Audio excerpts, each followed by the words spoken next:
Alright, you stupid, sexy humans, you. Welcome back. It's me, Addy, again. I hope you guys are doing amazing, as always. Welcome on in, Portable, Compulsive, Malik, Lazy. Good to see you guys. Thank you for being here. Hope you're all doing amazing. We are going to be playing some more Final Fantasy 7 New Threat today, aka modded Final Fantasy 7, because I am addicted. Which, you know, no surprises there, considering this is my favorite game of all time we're talking about. Good to be back. Good to be back. So, hello, everybody. And thank you, Compulsive, for starting to stream off right. As always, this man already knows. Look at that. And he is just standing ready. He's standing so tall, you can't even see him. Because he's just going out of that freaking frame. But thank you, dude. Much appreciated. Looking forward to this. This is going to be the second to last. Wow, this is the first stream of this week, actually. I'm getting ahead of myself. I've been so busy. But I'm getting ahead of myself here. This is the first stream of the week. We are on a lovely, beautiful Monday. And Tuesday, actually. I don't even know what day it is anymore, man. I lose track of the days. They don't even matter to me. But yeah, we're on a Tuesday. Beautiful sort of start to the week. With some beautiful Final de Semana F7. Hey, oh, hang on. Let me go fix this real quick. Oh, shit. There's a weird thing that always happens. There we go. And we're continuing New Threat here. Yeah, so we finished off last time at Nibelheim. Right? Modded FF7 just hits different, man. It's been so fun going through New Threat, remixing everything, the story, the gameplay, adding mechanics. And we got our boy Vince. Bravo, Vince. So yeah, man, just gonna kind of vibe. Not gonna be a very long stream. Yeah, I have to be kind of up kind of early tomorrow. Also, yeah, man, I'm just kind of like losing the mojo for 10-hour streams and like longish streams. I just don't have that kind of energy right now. So yeah, we're gonna keep it kind of short. Like even last time, I wanted to hit the 10-hour mark, right? What happened was, I don't know, I started feeling a little bit zapped at around the 8-hour mark. So, you know, I figured I'd call it a night. I don't have to be up early or anything. But tomorrow I do, you know, plus if you do smaller stream, you could do more stream. That is true. That is true. Not necessarily. I mean, I could stream if I wanted to, like 5 days a week, 10 hours each, because I got nothing else really going on off stream besides like hanging out with Jacob and stuff, right? I totally could, but you know, there's kind of more to life for me. There's more to life for me right now than streaming, for sure. I don't know, but I was gonna look forward to these. Baboon, the man with the Alex. How's it going, man? I don't know that, but you're gonna be burnt more than a white guy at the beach. You know, the funny thing about burnout, right? So that's good that you bring that up. It affects me a little bit differently than most people who experience it and why they experience it, right? So with burnout, what happens with me is I don't get burned out because I'm doing too much of the same thing over and over and over again. I get burned out when I do too much of the same thing for the wrong reason. So to give you a good example, with my YouTube content that I did for years, or was putting in a lot of effort into making that stuff really polished, high quality, the reason I stopped doing that, and now I like upload once in a blue moon and it's nothing too crazy, I don't do like any editing basically, is because I did it for so long without people being interested in the content, understandably, right? Because it's incredibly oversaturated, the content I was making. But I would tell myself that, you know, it's okay. Like, I'm enjoying doing it anyway, so I'll keep doing it for myself more than anybody else.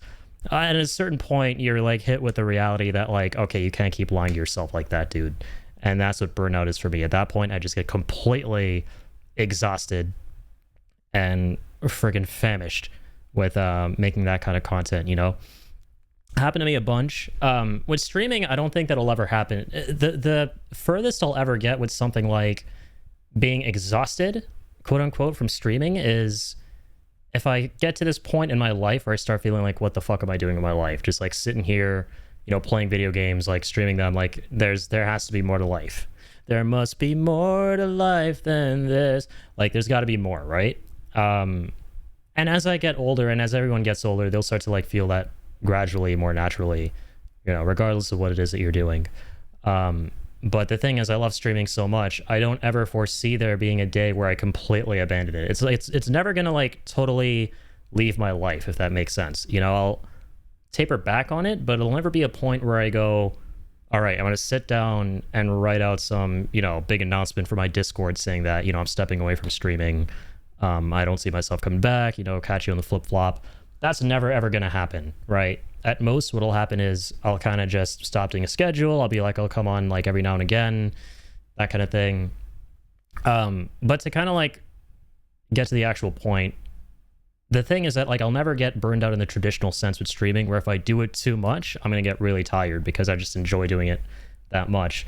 It's just that there are all these external factors like in anybody's life, right, which make it so that, you can't just keep doing it however much you want. There are things that you're going to need to like take care of in your own life. There are things that, demand your attention.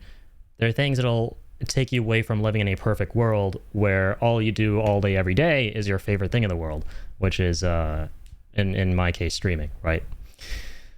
Well, yo, what's up, Abro? Thank you for the 15 stream streak. Midlife crisis? I wouldn't say that, because midlife crisis is more extreme, right? It's like where you're at a complete crossroads and you're like, all right, I need to like change something drastically, and what I'm doing isn't working. I've never had that mindset with streaming. At most, it's been like, okay, I'm about to be 30, right? I need to start thinking about other shit that I could be doing. I need to start thinking about this. I need to start thinking about that. And I'm not going to have as much time as I used to have. So what's kind of like a nice compromise I can find for myself, that kind of thing. You don't need to announce a big announcement, do it like me, where I just disappeared and unfollowed everyone and then showed up a year later with a new name. And I was like, yo, what's up? Yeah, exactly. Like, if I ever back away from streaming, I'm never, ever going to make a fucking announcement about it. Like, and you'll notice, right? It's never going to be like blap, like overnight, like I'm just gone, right? It's going to be more gradual. Like, I'll be like, yeah, you know what, guys, I'm not going to be doing schedules anymore weekly in the Discord server. I want to be streaming as much anymore, but I'll still be around, right? You'll see me from time to time. I'm not saying that's going to happen in the foreseeable future, but I'm just, giving you guys an idea of like the extreme of this scenario. Since we're talking about how like, I'm tapering back a little bit in a way, like I'm not going to be doing like long 10-ish hour streams going forward for the foreseeable future, right? I still want to like try and do at least something to 7-hour streams, but I don't want to do anything way too long. I want to be able to like go to bed when the sun isn't coming up and actually wake up at a reasonable hour and shit like that. Yeah, stuff like that. We be hypothesizing. There is no passion, there is no vision in this Twitch stream. The compromises just go, hey, y'all, I'm streaming later, show up if you want. I don't know. That literally used to be me for a while, man. That literally was me for a long time. Like, I've been so kind of like back and forth with schedule stuff over the many years I've been streaming now. Like, there have been times I've done schedules, there have been times I haven't done schedules, there have been times where I've done like the traditional one of like, okay, this is what the schedule is like going forward. It is always going to be these days. These are always going to be the days I stream. At those, like, I'm going to tell you right now, if anyone's looking to get into streaming, my one piece of advice for if you want to do a schedule is going to be do what I do right now. It took me forever to figure out that I could do schedules the way I do them now, as simple as it may seem, but do them the fucking way I do them now.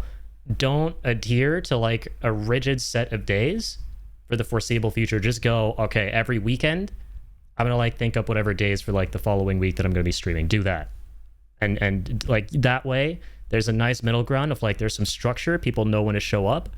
People who care about watching the streams, and you don't feel like you're beholden to something really rigid that's gonna just stress you out and cause you anxiety when you can't actually make it to those days. But yeah, like I'm kind of now back to the point where at some point, I don't know if I'm going to be as rigid about, like announcing certain days and everything like that. It's good for now. I'm liking it. I've been doing it like almost a year now. It's like the longest I've had like some sort of a schedule, quote unquote. So compromise is somewhere in the middle. Yeah, extreme on the other end of the spectrum. Yeah, if you kind of like, yeah, I'm streaming later, show up if you want. Yeah. I did that for a little while when I didn't have a schedule because I realized it wasn't working. Like, and I was just stressing myself out for no reason. Like when I had my old traditional schedule of like, okay, Mondays, Wednesdays, Fridays, whatever it used to be. Do not obsess over streaming hours. Yeah, I don't know why I do. Well, actually, I'll tell you why. I'll tell you the main reason is because I don't want to spend forever playing one game on stream. I don't know, man. I don't think I should really care about that. The thing is that, like, my mindset towards streaming is completely shifted. There used to be a time, I think every fucking person who's ever streamed on the face of the planet has gone through this at some point.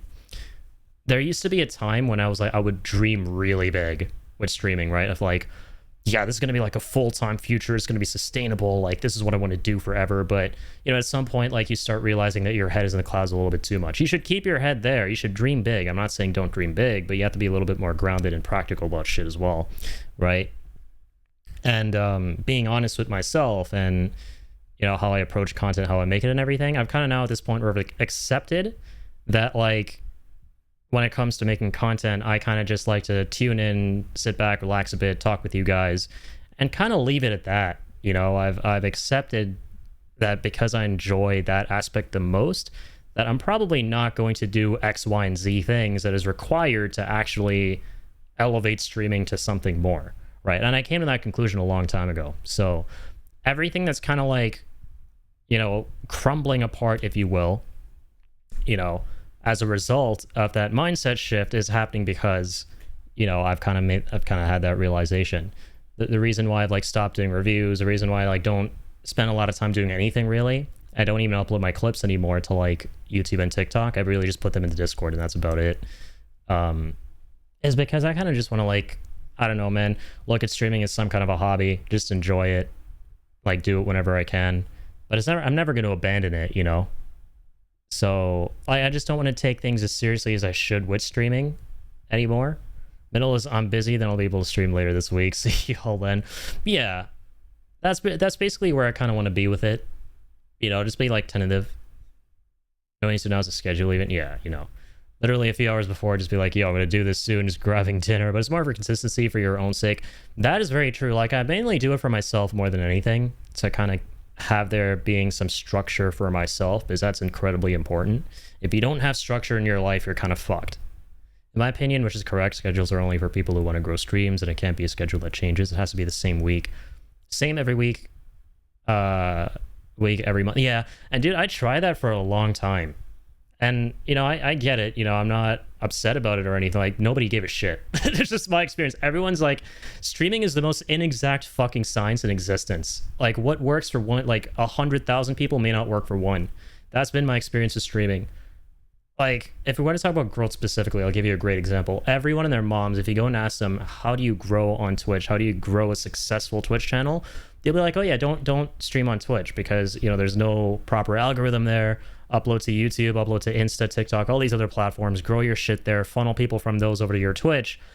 That shit does not work. Like I'm not saying it doesn't work for me. It never ever has once fucking worked for me. I can count on my fingers the number of people I've met. They are wonderful people, by the way, but at the end of the day, it, you know, doesn't translate to these like giant, you know, numbers that people have been talking about over time.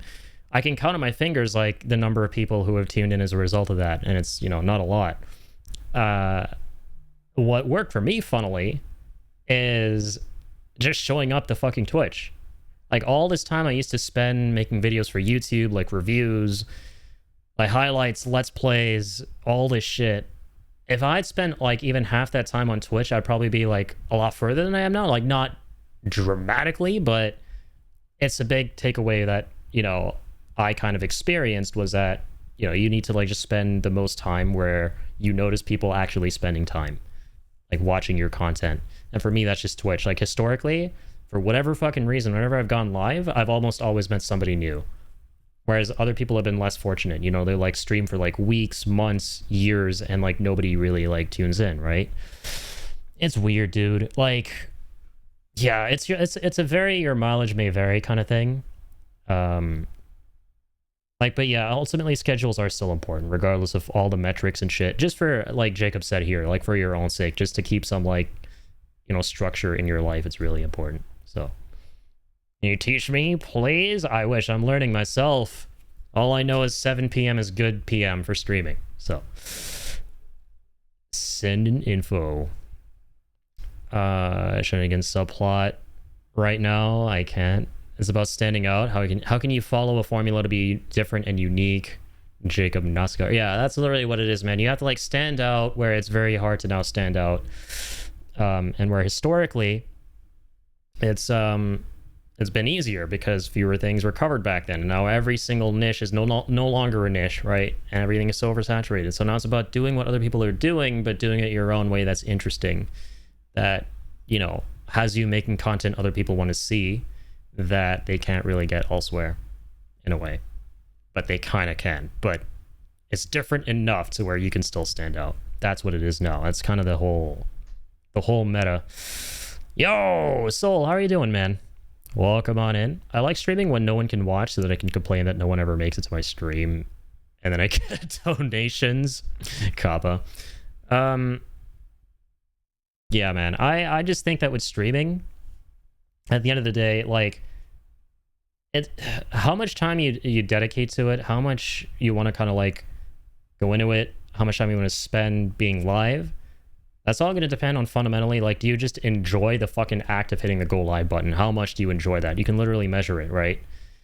If you feel like, yeah, you know, I just want to like play games and have people hang out, you know, not necessarily just going live specifically on Twitch or YouTube or whatever it is, then, you know, at some point you might realize to yourself, oh shit, like maybe I should just get a group of friends in Discord and like stream to them on like a Discord live, right? Which is fine. And like on the other end of the spectrum, if you're like, you know, I fucking just love doing that shit. I love building up a streaming setup, like investing in like equipment and shit like that. I'm just passionate about it. It's like a craft that I really fucking enjoy. Then it's never really going to leave you, right? Maybe over time be more practical about it, which is kind of like what I think I'm going through a little bit. And, you know, accept that you're gonna have to put fewer hours into this, you're gonna have to make compromises, but that doesn't mean it's gone forever, right? Like, I'll tell you the biggest like takeaway I ever had is that you can never have a fucking all or nothing mentality. I made like I told you guys I'm never gonna do announcements. I did one for my review content that was like basically all my YouTube channel ever revolved around. Back in like 2024, I made this announcement saying that I'm done. I apologize, I just can't do it anymore. Right? I was really sad, but knowing myself now, I would never make that video today. Like, if I were still doing that kind of content, I would never make that video. I would just stop making those videos altogether because it's an extremely all or nothing mentality. And those are cancerous, dude. Those are really bad. Like, one thing I'm going to tell you guys is like, never ever fucking have an all or nothing mentality towards anything ever. Like, never tell yourself that like, I'm never going to do this again, or like, I'm going to put everything I have into this one thing. That shit is going to fucking destroy you, dude. Played it a few times. It's good. Oh, Mega Chameleon. Love what you enjoy doing. Exactly, Soul. Yeah, we're just having a little talk about streaming, my perspective on it, like where I am now, what I think is going to happen in the future. Like, I'm still going to be streaming is the bottom line. I'm not going anywhere. It's just that there will be a point where I'm going to have a much more laid back approach to it, where I kind of go live whenever, however, for whatever, which to be fair, I did for a little while, not for very long, a couple years ago when I was like busy with stuff. But you know, as a whole, there'll probably be a point where that happens. So thing is, no shit, but I've heard this from myself and a million other people over the 6 years I've spent streaming, watching on Twitch. Yeah, and I mean, like, it makes sense, right? It makes total sense why you would like come to that conclusion. But, you know, as with most things, what is right in front of you may not be obvious to you, and it only becomes obvious once you experience it, right? So that's it. Anyway, let's go to Rocket Town. All right. Have an all or nothing mentality when it comes to survival. I think all is more important than nothing. I mean, that is true. You're not wrong there. At the end of the day, like, fuck it, man. It's Maslow's hierarchy of fucking needs. Just, like, survive, dog. That's what matters most. Doesn't matter what you're doing, where you are, who you're with. If you can just make it through another day, like, I mean, you're doing fine. Alright, we got Galleon Beast of Vince last time. Alright, give me my achievement. I want to check out all the achievements on this playthrough, even though it's modded. This is going to be really interesting. And yeah, his beast transformations work slightly differently. But New Threat.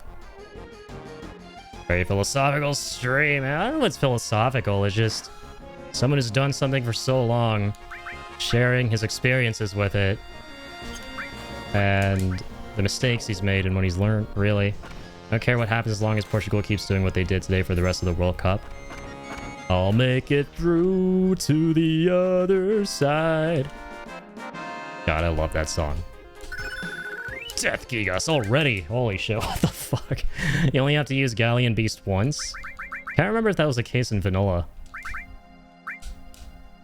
I'm curious what the stats are for this stuff now that it tells you with the mod. Okay. Alright, let's go to Death Gigas, and we'll get Jason Voorhees, X Leatherface. Alright, bravo, Bins.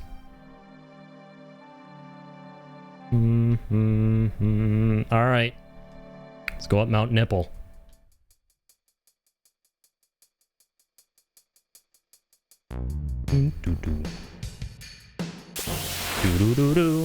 I really wish they kept underneath the rotting pizza in the remake, or rebirth rather, from when you're going up Mount Nebel. Instead, they changed it to that weird theme that plays. I'm not a fan of. It sounded like Insomniac's Spider-Man or something out of that game. From when you're above the plate, and you know you're eliminating the power from Sector 5, right? In remake, they played that theme in rebirth when you're going up Mount Nebel, and I'm not sure that was kind of unfitting, but you know, just a small little gripe. Here we go. Let's ice these bananas.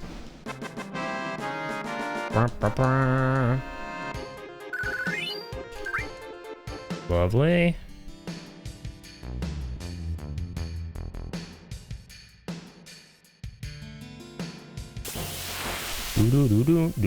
Alright, hang on, let me do that. Okay. Sneak attack. I love how early you get that materia. I fucking love how early you get that materia with New Threat. Alright, how awesome is that? And like magic counter too? I don't remember, like, I feel like you get that pretty late into, whatchamacallit, vanilla FF7. Alright, here we go. Pulse of life attack! Not really an attack. It's an attack on the mental health of mine own enemies. Because now they can't do shit. It's for good as new. God, Vincent's model is so fucking cool. But Nino style. I mean, he's cool in every universe. I like what SebiWeb said in his breakdown of Final Fantasy VII Revelations gameplay. He mentioned how it's very fucking difficult to mess up Vincent in like any game via any developer. It'll be incredibly difficult to fuck up someone as iconic and cool as Vincent and defined, right? Because he's like, basically his whole archetype is this like hot, you know, mysterious vampire-esque character with a bunch of these transformations, guns, you know, he's smoking cool. You can't fuck that up, really. Like, literally, even in this mod, I mean, they made him, like, the coolest motherfucker out of all the characters. So, you know. Soul says, glad my streak is still going since Twitch changed things. My streak and other channels went kaput. Even though I watched to keep the streak going. Hell yeah, man. I'm glad to hear it. Yeah, it's kind of annoying when, you know, Twitch changes things up. You can't keep what you usually keep. Yeah, the worst change ever from Twitch. I get why they did it. I understand. I could play devil's advocate. I totally understand it. But, God, from the perspective of a creator, fucking sucks. Especially someone who loves archiving stuff. Was that one change they did last year that made it so that all of your VODs were going to be wiped from the platform. And they were. If they exceed over 100 hours of, you know, total watch time. And that sucked. I had to delete pretty much every single one of my VODs if I wanted to keep, you know, my past broadcasts for 30 days going forward. So now I don't have this crazy archive on Twitch. They're all on my second YouTube channel, right? But God, I love storing all that on Twitch too. And having the chats, the saddest thing is the chats are all gone because I never used to stream with a chat overlay until like a little over almost 2 years ago now. So the VODs and their chat on the side, which would get saved along with the VOD that you would make via highlighting it, was all gone. So now sometimes I'll go back and watch my VODs that I wiped from Twitch on YouTube. It's just sad not being able to see some of the messages, man, especially from people I knew really well in the community back in like 2022, 23, who've like moved on. They stopped making content. Like I was watching a VOD from a few years ago. I think I was playing like, it was a Hollow Knight stream. And like a Resident Evil stream as well. I was watching those and it was really sad not being able to see what people were writing and what I was responding to and who, not what they were writing, but who wrote them. These are all memories I want to keep, man. This is the most important fucking shit to me in the world. And the main reason I stream at the end of the day is because I want to be like 85 fucking years old and looking back at all of this stuff one day. You know, that's why like I fucking store all this shit in these... all these hard drives I fucking have, man. I have all these fucking hard drives in this box. Understand, like, this shit is not going anywhere. All my VODs are fucking saved. Physically, not just in the cyberspace. This shit ain't going nowhere, man. Alright. What do we got?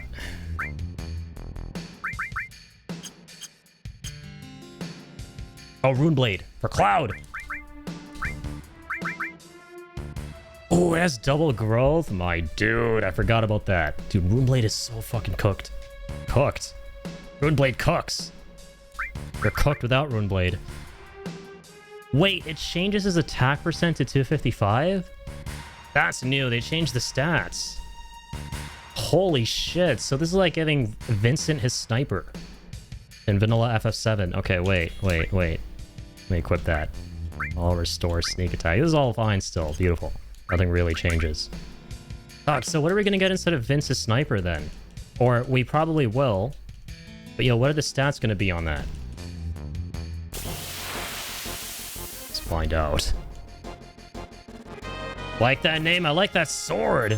The design of that sword. Alright, dude. Check this out. Now every fucking death blow is going to land. Because he has max attack accuracy. Just shoot that thing in the face, Vince. Good job. Shoot these goddamn centipedes.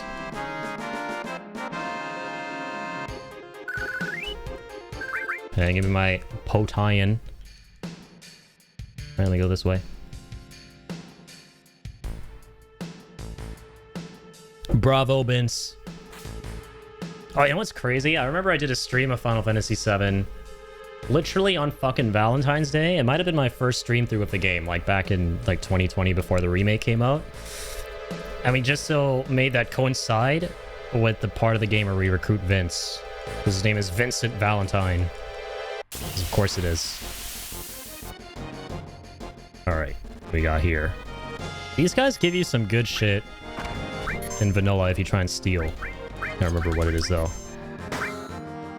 Where is my steel materia? What the fuck is going on? Ow. Kill that bitch, Cloud! Bravo, Vince. Matra magic! Jacob, look at the name of this attack. Jacob, look at the name of the attack. Yeah, bitch! Matra magic. Hiya! Oh, you know he did.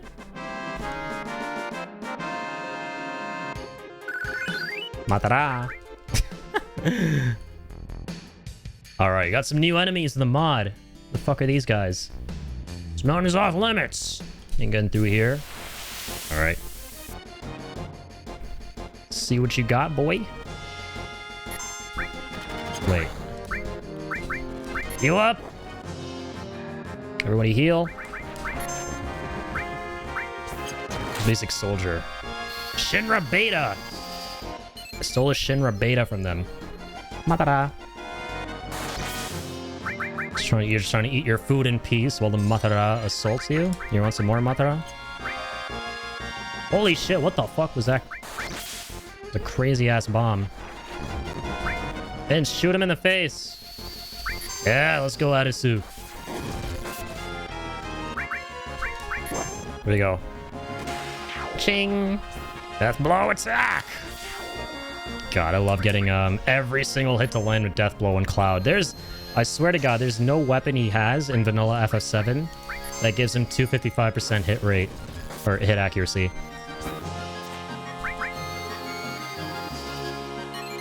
Come heal. Heal until tomorrow comes. Alright, let's use... Shit! Wait, let's save this for the next fight. Do nothing, Aerith. Bolt that bitch.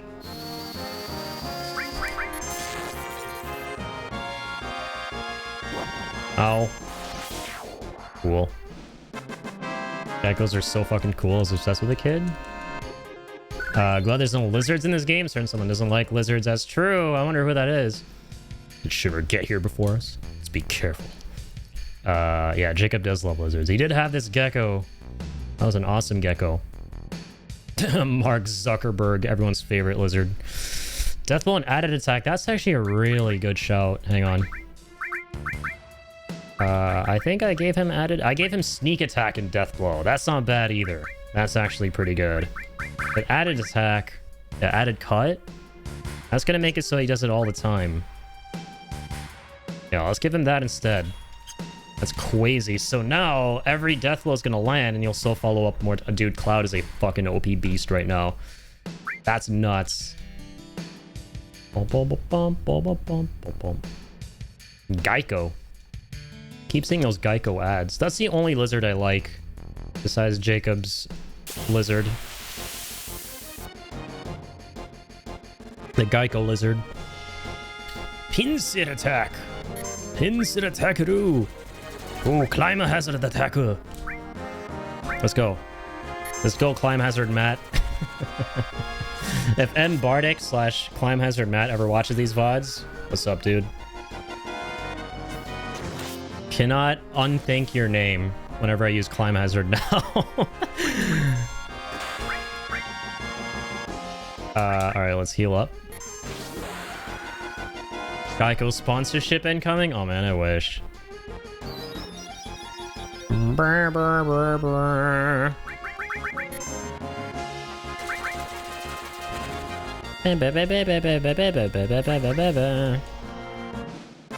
Okay, bye, Jacob. Going in your car with the extended warranty? Enjoy driving. It's over, Avalanche! I have the high ground! No shot. Man, I fucking love these modders. They have such a good sense of humor. The little memes.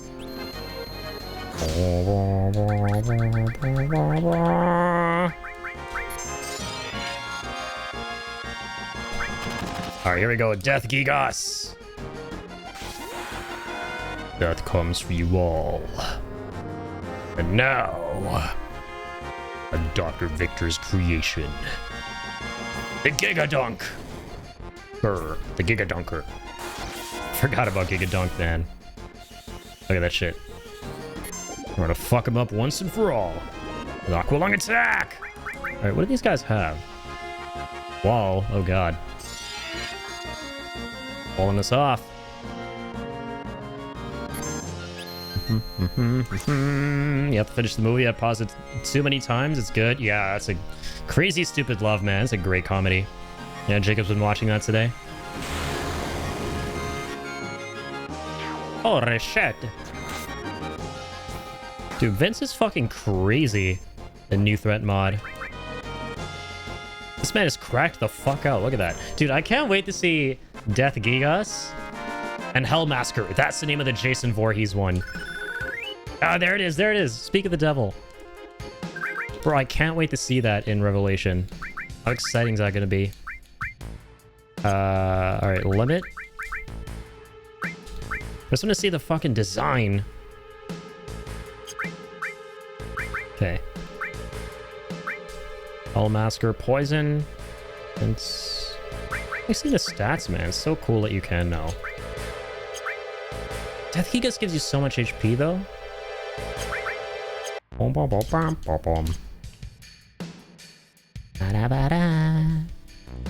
Is your party gonna be this team? It just might be.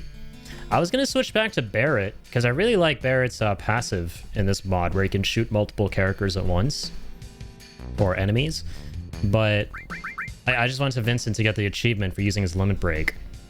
But actually, I'm really enjoying playing Vincent right now. I am here to for compliant. Will comply to the hammer. Okay. What we got here?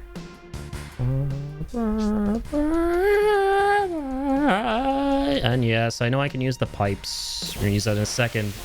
It'll take us a little minute to do all that, but I should also say there's a save coming up. What do you guys all have?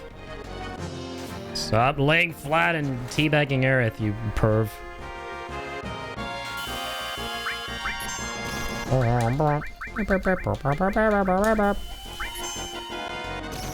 The disrespect, man. The stare downs. Alright. We're tired of your bullshit. I'm tired of these silly games. What is this? Ronaldo? Brother. Can I have a turn? It is my turn to play on the Xbox. Come on.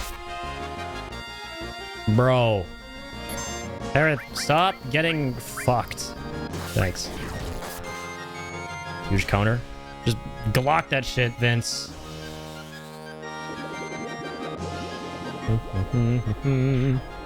Good Aqualung, man. I'll never not be OP.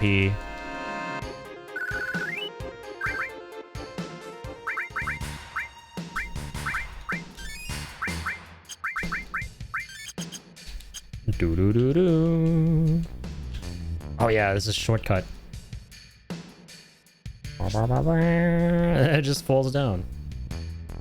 Forgot about that. Alright, who's the new enemy here? Oh, damn, it's not the dragon anymore? It gives you the gold armlets?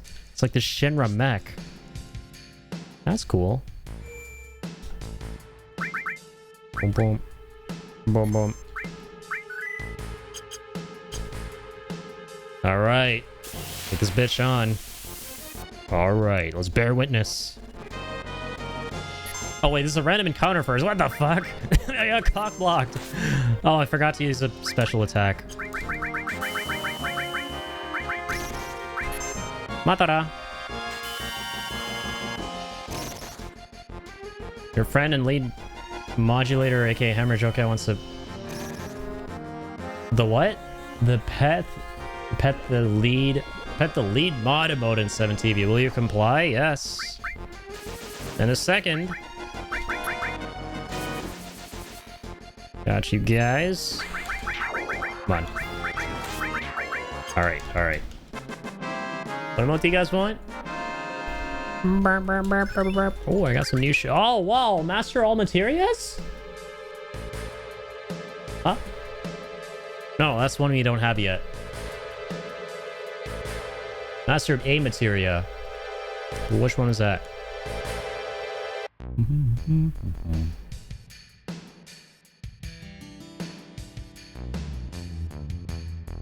Pet the lead mod. Copy paste this. Okay, okay, okay. Bet.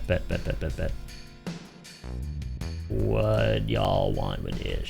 Search. Let's search this. Dude, that's actually sick. Alright, there we go. Done.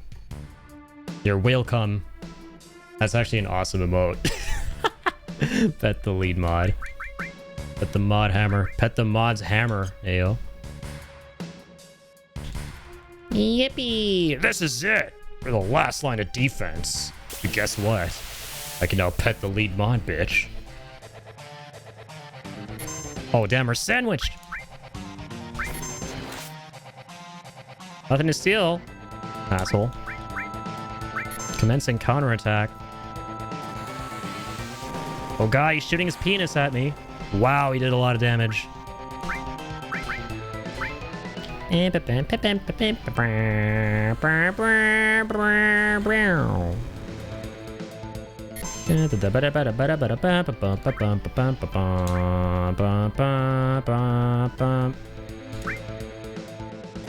Right, death blowjob, come on. God, this guy's strong. Wow, he did so much damage.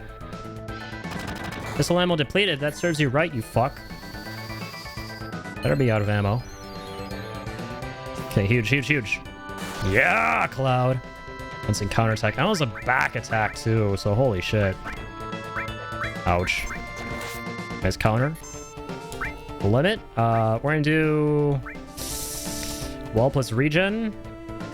Nah, Pulse of Life. Well, that's not gonna reach Vince. Planet Protector.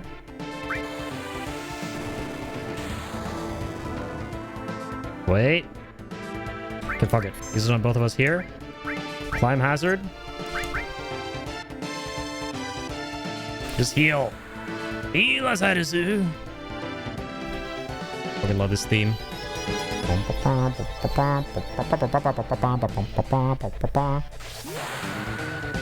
come on. Climb hazard the bitch! Get that clanker, Cloud. Damn! 3k damage. For Boygo. What's he doing now? Where's Lard ass trying? Like it just shoots him so matter-of-factly there. No, Vince! Vince, I'm coming! I got you. You killed him! Okay, wait. See Aqualung. Huge. Ka-ching! Oh, I killed a little bastard. Huh? Well, the fight's over. What the fuck happened? He didn't even kill that thing. Nice! We got an SP upgrade? Okay.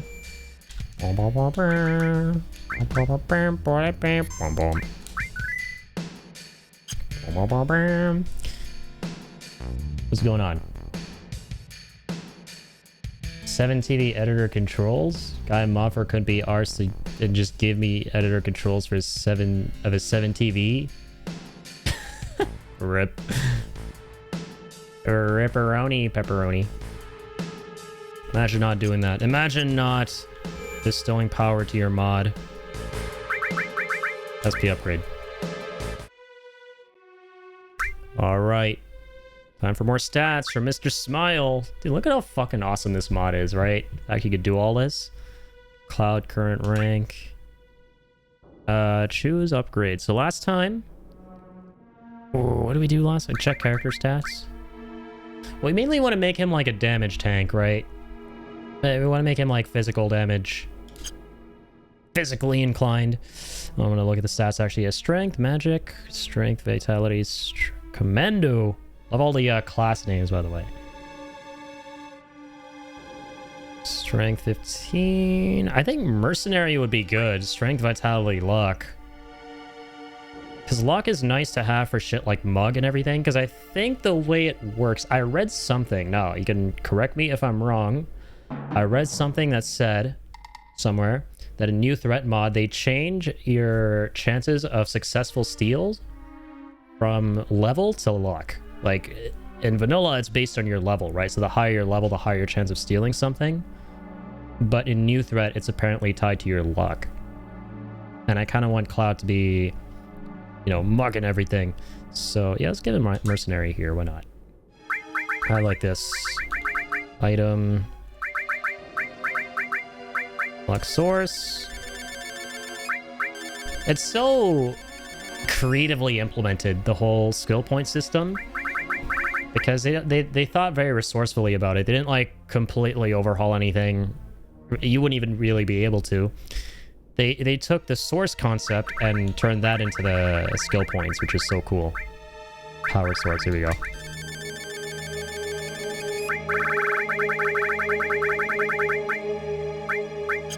Nithu. I do kind of funny. The amount of trust he puts in me feels unfun, and most of the time feels strong, man. Would give you control of my 7 TV. Yeah, man. Jacob's just built like that. Dude's a fucking Giga Chad. Tifa, Aerith, Edisu. Oh, she only has one more. It's strange how they give her fewer upgrades, even though you can keep her until the very end. I don't know, we'll see. Magic, strength. You don't need any strength at all, I'll tell you that. Magic and spirit might be good. Magic, vitality, spirit. Yeah, this is really good. Oracle, strength. You know, Geomancer is the direction we're gonna go with Aerith. Guard source. That's like my ringtone.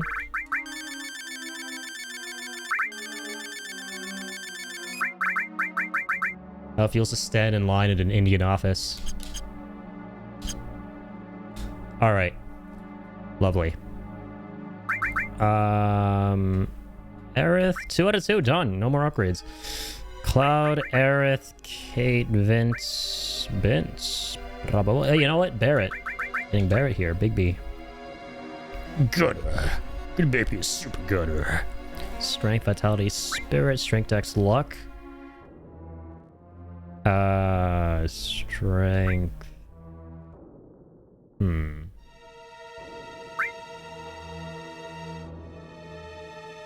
So maybe strength and vitality, spirit makes a lot of sense, doesn't it? Yeah. Use some magic with him, but not, yeah, no, strength, vitality, spirit. Give the man his goods.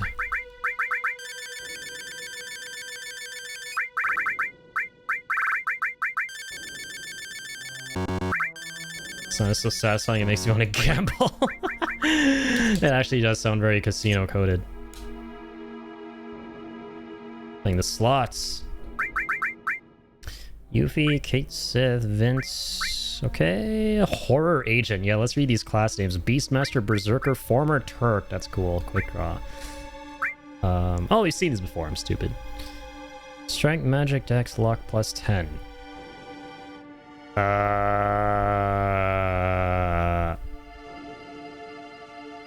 Strength, spirit, dex.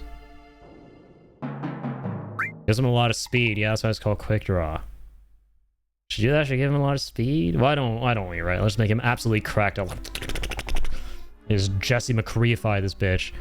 I like that. I like that. I like that. Okay, why not?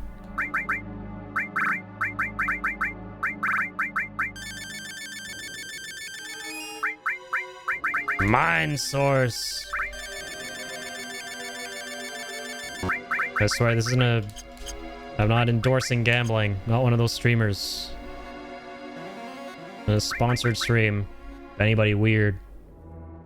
Pragmatic has a hold on me like no other company. Pragmata reference. I like how we can upgrade Sid without even having him right now in the party. Yuffie hasn't even upgraded. Tifa, we did one. I'm not gonna bother with the other characters until I have to play them. I'm too lazy. Fucking sue me. So sue me out of your penis. I'm gonna save the game. Hold on, before I do that, I already did by the way. But before I do that again, use that. Alright, let's tent up. Let's get all these items.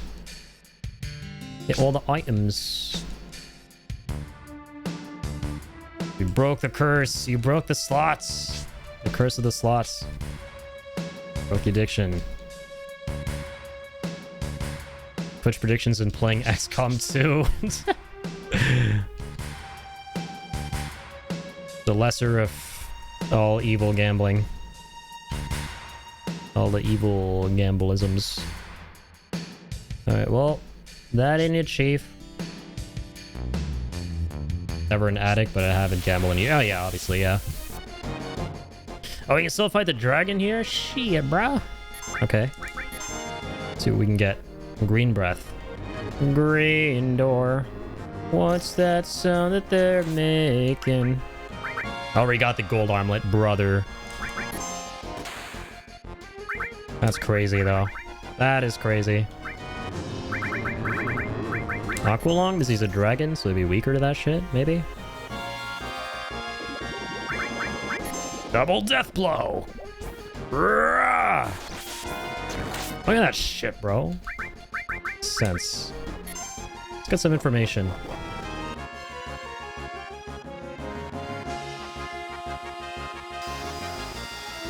Dragon Force. I wonder if he can manipulate this bastard. Nebel Dragon. Water. I'm curious, like... Hey, wait. Ah! What the fuck is manipulate, bro? What happened to it? There we go. Just can't see, man. See, man? What? Oh, yeah, true. Have you learned that? Nope. Oh, can't manipulate him either, obviously. He's too big! He's too fat.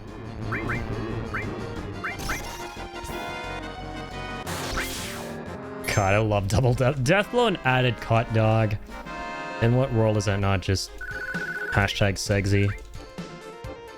What are our materials? He mastered something. Masturbated one of these. Oh, dope. He mastered sense.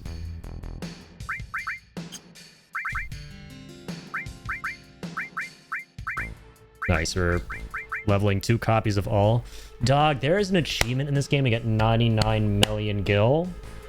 And not cumulatively, like all at once. And to put some shit into perspective for you, I want to get the achievements right, but this is how long that shit's going to take. 99 million. The most money you get from selling one materia is 1.4 million. And that materia is all, and it takes forever to level this up, even if you do the grinding. So you need to level up 100 copies of all if you want to get the 99 million gil. I don't know if we're going to do that. We'll see. We'll see. No, we'll see how we feel.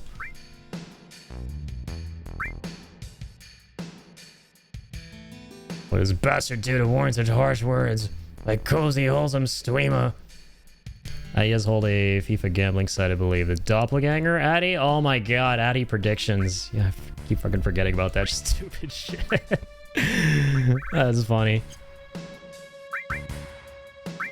It's a dishonor to share the same name, not an honor. Still leveling these. Fine. Fine, fine, fine. Oh wait, we got some shit. Another gold armlet, right? We should potentially equip that. On Adisu, magic defense, percent. Now, like, her magic defense goes down by a ton. I'm gonna keep that up. A few Addies in my life. Adiaga so far is the only W1. No shot. But hey, I'm flattered. Not flat-earthed. Flattered, just in case. Misheard.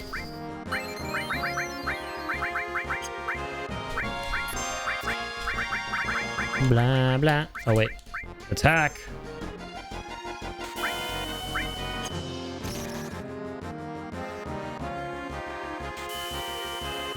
Come on, my good sir. Do something here. Ka-chang! 109 MP from attacking holes. It's so satisfying, Doc. It's so satisfying.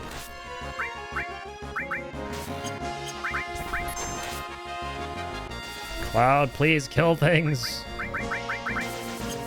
Alright, Vince, shoot that. Aerith. Aqualung attack. Ka-chow. Ka-chow.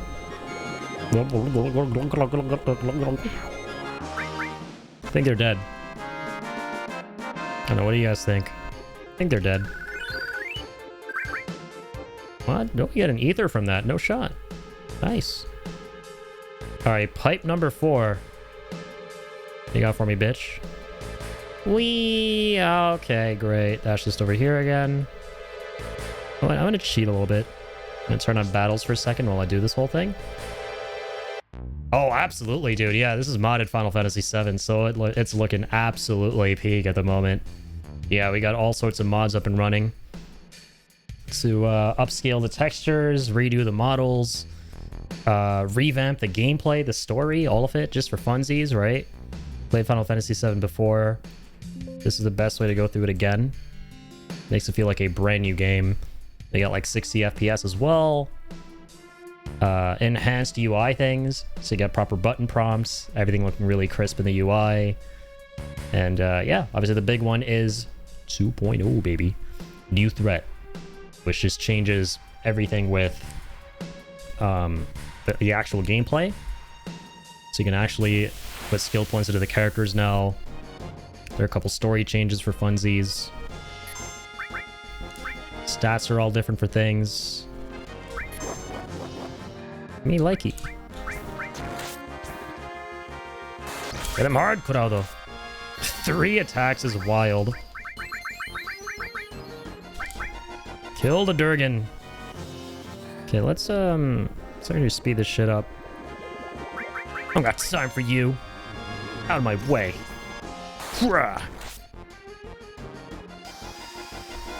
Dragon Force. Impossible. Here we go. Climb has the WUTAI. Jesus Christ, Climb Hazard fucking spanks. They're just so much stronger than usual in this. You'll love to see it. Here you go.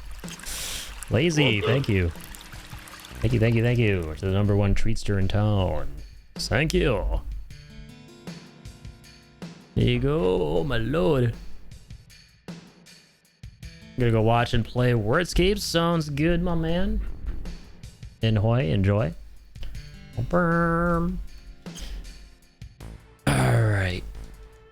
Alright. Is it gonna be pipe 3?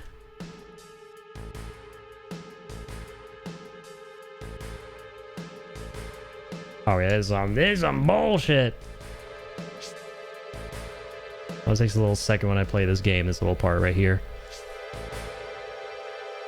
You'll forgive me.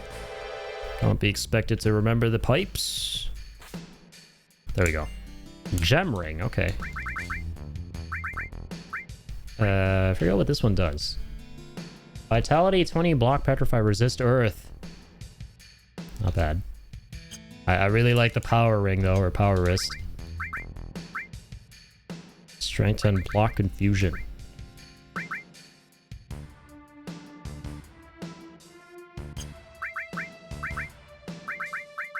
Is something better for magic for her? We don't. Alright.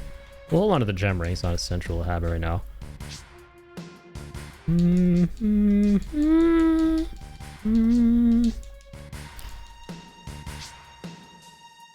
Alright, let's turn battles back on for a sec.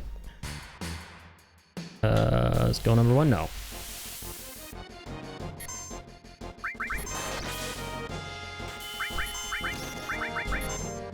Attack them all, Arisu.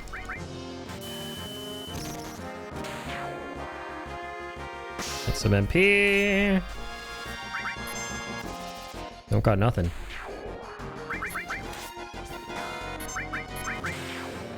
Dead. Thank you. We almost have like 30 grand now. I'm a rich man. Yeah, I'm confused.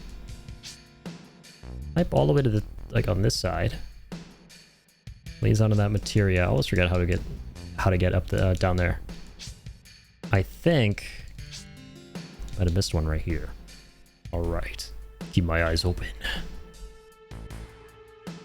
5 isn't gonna do it. Nope. Then we tried for 3. Did we try 3? We did. I swear to God, we did. We did not try 3. Wow. Counterattack. That's a classic. Hang on, let me arrange everything. Well, that's our second copy of it too. No shot. I forgot we already have counterattack. Oh man. There's just a basic counter. I honestly, gravity, revive. Keep working on that all, Vince. Wait, what? Vince! You stupid idiot. Why isn't your almonds area up there? Good job. Now it is. Yeah, always gotta double the all whenever we can. Good. Gravity, manipulate. Sense is well and good. I really do want to give him... I don't think we're going to be using magic on Vince. I'm just going to keep it a buck. So I'm going to go ahead and give this guy counter attack. Stronger one. Counter. With his sniper.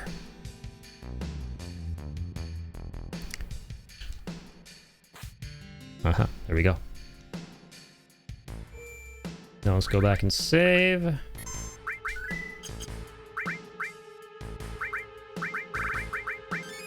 I know I always do this after saving and then save again.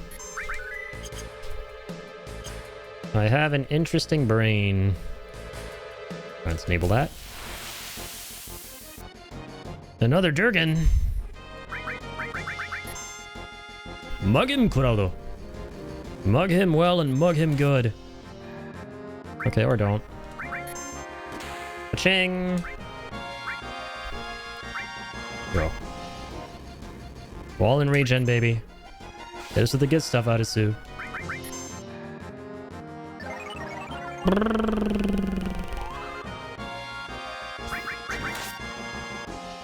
And so nothing still.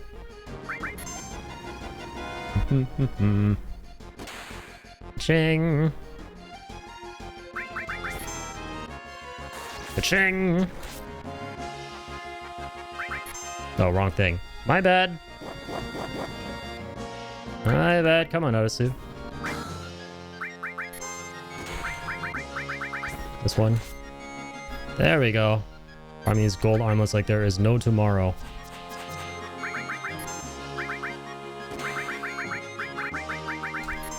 Kill the big boy. Kill the big one. Please. Dragon Force. Impossible. This can't be. I won't let you. Ow. Ow. Ow. I just want to put it out there. That really hurt. As will this. Drown that big bastard. I think a bit of like AP from these things too.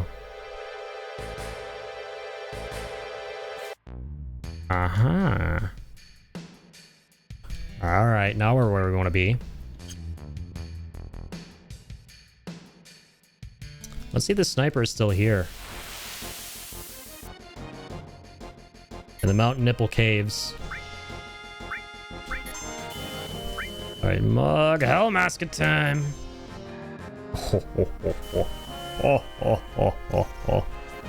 You enjoy it when a flamethrower misses? For real. That's not something you see every day. Alright, time to get Jason Voorhees out here. Oh my god, you can actually see what's written on his shirt. Live Ink Dead. Splatter combo! Jason Leatherface. I wasn't kidding. It's literally like if Jason Voorhees and Leatherface did the fusion dance. Oh, Nightmare. I forgot about that. He turns this shit into a frog? That's great.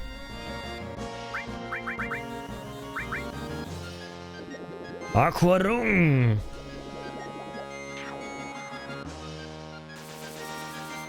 Ow. Please leave. Da,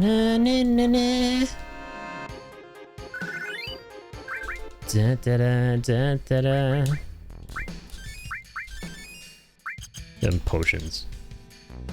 And using any of my well-earned mana. Yeah, you go... Kinda like... Yeah, that way, okay.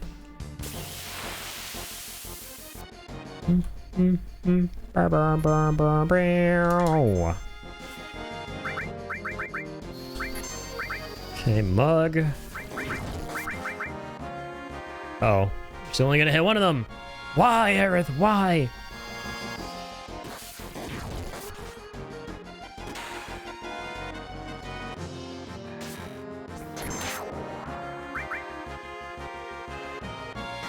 Oh, she had both. Never mind, I lied. I'm a liar. There, it stopped countering with Bolt. You're wasting mana. You're getting so many ethers, though. Why do I even care, huh? Why do you care, man? Oh, you got Dazers here? You don't get his sniper. I had a feeling you wouldn't. The remakes where you get items.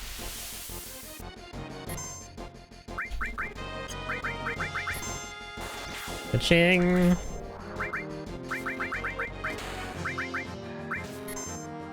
Let's keep farming this MP. Nice counterattack, Vince. Bravo, Vince.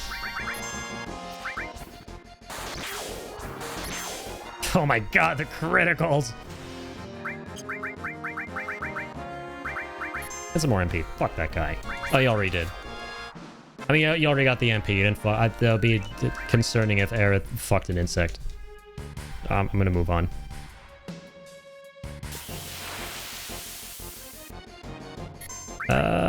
Cure 2!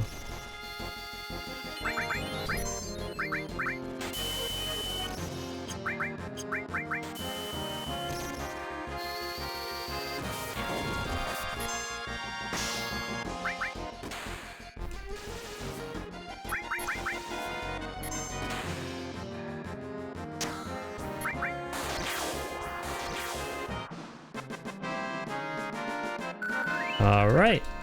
Dope. There we go. What I'm most interested in seeing is if we go up to the Nebel reactor, if there's going to be anything new in New Threat, because there isn't anything in vanilla OG FF7. Vanilla OG FF7, yeah. Sounded like a mouthful, but it's correct. But yeah, when you go to the reactor in vanilla, it's funny how despite being such a major location, there's nothing really that goes on there. Which is one of the reasons why one day I'd be really interested in playing the Shinra Archaeology Cut mod.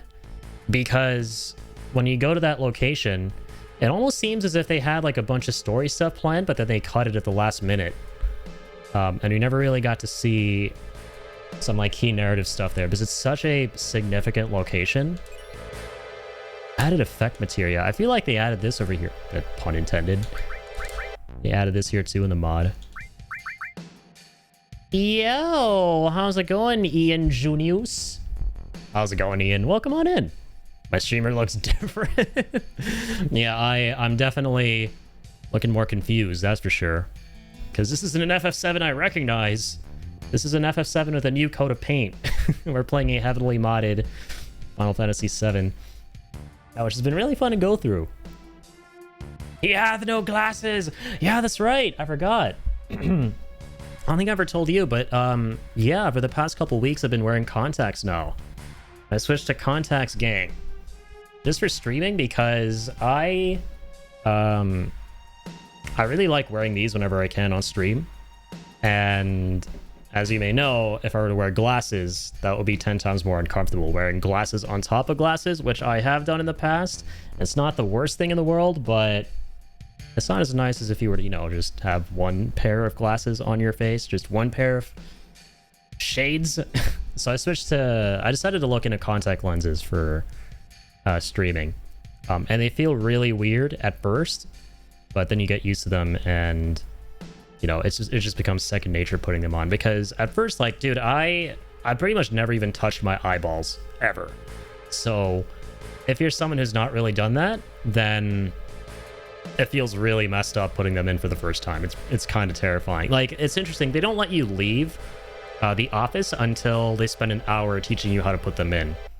And I was just fumbling around there like a complete buffoon. Speaking of buffoons, we got a baboon. Alex is making a movie Discord. I'll maybe send invites if I ever decide to invite people. Sounds good, man. Hell yeah, dude. I've never actually done a Discord movie night before, like hosted one or even been to one. Much less, so I'm looking forward to that.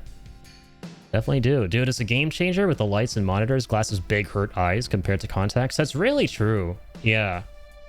You definitely don't feel, especially like with my glasses, because of the material, they kind of sit a little too heavy on the nose bridge. So my nose bridge kind of kills me at the end of the day, where Like, oh my god, that feels like a weight off not my shoulders, but in this case my nose bridge. Now we're in the glasses. But how's it going, Ian? Good to see you, man. As always, eyeballs aren't supposed to be touched, so it's rather important. That's true, and you have to be really careful how you put them in. You need to make sure there's enough, like... Because I wear the dailies, right? You have two options. You either have the monthly contacts you can get, which they give you, like, I think one pair that's meant to last you, like, 3 months or something like that. You have to, like, take care of them, clean them. Then you have the dailies, which they give you in, like, a 90-day pack. So I opted for those because I am just way too paranoid about, okay, what if I, like, drop my monthly somewhere and I lose it? And, you know, that's, like, a bunch of money down the drain, and it's going to be really not so fun. So I went for the 90-day ones, and I'm glad I did because that's exactly what happened. I was fumbling around so hard with the first couple of 90-day contacts I was trying to put in when I was still adjusting to them, putting them in and stuff. But now I'm pretty much at the point where, like, I can put them in within, like, 5 minutes. Before, it would take me, like, almost over an hour. And then I would have to, like, spend time adjusting because they really burn your eyes. You get a bit of a headache. But now it's, like, it's fine. So that's good.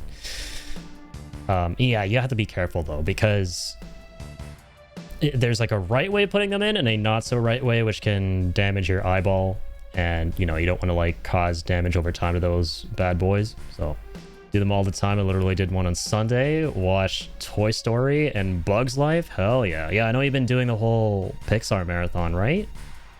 Had the same formative contacts experience, sitting in the office in our 20s, getting dailies. Pretty much, like... And I just went to the one at my mall because I called the optometrist who, you know, has been looking at my family's eyes for, like, years now. And I don't know, they were acting like, you know, I didn't know what I was... they were acting like they had no idea what I was talking about, basically. I was telling them, like, yeah, I'm looking to get contacts, and I've heard you can do, like, a free trial or something, which is nice. Like, I read up about that and everything. A lot of these optometrists, they'll give you, like, a set of free contacts for, like, a couple weeks for you to adjust, understand how it works. And as long as you don't open the proper packaging, right, you don't have to, like, pay, and you can go back and get stuff adjusted and all of that. So... I got that from the place I went to at my mall, but before I was trying to get that with my optometrist, and they were just like, what on earth are you talking about, Sonny Jim? Nothing in this world that's ever been useful is something you can get for free. And I'm like, okay, all right, fine. There was an old-timey cranky lady on the other end of the phone lecturing me about this shit, and I was like, I don't know if I want to go here anymore. So I looked at this new place at my mall. What's it called? Spec something.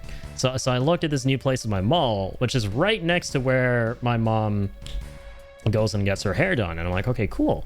Like, you know, I'm really comfortable going in this place, in and out. Been here a bunch. It's really convenient because it's pretty much, you know, not very far.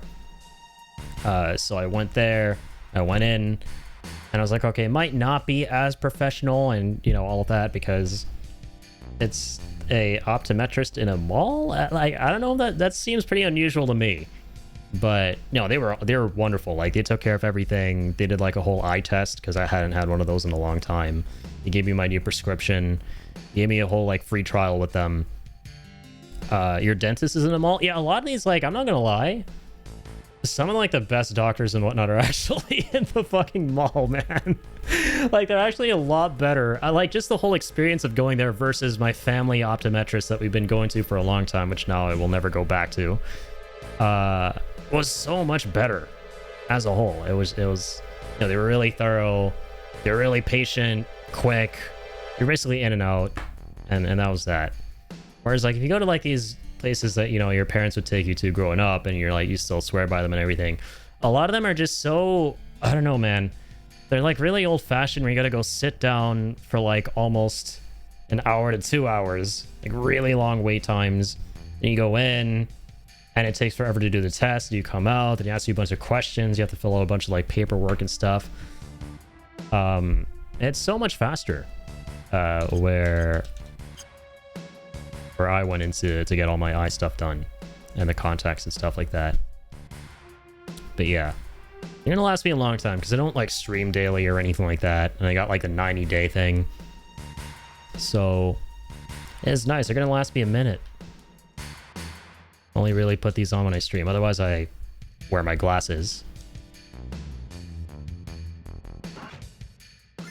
What do we have here? Oh, we do get the sniper CR here still. I was misremembering. So they haven't changed that. It's still the same stats. Shit.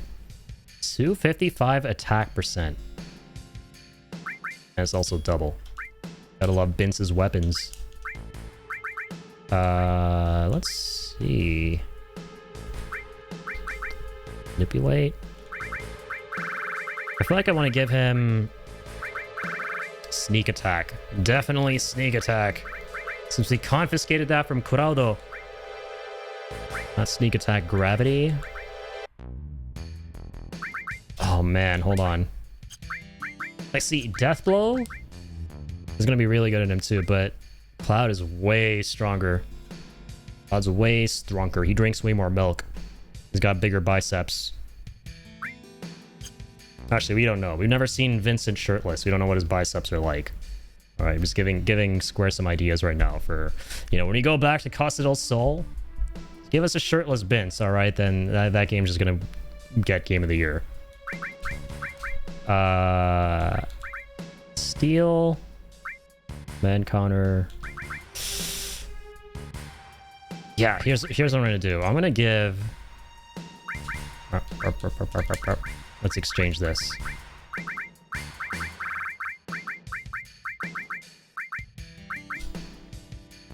Let's give him sneak attack, steal.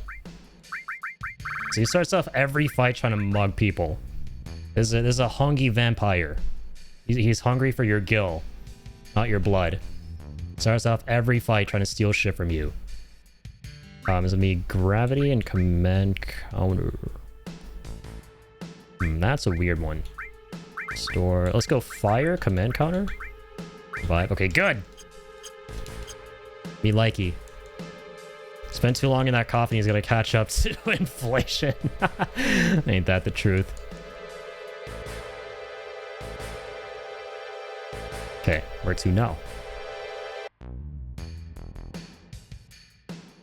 Wait, I forget. I have a Brian injury. Oh wait, I turned off battles? I mean, I turned them on. Oh my god, did you see that? He started the fight off stealing and he got the gold armlet. That's crazy. He might actually have the highest luck stat as well. Didn't even look at that. Alright. Kraima Hazard. God, Climb Hazard is so fucking strong.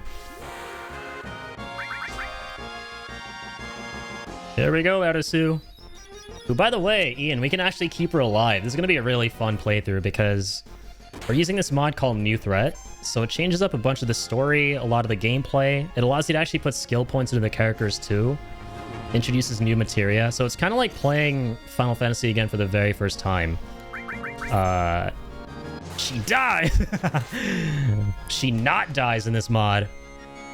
Usually she dies, but here she not dies. She does the not dying. Which I'm really curious to see how they approach. Like, there's some really, quirky little, you know, story changes with this. Oh, we already stole that shit. What am I doing? Arisu, use Aqualung Attackaru! Let's go. Not an R-Cannon, exactly. If the remakes can rewrite the story and change her fate, we're gonna remake our story here and change her fate. In our playthrough. So yeah, it's really cool. Like, you can keep her alive until the very end. So I'm gonna kind of do an Aerith only playthrough. Just keep her by my side forever and always. I'm gonna take her on that gondola too, damn it. This is the one and only playthrough where I have gone through, you know, an amicable divorce, right, with my wife, good old Taifa Lockheart. So she's my not wife on this playthrough. We just had, you know, irreconcilable differences, but, you know, that's not to say I can't find love elsewhere. So my one and only true love on this playthrough is good old Arisu. I've never actually done an Aerith romance playthrough, funnily. Like, I have in Rebirth to, like, get all the achievements, but I don't think I've romanced anyone outside Tifa in OG FF7, man. I'm just that big of a friggin' Tifa simp. Alright, battle mode disabled. Okay, good. I want to figure out all the stuff and things, as they say. Okay, yeah, we came from there. I had a feeling. That's what happens in these older games, man. You go into a battle, and then you forget what you were doing in the field when you're out of the battle. Ooh. Alright, new enemas. I mean, enemies. Let's see what's going on. So there is new stuff that they added in New Threat to the Nebel reactor. Vincent sneak attack! Smoke bomb. Dude, he's stealing, like, everything.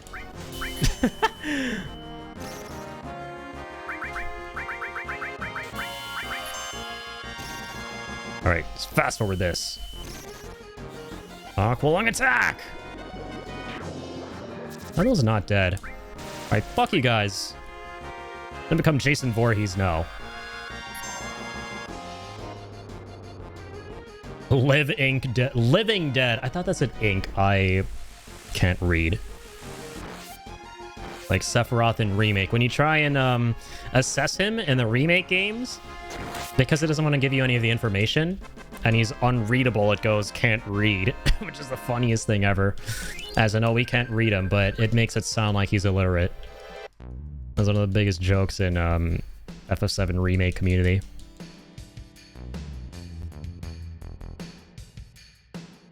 Another scorpion. Okay. Hey, it's them! Alright, new fight. Yeah, that's right, Vince. See what he's got. Oh, don't know yet. Alright, alright. See if he continued. How about I play the bombing run theme for this fight? Riffle. He's riffling all over my person. I'd like to report a crime.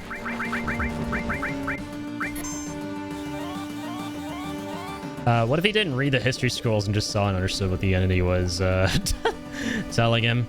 Maybe. Never know what stupid sexy Sephiroth is up to. Oh god, the tail is going up! Like, okay, this is the classic legit scorpion that was meant to be at the beginning of the game that you usually fight in vanilla FF7. But they changed it to here. Like, they moved him to outside the reactor. It's not like they got rid of him completely for this mod. That's cool. Alright, no, Aerith! Okay, get that guy. Wait, don't attack while his tail is up. Don't do this! Don't do this, Vinceru! Oh, fuck. Oh, God! Vince, why? Oh, wait, we're fine. I'm stupid. False alarm. His tail is literally up, though. Alright, fuck you, man. It scared me like that? Okay, never mind. Yeah, actually did cut. That's nothing. You ain't even worth salt. Alright, just overload them internals. Did we get the thing already, or no? Okay. Didn't steal anything. God damn it, Vince. Arisu! Keep us alive!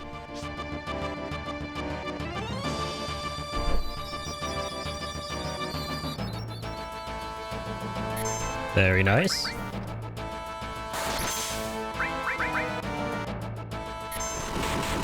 Oh god. Not just tail laser Mark II! Tail laser Mark II, chat. Not just any tail laser. Alright, Aqualung. Bolt and then water. Oh my god, Aerith is a freaking psycho out here. You'd love to see it. Alright. He's going flaccid, I repeat. Oh, he's dead. He's going dead.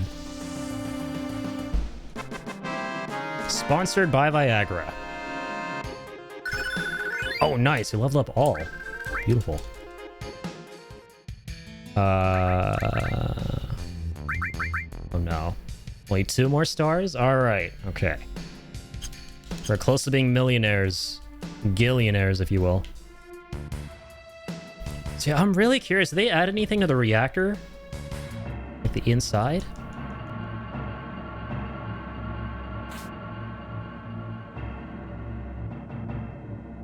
It's just so strangely bare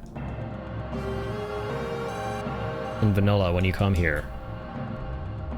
Nothing ever really happens outside of the flashback. Yep. Yes, it's the same.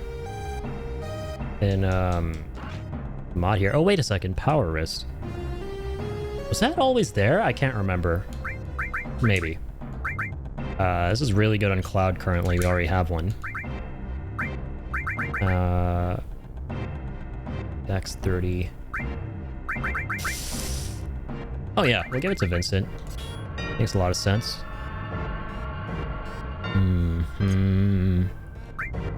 Do-be-da-do. Let's see, his luck is at 41, okay.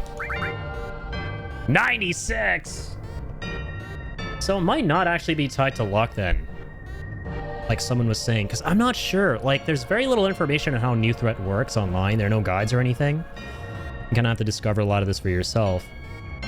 But I saw somebody mentioning that, yeah, your success rate of your steals is gonna be dependent on your luck in New Threat, not your level like in vanilla. So, I don't know. Soft! Not in our watch. Not if my rune blade has anything to say about it. All 19 inches of it.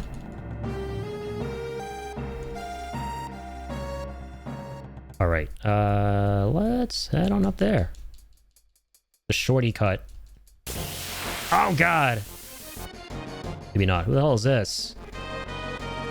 You spin me right round, baby. Right, blade beam!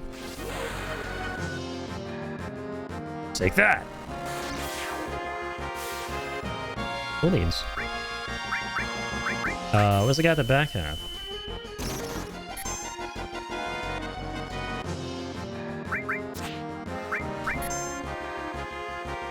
Ka-ching! Girl, you do not need a lot of MP right now. I also put that out there. Just... Your MP needs to be used. And a war gong! Yeah, that's right. I forgot to give you that, weapon for Yuffie? Right? It's a Yuffie weapon. Hold on, customize. What the fuck is a Wargong?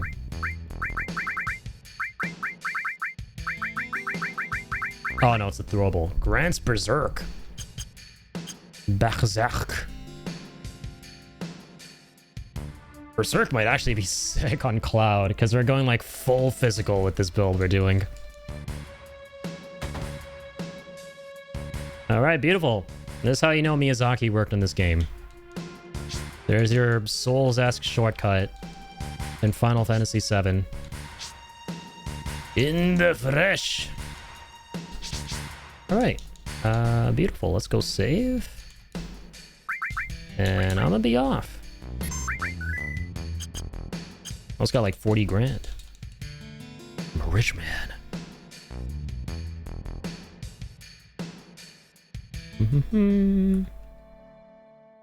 Battles are on. Dang, we didn't get a single one there?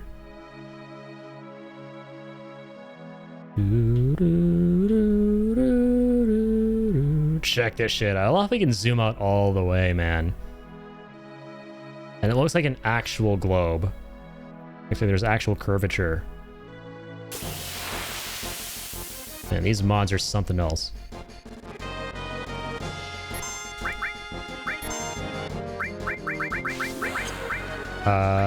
Death blow on this big boy. And these little worm dudes, I remember they have some good shit. And Vince just proceeds to do what he just did. He just Michael Myered all over their Myers. Sorry, we still got 2. I mean 3, and now we have 2. Vince, no! Don't do this! What do they ever do to you? Hellmasker is actually really good. I like the way it works in this mod where he's like... He cycles through his attacks one after the other. I don't think he does that in vanilla. He's like way more erratic. But he attacks like a set cycle. Which is really, really neat.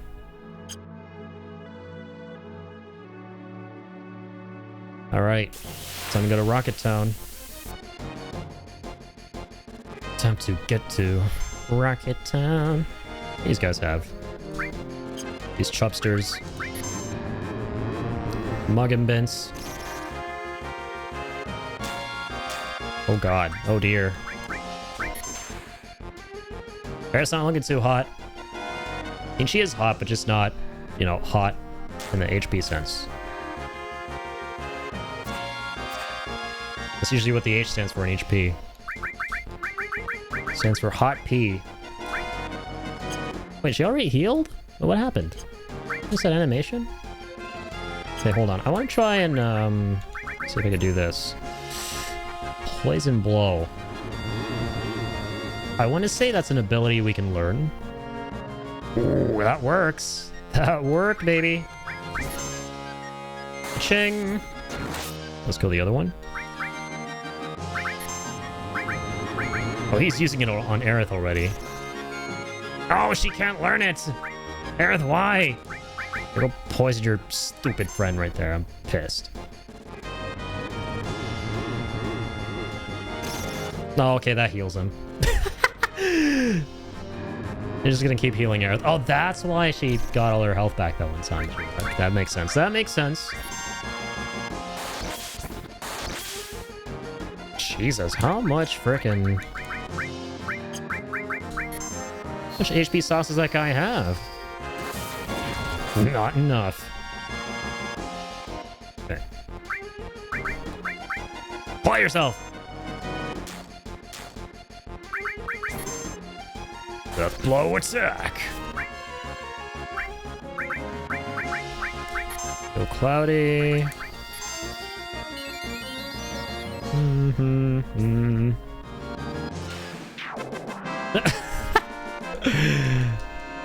That's funny. He wants to steal something and you just hear a bullet and he dies.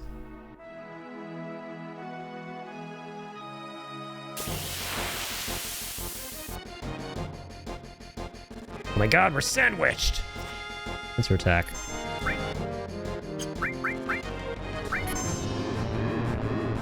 That looks divine, man. Yeah, it's amazing.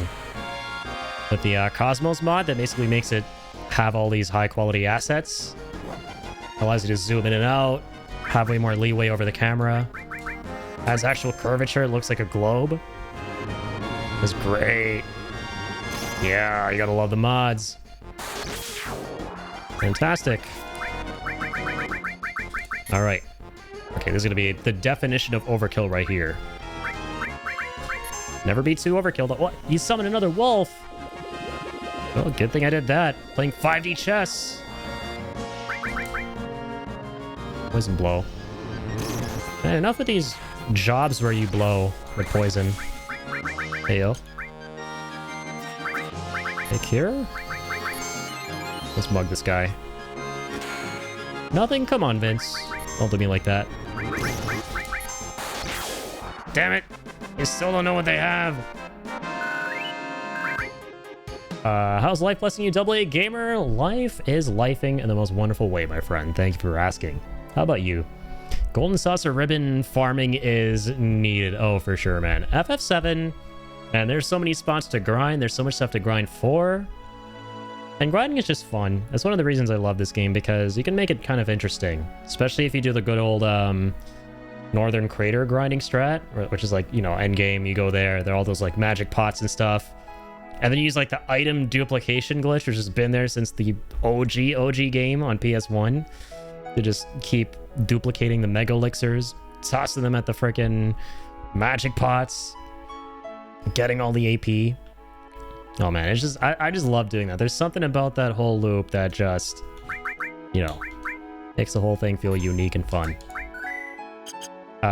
Blessed and highly favored as always. You love to hear it. Man, when I learned that, Mega Elixirs were basically unlimited for me. Yeah, for real. That's the ultimate cheat code in Final Fantasy VII. The funny thing is, right? A part of me doesn't even consider it like a glitch or cheat or exploit because, you know, it's been in the game for so long, since basically day one in the frickin' 90s, that it's like, okay, you might as well consider it a part, like an intended part of the game. Because they never even, listen, they never even patch it out. They could have patched it out. I'm just saying. Just saying. All right, here's that beautiful reggae we all know and love. What's that? Rocket Town, baby. I can't wait to see Rocket Town in Gloriadas HD. Time to get good old City. Rusty old rocket. Was that the last one they built? Shinra's failed space program? Well, let's find out. This is where Cloud can also get his Yoshiyuki, right? It's a cool ass sword. It's basically like a Masamune for Cloud. Oh my god.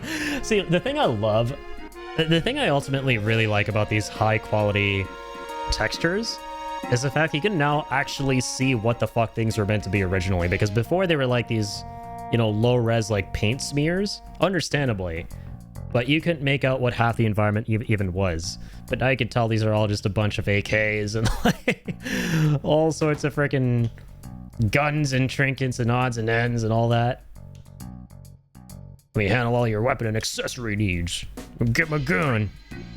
My shotgun. Well, that makes sense. They would have that.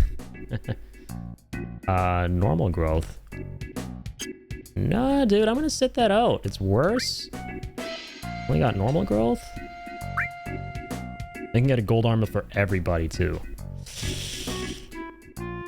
These are sauced out, but I'm gonna pass on it.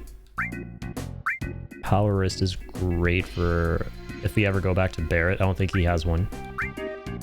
Oh, magic 25? Alright, we're buying one of these. That is getting Copa-copped,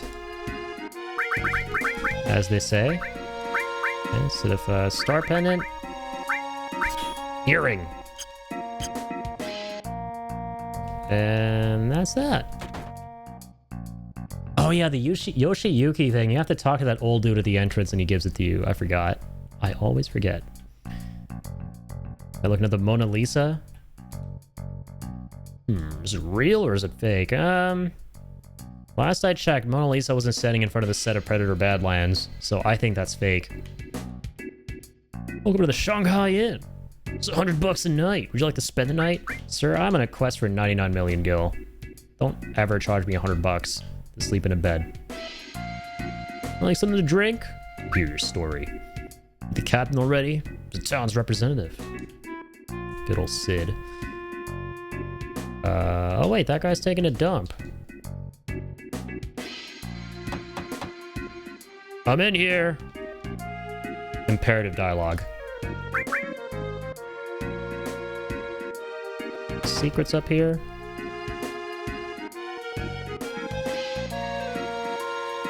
A cozy little abode.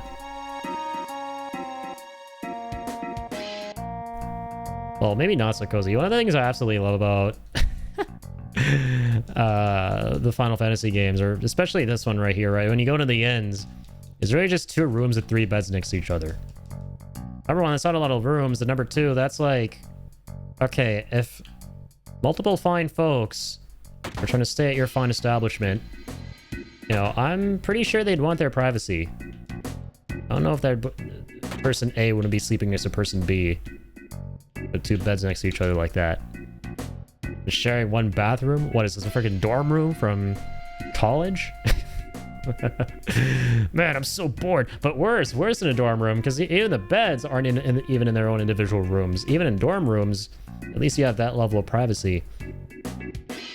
Maybe I can spice things up here? Man, I'm bored. Same. Give me Sid already. Come on, Sid. Let's go see your beautiful cigarettes. In your beautiful face. Oh, you hurl beautiful language and a beautiful Shira.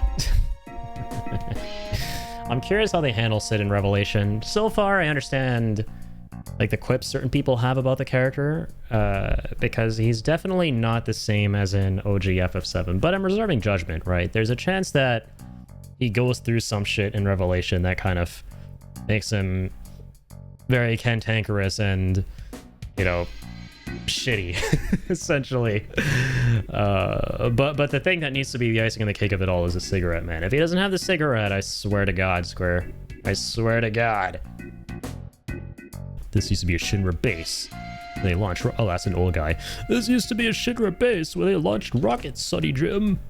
You saw the leaning rocket, right? That's Shinra number 26. It never got off the ground, though. Yeah, my Yoshiyuki? It just looms there. That's how the town got his name, Rocket Town. Want to take a look at the rocket with me? I'd love to. I like rockets. Rockets are cool. It's a big rocket. Get so impressed every time I look at it. Sorry to get you into this. For me, it's kind of a hobby. But by way of thanks, let me give you this. Yoshiyuki, baby. Take good care of it, boy. So with the Yoshiyuki, that's triple growth. That's new. That motherfucker is new. That motherfucker is nude and new at the same time. This did not have triple growth. It didn't have triple growth in the OG. I'm telling you, I have a not great memory for gameplay. I'm gonna tell you right now. In vanilla FF7, the Yoshiyuki sword did not have triple growth.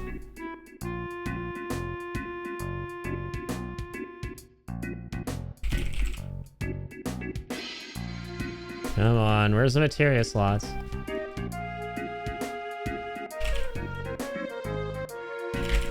Growth?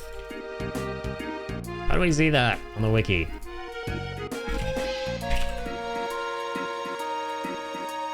Standard materia growth and 2 unlinked slots. Yeah, and this is how it works. If your boys are dead, or boy and girl, since we got Aerith, you do more damage. That's the whole thingy-mabobby with a Yoshiyuki Madabi. The problem is, I like having Death Blow and Cloud. Triple growth, though. Whew. Materia growth is the most important thing in the world at the end of the day. So, you know. Added cut. These aren't linked, by the way. Well, we can always swap them for down here. They don't need to be swapped, though, because, you know, Cloud's not going to be the one using added cut anymore. So let's go added cut. Sneak attack.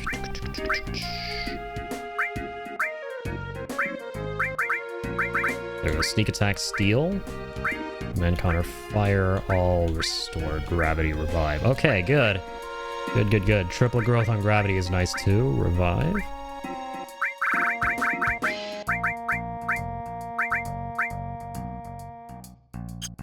Lovely. I would like him to keep using this weapon if he can for a little while. As if the triple growth now in New Threat. Absolutely mantle. So yeah, his whole thing's out now is going to be to steal. With them sneaky attacks. We could give him added cut too, but I think I want to give that to Vince, who has a 100% chance of death blow working now with the added cut. Not going to be as strong as if Cloud were to have it. Almost as strong though. Almost. Let's not say that. His strength is almost the same. Alright. Beautiful. So beautiful. Save my game. Alright. What else we got? What a pull timer. Do I know any good jokes? I know, do you? Drill arm for Batisu. I gotta like check out the stats of all of these weapons I'm getting, man. Tele 20, crit 15. Not even really the stats, but specifically the materia growth and what that's like. Actually, we already have another triple growth one. We just don't know about it. Probably not, because I think those would be a lot more secretive. Okay, this is where Shira sits us down and shuts up and gives us our tea. That's right, we're in City's house. We're in City's backyard. There's a tiny Bronco in glorious HD. Looks like a customized Shinra plane. A tiny Bronco, huh? Want me to keep watch? May I help you? Oh, we're just, you know, looking at it. If you'd like to use it, please ask the captain. He should be in the rocket. I'm Shira. What are your names?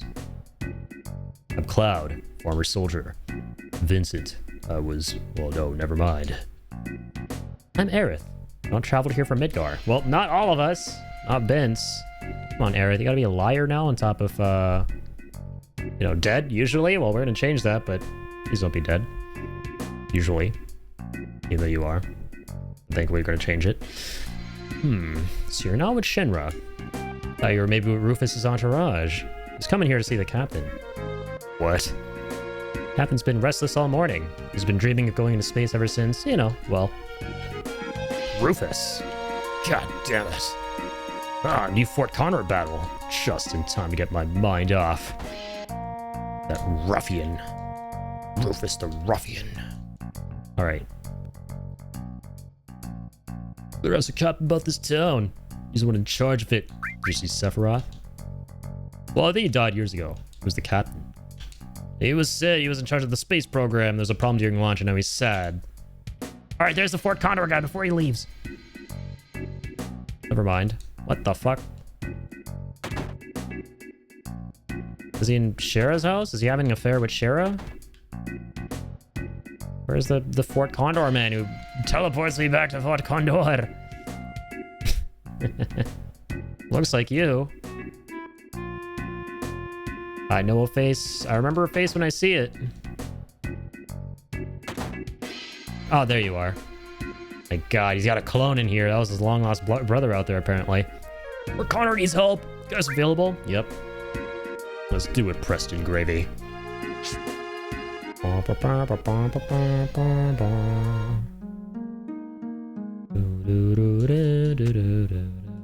This has been really fun, too, as part of this mod, right? Being able to go back to Fort Condor periodically to play the minigame. It's been nice.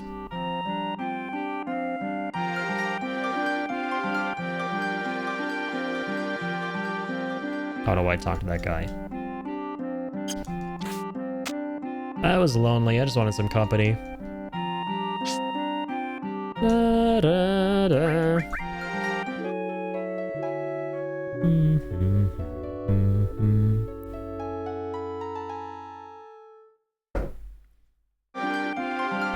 Lovely. Finished Wild Moob. I like a lot. See, I told you, man. It's a crazy, stupid movie. The best way. Crazy stupid. I love the plot twist in that film, man. Unironically, one of the best plot twists in any movie. Yeah, the end is pretty wild.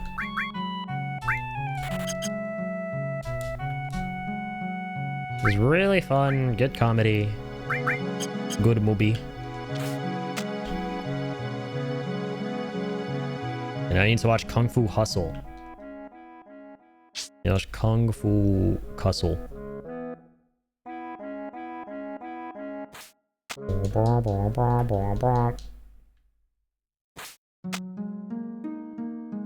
Alright. Here we go. Let me fight bad people trying to attack Bird. I'll use it, but don't let your guard down. Tri-stoners are now available, remember? Rembois. Tri-stoners. I remember that. Can roll 3 stones at a time, can't move. That's cool. No, I remember that. Alright, start the game. We're reactive around here, not proactive. Alright. Let's do this. Moving smooth and low. That's what it's all about. That is what it's all about around town. Come on. Got some burbs. I like burbs. More specifically... Oh, I'm shooting these burbs. Well, these specific burbs, you see. No planned thought, only response to stimuli. Exactly, my friend, exactly. Just gotta go with the flow. That's what it's all about.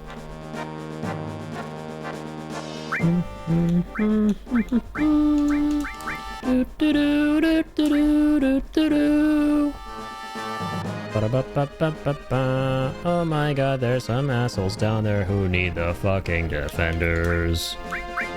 Alright. Let's get these tubsters in here. Alright, go that way! Flank right, my friend! Got some beasts.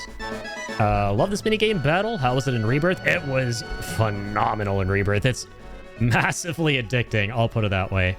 Every single minigame that was in the original that they translated to Rebirth and more was out of this freaking world. I have my own little tiny quips at Rebirth and Remake here and there. At the end of the day, though, I think they're wonderful, phenomenal games. And a big highlight for me, which for some I understand wasn't a highlight, was just the spectacular amount of minigames in Rebirth. There's like this huge variety of minigame content.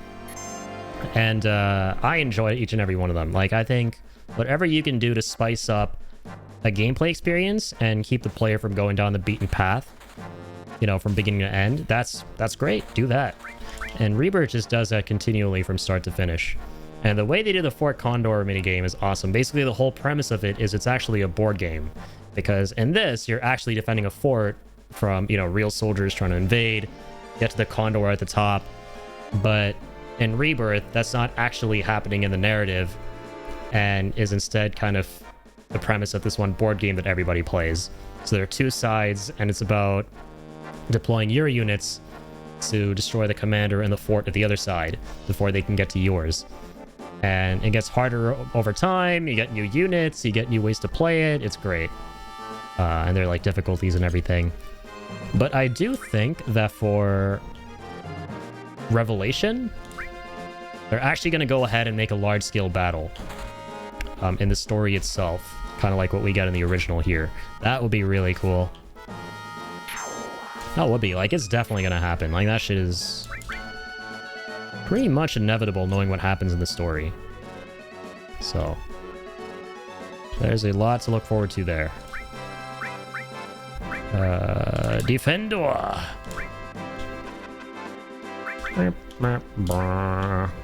Peak Malik! Peak Malik in the house. You know it, my good sir. Alright, let's get the shooter here. Shoot McShootster. But yeah, Malik, I'm looking forward to the podcast, man. We're still on for Saturday at 1, correct?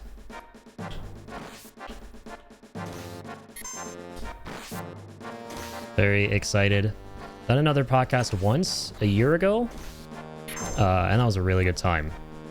That's right! Good old 1. Hell yeah, man. I will be there, not square.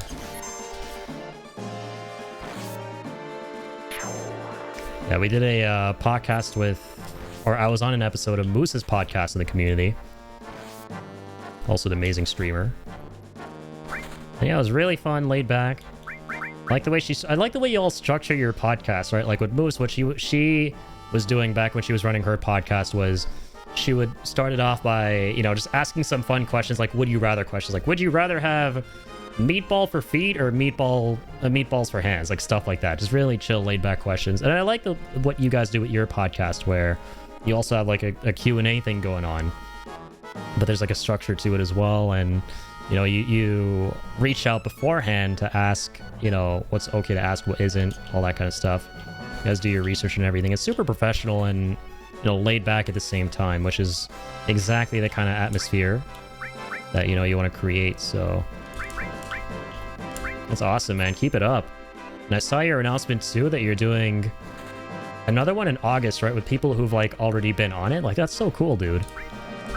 coming with all these ideas and stuff with it and like evolving it. Alright, can we kill this guy? Place. Thank you. Yeah, of course, man. Gonna do amazing. Thank you, my good sir. Yeah, we are just... It's just gonna be a nice, easy, laid-back enviro, man. And whenever that's the case, yeah, the environment is already amazing for anybody to really fly and, you know, have a good time. So can't be quote unquote amazing without something already being amazing. So I think it's almost been a year of doing this. Time really does fly. It really does. It's honestly scary how fast it flies, if you ask me. Like, we were having a bit of a talk at the beginning of stream today about, like, my thoughts on streaming after doing it almost 7 years now.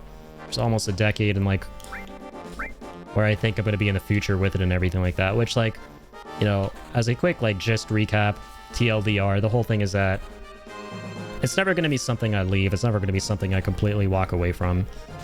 But it's something that, at some point for sure, I think it'll be a little bit more passive than it is right now, where... You know, I'll be around, I'll come on, I'll go live and enjoy what I always have, but just not as, you know, prolifically as I have been, and as frequently.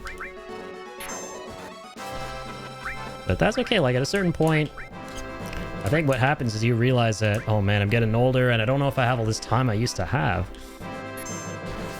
And it's like, where did all this time go to, like, circle it back? Like, how did time just slip away so fast? Also, Teo, welcome on in. Made a great investment in yourself. You deserve to be bigger. Thank you so much, man. That always, like, means a lot when I hear stuff like that, so thank you so much.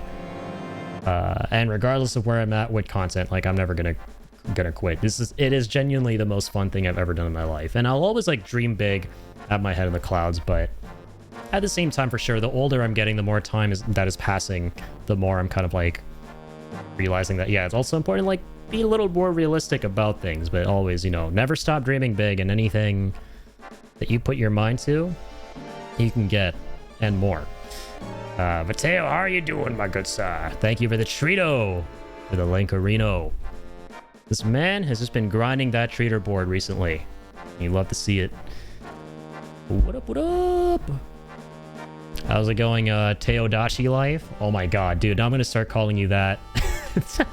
I literally just came up with that on the spot. What do y'all think of Teodachi life, given his amazing Tomodachi life arc that he's been going through? What up? Any career that reaches a decade, you gotta slow down the energy when you make the money needs to be living the life you want. Absolutely, man, yeah. You'll eventually, like, reach a crossword. I wish I could reach a crossword. I enjoy crosswords. I've been playing a game on my iPhone which bugged out and doesn't give me the crosswords it's supposed to give me. Jacob can tell you all about that. But no, at a certain point in your life, you'll reach, like, a crossroad with just about anything that you're doing. And, you know, then you have to, like, start asking yourself some honest questions, you know, being honest with yourself, being real. I'm kind of, like, at that spot a little bit. I was having a long conversation about all this kind of stuff with my dad a couple days ago. Doing good, Addy. About to play some Cyberpunk 2077 again. Today, loving the game so far. 12 hours in. My man, dude, I can't wait to play Cyberpunk again.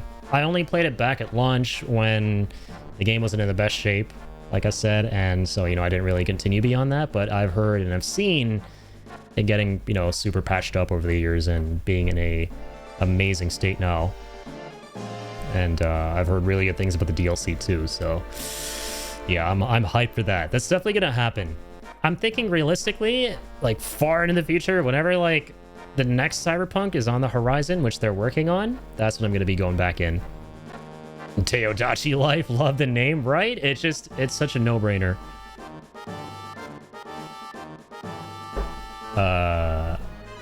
115 streak, holy shit. The blessed 115, dude. You know me, man, you'll know I loved frickin' COD Zombies back in the day. And, like, 115, whenever I see that number, 115 or 935, I'm always reminded of Call of Duty Zombies. Which, for those of you who know, those of you who have the ball knowledge, you all know ball, you'll know what those numbers mean. Gotta have that real deal combo with yourself. Absolutely, man. Whatever you do in life, like, you gotta be honest with yourself, you know? Because at the end of the day, it's about doing what's right for you. And if you're not honest with yourself, you're never gonna be able to do what's right for you. As much as you might want to believe that, you know, like, I can go against what might be the truth, I can go against what might be realistic, and what might objectively be the best thing there is for me. The truth is, you know, whether you like it or not, there are things that will work for you and things that will not. And at a certain point, with enough experience, with, you know, whatever it is that you have been through in life, whatever it is that you have tried, whatever it is that has happened to you, you will start to pick up on what those things are, what those things aren't. And like they say, right, experience is the greatest teacher. And you're gonna start having those honest conversations, which are important. You can't ignore them forever. And admittedly, I have that's my biggest flaws. I put those off a lot. I'm like, everything's gonna be okay, everything's fine, you know, just like keep on keeping on, as I say, right? Which you should. But there has to be a limit, or there has to be a line for sure. Also, sad news from yesterday, I'm no longer interested in getting a Steam machine. Saw the performance and how much it was. Yeah, no, but I'm good. Dude, yeah, that was the whole thing. I think we were all kind of collectively talking about as a community. We were hanging out in Soul Stream, watching him react to the Steam machine information. And yeah, I could not be less interested in that console if I tried, from where I'm sitting at least. Because first of all, like, to me there's no value at all. Like, I will never ever get any value out of that system, period. Like, I'll rehab the systems I need, the systems that work for me. But hey, you know, if other people feel like they can get value out of it, that's great, you know? I'm not going to judge people for buying the console. If people ask me, like, if I think they should buy it or not, that's different. I mean, I'm just going to tell you that, like, hey, from where I'm sitting, my suggestion is don't. You can get yourself a system for like 800 bucks pre-built on Amazon that is more powerful than a Steam machine and more powerful than a PS5 for that matter. If you don't believe me, you can like go check right now. You can get like a 3060 build for 800 bucks in Canada. All right, like there are way more cost-efficient options out there. Because like for what you're actually getting and how powerful it actually is, it is not worth the price in my opinion. So that's my stance on it. But I'm not going to debate anyone. I'm not going to like argue with anyone about it. That's why like I saw a lot of people like talking about this whole thing in the Discord. I'm like, yeah, everyone can have their own opinions. I just don't jump into like discourse and stuff about that. Because at the end of the day, like, it's not going to be very enlightening or enriching having a conversation with me. I'm just going to be like, yeah, you know what, fair enough. Like, I'm not going to tell you whether you're right or wrong, unless you're, like, putting cyanide in your mouth and you're like, well, I think this is good for me. I'm not going to be like, dog, why are you saying this? How could you believe this? Maybe Half-Life 3 was the thing with the GameCube, maybe, but 1,049, yeah, no, yeah, and, like, the most expensive version of that console is, like, $2,000. Fucking Canadian, man. Like, I don't. It doesn't compete with me. Not a console, it's a computer. Half-Life 3 might just still come out. Who knows? The thing releases, I think, on the 25th, but that's just cope. That's what makes it worse, too, Alex. It can compete with the optimization of PS5 and Xbox anyway, but its base specs being worse than PS5 is a big blow. Like, see, I understand the appeal for people who... Like, it's a very specific audience is the problem. And in my opinion, again, this is my perspective, I just think there's not enough justification to buy it, even though it does exist. And that justification is that, listen, man, I don't know how to, like, build a PC. I don't know where to start. I don't know what parts, this, that, and the other. All my friends are on Steam. I don't have a computer. I want to play with my friends who are on Steam with these games I can't get on console. Let me go buy the Steam machine. It's small, it's compact, it's easy to set up. And it's like a computer, cool. Like, I understand that perspective, but it's like, in my opinion, very, very, very flimsy justification to buy that system. But again, like, I'm not going to judge anybody who wants to go out and buy it. You know, feels like, you know, they're going to get value out of it if they own it. I don't judge people's purchasing decisions unless it's someone I care about trying to buy crack off the street. You know. Yeah. A few things led to this less than stellar launch versus AI bubble. That makes sense, yeah. They're not going to subsidize, and they can't make it cheap either because of all this memory shit going on. Seems to want to, yeah, exactly. Subsidize our console with software sales. People who own Steam accounts already have lots of games. People could buy these computers and then flash Windows and basically a cheap PC good enough for most people. Steam's literally on everything. Like, there's a reason to buy this one. From where I'm sitting, yeah, there's not a lot of justification. There's those two things are what killed the price. Yeah, like, the climate is fucking horrible right now for anything tech related, right? Like, forget the Steam machine as a whole, man. If you're trying to buy new shit, you're cooked. Like, you're everything is a luxury purchase now. Everything, gaming is a premium hobby. Every which facet you decide to pursue gaming through is going to be a premium facet. Like, you're not going to be able to get something affordable. Like, that's what the point of gaming used to be. That, like, hey, listen, if I want, like, the best, you know, 15 out of 10 sauced out bells and whistles experience, I'll shell out, like, over $1,000 to get, like, a PC, right? That's better than anything on the market right now. But if I want something that'll get the job done, it's decent, you know, I can play all the games I want to play, shit, okay. You got, like, $500. Great. And now that's, like, doubled. Everything is just so massively fucking expensive. Just because of where we're at. The AI bubble. No more consumer parts. Sucks. It really does. Yeah. For me, it's like, I just look at it from my own perspective.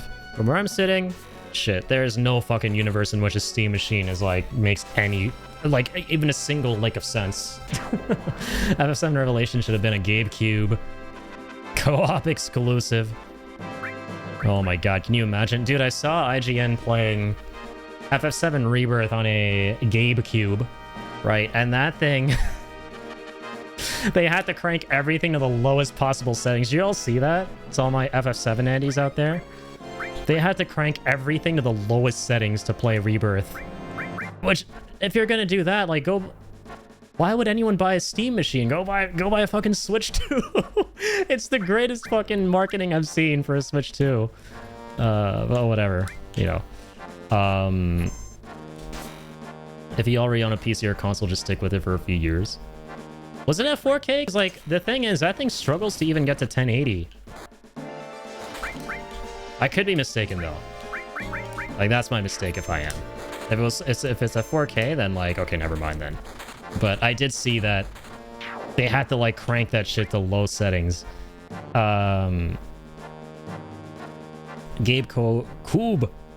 See, it was going to be so good, a must-buy if you look what normally happens with big-name flop consoles, not the Soldier Boy consoles. It's going to do well. Right? It's Steam, it's Gabe, it is... There's... Like, it's ultimately, it's not going to flop. Like, people are going to be massively interested. And there are a lot of, like, uninformed individuals, too, who are going to be, like, going out and buying this console, too, assuming that it's something that it's not. Like, I'm just going to keep it very real. At least one best thing, Steam does have great sales. Yeah, the storefront is, like... I mean, forever and always going to be what makes Steam extremely goated. But, you know, just because... I'm happy with a bunch of being able to, like, get away with getting 6 games for $40, which is what Jacob basically just did not long ago. Doesn't mean I'm going to be completely blind and oblivious. So when I think I can genuinely critique the company about stuff that I don't agree with, there's going to be a lot joke at because Steam didn't buy anything before. Alright, wait. Let's shoot these bad boys down. Fuck you, kid, you're a dick. It's a 4K that people are stress testing because they marketed it with 4K 60 FPS gaming. I see. I saw a video where they were talking about, yeah, like, it struggles a lot at, like, 4K. But It also has like problems at 1080 itself, which was interesting to see. I saw that one video with a guy going over the... We were watching all the videos on Soul's stream yesterday. Shout out to Soul, his man hit us up with all the intel, with all these videos. I think I was struggling at like even 1080. This is interesting. Shooter... Brap. Also problems with Linux because as good as Proton is, it's not perfect. Dude, I don't care how good Linux is. I will never use it just to spite people who love Linux. I'm just that petty. Because motherfuckers won't shut the fuck up about how, oh, everything about Windows is ass. You're ass for using Windows. Get off Windows. You're not helping your case. I'm good, dog. I think I'm going to stay with Windows now. Not only because, like, at first, it wasn't giving me any problems, but now you're just being annoying. Now you're being annoying, and you need to go touch grass. That's the only reason I'm not going to use Linux. I'm kidding, though. No, like, Linux is fucking goated. I've seen what it can do. Again, literally the same situation with me and the ironing board machine. Does it make any fucking sense for me to switch to Linux? No, not now. Not in a million fucking years. So, there you have it. I mean, literally, like, look at what happened to Teo. Teo will tell you all about his experience. I'm sorry to drag Teo into this, but this man, absolute shout out to Teo. He took one for the team because he's also big into streaming, and he wanted to, like, see what Linux was all about. He had a great experience with Linux, no doubt. But then he started having all these problems, right? And then I remember you went back to Windows because of it. And it's not problems because of Linux itself, but because you already have things that run a certain way for your ecosystem that you care about. So like streaming, OBS, this, that, or the other.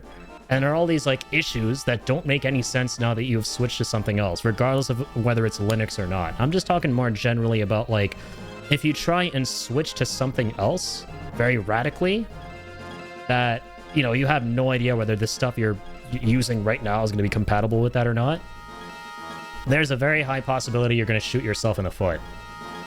So, you know.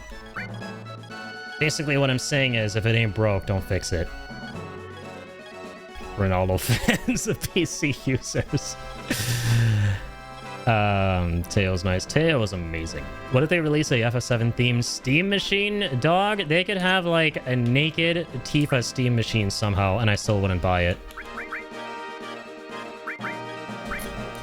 They could like mold, they could give you a flexible Steam machine that lets you mold the console in a Tifa doing the Jacko pose, and I still wouldn't buy the Steam machine. Again, not because I'm a fucking Steam machine hater, dude. There's no point in me buying the system. It adds no value to my life. Why would I buy it? Why the fuck would I buy a Steam machine?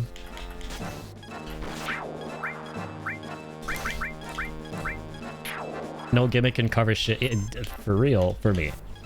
I know multiple Sekiro owners that switch to Linux to gain a time edge. That's actually kind of funny. I like that. I would buy it if I had some money or if it was cheaper, just because I have a lot of use cases for it. That's great. I'm curious, so like, it's out of curiosity, right? Like, what are your use cases for this system, Alex? Like, is it because of the size of it? Like, it's small? It's like, because you already have a PC, right? I'm just trying, because like, I'm starting to like see a good bit of the other side, but like I want to, you know? Linux was great for 5 months for gaming and learning no ways to use a computer and optimize it for better performance on games. With streaming, on the other hand, my PC crashed from times. I remember, dude. OBS somehow took weeks off streaming, trying to figure out when my webcam would work. Besides that, it was a fun time. I just hated that part the most. Exactly, yeah. It's what I thought from what I noticed. Like, great operating system, but the problems you'd have to put up with simply because you changed your ecosystem completely, it kind of borked a lot of stuff that shouldn't have been borked in the first place. So, yeah. That's why I kind of don't have any plans of switching to Linux, you know. For Tifa lovers, they'll be selling their car just to buy it. Listen, I'm a Tifa lover, alright? Tifa's my wife. You guys know this. I have my marriage certificate. I just want to show it to you because you guys are going to get jealous. I show you my marriage certificate. Well, we're divorced now, like, on this playthrough, but I do have that certificate. But even I wouldn't buy that. It launched with shitty circumstances, just like as much as I love my Steam Deck. It's a bad purchase in 2020. Are you sure? 2026. Sorry, for one, my sister wants to play games that I own, but I don't want to give her my PC. Sometimes I want to game with friends, but a PC is too cumbersome to carry. Yeah, exactly. So, like, that's kind of what I imagine as well. Like, it's great for folks who want a system without the hassle of having to, like, build one, or the hassle of having to go out and, like, do research about, like, what to buy, what parts, this, that, or the other. Even if it's, like, pre-built, you know, you don't understand shit. Understandable. You just want to see something that says, this is a computer, it can play games, it's decent. Alright, okay, cool. Fine. Fair enough, it's small. I get that. Like, people ultimately want convenience and comfort at the end of the day. And, you know, you can't fault them for that. You can always give them suggestions, advice, but that's just down to your perspective. I'm someone who will only ever tell people what I think they should do if they ask me. I'm never going to give unsolicited advice fucking ever to anybody. I don't live my life that way. But if somebody came up to me and was like, Addy, do you think, you know, I should buy the Steam machine that's like, it's hot new console PC gaming shenanigan stuff, and I'll be like, exactly what Jacob is saying. Let me introduce you to something called a Steam Link, number one. And number two, your specific search query on Amazon, which will lead you to a PC that's $800. That is more, that's like double the power of a PS5. If size isn't an issue for you. That's what she hopefully said. color me the boy unimpressed. Guarantee someone out there will buy this thing when they could have just used Steam Link. Yeah, I agree. Actually, at first I thought it was people who just didn't have PCs. Then I came to know a lot of people who already have PCs want this thing because they're like, oh shit, I can like, okay, it's kind of like a console. Like I can hook up a controller and, you know, and play this on my TV. It's like, no, dude. That already exists for completely for free. And that's Steam Link. If you have a computer, just use it, and it works great. Like, I've been using that at Jacob's house for certain games, and like, it's awesome. It gets the job done. Like, you've been able to hook up that shit to your TV for eons now. Like, and everyone knows you can, but they're like, oh, but you know, the wires or this. But no, like, dude, you do that shit real easily wirelessly. It's an actual app. And it'll give you the entire UI. It'll give you the entire space the way it's presented on, like, you know, Steam Big Picture. You have, like, an entire dashboard, like the PlayStation menu, this, that, or the other. So... yeah, basically streaming from your PC, and like so few people know about it. You will be shocked. You'll be shocked how little people know about it and are like going out to buy a Steam machine because, you know, yeah, I can like hook this up to my TV, and it's not going to be like lugging around a massive PC and like plopping it down next to the TV and plugging all the wires in. You hate Steam Link, streaming for a PC, you're not a fan of it. I was thinking of getting a Steam machine for a couple of reasons. Gaming and making it the server host on my Plex server, so I don't have to use my main PC to host my movies and shows. And portable, I guess not. Sure, if a cube is portable. I'd had that thought, but now that I don't want it, now I will be continuing on building my second PC with a mini ITX board. I would, yeah, see, like, if you ask me, I think you should do that. Because at the end of the day, dude, it's all about paying for the most powerful thing for the least amount of money. like, let's be honest with ourselves, right? And that's not what the Steam machine is. So. I tried it many times and for a substantial amount of time. It has latency. Yeah, if you try and stream with anything, it's going to depend on, you know, your connectivity, your Wi-Fi, this, that, or the other. But if at this day and age, most people, at least... and a good majority of North America, right? They have decent, at least fiber to the node internet. So you shouldn't have massive problems with that. But I still do understand, you know, the whole stigma around the latency thing, and also then experiencing it as well on top of it. It does, you know, kick in from time to time. Like we had a bit of like a couple run-ins with latency when you were at Jacob's place, more than a couple actually. But if your setup allows you to, you know, use it as God intended, and most will,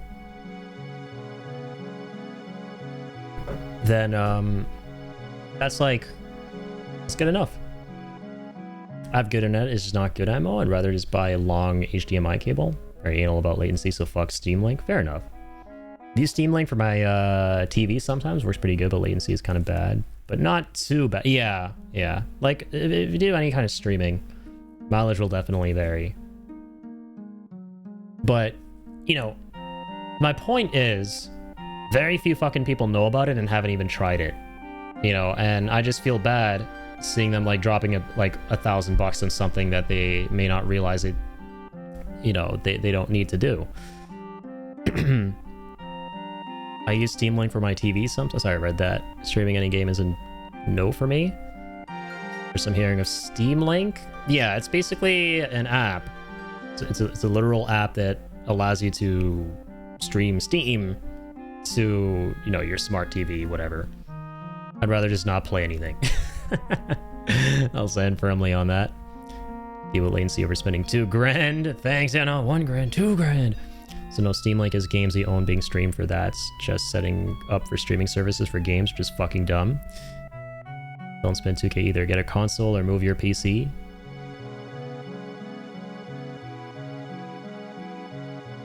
What? Wait, what? Oh, okay, something got deleted. Sorry, that's an incomplete chat nuke. Alright, what do we got here as a reward? 4 allies! Protection ring.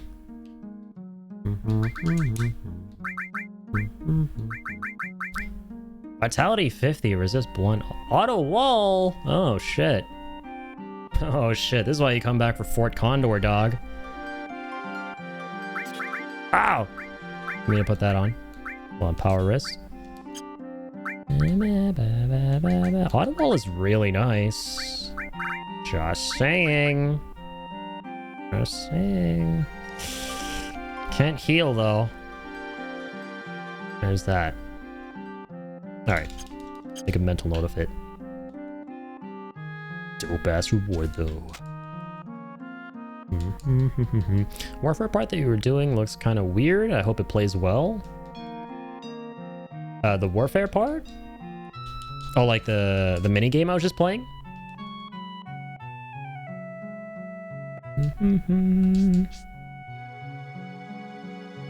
All right. Let's get a move on. Or Condor. It's already in Remake and Rebirth. And they actually handle it in a really, really cool way. Yeah, I love the mini games in those. And the way they adapted Fort Condor was awesome. So in those games, it's a board game. And the objective is to basically destroy the enemy commander's fort before he and his forces destroy yours. And the way it evolves over the course of the games, the way you get to spice it up, unlock new characters and stuff like that, is amazing. But what's going to be really cool to see in Revelation is potentially this being an actual battlefield. Because the story will necessitate that these characters actually defend the fort from Shinra, who are trying to get to the Condor at the top for the Magnus Materia. That's where everything is going in Part 3. In Part 3, Revelation, Shinra are going to go after all this like crazy, huge-ass, powerful materia around the globe. And one of them is situated at the top of that fort. So it's interesting. Like, you'll actually, in OG here, you're defending it over time from actual forces who are trying to get there from the beginning of the game almost. Whereas in that one, it's going to be at the very end when you have to do that minigame. Because up until that point in the OG, it's optional, but then it becomes mandatory. Alright, let's get the hell out of here. I think it's just Clash Royale in FF7 Rebirth. I've never played Clash Royale. Interesting. Oh, a lot of people who were really into that back in the day.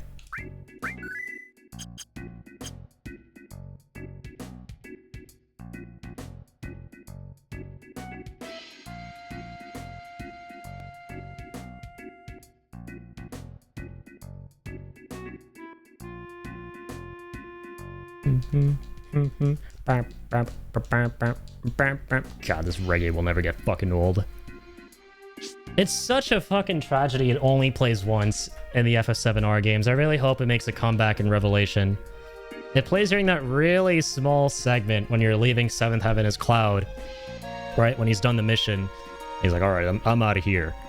And he gets approached by these hoodlums who want information about Avalanche. Right? And he leads him out back, and then he fights him and takes him out. And it never plays in Wall Market, where it should play, and it does play in the OG. It never plays, like... Probably not going to play in Rocket Town when we get there, but I mean, I'm sure the music's going to be awesome anyway. Because those games do have phenomenal soundtracks. But I miss this one so much, man. It's great. Interesting indeed. That's why you haven't made the connection yet. Yo, what's up, Toady? Welcome on in. Gonna make some food, so I will lurk for a bit, but I'll be back. Sounds good. Dude, thank you so much for being here. And thank you so much, Kurado, for having a psychosis episode on this ladder and bugging my game out. You know what's funny? This is an actual bug in Vanilla 7 as well. Alright, let's reset this. This is something that can actually happen. But yo, Toady, thank you, dude. Enjoy food. Hope you didn't save very long ago. It's actually happened to me before, funnily. This literal exact thing has happened to me before in vanilla Final Fantasy VII. Yeah, he's just moonwalking at the top of that thing. Oh, you know what? I get it. You know, we've established that these modders have a great sense of humor. They saw Red 13 moonwalking in Final Fantasy VII Rebirth and decided to give that to Cloud in, in New Threat.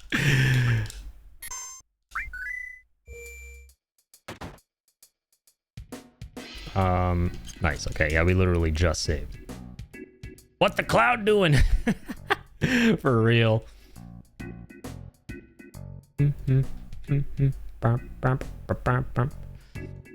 Cinema modders, big respecto.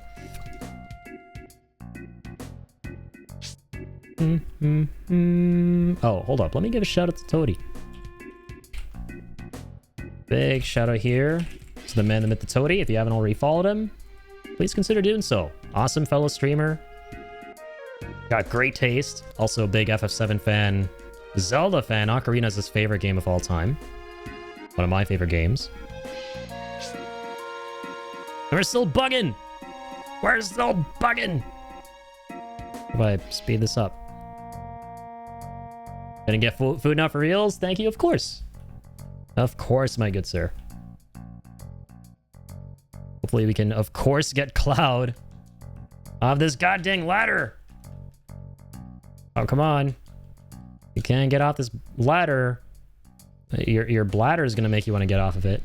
Need to pee at some point. But I don't know if that's part of the mod. Dude. What the heck? Is this like a known issue with, what are the mods are running? Is it... I swear this has happened in vanilla FF7 to me. We'll look it up right now. We will look this up. Let's see. This is our first bug. Stuck at top of Rocket Town ladder. Bug. Literally just walking on thin air. Permanent stuck on ladders. What's this? This is a similar thing to what we have.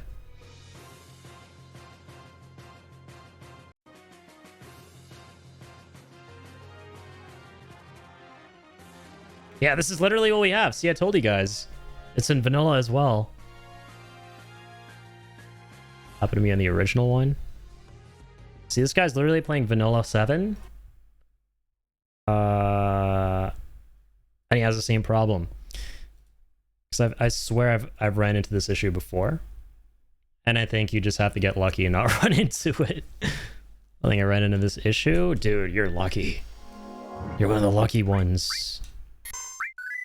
Okay.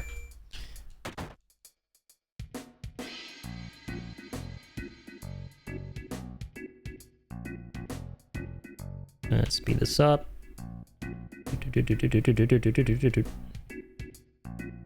Maybe speeding it up can kind of help. Okay, let me like open my menu or something. Oh, there we go. Okay, nice. I don't know if like menu spamming helped or whatever. I don't know why I was even doing that.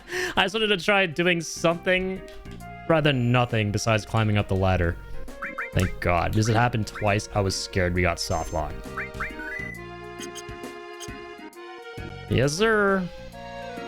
We're now good in the hood. Let's disable that. All right.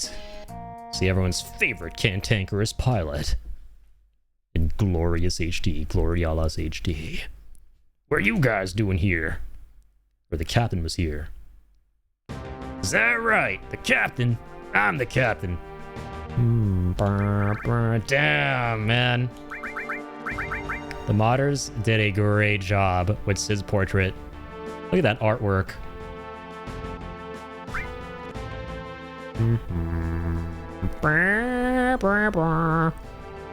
The name's Sid. Everyone calls me Captain, though. What you want? Let's see about this rocket. Wow, not bad for a kid. Alright then, I'll tell you the story. Know that Shinra developed a bunch of technological gadgets during the war with WUTAI, right? Today it's an energy company peddling Mako, but in the old days, it was a weapons manufacturer. God, Yoshiyuki looks really cool on Cloud with the chibi model. Or rather the Nino style, because they're, you know, all chibis. Well, after the war ended, they came up with a rocket engine. There was so much excitement about the thought of going into outer space. Dreams got bigger and bigger. Put a major budget into it and built prototype after prototype. Finally, they completed Shinra number 26. Chose me to fly it. The best pilot in Shinra, no, the entire world. I mean, come on. Finally, launch day arrived. Everything was going well. It's funny how his hair with this character model is gray, even though it's actually supposed to be blonde. I always found that kind of funny about Sid. Right up until that dumbass Shira messed up everything. Because of her, I had to cancel the launch right before takeoff. Ended up damaging the rocket. She didn't even make me my tea. After that, Shinra nixed their plans to explore outer space. All after telling me that the future was in space exploration and getting my damn hopes up. It was all over when they realized how profitable Marco? Who the hell's Marco? Is he in the room with us? Marco Power was. Well, I got left here to rot away. Money, moolah, dinero. They sold my dream up the river just to save a few bucks. Sorry, I'm not crying. Look at this rusted-ass rocket. Supposed to be the first man in space with us. Every day it tilts a little bit more. At this rate, I don't know which will come first. This thing falling over or me getting out of here. Last hope is to talk to the new president.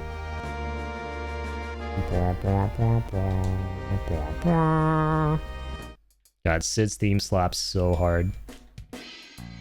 Again, I'm really looking forward to seeing how Rocket Town pans out with Sid. Right, the reason I'm like not being quick to jump the gun about his character being so vastly different in the re-trilogy is because we haven't seen him in his element yet. We haven't even seen him being an iota of an inch close to Rocket Town. So it's not even brought up, I don't think, really, in the games. So once this whole scenario happens, and like we actually get into his backstory and everything like that, you know, it might hit really close to home for him, and he'll probably like start to, his OG personality will probably start to bubble up. That's what I hope. We'll see. Only time will tell. Only time will tell.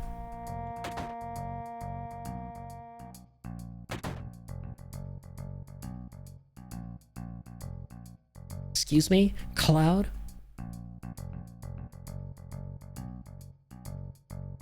The captain say something? Just about the failed launch. Oh?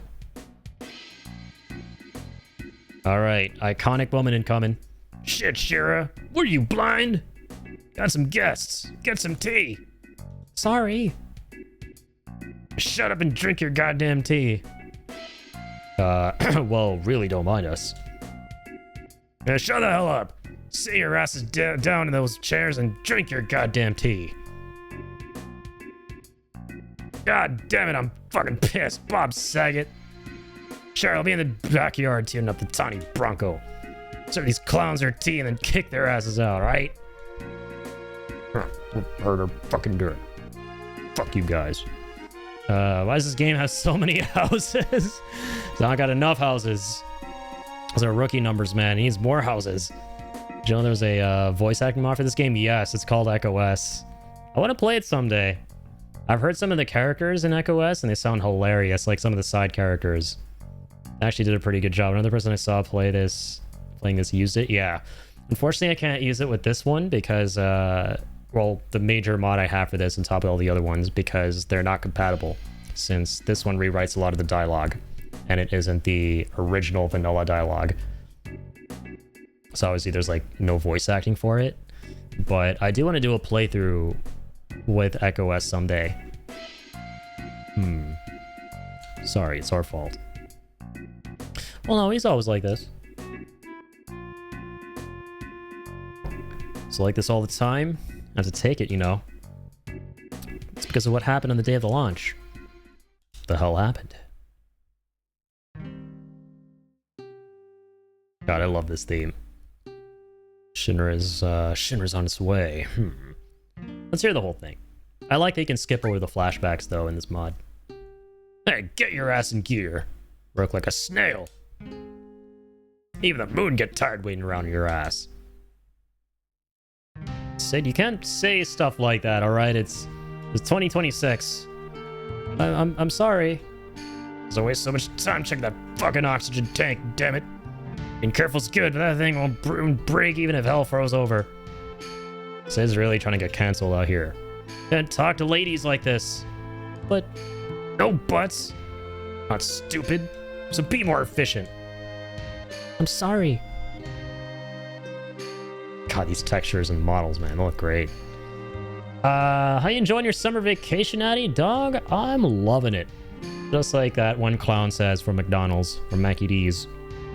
Yeah, my dad's been visiting after a couple years. It feels great to be able to spend some time. And yeah, as Malik says, life is blessed and favored as always. What happened to my mouse?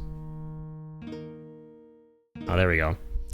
Rootster, welcome on in. How you doing, Rudy? Going summer tropical like the Bahamas or Hawaii for your summer vacation? No, sir.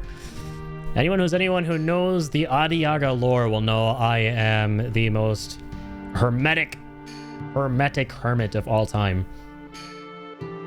In my playthrough, Sid's voice was a very irate Australian man. It was so funny to hear his voice in Rebirth. Yeah, for it to be so completely, utterly different.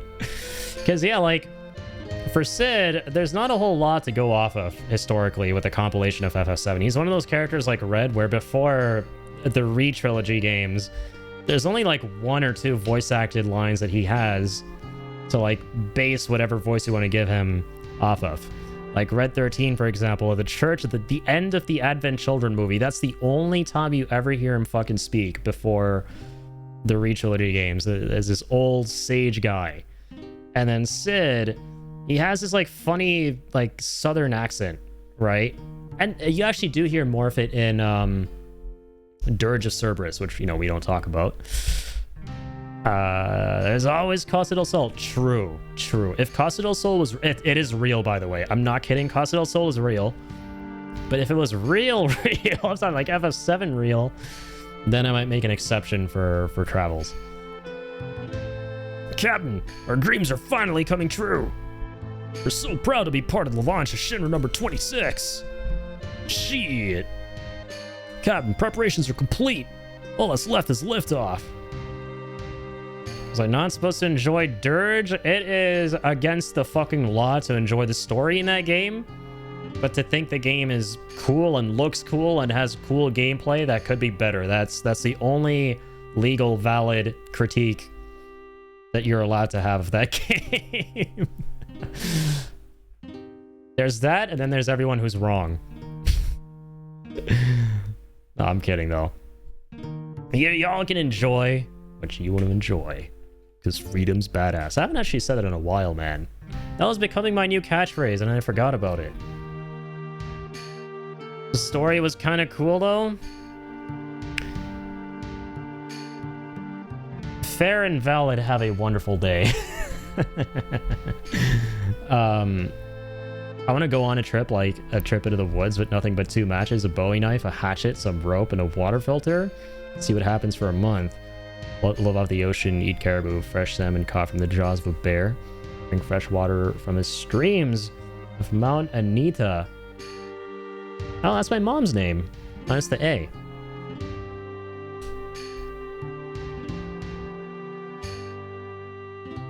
Alright, Captain. Fly our dreams in our outer space. Let's do it. Thanks, guys. I'm being an astronaut. We're praying for your safety, sir.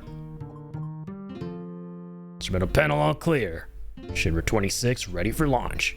Wonder what the odds are of Square remastering Dirge of Cerberus and fix the problems and make it better. I would like to see that.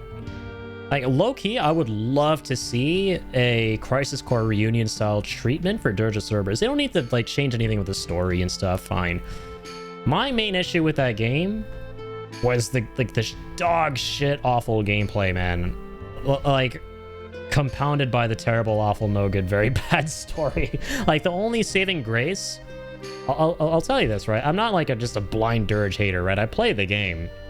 I'm a massive fan of all these games at the end of the day. And I love the compilation despite its many ifs, buts, and flaws.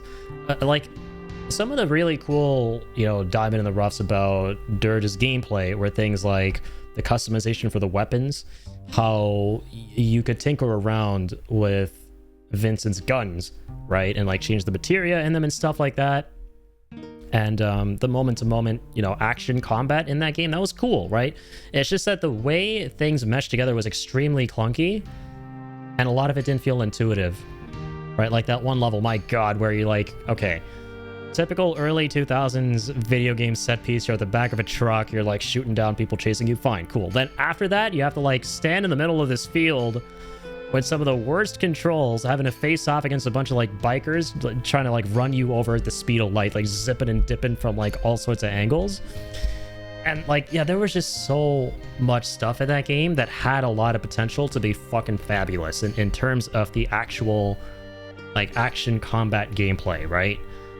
But it was just that like 15% that they got so wrong that kind of like diluted the whole experience with it. That's kind of what Dirge felt like. So I would love to see them actually do a remaster for it. Just call it Dirge of Cerberus Reloaded. It's literally right fucking there. Like, Square have the hardest hard-ons for the re-prefix. There you go. Dirge Reloaded. Give it the Crisis Core treatment. Keep the story the same. All the goofy shit the same. You know, just make it look really pretty. Fix everything to do with the gameplay. And I will go out and buy it. You know, regardless. Like, what if they re-release that game? I'm gonna play it, like, regardless of what happens. Because, you know, I just owe it to myself as a Final Fantasy VII fan. I want to see what we see. A level of the gameplay was iffy at best. Yeah. Reloaded would go hard as fuck, though, right? Right? Dude, I swear to God, man. If they don't call it Reloaded, I will no longer believe in Santa Claus. I will lose all hope, all faith, abandon your hope. That's just the end times right there. It is just ripe for the picking. Engine pressure rising. Shinra number 26, 3 minutes to launch. Beginning countdown. Finally. What happened? Spoke too soon, Sid. There's no wood in this bitch. Couldn't knock on any wood. Sid, we have an emergency situation. A mechanic has stolen the engine section of the rocket. What? But who is that little bitch? I don't know. Activating the intercom in the engine section. Oh God, it's Shira. Hey, goddammit, who the fuck's still in there? It's Shira, Captain. Don't mind me. Go ahead with the launch. I saw the movie, First Man with Ryan Gosling. That scene where they're testing the equipment. That was my favorite scene in the movie. Shira, what are you still doing in there? I was so concerned. Results of the oxygen test weren't satisfactory. They redeem themselves should they ever do it for real, man. It's not only like they have to redeem themselves. I'm still cool with Square, man. They still make great games at the end of the day. They're very hit or miss for sure. But man, oh my god, that will be yet another W that would make me look past a lot of the ifs and buts and grievances I have with their stuff. You stupid little shit. It's gonna get so hot in there that you ain't even gonna be shit. There's gonna be nothing left of you when we blast off. You're gonna be burnt to a crisp. You know that, don't you? I don't mind. If I could just fix this, the launch will be a success. I'm almost done. Shira, god damn it, don't do this. You're almost done, you're gonna die. So we have to start the countdown. We'll make it if we don't. Starting engine. Hey, wait a minute, Shira's still in there. What are you gonna do, Sid? You cancel now. It'll be another 6 months until the next launch. God damn it, Shira. Trying to make me a murderer? No, she's trying to make you your tea, bro. Oh, sorry, in the present. My bad. Captain! Shira? Tank number 7 check is complete. It's a complete tank number 8. It's all clear. Shira! What the fuck are you still doing down there? Was my favorite part of Australians. Oh my god. I would not have minded if they just full on made him an Aussie, dude. That would also absolutely slap. Come on, Shira. Hurry up. You're gonna die. I started with an Australian accent in mind, and I realized halfway I couldn't do it. Yeah, that's not happening. I feel like I can do some accents, but man, Australian's fucking tough, because I start off going, okay, here's how we do it. Then my mind goes, okay, wait, I gotta do somewhat of a British accent, but it's not a British accent. And then it just completely falls apart into whatever it you know, just turns into in the end. 30 seconds till ignition, beginning countdown. Sid, forget about her. We'll make it in time. Holy shit. What the fuck am I supposed to do? Fuck, god damn it, shit, god. Fuck, Bob Saget. I'm just gonna sit here and shake my head a bunch. 10 seconds till ignition. Internal temperature's rising. Oh man, the moon. Outer space, my dreams.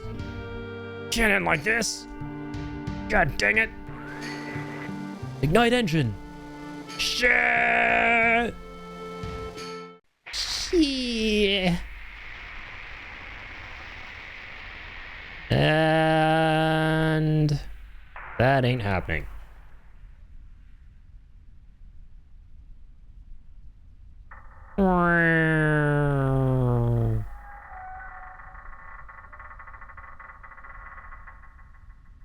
It's actually such a great cutscene right here.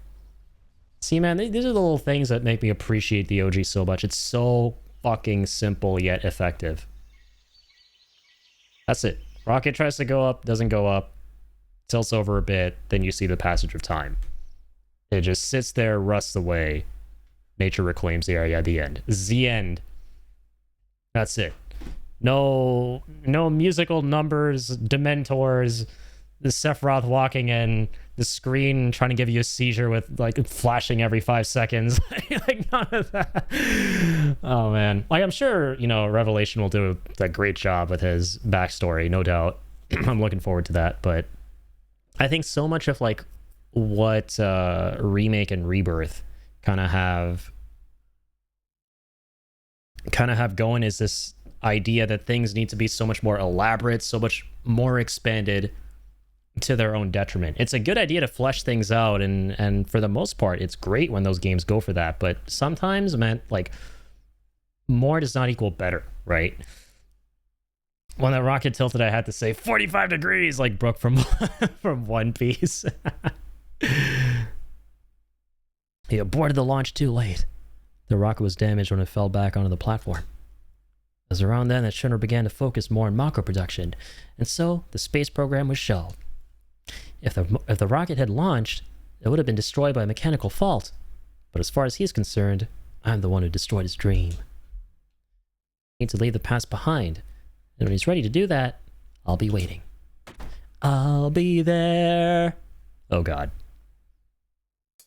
Sure, where the fuck's the tea? God dang it. Sorry. I said, come on, man. You can't be abusing your girl in 2027 minus 1. That equals 2026.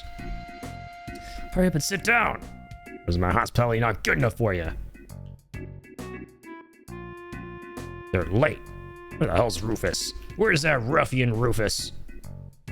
Hey, long time no see, Sid. How you been? There's everyone's favorite lard ass. Well, well, well, if it ain't Fat Man Palmer. How long were you figuring on keeping me waiting, huh? The way he runs around is so fucking stupid, I love it. His running animation's great. So, when's the space program gonna start up again? I don't know. The president's outside, so you don't. Why didn't you just ask him? Fuck, good for nothing, fat ass. Oh, don't say fat, you dude. Sid, you're trying to get me fucking canceled out here, dog. Listen, I'm just a messenger. I'm just reading dialogue. Okay, I'm just reading words on a screen. All right, don't cancel me, Twatter. I don't even use Twatter. All right. Hey, you making tea? Can I have some too? With lots of sugar and honey, and oh yeah, don't forget the lard. I said that word. Damn. Epic foreshadowing. I foreshadowed the lard, chat. Alright, let's save. Let's save game. I have met you before. I'm not gonna save you. What the? Got me all excited for nothing? What'd you come here for? We're here to take your plane. It seems that the man we're after has decided to go south in search of a ruin called the Temple of the Ancients. A fast seaplane like yours would be ideal for seeking it out, seeing as my airship is still out of commission. Fuck! First the rocket, then the airship, now the tiny Bronco? Sugar pissed all over my dreams of going in outer space. Now you want to take the sky from me too? Oh my. You seem to forget it was because of Shinra that you were able to fly in the first place. What? Excuse me, everybody. This way. Come check out my backyard. It's got a wishing tree. You want to take a ride on my wishing tree? You heard the Bronco, right? I believe Palmer's about to steal it. Why don't you talk to him? Alright, give me 1 second. I'm gonna save again. I'm an absolute saving slut. Oh, oops, not in slot 3. Slot 3. Lard greater than butter. Remake. Did Palmer dirty? You're right, yeah. He was a total slut for butter in Remake. I forgot about that.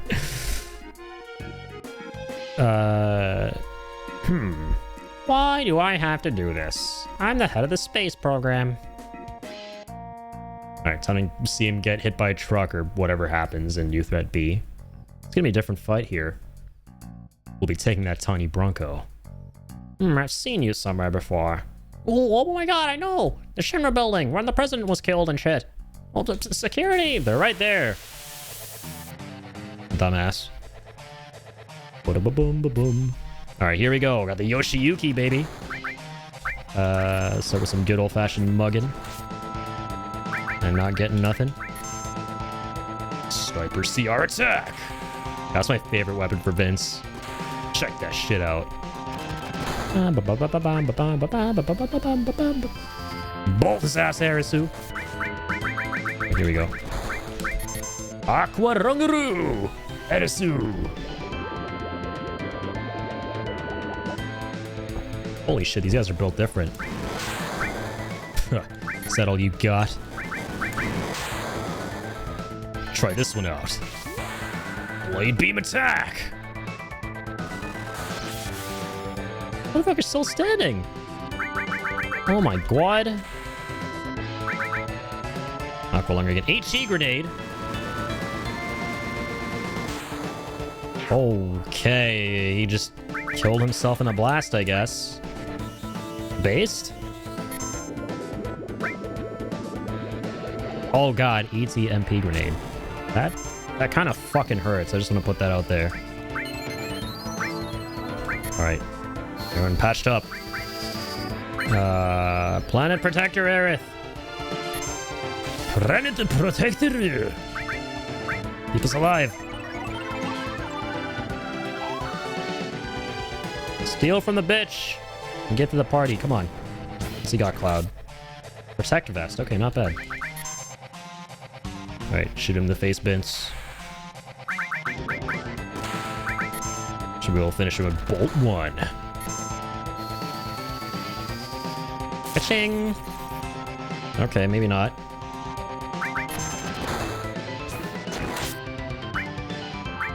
Alright. This is the end for you. Michael Myers Voorhees attack! Take this!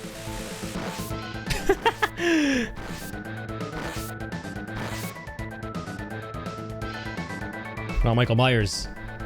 Leatherface. Jason Leatherface.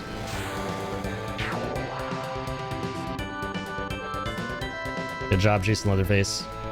Damn crits, though, man. All that frickin' damage for days. Alright, round 2. Pass on fight Fat Man Palmer. Big sneaky deaky attack. Nothing to steal from there. What a shame. Merton. Palmer wears a merkin? Oh, sorry, Merton. Merton, right. I wouldn't be surprised, though. Ah, Aqua Rake. Alright, can you learn that? Oh, you have Aqua on. Why do I care about you learning that? I'm a taste of his own medicine.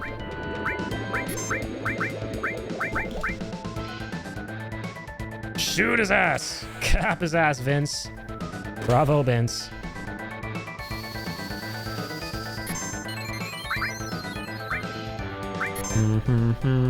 Stone. He loaded his gun with a stone. And then Vince decided to shoot his buddies.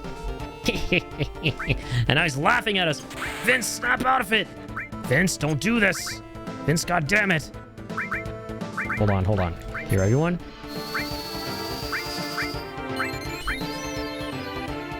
Cloud, stop him.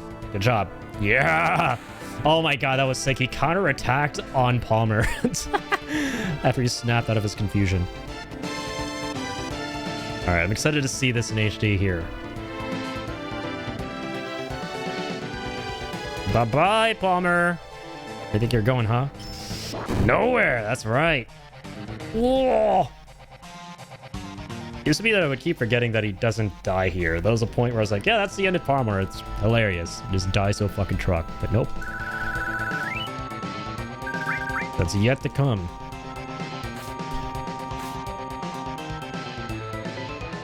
It's taking off. Get it. Get it. Come on, Vince. Yeah, tail. Thank you. Give me the 8 treats. Almost number 4 on the treater board. Now you're. I think. Wait. Are you? You're now number 5. That's your first time being number 5 there. Shit. Let's go. Look at you, man. You're flying. Just like in the game. Blah blah blah blah blah blah blah blah. We're gonna witness peak cinema here. Then we're gonna imbue Link with the treat buff. Fuck, the tail's been hit. Alright, to be continued. This is how we save the tail. To give a treat? Oh wait, no, it's going on its own. Damn it. Hold on. It's gonna be a big splash. Mom, I can't pause. I'm playing a multiplayer game.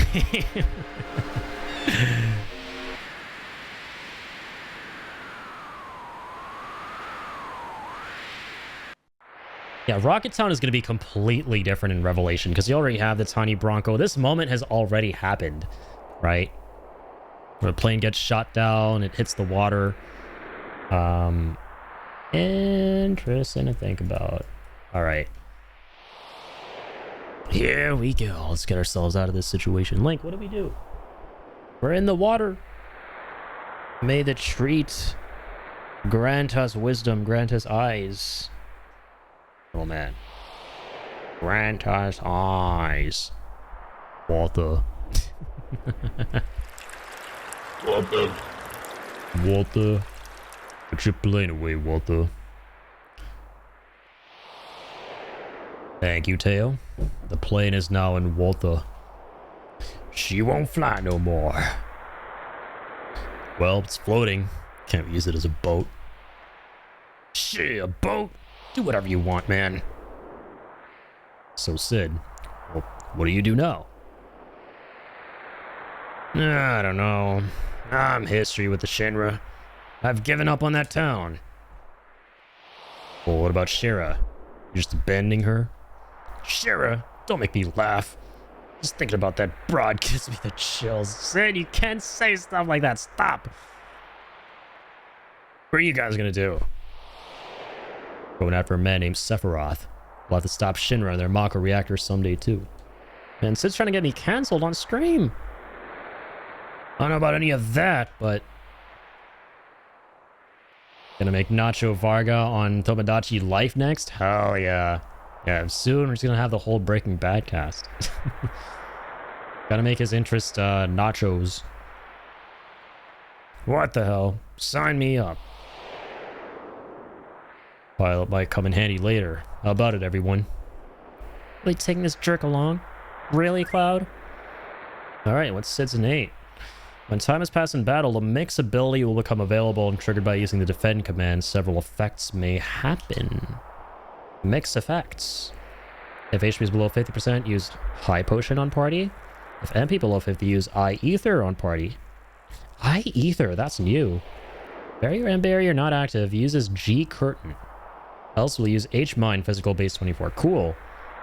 So, is it completely random which one of these it chooses? It's kind of neat. Glad to be aboard, numbskulls. I won't do a Sid playthrough, though. I won't have him in the party because we did that last time. We did Cloud, Sid, Yuffie. This time we'll do... well, maybe Cloud, Aerith, Vince. Numbskulls. Anyone stupid enough to go against Shim nowadays has got to be a numbskull. I like it. So, where are we headed? Rufus was yammering something about the Temple of the Ancients. That's where Sephiroth's headed. And how did Shinra find out? I don't know, but that numbskull kid said it was off to the south somewhere. Maybe an island of some kind? But it's settled, I guess. But first, let's head for land and gather some info. Temple of the Ancients. Got a bad feeling about this. For the Fort Condor battle. The whole cast, the whole shebang. Yeah, you gotta make Nacho. Yeah, who else? You got all the iconic characters pretty much. Tuco? Lalo? Oh shit, okay. Got the bad guys coming in. This will make the bad guys. Confirm to get on, cancel to get off. Sonny Bronco can cross waters, of course. Why am I reading this? I'm a fake fan, I'm a tourist. Alright, now we can do the Yuffie stuff. It's Yuffie time. Unless it's like spiced up somehow in New Threat.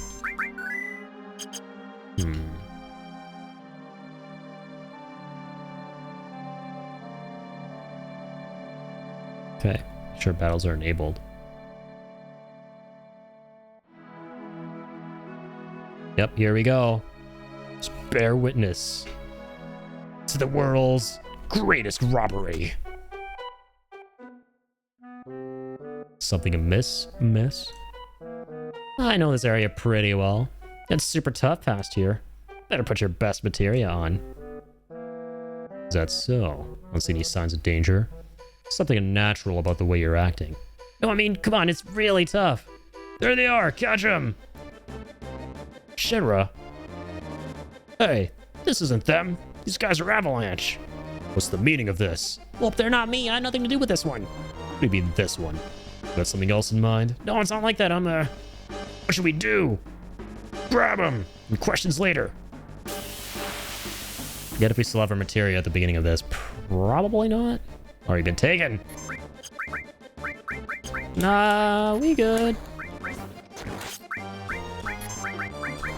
Okay, maybe not. Have some of it though, what? Finish them, Corrado. Rah! Wave beam attack. Not gonna get away with this. Take that. That beat plated, bitch. What you gonna do now, huh? Give me one moment here, sir.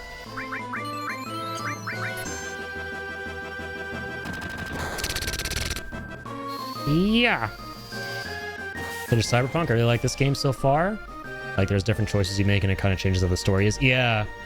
It's one of those narratives where you got choices, alters the story, its progression. And yeah, I mean, the world building, the weapons. Yeah, the whole outrun, sleazy cyberpunk aesthetic is done so well in that game. And like all the cars, yeah, all of it. It just comes together really nicely. I want to play that so badly someday. I have it. I don't have, again, Phantom Liberty, which I hear makes the game even more amazing. Thought something was wrong. The materia has been stolen. That explains it. Where's Yuffie? Okay, so it's all the same. She robs us of our materia. Runs the fuck off. I'm really curious how they're going to approach this part in Revelation. Her reason for going to WUTAI, us going to WUTAI, I don't think it's going to be to hunt her down because she robs us. Because she doesn't strike me as that kind of a character who's been planning something from the get-go for our party. She has genuine camaraderie with the characters. So, I don't know, but maybe that's what she ends up doing. We'll have to see. Inexcusable. Seems as though she was only here to take our materia. Can't just let her get away. She ran off to the north. Let's go after her and retrieve what she took. Agreed. Let's mosey. Hey, welcome back, Toadie. Be going away again in a little bit. No worries, but not for too long. But I'm now here with the foods. Hope you're enjoying food, man. What'd you get? What grub did you get from the food hub? I think Yuppie's story arc is going to be changed a bit. She will definitely still take our materia. She was eyeing it since Costa del Sol. That's true. Yeah, it's been a minute since I played Rebirth. Yeah, I think her whole character trajectory of wanting to restore WUTAI's glory is definitely still in play, right? That's definitely what motivates her, but that's not the only thing now, right? Because she has the whole deal with what happened with Sonon and wanting to get revenge and all that, which makes her a lot more interesting as well. But yeah, ultimately, like, yeah, I do think that she's going to do whatever it kind of takes to make WUTAI not some, you know, cheesy vacation town, as she puts it. Or cheesy tourist attraction. You made Bulldog. Oh, dude, Bulldog is so good. Bulldog ramen with hot dogs. Oh, that's an interesting combo. That sounds like that's fire, man. Yeah, because I love some good old glizzies from time to time.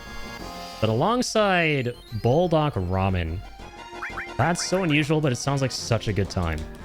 My friend Jacob, or Joecat in the chat, we recently made Bulldog ramen for the first time, not very long ago. Well, it wasn't his first time, but he made it for me for the first time. Because, you know, he loves to come over and cook stuff, and it's really fun.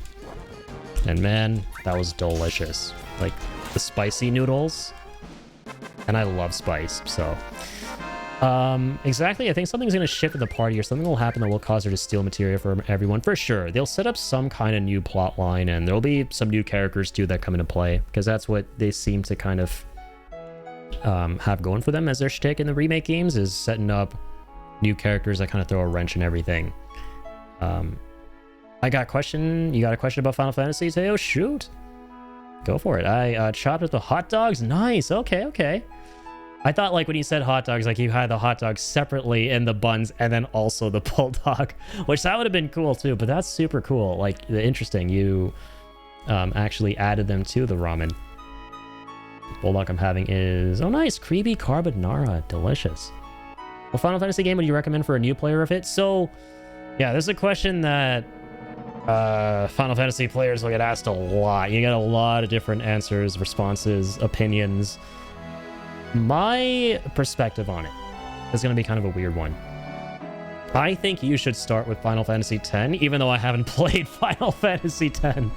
But you should definitely start with that one if you want to get a solid idea of what the series is traditionally about, and the concepts that made people fall in love with Final Fantasy, because that game was pretty much the last of its kind to serve as a culmination of all of that, and what Final Fantasy was about originally, before Final Fantasy started to like tread all these unique directions and experimental styles with each game. Like some were MMOs, like 14, 15's like some weird like more modern RPG with some of the classical elements, but it's one thing ultimately. Then 16 is more of a Devil May Cry kind of clone, and there's nothing wrong with those, right, either. Like if they tickle your fancy, they look cool, definitely do that. Like ultimately what you should do is, you know, look at a bunch of Final Fantasies, see which one looks the most visually striking, which one appears to have the most interesting looking world, and start there. But if we're talking like thematically, mechanically, if you want to know what the series is about that so many people fell in love with, Final Fantasy X is the best place to start, because it's not too dated. It's an old game, but it's full 3D. It feels modern enough to where you feel like you're playing a newer game, and you know, it doesn't feel like something very archaic. So it gives you that nice middle ground. And then from there, if you kind of like the traditional Final Fantasy style, the turn-based combat, you know, the party system, all of that, start with 7, then go 8, go 9, 7 through 9, the late 90s era. So 7's my favorite game. And then if you like those, and you know, if you do at that point, it's safe to say, you know, like, damn, okay, you're probably a big Final Fantasy fan. Go play the pixel remasters of 1 through 6. Play the older classics, which have now been remastered with the Pixel Collection, which make those games absolutely wonderful. We played through all of them not long ago. And then after that, like, check out some of the newer ones, just to see, you know, what Final Fantasy was like after it departed from that original style that it had going for it, of like turn-based, you know, thematically a party coming together to stop this, you know, threat, you know, that's, you know, about to like decimate the planet essentially. The newer games don't necessarily tread that formula that the older games did, and they all do something very experimental and unique. So I would say kind of go in that order, but ultimately it's up to you. There's no right or wrong way to get into the Final Fantasy games. And I can't wait to play 10 myself. I played a decent bit of it back in the day with my older brother, and it was so fun. The music is spellbinding. I never personally finished it though, but the good news is, now that we brought back our New Threat playthrough, we've also brought back the Final Fantasy marathon we've been doing over the past couple years. So I'm really excited to eventually get to 10 and beyond. Finally play that game. Finally play a Final Fantasy.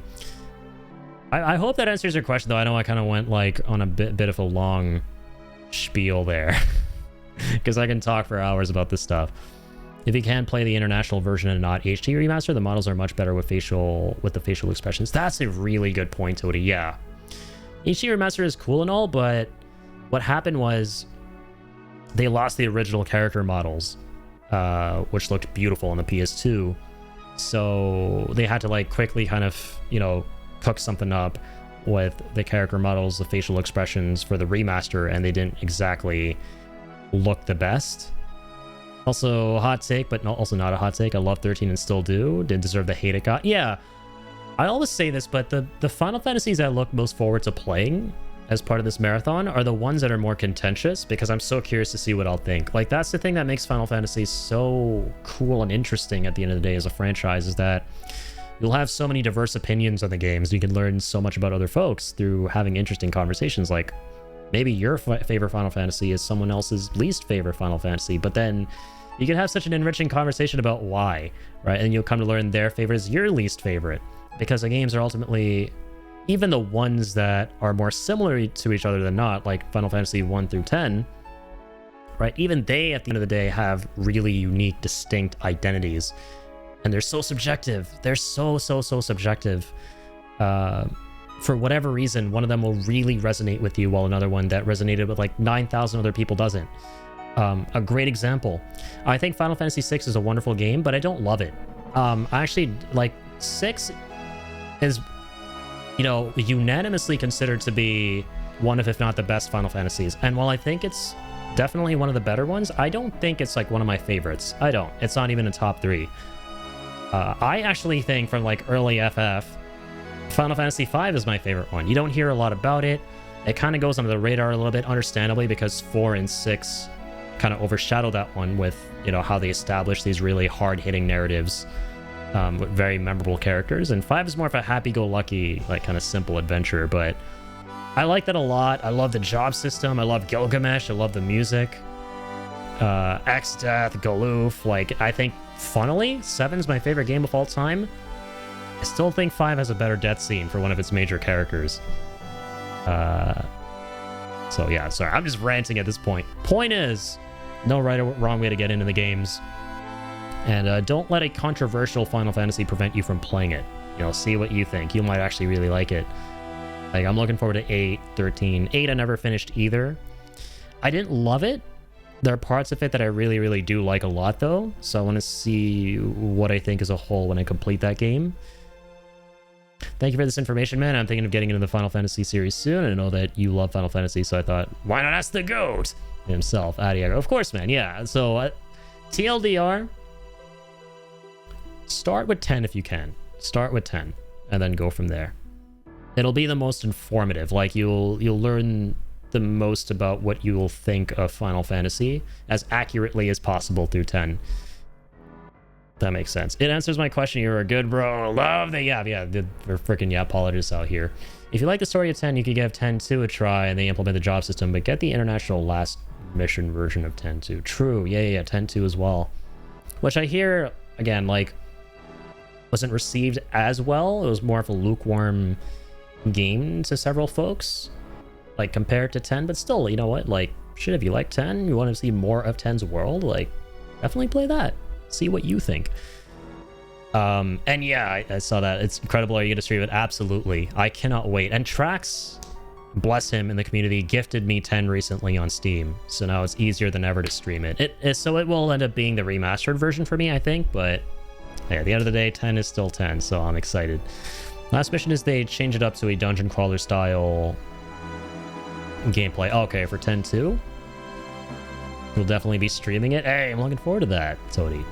I compared the 6 hype to 7 because I always keep getting told 6 is amazing. I'm like, yeah, well, we shall see if I like it when I play it. Like, sorry, I really enjoyed 7. It was my first FF, yeah. And that's the thing at the end of the day. You bring up a great point. Typically, somebody's favorite Final Fantasy is going to be the first Final Fantasy they played, right? Especially if it's like an early FF, like FFs 1 through 10. If it is one of those games, you know they poured so much love, care, effort, passion into those, into making them as resonant as possible, that whichever one of those you play, and more specifically 4 through 10, I would say, because 1 through 4, like 1 through 3, they weren't as fleshed out, they were still experimenting, they were more rudimentary, but 4 through 10, they're jam-packed with memorable characters, a memorable ensemble, story, music, worlds that are so unique, and just they will, if you, whichever one you experience first, that one's going to be the story that sticks with you the most usually, right? Like, usually. And that's your favorite Final Fantasy. Like, that's basically what I went through with 7, for example, for sure. Like, 7's my favorite game of all time, right? Not just my favorite Final Fantasy of all time, because not only was it my favorite Final Fantasy, it was one of the first games I ever played. But despite that, right, all that aside, even if I were to play this game, like, without these emotional connections to it, it's still such a wonderfully conceived world, story, mythos, but, you know, such great crunchy combat that doesn't hit the same with the other ones. Like, the other games, for example, the combat, they have good combat systems, but in my opinion, they're nowhere near the level of, like, perfection they achieved with 7, with, like, the way the limit breaks work, you know, materia, being able to be so flexible with the characters, the gameplay. All that stuff just meshes together so wonderfully, man. And it really, like, at the end of the day, cannot be topped for me. But yeah, like, close seconds in Final Fantasy, for sure. Like, Tactics, I would say, even though it's not a main line. And then Final Fantasy 5 or 9. 9 is so good too, man. Holy shit. You can mod it with the old PS2 models. There are mods for it. Oh, okay, cool. Yeah, we'll do then. I'm excited for that. because I've been enjoying playing modded FF7 so much that I look forward to doing something similar with the FF titles down the line that we're yet to play. Like 8, I've heard there are a bunch of new mods now. Like there's this Junction 8 mod manager for Final Fantasy 8. Like 7 has 7th Heaven, and then 8 has Junction 8.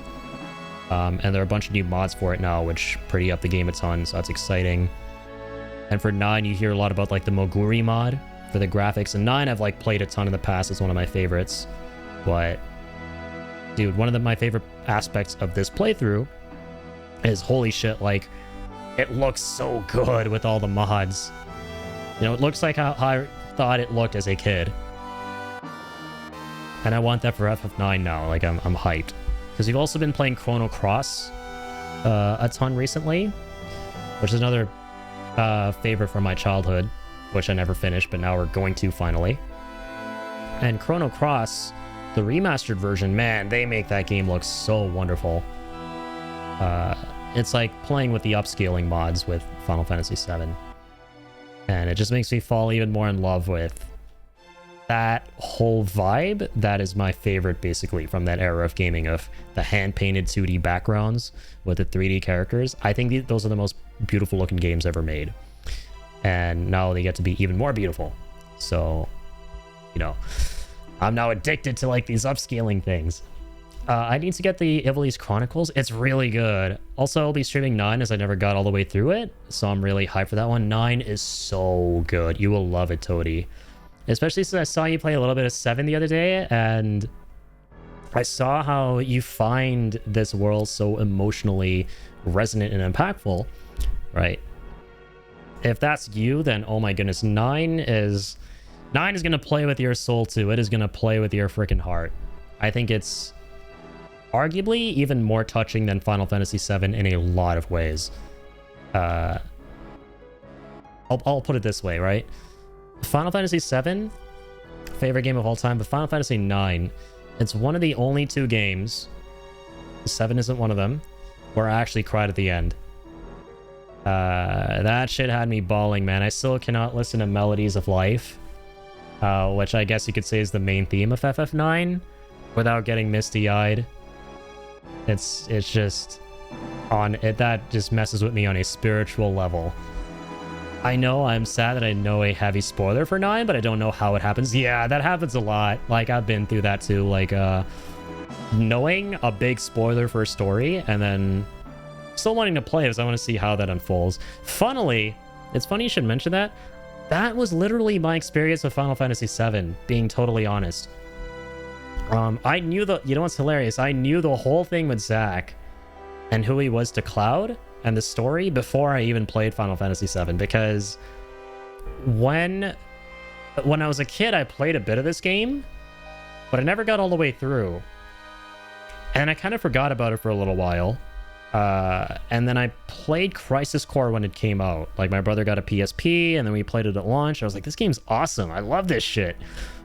Even though, yeah, now I recognize, like, as a grown man, like, years later, that, yeah, okay, I get why people don't like certain parts about the game.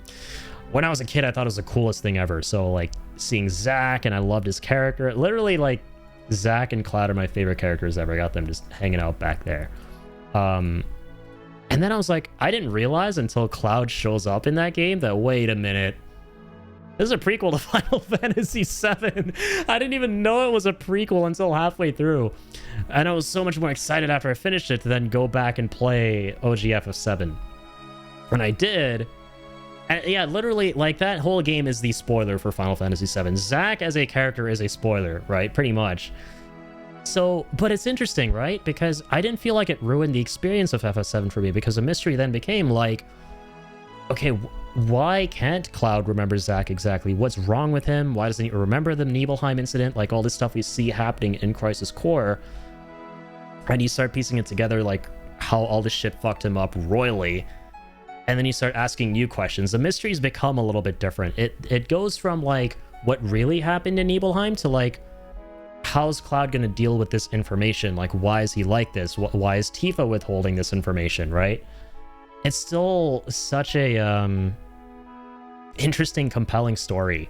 And the live stream sequence hits so hard even if you've played Crisis Core, especially if Crisis Core is one of your favorite things, which it is for me, because you're like, oh my god, this is all this stuff. Like, there's Zack. Like, when Zack shows up and he remembers him, I was like, oh my god, this is peak.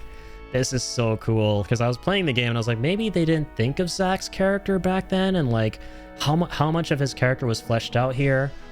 I was like, damn, the freaking 10-year cook between OG FF7 and Crisis Core. They had this all planned out, almost, is what it feels like. And it's so epic. It's like they knew about Crisis Core before this game. From the perspective of a Crisis Core, Randy. And I was like, this is the coolest thing ever. Like, all the impactful moments still hit.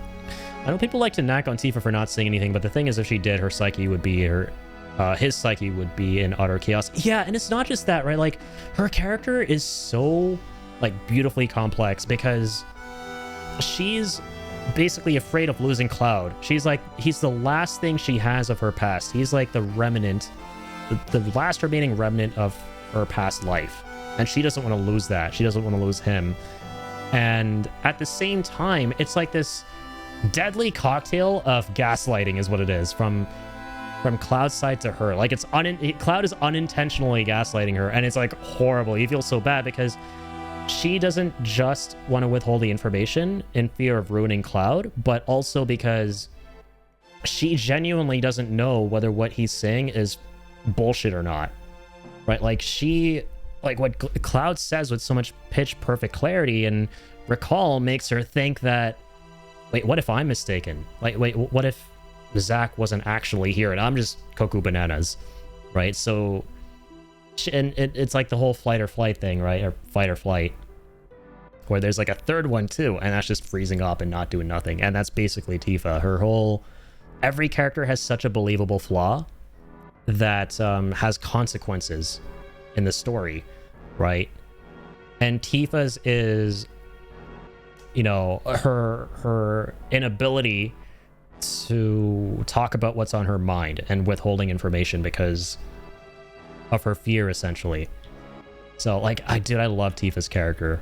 It makes her so goddamn layered and interesting.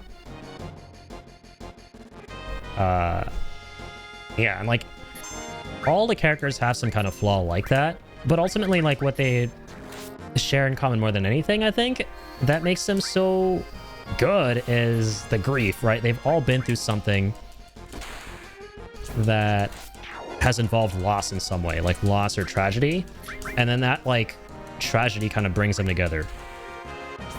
And it all, like, culminates in that powerful, like, high wind sequence after Cloud regains his memories, where they're like, okay, we're here now, we're together now, let's go end this motherfucker and save the planet. And it's like one of my favorite moments in gaming. And like, dude, I can't wait to see that Cloud in Revelation. Like, that version of Cloud we see very briefly in OG FF7, and like nowhere else, by the way, because after OG FF7 and like post livestream, you see like the sad, you know, mopey Cloud, which makes sense because, you know, after settling down once Sephiroth's been taken care of, like, all the demons catch up to him. Like, I've never had an issue with his characterization post FF7 personally, but you never ever really see that, like, high on life, excited to, like, just give it his all, you know. Come on, gotta heal Aerith here. Yeah, it give it his all, happy-go-lucky, let's mosey Cloud again. And I'm excited to see Cody Christian voice acting all of that and, like, bring that to life in Revelation. Like, yeah, basically real Cloud. The country boy Cloud, right? You hear a little bit of, like, real Cloud in, not a little bit, a bunch, in Crisis Core Reunion, where, you know, now he's, like, voice acted in all of his lines, right? Not just the cutscenes. And it was, like, really cool to see, like, remake Cloud, so Cody Christian voicing him in that remaster, but like a completely different side to him, and like not the big bubbly Cloud at post livestream, but the really timid, weak, like never made it anywhere Cloud, who's like getting motion sickness, vomiting, like, oh Zack, I don't feel so good right now. And that, dude, that guy's really talented. Like, very, very good at showing different sides to the character. Yeah, it's gonna warm my soul and heart. Like, I just want him to smile more, man, literally. There's like a whole song called Cloud Smiles. Just to celebrate the fact that he's a happy mother flipper for once in Advent Children, right? At like the very end, I love that song. When they're at the church, they play a song called Cloud Smiles, which is actually like the same as this one song in Final Fantasy III, just like a little bit different, which I never realized until our recent playthrough of Final Fantasy III. One thing I know, yeah, Cloud Smiles and AC is such a good song. Like, dog, if I ever get married in the future, like, that is gonna be the music that's gonna be playing at my wedding. One thing I know is going to absolutely break my damn heart is when Cloud remembers what happened to the City of the Ancients. You know Cody Christian actually did those lines. We didn't get there. It's gonna hurt. Yeah, like the whole iconic moment where he's putting Aerith in the water and stuff. I've seen a lot of people understandably, like, kind of shocked and confused. Like, wait, what? So they're not showing that in the re-trilogy? Like, they're just glossing over one of the most iconic, important moments? What's going on? No, I think they're saving that for when he remembers everything in Revelation, which is really interesting. And I think because of that, it could have the potential to hit really hard. They're holding back. They're about to not only show it to us, but show us the most beautiful rendition of that moment that ever was and ever will be. Because they want to confuse us as the player playing Cloud. They want us to be as confused as Cloud is. Yep. That's basically it. Like, his mind is so fucked up and so in denial, and on top of it's like a deadly cocktail of a bunch of mental illnesses. Like, the poor guy can't even differentiate between what's real and what's fantasy.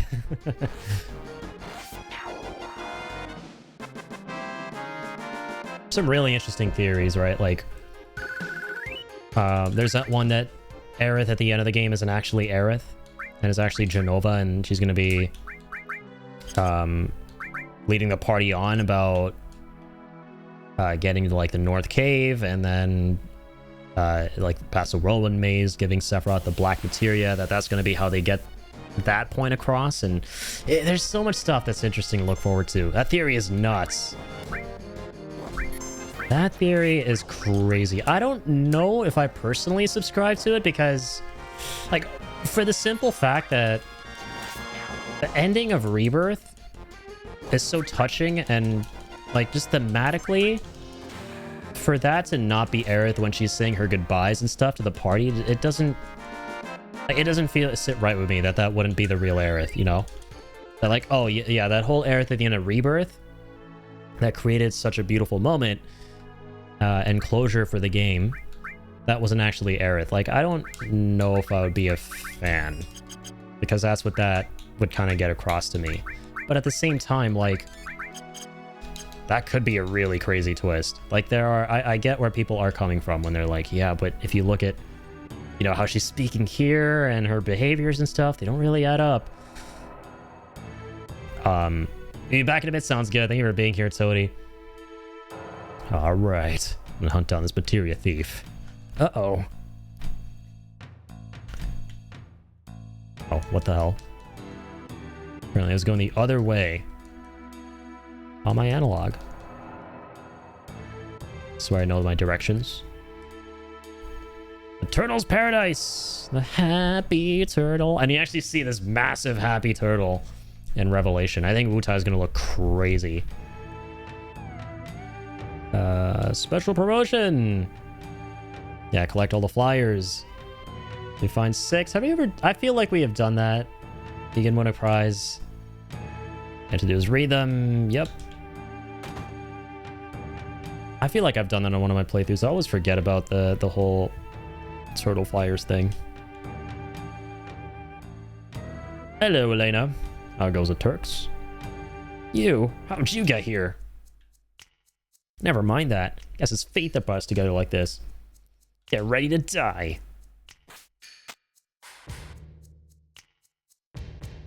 It's one of my favorite scenes. Elena, you talk too much. What? What are you doing out here in the middle of nowhere? I'm taking a vacation, resting up from our work. Now our vacation is ruined. What? Even the booze tastes bad now. God, sorry. She's so quick to prove herself. Man, Elena's so awesome. Did you hear? There's a religion here dedicated to the water god Leviathan. They say the water god was a huge snake that could sweep away enemies with a huge tidal wave. Now we live in a world filled with Mako. How many people here believe, here in WUTAI, have the faith left to believe in something like that? But that doesn't mean it wasn't real. The power of Leviathan is no fairy tale. Lord Godo still holds that power. Believe in the scales of the water god, and the materia that can call forth the water god. I would like to. Because, you know, I know it's real. The flyers, I can't even remember where I put them all, so just take the prize. Oh my god, no way, that's fucking hilarious. In New Threat, you don't even have to get the flyers for this guy, he just gives you the astral curtain. You know, I started that promotion years ago, but nobody ever found all the flyers for some reason. People are just stupid. They want to play their video game. So here, take this. I just cast shield, that's it. The original reward was probably something different.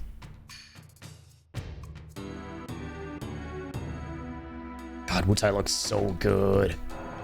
With the mods. We're entirely sold out. Display samples, come back. Oh yeah, we can't buy anything until we find Euster. She's hiding behind the counter in one of these scenarios. Oh, you know what? Nope. Not in the giant pot yet. Blah, blah, blah.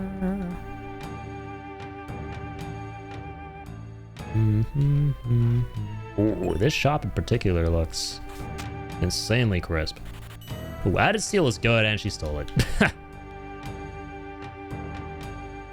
I guess there was materia after all. Oh, they're probably sold out.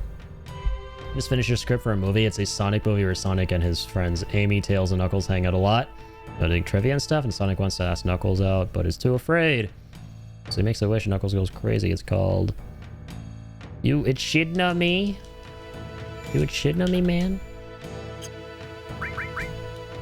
Alright, let's save the game. Hopefully it takes off. Good luck, man. Should approach A24 with that. Maybe they'll make that with AI.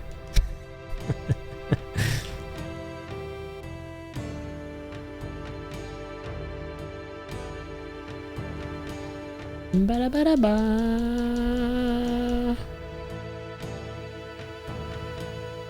Ba-da-ba-da-ba. Alright, what do we got in here? Oh no, more weirdos. Well, these aren't quite like the one that came in just now, but they look kind of weird too. Oh, you're there. Eusta? The materia fiend? Materia thieving fiend? Guys are creepy. They're running all over the place. In front of my grandson, he keeps asking. I want to talk to you or your grandson. I just want my materia back, damn it. Let's see if I remember where she goes next. It's got to be the pot now, right? Yes, her.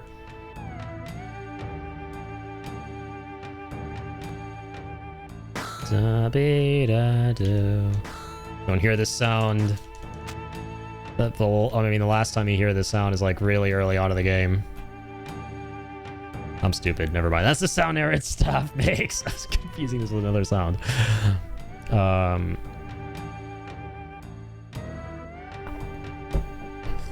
Can't get away, Yuffie. Okay, no, I was wrong. You win. I'll give you back your materia. No, you won't.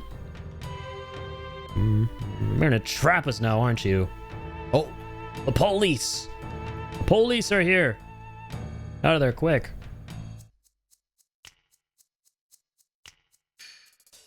Dip, dip, dip, dip. Rito, assemble the Turks. New orders came in from HQ. We finally found him. Here to back us up while we sweep the town. Man, what a drag. What was that? I'm off duty right now. I'm not leaving my drink just to save your butts. Oh, you're off duty, but if you knew, then don't bother us. Looking at you was making me sober. You'll have orders from headquarters to look for him too. Alright, fine. Just get him without any help from you Turks. Just wait and see. I like how they make you think they're after Cloud and Co, but it's actually Don Borneo. Don Cornwall. Don't think that headquarters isn't gonna hear about this. Reno, do you really think that was such a good idea? I mean, is that the way a professional would act? Elena, don't misunderstand. People who sacrifice themselves for their jobs aren't pros. They're just fools. Rude? Enjoying my tequila. Well, I don't buy that. Goodbye. It's such a great moment, and it's such a great character building moment for the Turks in Final Fantasy VII, the original. Because it starts to show you their good side, right? That even though they're with Shinra, they have morals, they have principles, they look out for one another. They want to prioritize doing the good thing, the right thing, even though they're paid to do bad things. Rude puts it best. I fucking love his line in Remake where he's like, where Aerith goes, Cloud, I promise Rude's not a bad guy, and Rude's like, no, I'm not. But sometimes I have to do bad things. One of the best characters. And this is like their coolest moment here in this segment. Relax, she's not a child. Let her have her way. And their theme makes everything so much better. Just, again, so simple, yet effective, man. Simple, yet effective, the soundtrack right here. I know the materia, right? I have it stored in a safe place. Follow me. No, you don't. God, I wish I could do something about this, even though I know where it all leads. Come on, New Threat gang, give me an option to fight back here. My materia back right now. I'll fall for this trap. It'd be funny if I could just mess with the buttons before she tells me to. Ever since I was little, I kept hearing the same thing. WUTAI was beautiful. It was the strongest. We didn't have to answer to anyone. And you've seen what it is. You've seen what it is now. It's just a rundown dump. After the war, we got peace, but WUTAI is just a tourist trap now. Shinra's control of everything. That's why, if I had lots of materia, I thought I could... Listen, Yuffie, I don't care about the history of WUTAI or your feelings. And people interpret this line as Cloud as being super fucking heartless and evil. No, he's got his fucking... all his shit stolen. So forgive him for having a bad day. He can be a bit of a piece of shit, but he's a piece of shit when he feels like it's necessary to be a piece of shit. Like right here. Otherwise, he's just, you know, not there developmentally yet, when he's a piece of shit for no reason. That's before he goes through all the things he goes through.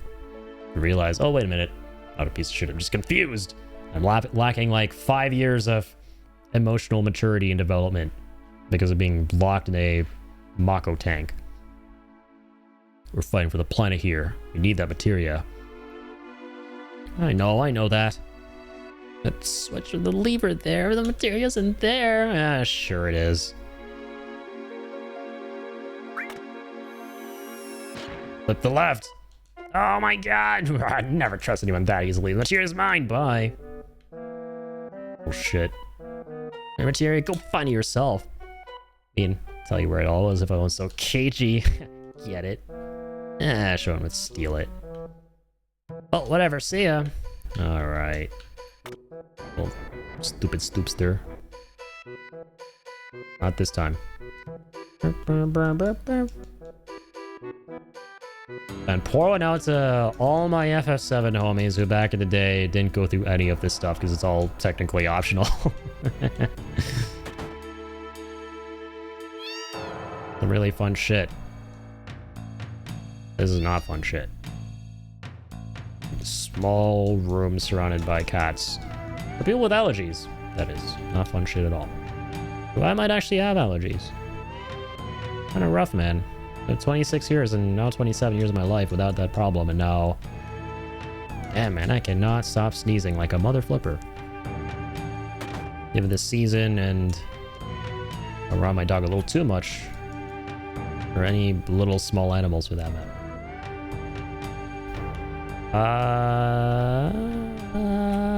I'm trying to remember where to go right after that whole thing. I know she's up there. Isn't she?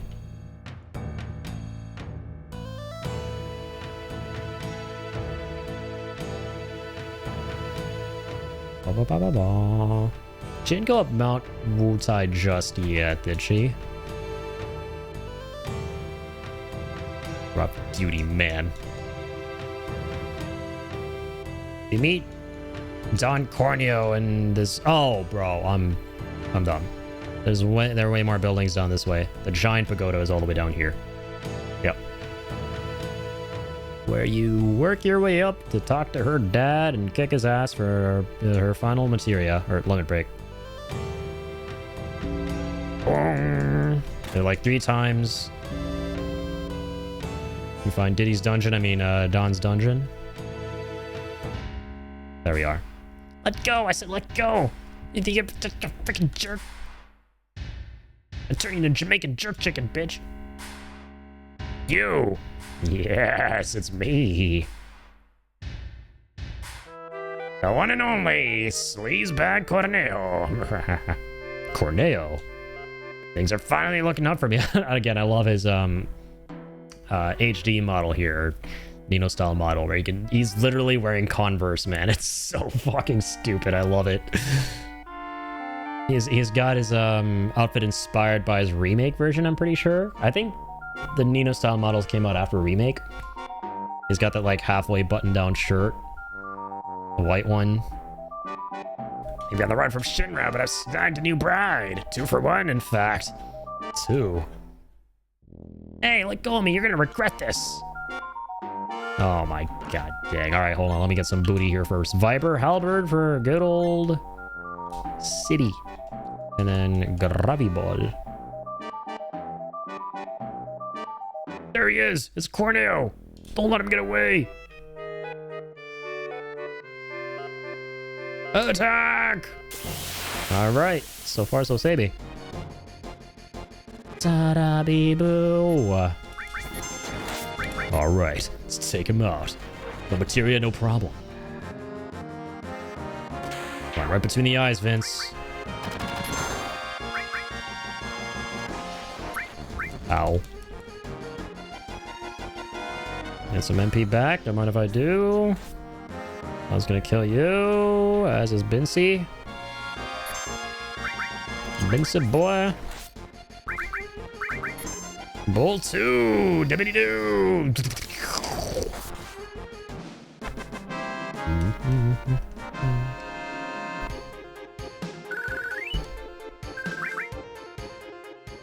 Almost got 50 grand again. You love to see it. Oh, we also have another Fort Condor battle available, don't we? Oh, where's the Fort Condor guy, though? It doesn't matter. We can always just travel back there by, seaplane. Splain. Got some splaining to do. This lovely pond out here. Oh, the WUTAI aesthetic is lovely. It's resting and rest for free in WUTAI here. So cozy.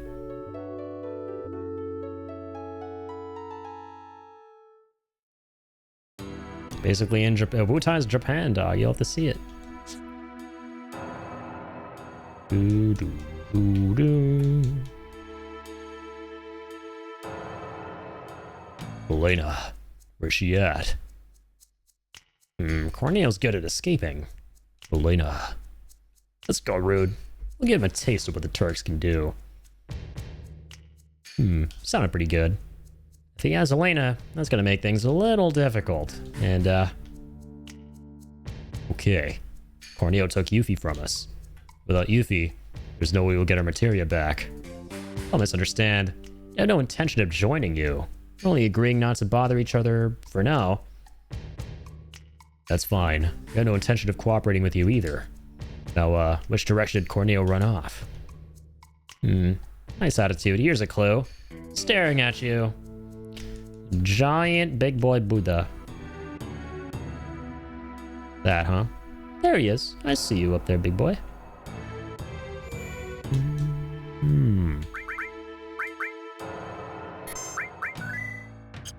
Down, down, down, down, down, down. Ba-ba-bow. What's up? What's up, Rinoa and Roadster? You're finally here. Let's split up. You do whatever you want. Don't put Elena in danger. And don't worry. I won't do anything to hurt this Yuffie. For now.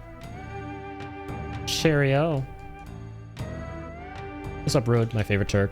Nothing to say. How's your at the Ball People's Club? Can I join? Oh wait, I'm not Ball anymore. That was a year ago. I love that bit in Rebirth. Ba-da-ba-da-ba.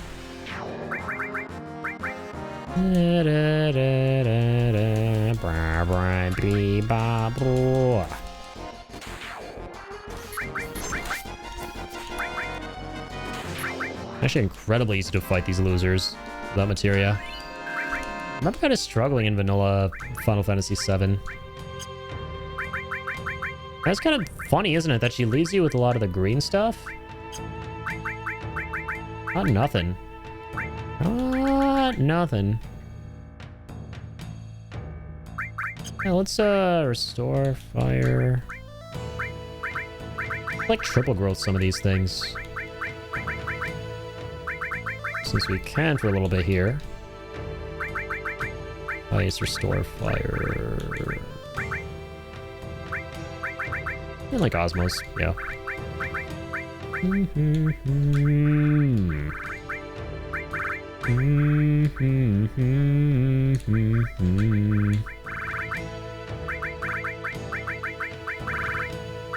Da-ba-da-ba-da.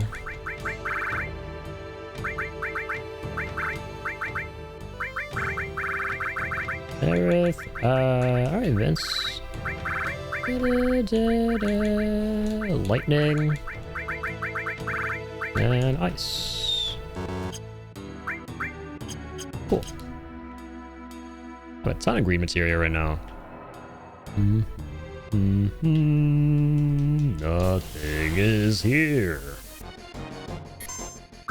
The hell are you guys? 420, baby. I just wish I had my own materia. Fuck you. This is what you get for somehow being involved with me not having all materia.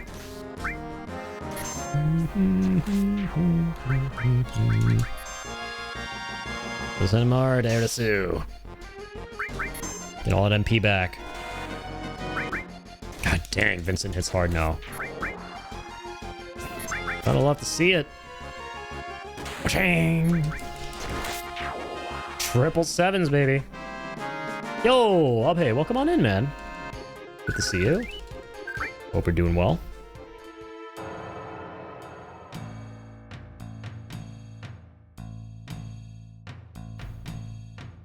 Oh. How do we go up that other path? We can, right? Kind of forget. Okay. That's the neat part. We don't. Da, da, da. Hiya! Ka-ching! Shoot him dead, Vince. Dang it. Keep forgetting I don't have all materia. I think what throws me off is the fact that you can attack everyone at once with her weapon. Does not mean I have all. Fuck, fuck, fuck. Fuck that bitch. Okay, these guys can't use magic for shit. Ka-ching! Men's can now hell mask to his heart's content. There are finally like 2 markers here. What's up with that? What's up, Rootster? Could investigate this cave.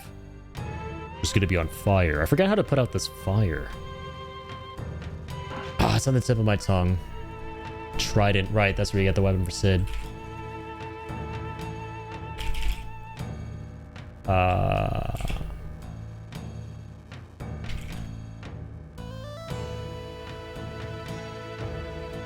Leviathan scales, right, okay. Underwater reactor in Junon?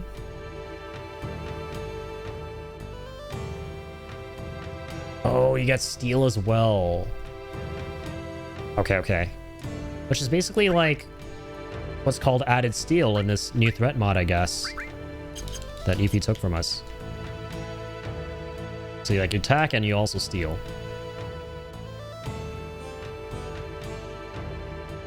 But you can kind of already do that with Mug and added cut.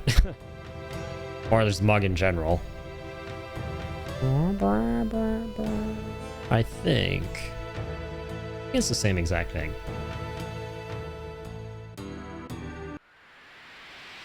Alright, here we are. I would have preferred to have explored more. No can do. Let me go! God damn you!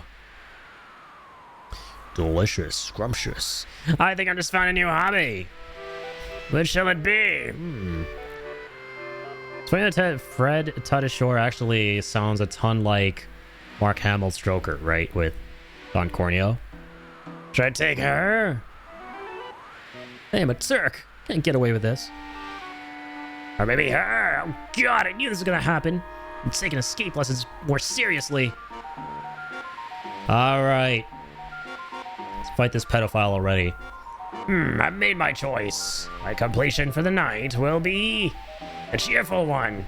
Grossness, for real. Unless with me, old man, better right off. Oh, she's saucy too. Yo, what's going on, Zenith? Welcome on in, man. How are you doing? All right, that's it. Playing some more modded Final Fantasy VII. Crazy how this guy barges back into the story. It's really, really well done. When you want to go back to the WUTAI, and then they mislead you, right? There's a red herring. The game makes you think that the Shinra troops have found Cloud and Co., but they're actually talking about Don Corneo. Right? It's actually really well done. So. But how are you, Zenith? Good to see you, man. Thank you for dropping in. What's going on? Who's there? Oh, man. Cloud. Get me down from this stupid-ass statue. Well, well, you caught up to me. Got a lot to answer for. I'll be ready for some cutting, ripping, and smashing. I don't think I've ever brought Aerith here. That's amazing. I never knew that line was a thing. That was a nice callback. I don't care much about what you're doing. So much as the idiotic way you're doing it. Very questionable statement from Vince. You should care about what he's doing. I don't look past that. Silence! I don't even know how much I've suffered since then. Lazy! Thank you. Thank you for the treato. The doggo, he knows. Every time I say lazy thank you now, he just knows that there's a treat incoming. Much appreciated. Thank you, thank you. Thank you for the hydrate as well. For the #1 treatster in town. It's a long story, but... Oh, Lord, he ready. Ain't that the truth? I don't give a damn. Let Yuffie go. And Elena, I guess. The dialogue's so good. You guys are serious. Good, good. I'm not fooling around either.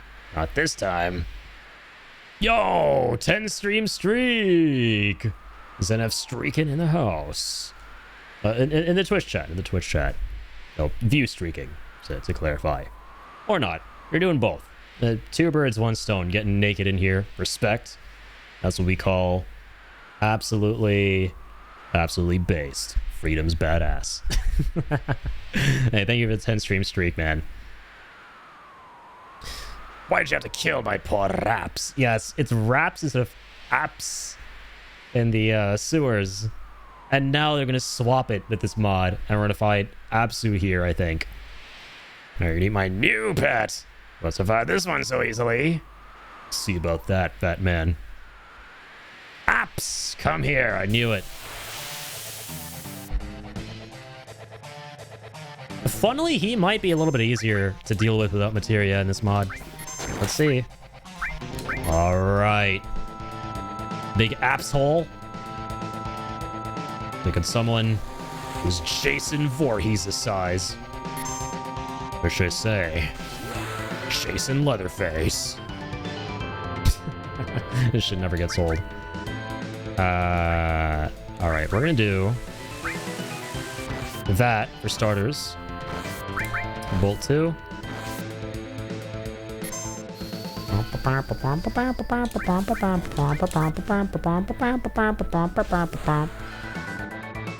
Here we go. Climb hazard attack. Lovely. Nightmare attack. I don't know if he's gonna be debuffed by a lot of shit though. Yup, that's not gonna work. One and only time. Mr. Jason Leatherface is not Leatherfacing all over the place. This time he will though. You love to see it.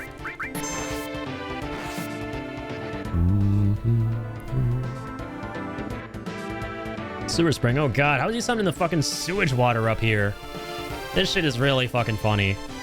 Using all of his sewer attacks from vanilla FF7 in an actual sewer at the peak of this mountain.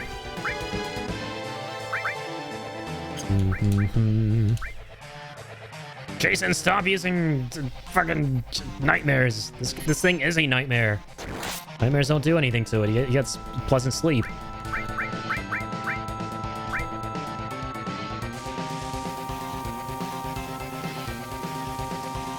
Oh god. Oh, I can't wait to play as Hell Massacre in Rebirth, right?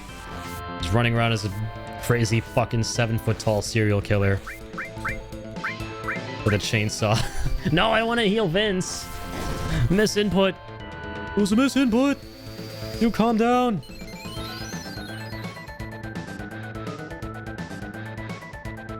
Come on.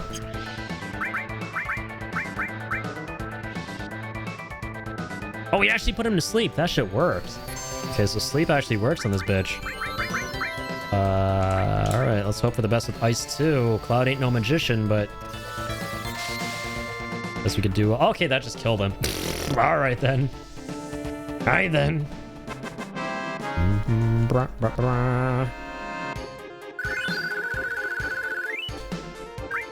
Good stuff.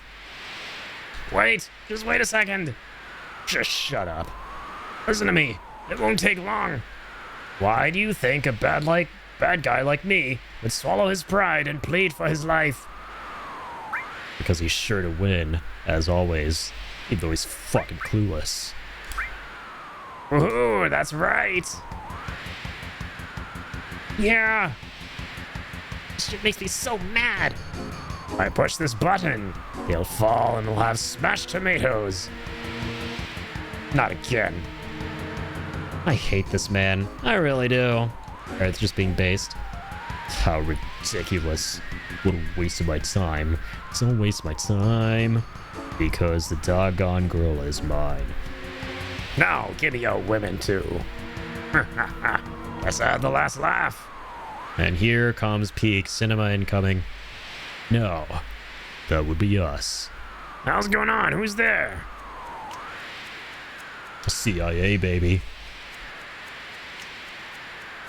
Yeah. The Turks. I hadn't planned on coming after you, seeing we're still on vacation. But then you went and took a Turk hostage. I have to take care of you. All personal. Damn it! They're both coming with me. Not so fast. There goes my hero. The best Turk, Rude. Good timing, Rude.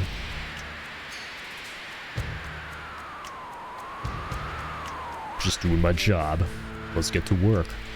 Man, a few words, but a man of action. Alright, Corneo. This'll be over quick. So listen up. Why do you think we went to all the trouble of teaming up with those guys to get you? 1. Because we were ready to die. 2. Because we were sure to win. Or 3. Because we were clueless. 2, number 2. All wrong. Beat him at his own game. No, wait, stop. Ah! Bye-bye, Corneo. That's one less pedophile to worry about. Because it's what you deserve. The correct answer was... exactly, Soul. That's the correct answer right there. Soul knows the correct answer. Because it's what you deserved. Perfect timing. I think it's like the best redeem of that ever. That's getting a marker right there. The heck on. Where's my cursor at? Because it's our job. That's another good answer. Thank you very much. We're expecting you to come help. Elena, don't act so weak. Here, Turk. Yes, sir.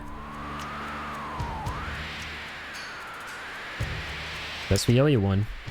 Getting a phone call by PHS.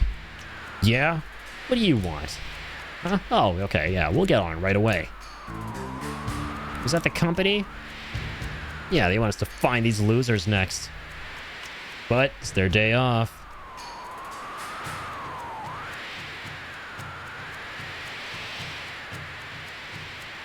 Meanwhile, the Buddha's just chilling back there. We ought to clock. Nah, still on vacation. Rito's just so based for that. Who cares? You give a fuck about that. Get me down right now. Okay, finally. Oh, some noisy ass wind. Jesus. They all had some crazy high hold pomade in your hair. And the materia is back in its rightful place. I don't know about that, Yuffie. Hey, the order is all messed up. Huh? Oh, it'll be alright. Don't be so picky. It'll be funny if in New Threat she actually puts it back in the correct order. Anyways, that sure was close. Oh, normally I would have kicked their asses. Boom, bang. Shoo shoo ha.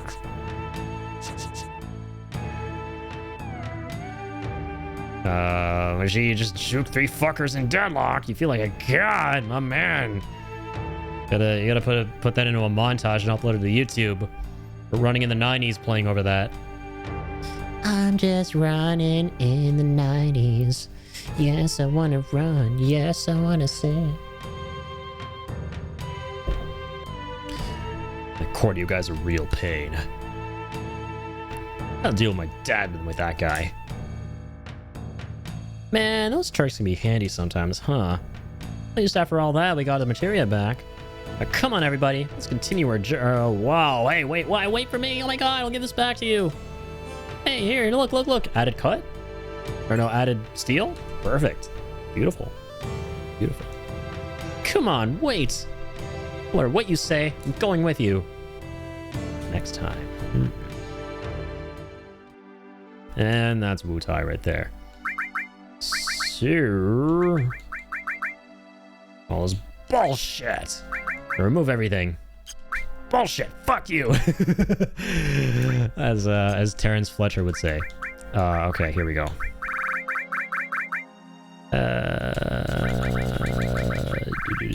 Start from scratch. Take it and bake it from the top. Take it from break it from the top. Arrange all that. I'll tell you what. Just bear witness. That is steel now, right?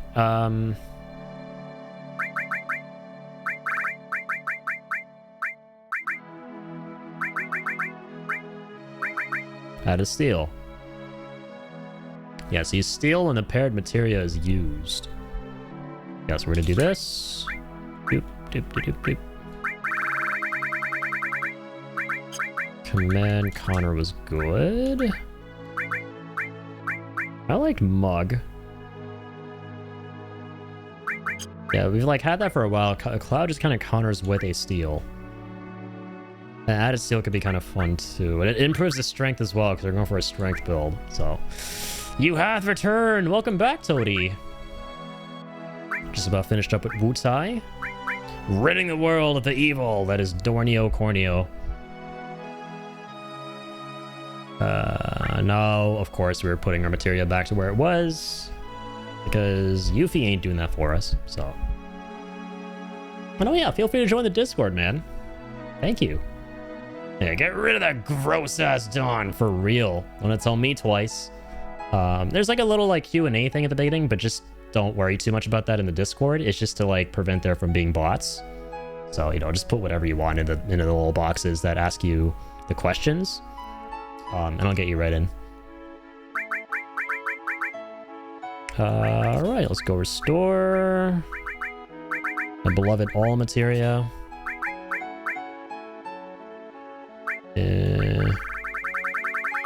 What was like the one magic materia we had on Cloud? Fire? Right? Fine. Oh, fire.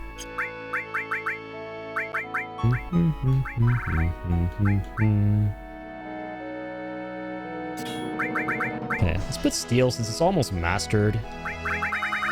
Might as well master that.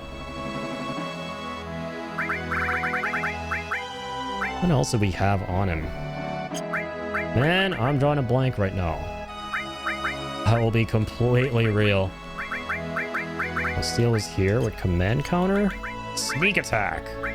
That was it. I think. I'll go off of what I do know we had on. So. Join us in the questions? Hell yeah. Thanks, man. Here, let me get you in.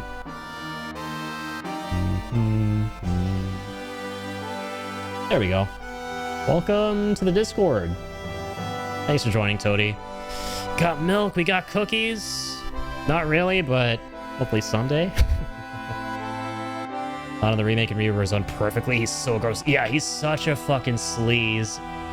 He just oozes sleaze. It's so good. Fred Shore did a great job with his performance of the Don. Like, he really makes you think he's voicing he sounds a lot like, what's his name? Mark Hamill, right? Who voices Joker. He gives a lot of those vibes with his voice, and I love that. Speaking of Discords, I was working on my movie club Discord. Hell yeah. Excited for that. We also got nachos and tacos. Yeah, most importantly, nachos and the tacos. The best foods. Use the community layout to create events and stages. Sweet. Yeah, I don't have like a lot of experience with like the events and stages things in Discord, but they sound pretty gnarly. All right, Vince. Where's the all at? All restore. Death blow. Death blow added could.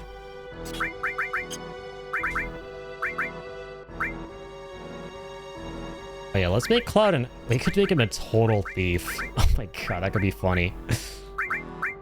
Just give Cloud like a thief build. That feels nice. It also kind of like compensates for the loss in strength on command counter. So, and you would like to be in my Discord too? Just figured I would ask before I invite. Yeah, yeah, of course. I would love to, man. Feel free to drop the invite. Send link when it's ready so you movie nerds can watch movies, because I hate movie nerds. I hate them all. Every single one of them. Lit though, man. Yeah, feel free, Alex. Looking forward to that.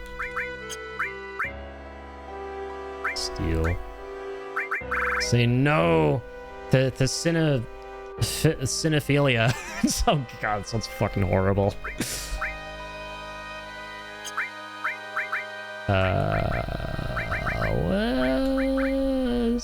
Fucking, I already hate the term cinephile, man. I already fucking hate the term cinephile. This is, it gives me the ick.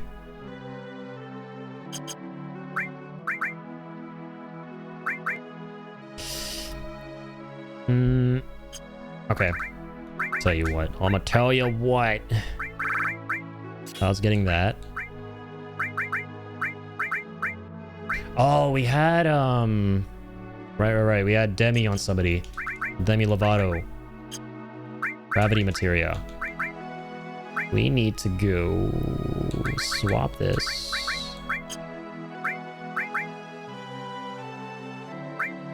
Yeah, we could go fire here. Added steel. You know what? Oh, even better. Oh my god. Sense plus added steel. So he'll sense and steal at the same time.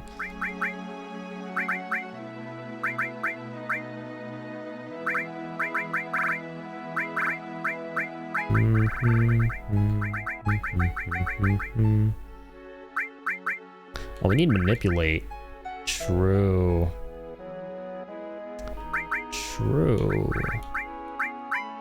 I really need to level gravity, though. Gravity, like, you really want to get a head start on that materia. This is triple growth. We don't want to, like, waste one of these slots on something useless here. I was going to put manipulate, but it's kind of dumb.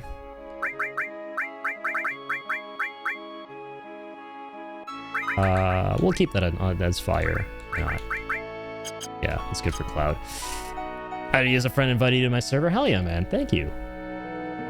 Okay, let me just do this. Boop. Toadie's Kingdom. I have joined the Mushroom Kingdom.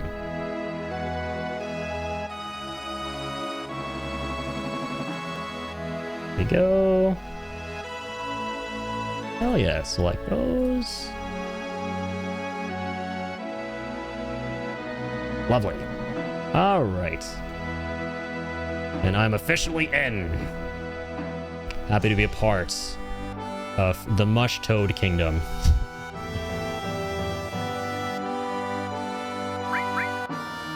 A lot of questions on mine too. I totally get that though. I totally understand that. That's what a Discord is when you close it. Ain't wrong there. When you close it, then you see a DM on your phone and you open it again. And the DM says, hey, you want $100? Like, yeah, sure. You sent me a link, let me click it. Then you're happy. And then you're sad because it wasn't actually $100. And now, yay, your account is now compromised. Gravity. Added cut. Oh, revive.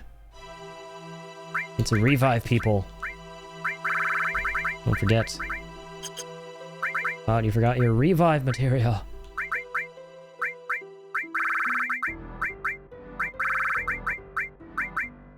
Max and not revive is going to be big.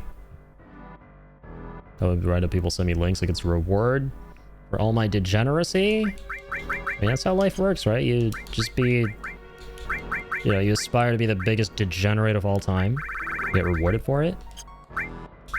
I'm not kidding. I mean, that's how life is like. That's the way the world works right now. Am I wrong? Oh, wait, hold on. I'll do one even better. Sorry, guys, I promise you will no longer be hearing the menuing sounds not very long from now.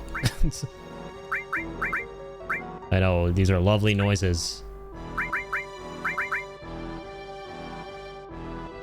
Get that one there. All coming together now.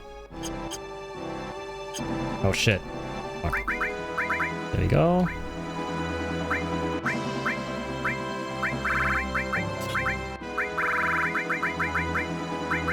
Where's lightning? There's lightning. Need a little revive.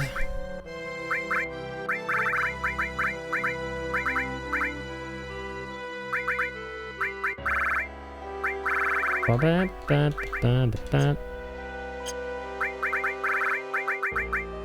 we go. Restore. Let's go all. These skills good. shit. Oh no. What about sense? Oh, I didn't. No, we have 2 copies of it. Yeah, we go to the hood. Attack enemy. This is a level 2 one as well. I have maxed it out. Max it out, my good sir. Command counter with mug. Good. Basic counter attack. Speaking of, have this on the bad boy, just regular counter attack. Because I'm Vince. And I'm built different. As well as added cut. But fuck. Butt fuck. This lowers my strength. Vitality plus 15, true.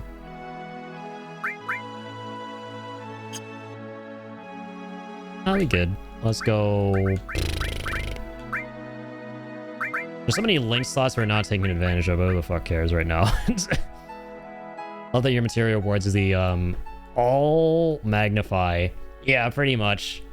It depends on like the platform you're on too. So if you're on desktop, then it's like summon materia. It's like the red stuff. And then if you're, I think it's on mobile, it's all blue.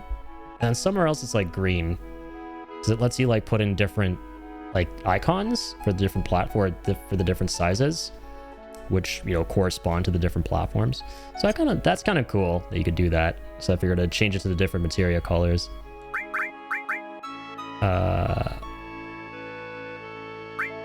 I'm trying to remember. Oh yeah, manipulate dog. That's what we're lacking here. Arrange. Oh, we already have it on. Wait. Restore, revive. Death. What's the materia? Ice? Maybe. Sure, why not? That's good for now. Let's save. It's different elsewhere. Yeah. It's kind of cool that you can technically do that. You can do different icons per size because you have to manually upload each unique size. Like one's 56 by 56, then 112 by 112, then 28 by 28. So they're all technically different images you're uploading. So as long as they're that size, Twitch doesn't really care. So I was like, cool, I'll keep the materia, but like different colored materia for each different dimension.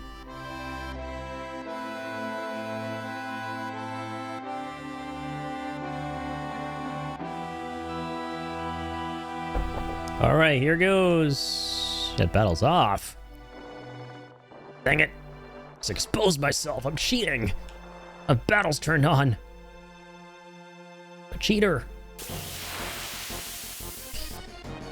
Alrighty, a bunch of geeks. Ba, ba, ba, ba, ba, ba, ba. Shoot that guy.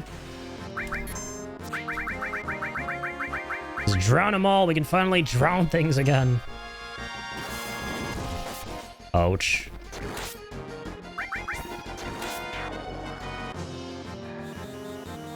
Some of the good stuff out of Sue. Lovely. Oh, by the way, I forgot to go shopping. I have to go on my shopping spree to WUTAI. Rodney realizes he forgot to go on his shopping spree.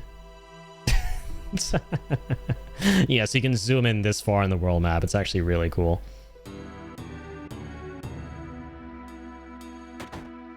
Let's see what they've got. Murasame! Shopping! I got the shopping! It's kind of meh. Like getting at least one of each weapon, but at the same time, I'm trying to be the richest man in all of Gaia. So I want to get that achievement for 99 mil. 99 mil gil.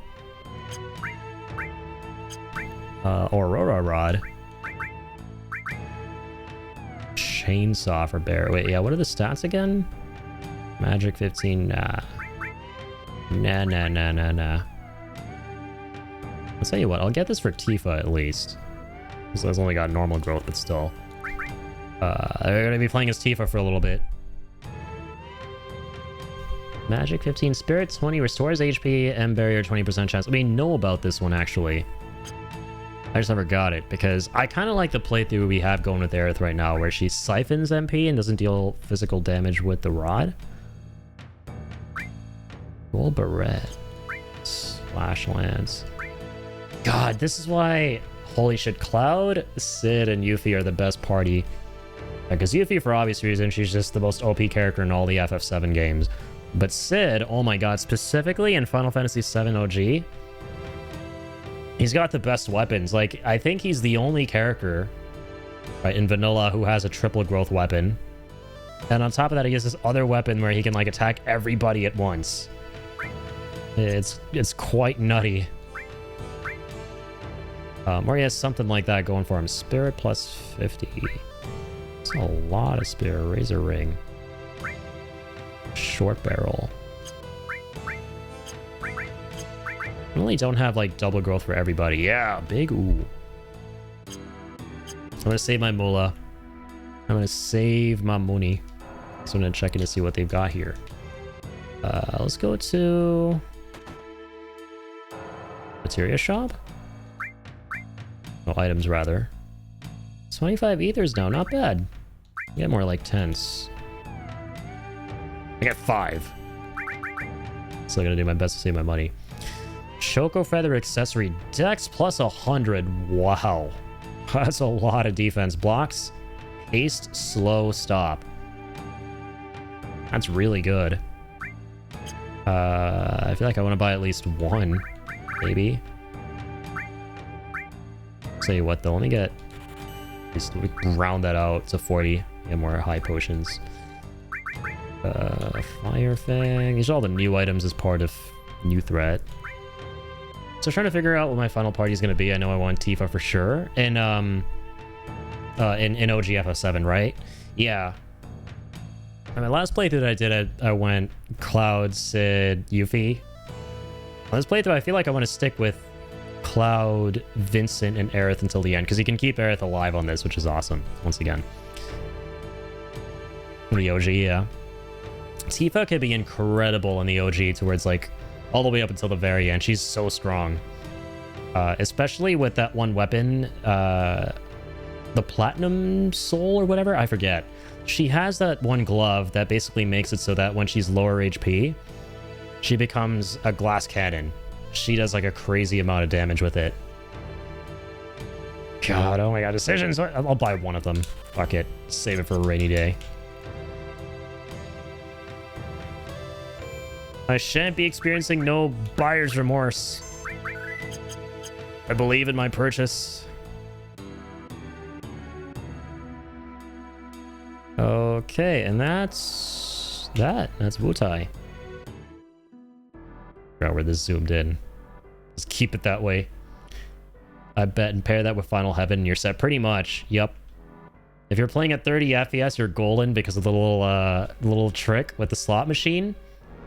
Anything that has a slot machine in the game, you just keep spamming cancel to like slow it down and slow it down and slow it down until you get like exactly the image that you want. Can't wait to see everyone's final limits in Revelation. Dude, same. It's gonna be nuts, especially frickin' Octo Slash with Cloud, or Omni Slash, sorry. What I'm excited for is like, dude, are they gonna actually give him the fusion swords? They've got to, right? Because like, the re-trilogy is more of like just a big celebration of the entire compilation. Like any opportunity they get to like reference all these side games, you know, they go for it every single time. So there's no way they're not going to give us something as iconic as the fusion swords from Advent Children, right? Right? I know... Okay, enable that. I know Maximilian Dude has this theory that there'll be like a little playable segment in the game of Advent Children where they do like this interesting flash forward and we get a vision of it and we get to play a bit in there. So maybe we'll get to see the fusion swords in that, but that's probably going to be the extent of that. Just a cool one-off gameplay segment. But, oh man, I think it would be amazing to just have it as a proper weapon.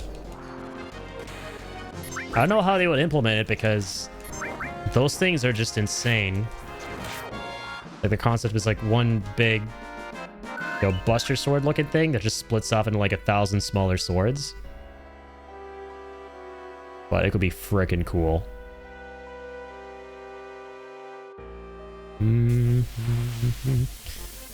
Yeah, and the job system too with the fits, like bringing a job system into FF7.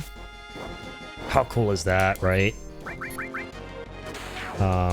4 fits per person for the job system. Exactly. However, there's going to be actual skins you can get in the game, so I'm hoping get the AC skins. And yeah, I believe the Advent Children Theory 2 will replay a part of it like a future vision. That would be sick, yeah. We're kind of wondering where Genesis will fit in Revelation. I think the best thing they could do with Genesis is kind of relegate him to an optional, like, Nero Weiss type character like they did in FF7 Intergrade. Because everyone knows everyone's opinions on Nero and Weiss. The beloved, lovely, some of the best, goated, most amazing of all time characters in FF7 compilations that no one ever. Yeah, I know. Like the less favorable characters from the compilation who they want to like kind of throw in just to, you know, reference them for funsies. I think they should just handle like they did with Nero and Wise from Dirge, where they just make them these like optional super bosses and then like, you know, just leave it at that. And, you know, we never have to talk about it again. Like, they're just there. You can go fight them. They're fucking tough. They look cool. And that's about all you really need with certain boss fights, is just for them to look cool and do powerful attacks. Especially if they're like a secret super boss. And then just, you know, leave it like that. Hope Genesis comes back in some shape or form because of the Deep Crown stuff. Honestly, I really like Genesis and didn't understand the hate. Lol.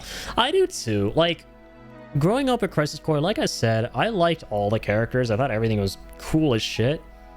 Now that I'm older, like, I definitely understand the criticisms towards those characters. Why people who were looking forward to the game, who grew up with OG FF7, were disappointed because they were, like, probably expecting the game to really hone in on, like, Zack, Sephiroth, Cloud. And instead you get the side characters, which is fine, right? You gotta, like, establish new characters. But they didn't do a good enough job of making them that interesting or relatable, believable, and I think the biggest issue people had was how they interjected the main events of Final Fantasy VII in some not so fun ways. Like when you're going through like the whole Nibelheim flashback, or incident rather, in Crisis Core, and then Genesis shows up in this pivotal moment in the reactor where he has no business being, really, right? I thought it was okay. Like, again, I'm biased because I played, you know, Crisis Core before 7 properly, and I was like, okay, this is my version of the story and how I kind of view it as having happened. But I definitely get that perspective now of like, oh my god, this stuff is like, it's really silly. Why does it need to happen? You know, Genesis is basically just... Well, I'll tell you like the main reason people didn't like him. It's because he was basically this huge glorified product placement, right? For Gact, essentially. He was a... They based his likeness off the Japanese singer Gact. And people just thought that was a little bit disingenuous. Like, okay, like, the only reason he's here is just to promote the singer, and that's why he's all about poetry and reciting all these lines from the book. Yeah, for Gact. So there are a lot of reasons, but, I mean, I don't mind him. If he came back, would it be the end of the world? Would I, like, start, you know, sobbing and, like, assuming a fetal position on the ground if he starts reading poetry and Loveless and stuff? Probably not, no. I wouldn't care. I mean, just don't get him to be overbearing, which he can be in Crisis Core. If he is in it, but for the sake of everybody and everybody being able to sleep at night and having a good time, there is a way to make everybody happy, and the way you do it, make him a secret optional boss. Make it so that we can somehow go to the Benora crater from Crisis Core, go all the way down there, we find him there, and we fight him, and that's kind of about it. Like, that would be cool. You know?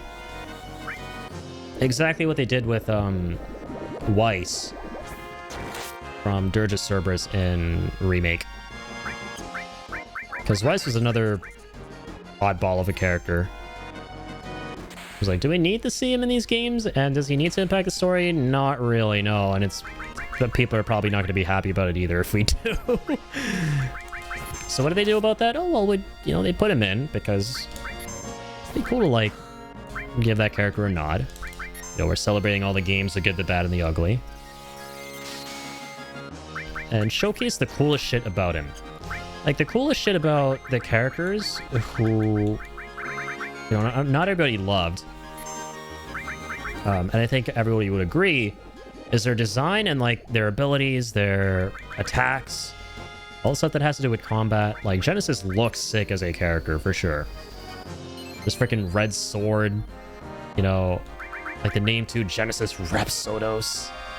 He fires off those red beams with that, and like the fight scene between him and Sephiroth in the VR simulation at Junon was so cool. Like, just let us see and experience all that in a fight. That will be the best way to do that. Either that or he will be a VR fight. Exactly, yeah. And I kind of hope there are fewer VR fights in Part 3. I didn't mind them in Rebirth. But, you know, since we're out and about in this big, sprawling open world, let us fight, you know, these hulking, imposing bosses in, like, some cool-ass biomes, you know, out in the wild. Oh, yeah. Why am I doing all this? I should just use a laser attack. And I picked up on some people talking about, well, they probably will do that because Chadley is no longer a part of the story in the way that he was before. It was basically our VR boy. So it might be going in the direction anyway. And I'm kind of excited to see what they cook. Oh, nothing to steal, already took that. I for gore. OMG, Weiss is so hard I have to look up a guide tips to fight him. Same here. Oh my god, Weiss was kind of a nightmare and a half, but I think so far the hardest challenge in the Re-Trilogy games has been in Rebirth with the hard mode VR trials that are Rulers of the Outer Worlds and what was the other one? Bonds of Friendship, like the final ones where you gotta fight like 10 summons back to back, and then Sephiroth, and then Cloud and Zack have to like do 15 battles back to back or something crazy like that. Those kind of drove me insane. Like, I'm looking forward to playing Rebirth on PC again, because I went ahead and got the Twin Pack on Steam, which is like discounted. Like heavily discounted, so I was like, damn, okay, wow, it's now or never to pick these back up on PC now. But I'm still on the fence about if I want to like 100% Steam achievements them. Like, I've gotten the trophies on PlayStation, but I don't know if I want to do all of it again. It could be really, really time consuming. That was kind of a chore and a half. Chad's still gonna be around. Something happening with Hojo. I'm so mad at him doing so many tests on subjects. Yeah, freaking Hojo. Sleazebag Hojo. They did such a good job of making him so detestable. Yeah, he's like... I forget how, like, Chadley's whole thing ends in Rebirth. It turns out that he's like... Well, we know he was, like, a spy for Hojo. Or rather, he was constructed by Hojo, but he was still actively spying for him. And then he messes about with him in some way. Oh, dear God. Kurado has bit the dust. No. How did that happen, Vince? Come on. Oh, there we go. We manipulate this thing. I'm tired of you and your stupid games. Yes, we can! We manipulated the Adamantamai. Okay, heal everyone. Tidal Wave, Death Force, Aqualung. We already know Aqualung. That's a counter attack. It attacks everybody. Death Force. What if he used it on himself? What is that one again?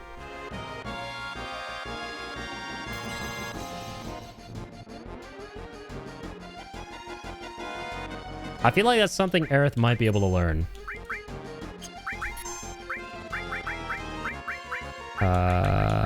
Wait.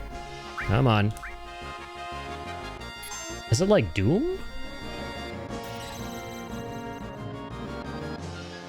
Yes, I knew it! She counters with Bolt. Beautiful. And it kills him! Oh, that was clean. That was so clean. Rebirth was crazy with those VR challenges. I did the platinum for the game, used guides. I mainly did a Yuffie cheese combo. Yeah, you know what I did? Yuffie was involved, but I didn't use her to actually beat the trials in the end. I used her to grind out a bunch of materia that was like essential. From what I remember, because this was like a long time ago at this point, but from what I remember, I got Yuffie to basically grind out wind, and was it MP? Yeah, MP Turbo and MP Absorb. I think those are the three ones. There's like the big grinding strat in Rebirth is like going down to the Gungaga docks and like running in circles and just like killing everything instantly with Yuffie's Windstorm.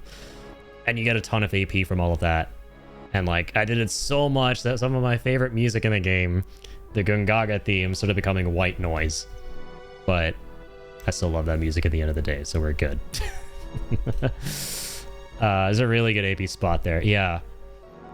And I did all that, you know, dude, that shit was so hard that even after like grinding all of it, even after like 2 streams, 2 or 3 of trying to do Rulers of the Outer Worlds, I was like, I don't know if I could beat this. I didn't. And I was like, I don't know. I'm probably gonna have to do this off stream now, but I'll record it whenever I get a little bit of time to play. And see if I could beat it in those off-stream recorded attempts. And dude, funnily, the first recording that I did the next day, because I had some time in the afternoon, I was like, you know what? I can kill some time. Let me just fire up Rebirth, because, God, I can't sleep until I get this freaking trial beaten.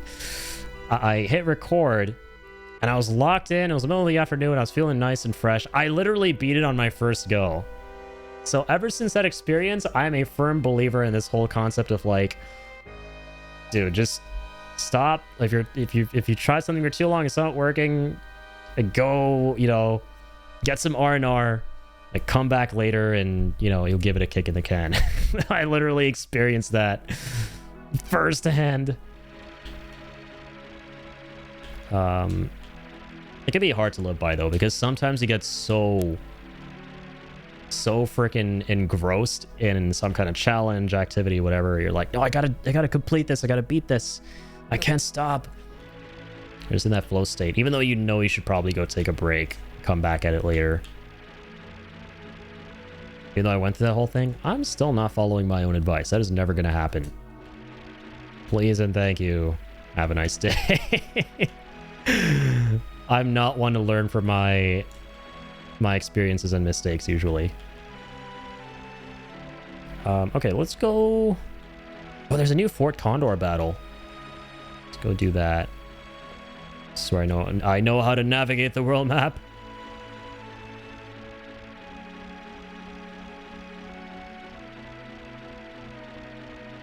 Okay, there's my buggy. We're back at Nibelheim, true. And it uses to cross the continent. We need the high wind for that. Oh. Up in here. Oh, there we go, yeah. And speed hacks on. This boy going faster, Cloud. Come on. Okay, the tiny Bronco doesn't want to play ball here. Can't you use it to get all the way to the east side of this continent, though? For the gold saucers and everything? As you should be able to. I think you can. Yes, you can. Yes, you can. Do anything you set your mind to.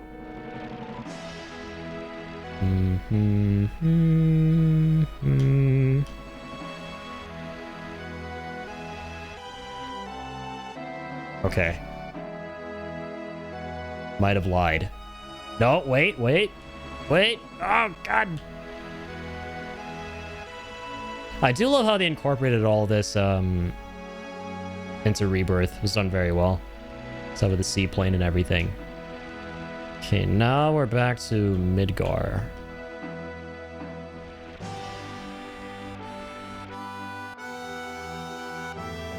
Wait a second.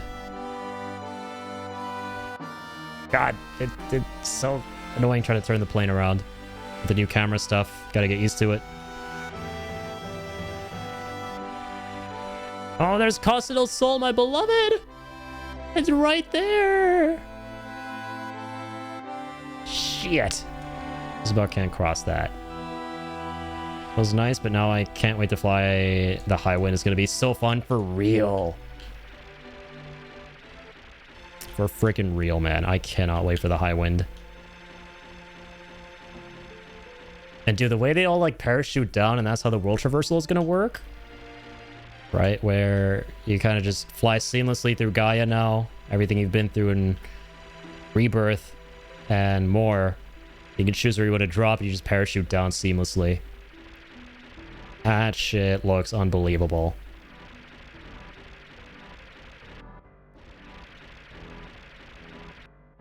Oh.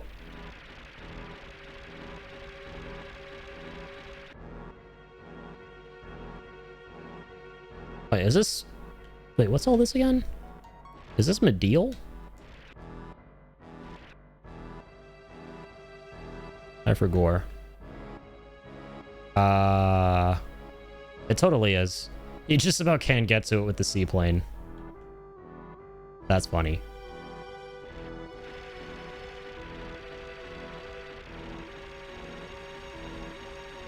The fact we can dive down anywhere and it just seamlessly takes to that area going down. Exactly, yeah. Exactly what you just said. Yeah, man, exactly. Just sharing the same brain cell. You have to see it. I cannot wait for all of that. All right, beautiful. Oh, this is exactly what I wanted. Let's go play Fort Condor again. So the really cool thing about this mod is it tells you when there's a new Fort Condor minigame to play. So that way you never miss out on the rewards. And normally you can fast travel back there, but the dude who fast travels us back was nowhere to be found. He's off duty. Shoom. All right, in we go. What's up, man? Because you live to and from Fort Condor, just talk to me. I'll see me around. Well, you didn't see you around last time. You can just come on and say it, man. You know, you knew we had the plane and could get here real quick. So you just didn't show up. So I'm gonna take a day off. Fine by me. Okay, here we go. Let's do this. Time to go broke again. One thing I realized is if you want to play through Fort Condor continually throughout the game, then you better like have at least 30 grand in your wallet. However much money you think you need for this, double that. That's how much you actually need. If you play like me, if you're not smart, you play like me. If you're smart, then you know you're probably right. Probably right on the money about how much money you need. Pun intended. 40 enemies. Impossible. All right, let's do this. Start the game, baby. May we fight Shinra until their last breath on this very day. Or at least a squadron from Shinra Inc. Protect the Condor. Defend the Condor, Defender. Get down there, good sir. Who's the other guy? Alright, good sir. Go deal with the other guy. Go deal with Jim and Joe. And Jane. There's Jane, Jim, and Joe. Okay, let's speed all this up. Quickly now. Time waits for no man.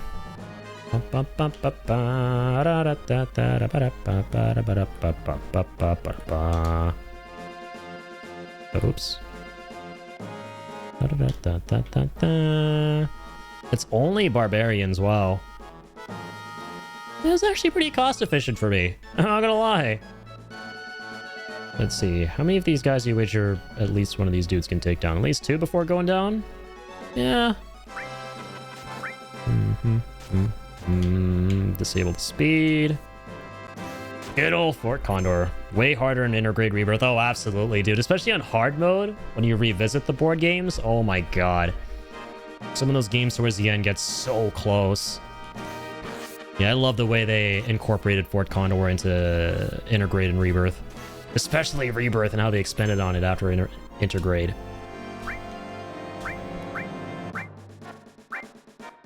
It's really neat how, like, basically this whole thing is actually a board game. But I do think in Revelation there's going to be, like, a massive story set piece where we do defend this fort because, you know, the story's going to necessitate for it. Because Shinra will eventually want to go to the fort, get the Magnus Materia underneath the Condor, and we're going to need to protect it from that. But it probably won't be like the minigame. I think that'll be its own, you know, just giant real-time action combat scenario. Like a lot of crazy shit going on, like trebuchets, explosions, you know, like just Michael Bay intensified.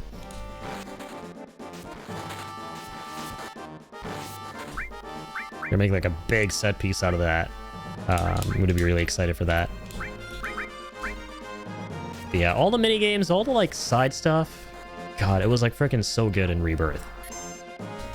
I know a lot of people had their quips with it, but I was talking about this earlier. I didn't mind any of it because my whole perspective is that anything that you can incorporate into a game to kind of spice the experience up and keep players from just going down the beaten path the whole time, that's good. Yeah, I kind of welcome that. Otherwise, things can get a little too boring, right? That was my main issue with FF16. I think FF16 was great, but man, it was boring. It got so boring towards the end. Like the story, the characters, the music was divine, but the gameplay could not be more dull. And Rebirth exactly a year later, like, or less, fixed all those problems.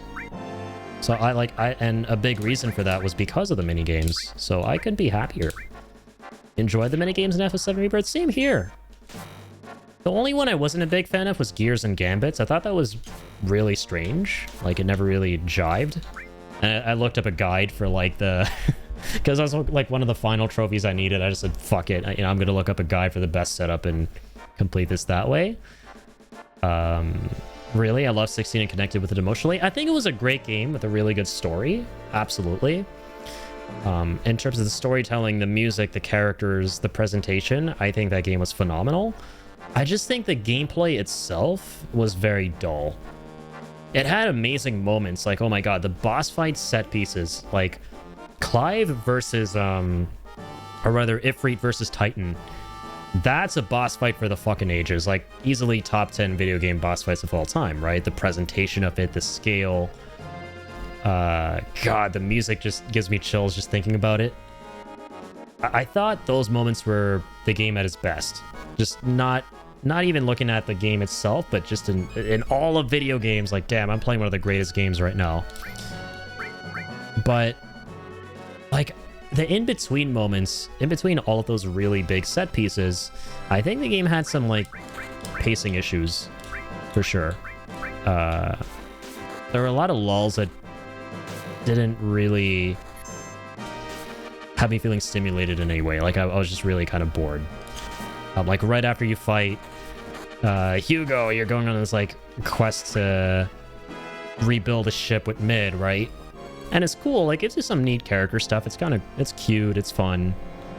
The character building's always nice and, you know, something I welcome. But, like, the physical playing of all of that was like, oh my god, like, let's just get to the next part now. Like, they talk about the boat, the schematics, and like, okay, this is all cool and stuff. Am I gonna get to, like, physically put it together? Like, is this gonna lead to some, like, boat building mini game? Like, at least give me that.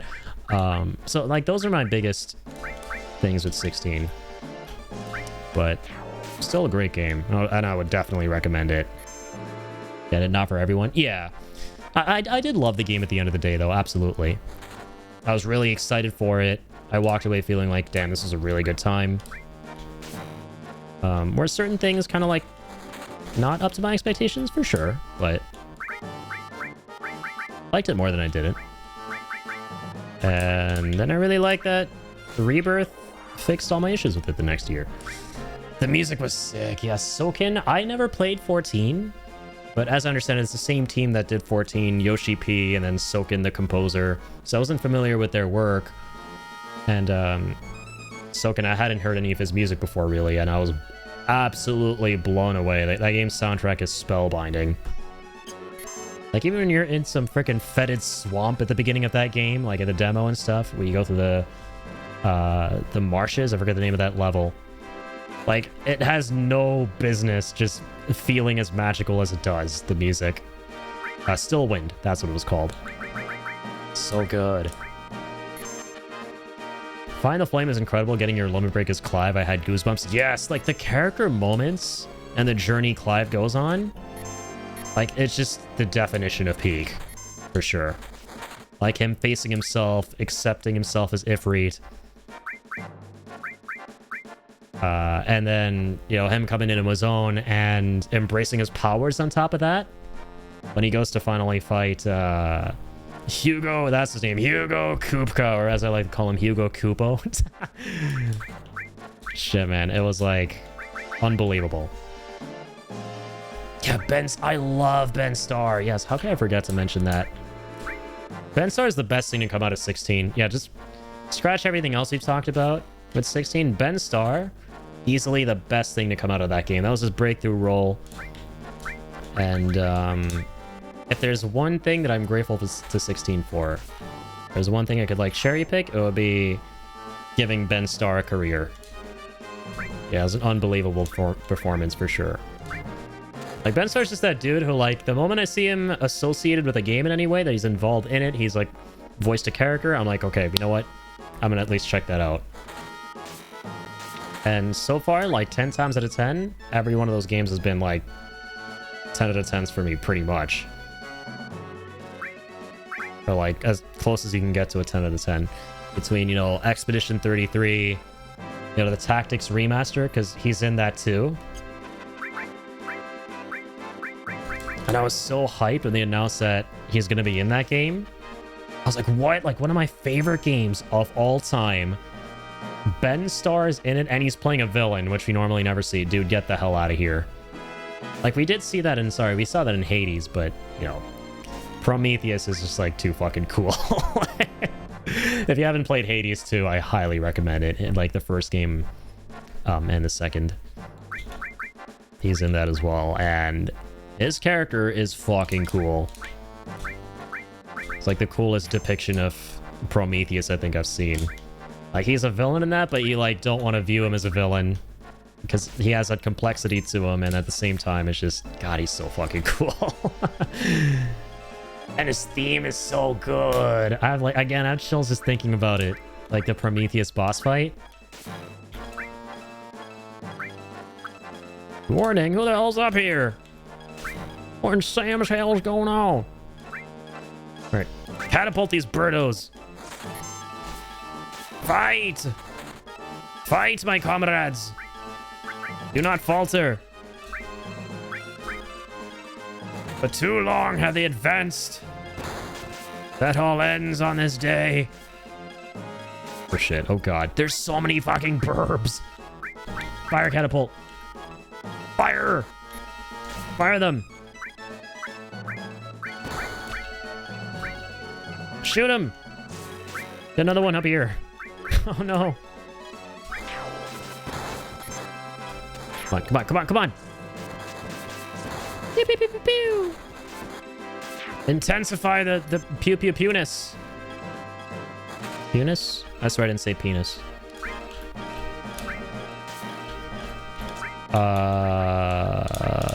Come on.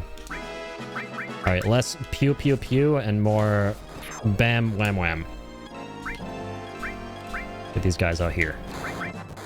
Get these guys out of here. Yeah. Alright, that's enough beeping out of you. Mother base. Alright, good shit. Let's put this guy on the ground too. This guy's gonna go on the ground before this guy does. Nice knowing you, comrade. Go to Valhalla. In peace. What the fuck? There's still so many. Oh my god. Oh my good god. I still have a lot of money though. I still have fuck you money. So fuck you guys. Attacker. Oh shit, dude, I fucked up. I've been deploying the wrong units this whole time. That's fine. That's fine. Just not going to talk about that. We're just going to move on. Come on, come on. Ba, ba, ba. Da, da, da, da, da, da, da, da. Da, da, da, da, da, da, da. All right. Take these guys out, my good sir.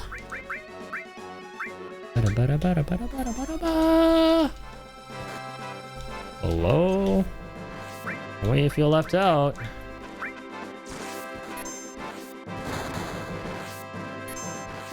These guys are mondo aggressive, aren't they? Let's keep these guys alive for when they're needed. Meantime, let these little dudes deal with these little dudes. All right, the defenders are coming.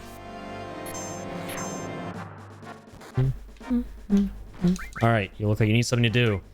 I'll give you a job to do. Same with you. Not that guy. Don't go fight that guy. Don't throw your life away. Hey, hold up. Let those birdos get a little closer. Should be able to... Nope, he's not going to be able to kill that beast. You go finish the job. You go there. You go here. There's a beast there I can't see. Just bear witness. This battle's getting hairy. Speaking of Harry. Harry, that's your name, right? There's the job, Harry. Good job. Harry, get out of there. Harry, run! God, Harry, they're shooting you in the ass. They're shooting you up your hairy ass. All right. I'll get this guy to go down there. This shit is intense, man. This is the most intense Fort Condor has ever gotten. I don't even think the main story battle here is even half as intense as this shit. Like, this is my first time, like, properly playing through all the optional battles in the middle. All right, this guy's already on his way, right? Okay, wait. You let him go on his own. His blood's gonna be on your hands. There are birds there, damn it. Come on, get down there. Help your big brother out. You're gonna die to the burb. Denny, don't do this. His name's Denny, apparently. Denny, no! Holy moly, this guy got Zach fared. By birds, not guns.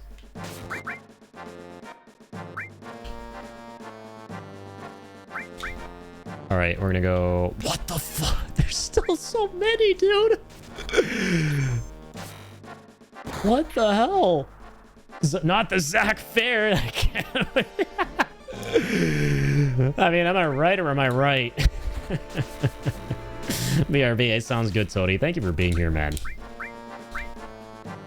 Absolute legend, you. Dude. Can you flank? Very slowly, I suppose.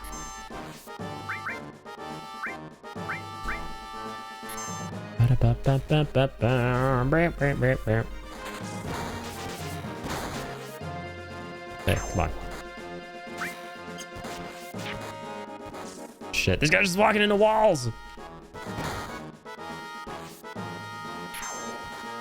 Okay. Do your best here. Do your best. Get an attacker down here.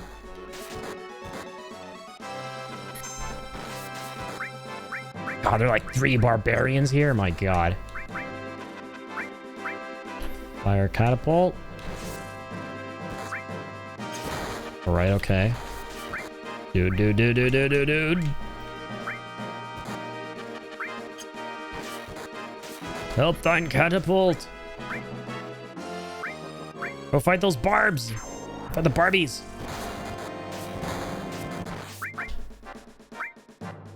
Oh, God. Don't run into these guys on the way. Do.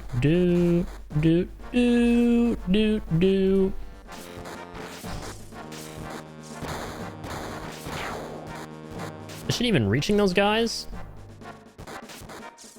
Fucking better be. Oh, it is. Not well enough, but still. Defend us, Defendor!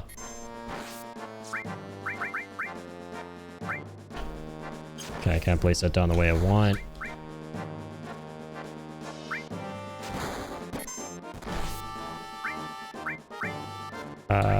Attack him! Only 10 enemies left. Swing that hammer! Nice, dude. This big boy with that catapult. Oh, they never stood a chance. Another beast. The beastie boy there. Nicely done. Yeah, we're still good on Mula. Thought we'd have way less somehow. For some reason, I thought we'd have nothing by now. Because I've been down that road. It's not a fun road to go down. Been there, done that.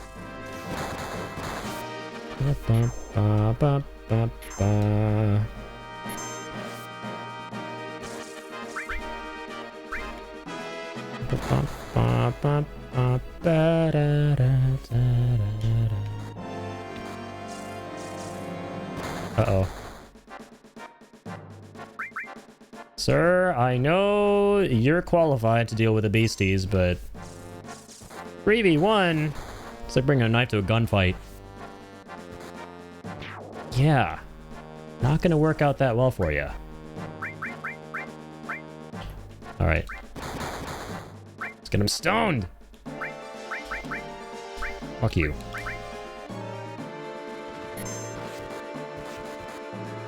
Everybody get stoned.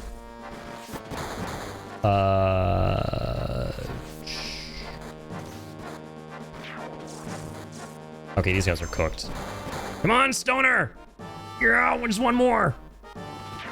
Yeah, bitch. Oh, this guy's actually gonna snipe him too? It's like the one time the shooter's gonna win against the beast. Look at that Giga Chad. So they say, man, big things come in small packages. All right, let's go mobilize. Everybody, throw some bodies at this thing. At the bodies, at the flow. Okay. Start with these three for now.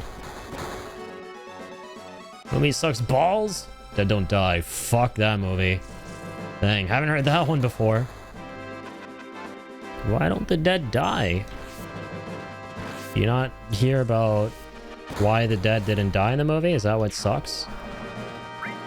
That's why Scary Movie 6 sucked, because it wasn't a scary movie. Therefore, half star. The title of the film lied to me. I don't like being lied to. You don't want to see me on my bad side. I'm warning you. What? Only 15 damage? Thought those 3 balls would all use their combined power to do combined damage to this man who looks like 3 combined mans. Okay, fuck this.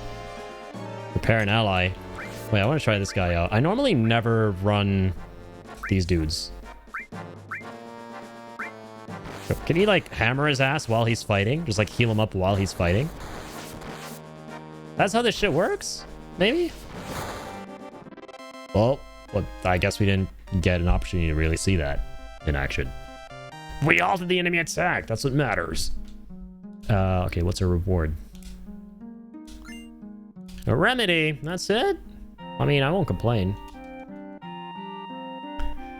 Trailer makes it seem like a quirky comedy with zombies, and then you watch the movie and it's literally just people going, oh yeah, it's zombies. Oh yeah, what's the song on the radio? It's a Dead Don't Die. Why is this song familiar? This is a theme song.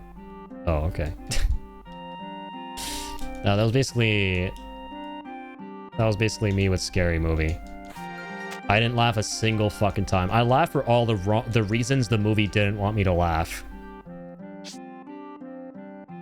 And if it's a comedy movie that makes you do that, that's bad. If it's a bad movie that makes you do that, that's good. I like that shit. It's at least more entertaining than a comedy movie that tries to make you laugh and never does. And everything goes horribly wrong when you laugh when the movie didn't want to make you laugh. That was a Scary Movie 6 experience.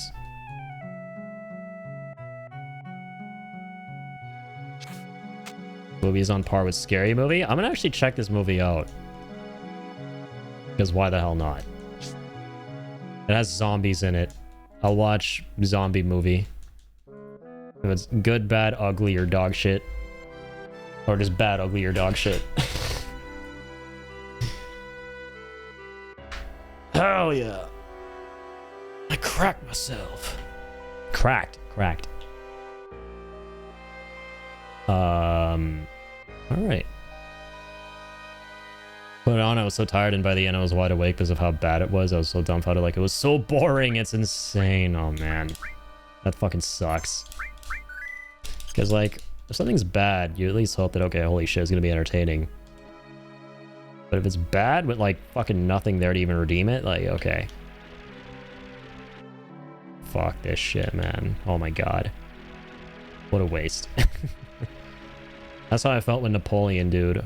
What a horrible movie. Jesus Christ. But, like, you know, you gotta play that as part of the Ludovico method in Clockwork Orange to psychologically reprogram somebody. I'll play it at fucking Cineplex.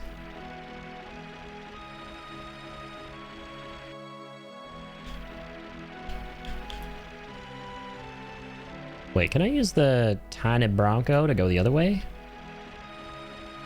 So bad I wish I didn't waste my time. Yeah, there are movies that are like that I just absolutely... Those are the movies you just hate the most. Where it's like, fuck man, this was so bad. And I'm trying to like think of any reason that might have been a silver lining with me watching it that would have made me feel like maybe, okay, that wasn't a total waste of time, but now I feel like, fuck. That's like at least an hour and a half I could have spent doing something else. That's like the worst feeling you could have after watching a film. That's bad. Because some films that are bad, you can at least be like, well, you know, have fun fucking laughing at that shit and how shit it was. Making fun of it. But God, if there's not even an ounce of that, then it's like, what the hell?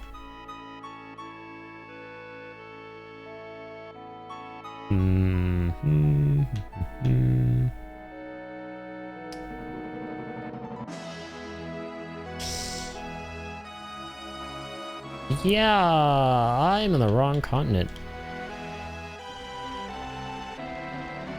Oh, where's the crack? The crack! Ah, oh, where's the crack? Mortis, thank you. Thank you, my good sir. Like one drop left in that. No bueno, but you know what's... What? It's good. Grounded me. Yeah, and you know, when you have a letterbox account, like you're the treat over the Doggerino. Top treaters, interesting. Damn, you haven't seen that yet? Wow, okay, you haven't been around in a while then, dude. Welcome back. Thank you. Mortis, welcome on in. Good to see you, dude.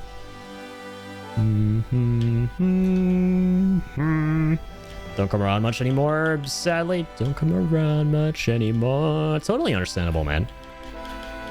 Yeah, dude, you gotta take care of you. You gotta take care of life. As opposed to life taking care of you. That's just how it goes. Good to see you, dog. Congrats on your first official treat as part of the treater board.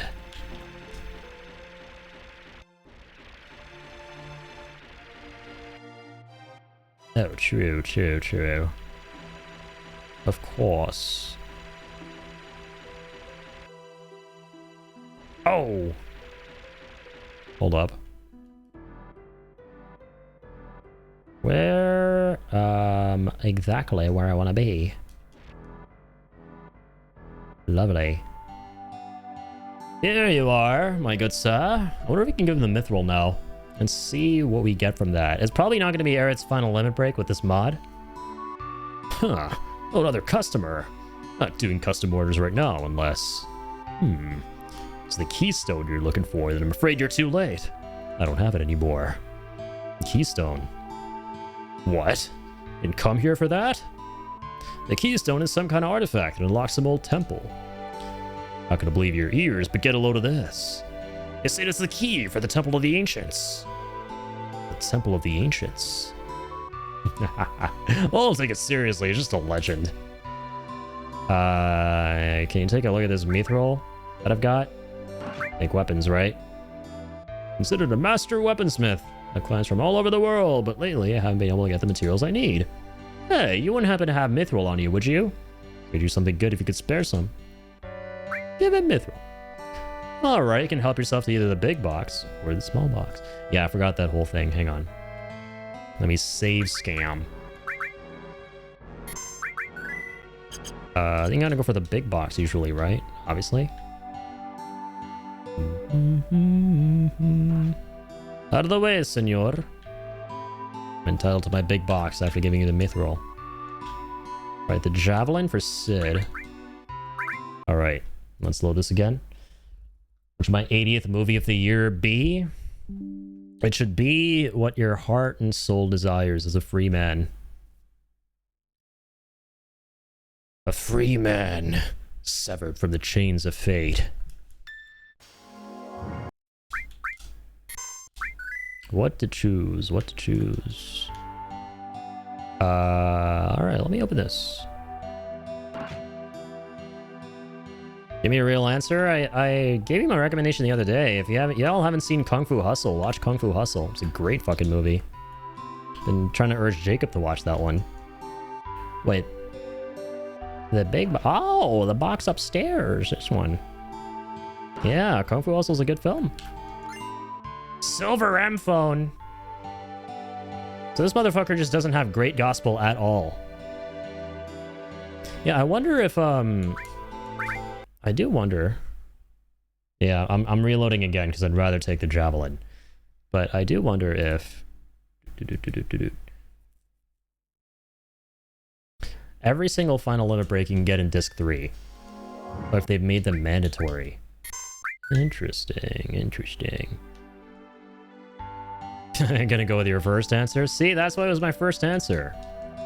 Recommend shit to people and they're like, give me a recommendation. And you're like, okay, you know what? Never mind.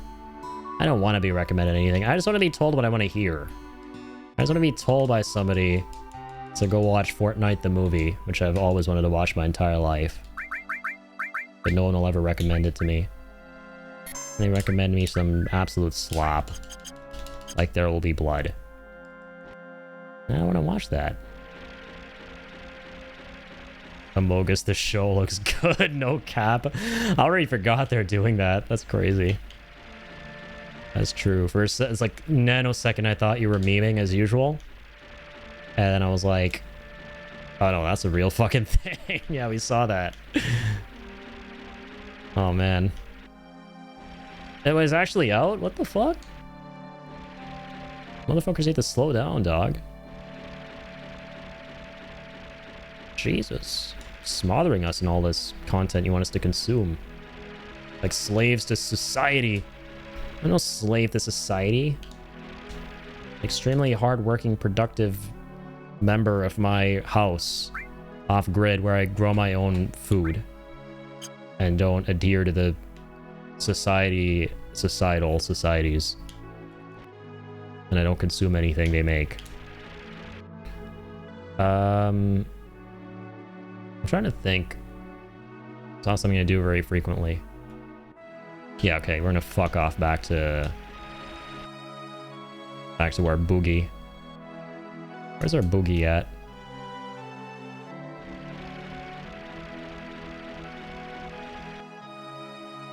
It should be a blue dot. Or no, that's the high wind. You eventually get that, right? Right. Paramount Plus or something? Oh, yeah, it's so bullshit, man. All these different platforms that everything is on. Like, just spread across now.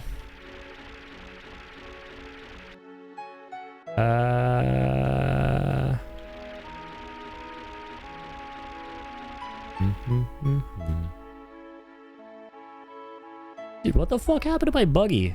Oh, let me think about this. It's got to be at Nibelheim, right? Yeah, it's at Nibelheim. So that would be...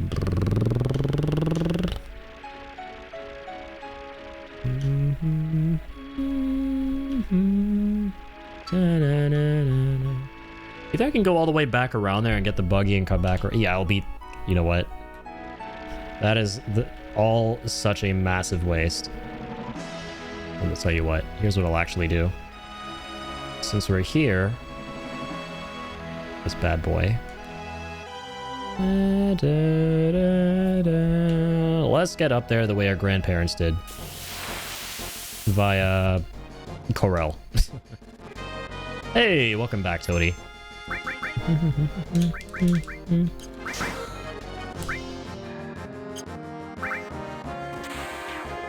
I don't know why I went for a basic hit with Aerith, but you know what?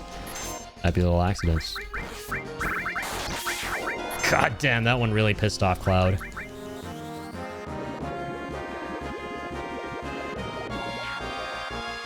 Could it be Vincent Valentine? Yo, what's up, Martin? How's it going, man? What's good in the hood? They were playing some modded Final Fantasy VII today. Favorite game of all time. The greatest game that ever was and will be. It's been super fun. Y'all have played FF7 to death and you want to feel like you're playing it again for the very first time? Do what I'm doing. Play New Threat. On top of all the other amazing mods you can get for the game. Look at how good this shit looks. Enjoying vacation, came back and proofreading a couple scripts. Hell yeah, man. Yeah, I'm excited for that video you're making. Gotta go ahead and record some MGS gameplay. Excited. Yeah, I read that little excerpt. Yeah, shout out to Martin. If you haven't already followed him, play any good books lately, please consider doing so. On Switch, on YouTube. Makes awesome content all about game preservation, which is super important.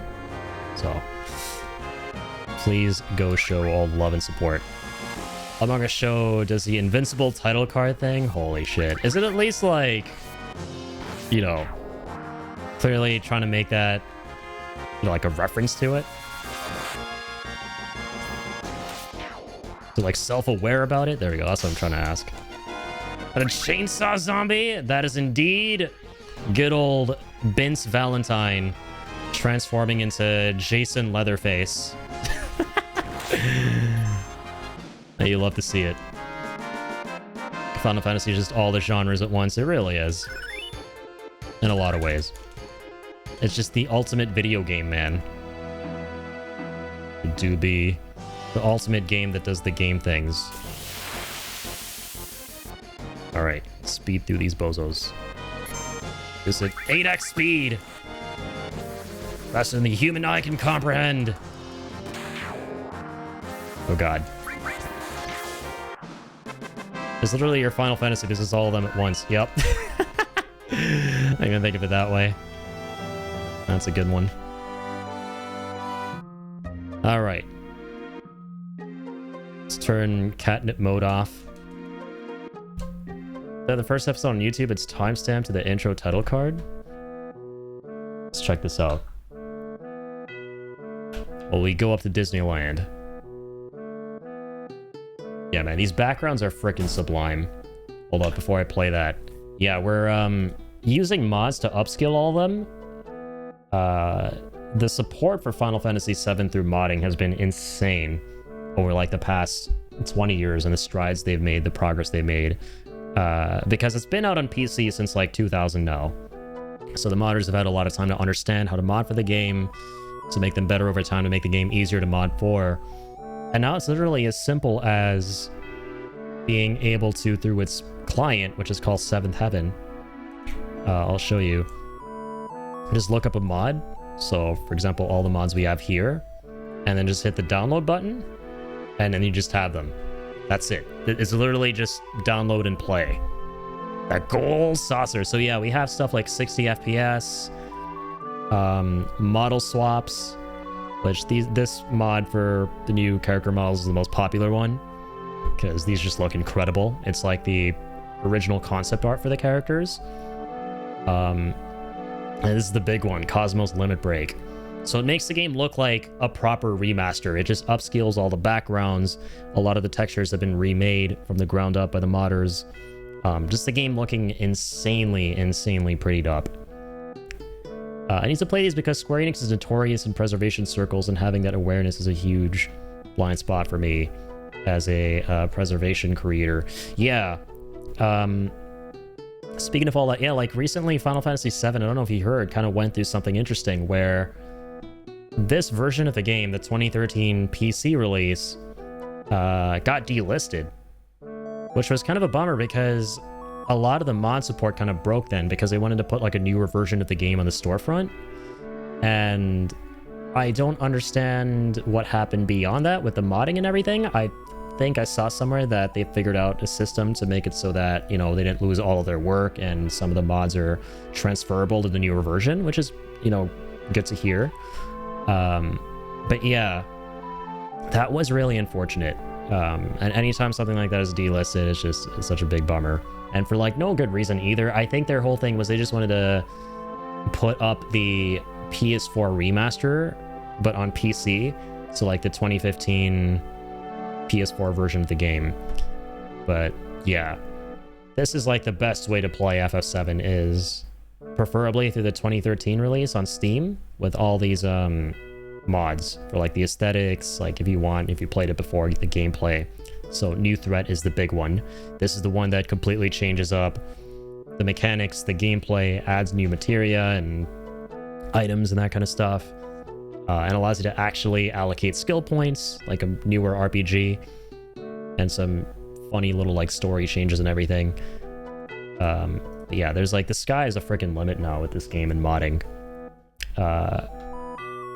And I'm excited to see what people do with what the Severed Chains team does with Legend of Dragoon. We played that for my birthday a couple days ago. I wanted to try out the unofficial PC release of that game. By this passionate group of modders who reverse engineered the PS1 Legend of Dragoon in Java like 6 years ago or so, and have now made it possible to mod for the game and do what's been done for Final Fantasy VII but Legend of Dragoon. So man, all this stuff has me super excited, like playing the best era of RPGs in my opinion, but all modded, and seeing what the future holds for all of it. So the sky's the limit, break. Guess you could say that. That's a good one. I will say some of the upscale stuff looks weird, but most of it is great. And for sure, like, it has a bit of an uncanny effect, but at the same time, oh man, it's so crisp, and I love how you can actually tell what the original assets were supposed to be in a lot of areas. Need to play. Sorry, I read that. Square Enix changes the games to delist and relist things so sporadically. Also known for delisting to prevent older titles competing with their new releases. That makes sense, and it's unfortunate. I'm glad I made sure to grab the 2013 version before it got delisted. Yes, yeah, because that is, I think, the definitive way to play the game. Happy belated birthday! Thank you, Martin. I appreciate that, man. Yeah, it was really, really fun. All right, let's check this out. What is this? Among Us full episode. This show is actually real. It's out. And we're gonna check out this title sequence. It's a homage. A homage to Invincible. But now I'm real. Welcome to the Skeld. We're so happy to have you amongst us. Or is it among us? I always forget which one is grammatically. Jesus Christ, my ears. I like how they already fucked it up. I can't even watch beyond that because they just fucked it up hard. They completely misunderstood the assignment. You're meant to drop the title card when the character is meant to say Among Us, not afterward. Oh my god. Okay, yeah, we're moving on. This is the real Among Us right here. Look at that. That's what a real Among Us man should look like. All right. This guy right here. Welcome to the Gold Saucer. All right, I'm gonna buy a lifetime pass this time. You can't stop me. Well, for 30 grand, okay, never mind. Buying a single pass then, thanks. Yes, we understand how the Gold Saucer works. I'm from the future. Simon sent me here. Event. Battle Square. All right, Monsieur Dio. Welcome to your Final Fantasy. Yeah, that's it. They should have that banner in big, emboldened golden letters when you enter the Ghoul Saucer. Oh, wrong slot. Lovely. Hello there. You here for the battle too? Not interested. All right now, at least. Battle Square is going to be really fun though late game, especially with the mods. What if they switch it up at all? Oh hey, what's up, wannabe Zach? Crap! I still don't have enough points. You're new here, aren't you? And you want an explanation of the battle arena? Man, I was born knowing about the battle arena. You know to that. Dio's showroom. All right. I'm hungry. Should I eat healthy soup or nasty old burger? I will go with the former because I ate the latter today. So, you know, just balance it out. Compensate for my diet. It's the keystone. Not so fast, young man. First, feast your eyes on my giant cock. I mean, pectoral muscles. Before that blue shiny keystone. Long time no see, boy. You like that, Sonny? Can you let me borrow this? Sorry, but it's not for rent. Since you've been so good to me in the past, I can let you have it on one condition. One condition? Okay, but like Dio is so fruity. I fucking love Dio, yeah. It's awesome what they did with him in Rebirth, right? They turned him into this like giant muscled up, you know, 90s WWE wrestler. It's great. And like they got all his little mannerisms across too. Like he's always been like this huge dude who just like keeps flexing his muscles like he's on freaking Muscle Beach. And they make that his whole like quip in Rebirth as well. It's great. Entertain me, boy. So good. The intro to Ghoul Saucer is peak, and it's yeah. They basically do like a giant Bollywood-esque dance number, but in Final Fantasy, which is pretty fucking amazing. What do we got to do? Oh boy! Don't worry, it's nothing like that. This is the battle arena. Show me your fighting skills. Just you, my boy. All right. Let's do this. Butthole arena time. Entertain me, Full Metal Alchemist flex segment ensues. I forgot about that. True. I'm probably not going to make it very far this time, to be honest. Okay, that was actually pretty fucking good. I might actually get us a decent kick in the can. Here we go. The mandatory battle here. Mandatory battle square battle. Usually pretty short-lived. Put up Cloud. Ex-Soldier. Alright, let's go. Oh god, this is gonna be cursed at 60 FPS. Wait, I can't stop the wheel either. It keeps spinning when you pause the game. That's crazy. So you can't exploit it this time to get what you want. Alright, wait. Oh, level down! Shit! It's on 5 levels. That never stopped me. Yuffie getting a magical girl transformation was not my bingo card, and I was here for it. I love how, like, Yuffie's the only one out of the 3 gals who just gets dripped out over there. And then meanwhile, Tifa and Aerith are just, like, whipping out all these moves out of nowhere in their, like, standard gear. It's actually freaking hilarious. In, like, the best way. Borgor. Yes, when in doubt, Borgor. I will never forget it. Lives rent-free in my head as proof of a healthy example of masculine competition.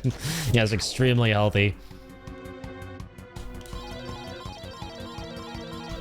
Ooh, half MP. Half MP. On a muscled up ex-soldier. Only MP I need are my biceps. Come on. This will make me laugh. Charlie made a Steam Machine video. Finally, my opinion has arrived.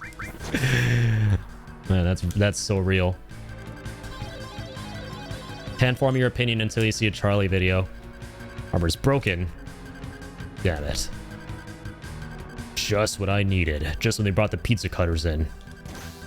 Ow. Heal thyself, Corrado. Good. Good man. Alright.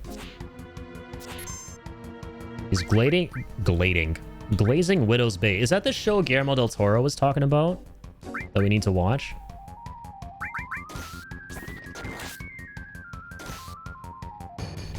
Couldn't steal nothing.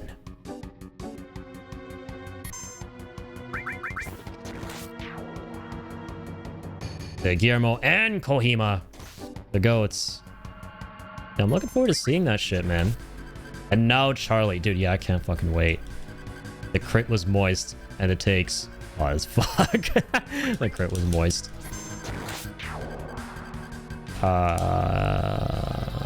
Don't break my yellow materia! God, I'm losing all my MP. Not that it matters. Here we go. Blade beam attack! Charlie Sheen? Yeah, exactly. Moist Sheen.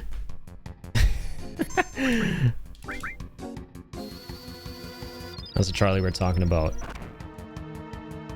Grabbing FF8 2013 now since it's on sale because I want to get the mod manager. Yeah, right now is the best time to get anything and everything Final Fantasy related on Steam. There's a massive sale going on for Final Fantasy games. I got every Final Fantasy I don't own recently on Steam. Mainly thanks to Jacob here, who for my birthday gave me a bunch of Steam gift cards. So I just went ahead and got all the Final Fantasies I don't have, and then Trax also gifted me FF10. So that's great because we're doing this marathon. Summer sale starts on the 25th, I think, does it? Shit, yeah, that's gonna be big. Most critical releases an opinion on the Steam machine, and now all other creators are dropping theirs. Coincidence? I mean, shit, man, Jesus has spoken.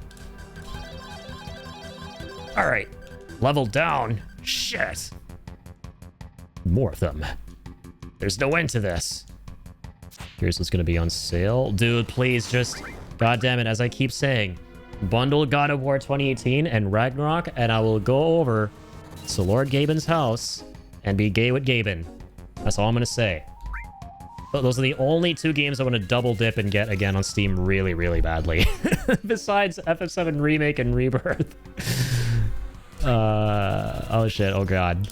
Oh god! Why am I high potioning myself? This should have cure 2'd. We got 6 games for under $50. Shut up, dude, for real. It's actually crazy. Like, this man just got some of the greatest games ever. He got the Mass Effect trilogy and Arkham trilogy for like fucking $40.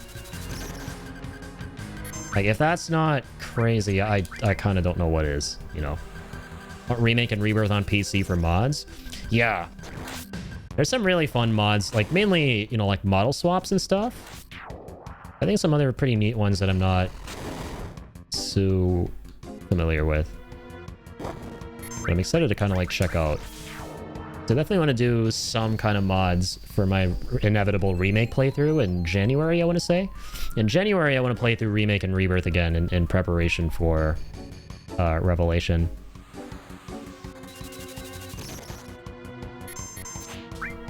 Here we go.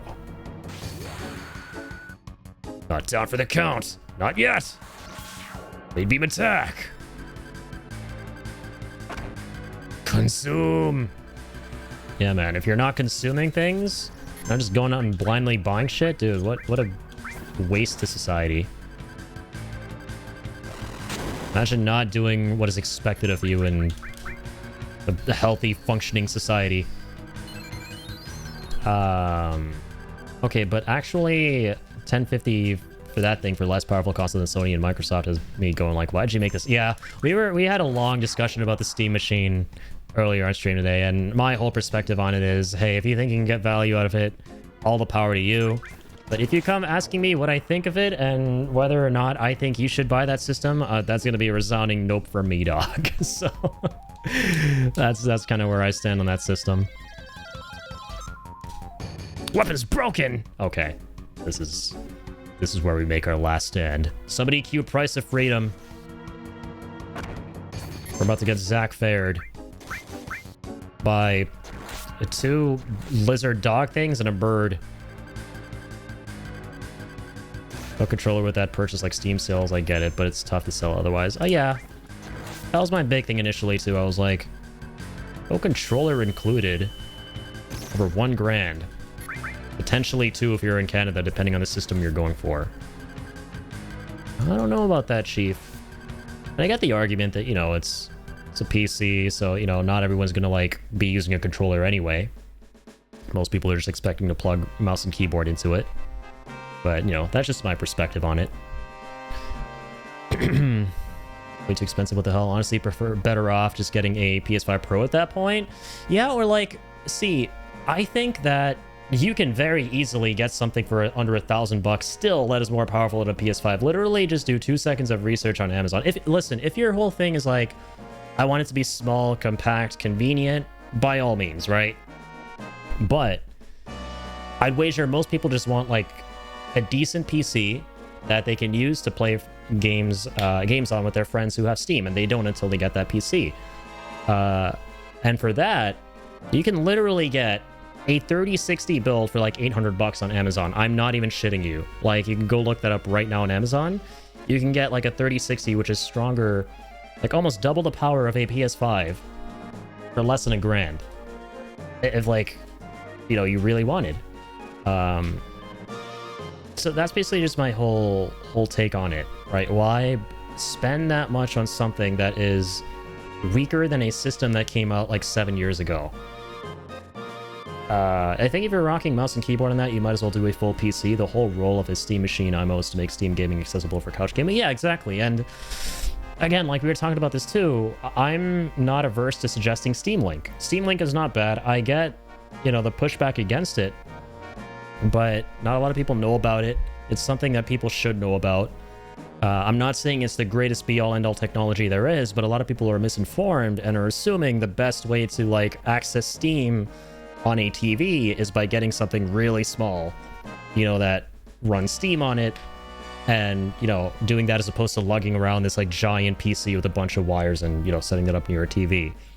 So if you're in that boat, like, please don't spend over $1,000. Just Steam Link is a thing. If you already have a PC, just if it's close enough to where your TV is at, you have good enough internet, and not even if it's fucking close enough, dude. If you have good enough internet, and most people do at this point, like I was saying, most people have fiber to the node, at least. Dude, like, Steam Link is your best friend. Mainly console game. My PC is great for gaming, but if I want to go full board PC gaming, I want to upgrade my PC more. Yeah, that's absolutely fair in the boat that a lot of people are in as well, right? You have like one gaming station, and you like upgrade that over time, and now it's like harder, more expensive to do so, but for people who are in the boat of like they already have, you know, a gaming rig, I don't like, there's kind of no value for me. Like, everyone's gonna have a very unique circumstance, absolutely, and if you feel like this accomplishes something for you, then that's great, you know, all the power to you. I'm never gonna, like, once again judge people for their purchasing habits, decisions, unless it's someone I care about going and buying, you know, crack off the street. Like, I'm not gonna like jump in the way and be like, don't do this, you can't do that. There's a Blu-ray on Amazon for $20, 2001, Shining on Clockwork.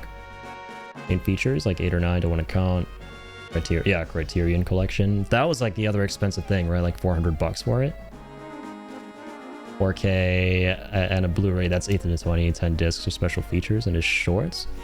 So like a cool concept, yeah, but that's $700? Jesus Christ. Yeah, okay. Cool concept, but yeah, no, no fucking thanks. Don't tell me what drugs not to do, Addy. Don't ever tell me what I can't do. You don't understand how I feel. You'll never get how I feel. Just starts just running off like a JRPG character. Addy out here in the digital streets slapping Steam machines out of babies' hands, making baby Jesus cry. Oh god. I'll make people cry. Please don't cry. Alright, anime pro tag. Criterion is the cream of the crop, though. Criterion is fucking awesome, yeah. If you love a movie, that's the version to get. Has the best special features, and they rescan the original negatives. Yeah, Criterion is goated. It is. I think if all Kubrick's movies are all re-available as single movies, damn. I think you might have mentioned that, yeah. That's the best you could do, says Dio. Well, a promise is a promise, boy. Go ahead. Take it. We shall meet again. It is, his pouty face. That's the freaking face, Nikki makes in that Obsession movie, man.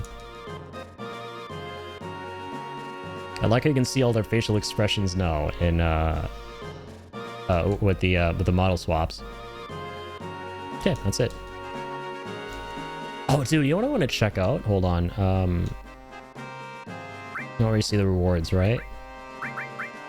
Did they change these for the mod? Solar Armlet. What the hell is that? Oh yeah, you get the freaking nail bat. This is where you get the nail bats? At the gold saucer? Usually get that at am I mistaken? You get that at Corel, don't you? Yeah, they changed all the rewards. No, wait. Yeah, damn. So, dude, you don't get Omni Slash here anymore. In New Threat mod. Oh, fuck. They legit just changed the location of every single final limit break. And I'm kind of anxious, because I want to try and get all the achievements through New Threat mod, not vanilla FF7. It's going to be kind of interesting. This makes it a bit harder, because if they're optional still, I don't even know where to look. Yeah, I wonder. Because Red 13's Cosmo Memory, that's no longer in Shinra Manor. Aerith's Great Gospel is no longer with the duty give the Mithril to. And now, yeah, Cloud's thing is no longer at Gold Saucer. Watch Eyes Wide Shut already? Yes, that's another movie. Alex was asking for recommendations earlier. And gave him Kung Fu Hustle. Here's another one. Eyes Wide Shut. One day needs to wait for the redacted files to release. Just assume they'll never be released, and that's the closest you'll get to seeing what's in the files. Arrow Video also does some dope reprints of movies. Arrow Video, I haven't heard of them. The only issue I have with Arrow. Got my Gamera collection. Nice. Yeah, the 4K doesn't come with a regular Blu-ray. Oh shit. They're a physical media company. Say if they get a 4K TV, there's no point in getting Blu-ray right now with the TV I have in my basement. Yeah, you gotta like first have a pretty decent setup to like warrant. Well, not entirely. Like obviously, it's nice to just get things to preserve as well, right? I'm sure Martin would agree. We literally have the men of the hour here right now to talk about this stuff. But on top of that, like, yeah, it will make even more sense to buy that stuff if you already have a good enough setup to buy those, like, you know, special versions of the films, like 4K, Blu-ray, all that.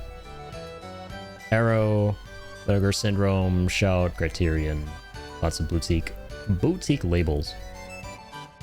Criterion re-releases of retro games, make it a thing, dude. Yes, please. Love Criterion, but that would just make them absolutely goated. He was kind of shit. Just want a better one. Now your TV is not terrible. Not great, not terrible. The thing with Blu-rays is that the bitrate is so much higher than streaming. Looks so much better. Trem is out of order right now. So, it's time to go take Aerith on the gondola. Soul! Oh man! Thank you for the crack. I'm also gonna go get some water. I'm gonna burb. Gonna pull a burb right here, a clip burb. The shortest of all time. Enjoy, my friends. Be good. All right. My hath returned. We back.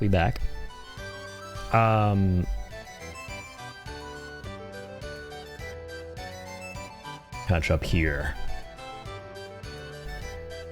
Crave is really bad now, man. Oh my god. Dude, yeah, Jacob still needs to watch Nope. Crave is awful. First off, they downgrade you to 720, asking you to pay more to get what you already had. And on top of that, my god, the technical issues they have that they didn't used to. My dad and I have been trying to watch Barry, right? I love that show. It's one of my top 5 favorite shows of all time. And I'm showing it to my dad again. Every 2 seconds, it gives us a pop-up with like an error 2000 that like, oh, your internet is unstable. You know, please reconnect to the internet. And you have to like keep dealing with that every 15 seconds. Like you keep pressing the OK button, watch it a little more. You get the error message again. Keep pressing that over and over and over and over. No, this is just on our TV. And no other app has this problem. And I looked it up too. And the hilarious thing is, dog, every thread you'll come across will have people saying the same thing. They'll be like, the way you solve it is by not giving them your hard-earned money. It's ridiculous, dog. Yeah. It's fucked. Like, streaming has already gotten so bad with the sheer number of platforms we're inundated with now, but on top of that, now they just don't work properly, right? Great clips, thank you. Yeah, I noticed I played a Crisis Core clip from like years ago. Like freaking 2020, back when... That was close to when I started streaming. This was like right before Remake came out. Good times. That's like so apt for what we're playing.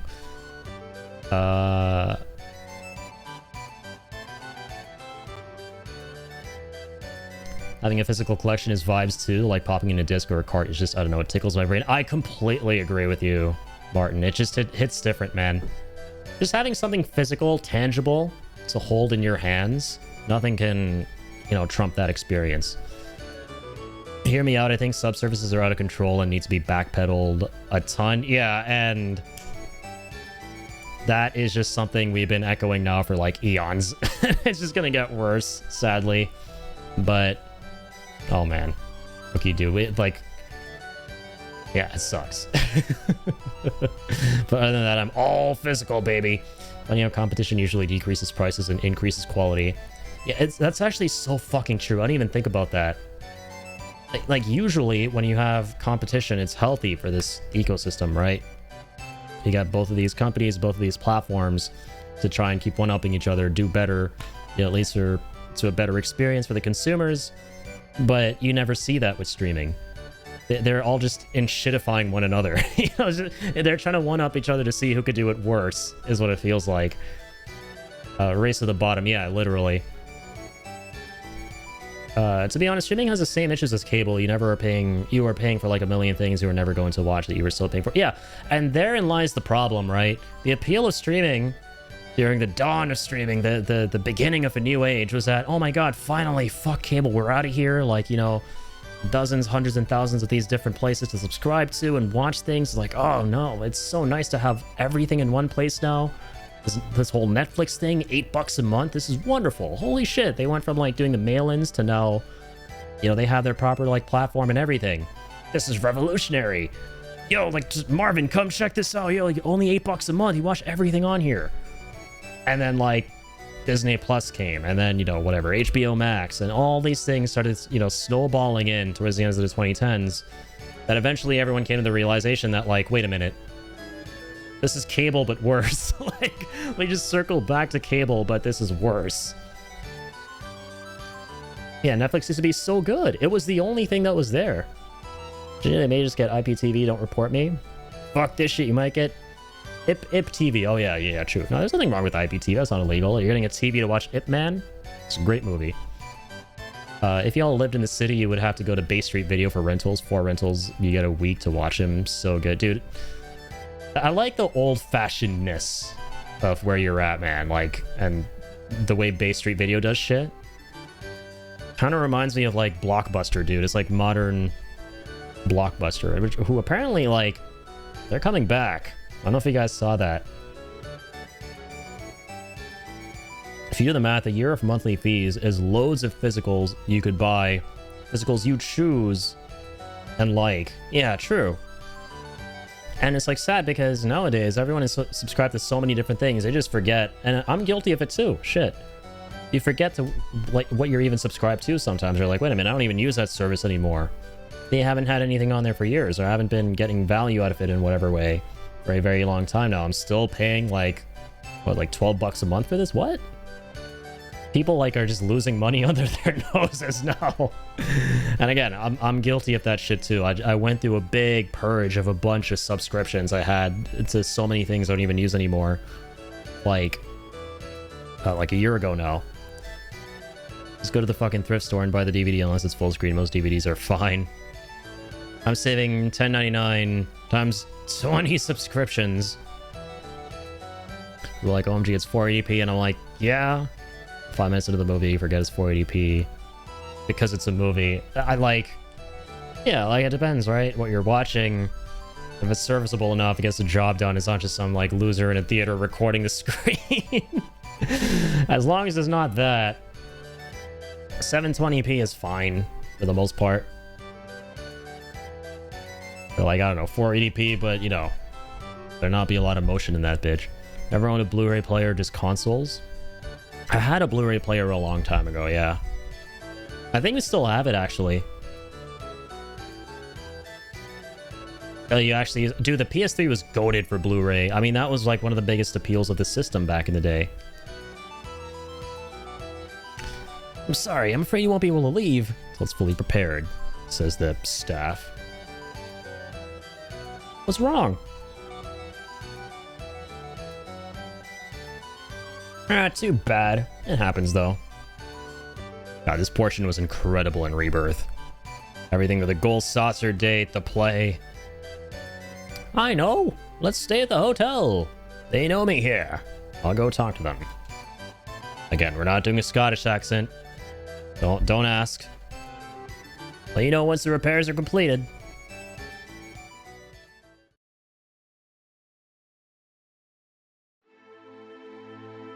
Launch a Blu-ray? Yeah. I mean, the PS3, one of the biggest reasons to go out and get one was it was like a fucking great DVD player on top of being an awesome gaming console. You have a promo Blu-ray that came with a PS3 for Talladega Nights, and it says play me in your new PS3 console, not for resale. That's sick. Yeah, Martin is Canadian too. Fellow Canadiana in the house. No Promises to Keep makes me cry every time. It's so good. Listen to it, especially the extended version of it. The lyrics, man. Yeah, they freaking touch your soul. It's incredible. Yeah, the sequence with Aerith singing Promises to Keep till the day that we meet again. Alright, now I'm gonna not sing because I'm feeling sad. Oh, man. I remember the ending to Rebirth, right? I have my issues with it as a whole. I'm reserving a lot of judgment, though, for part 3. Because a lot of it was just like, I don't know what to feel. I'm confused. There's all this stuff going on. But then the very end, when she's saying goodbye to the party and they fly off and she's standing there in the field and then the theme kicks in, I was like, okay, this is awesome.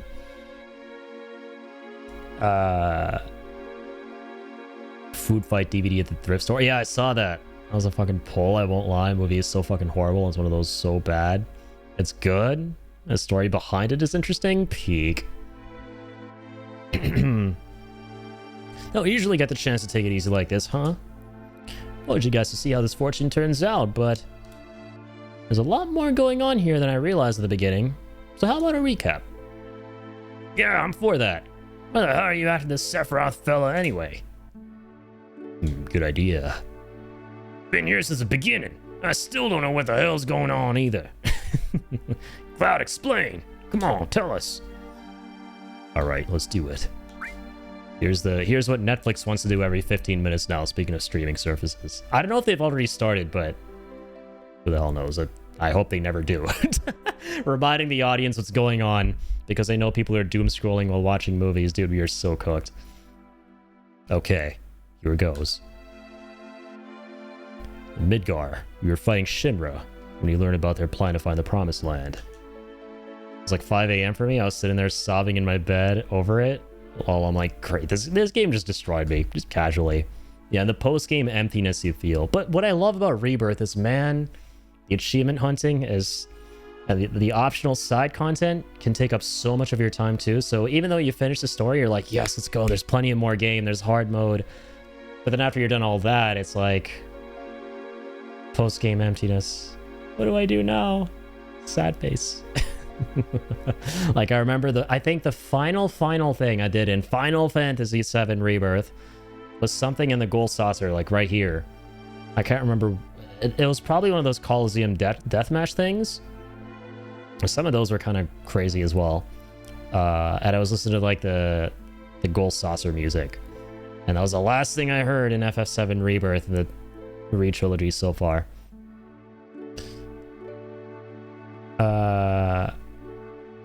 I've heard shit things. Trailer's a fucking lie away for...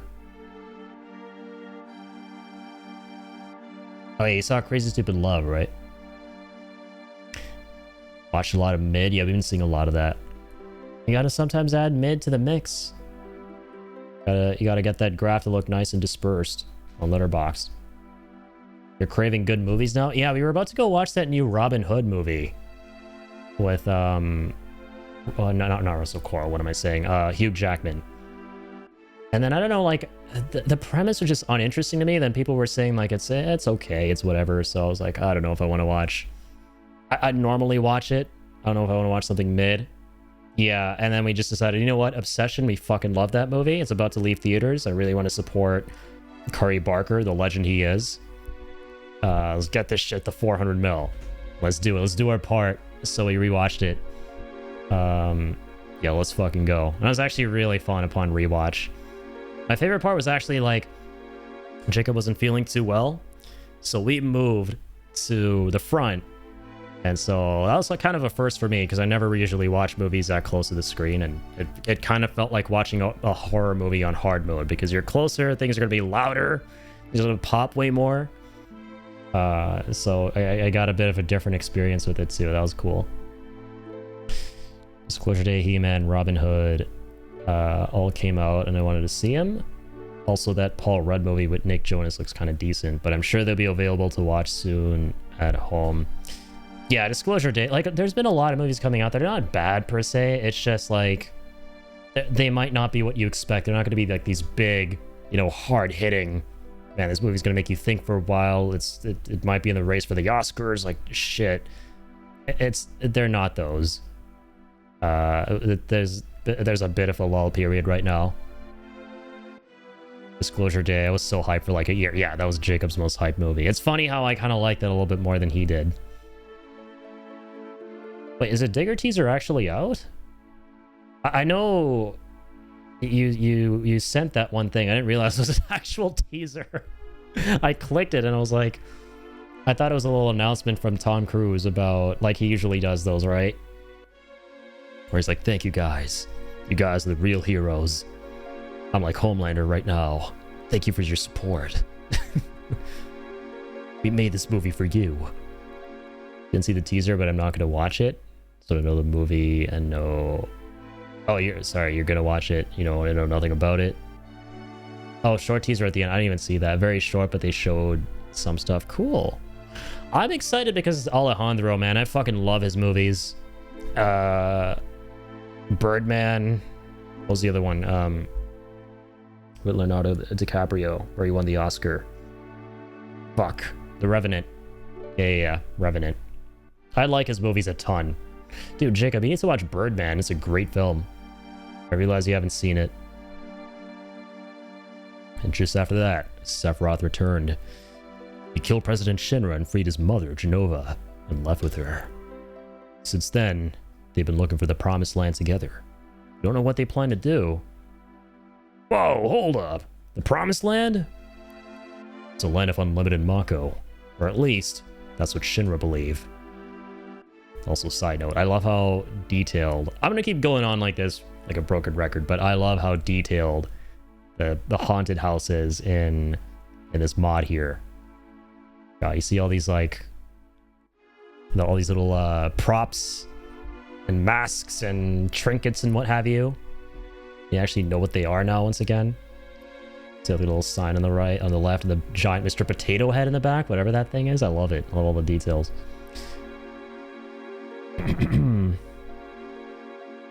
Birdman? I actually know the full title. Birdman, or the Unexpected Virtue of Ignorance. It's a weird ass... Not movie. The movie's actually really cool. Weird ass title, though. Want good? That's good. Birdmen and the unexpected virtue of ignorance. Yeah, that. Exactly that. Cetra believed that they would return to the promised land. It was a land of supreme happiness. The Cetra is what the ancients call themselves, right? That's right. The Cetra were born from the planet, wandered and spoke with the planet, and then they unlocked the planet. Aerith just pulled a Bloodborne here. Second favorite game. That's what I love. She basically just pulled a, we are born of the blood. Made men by the blood. Undone by the blood.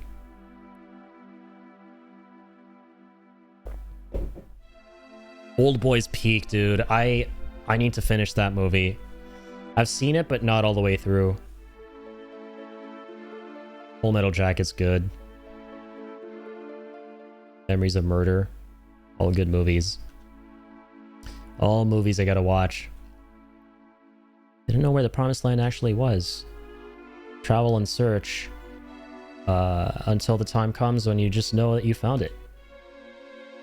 Wailing is sick. Great horror movie. Trying out the FF8 mods that are present so far. Holy hell, incredible. The CGI intro was smooth and crisp as fuck. I can't wait to play that game, man. Oh my god. I can't wait to finally play it all the way through. I'm in the same boat as you where I've played FF8, but I never finished it. Like you with FF9. So I'm excited. 12 Angry Men is also amazing. Never watched a movie that takes place in one room. Feels so captivating. Oh yeah.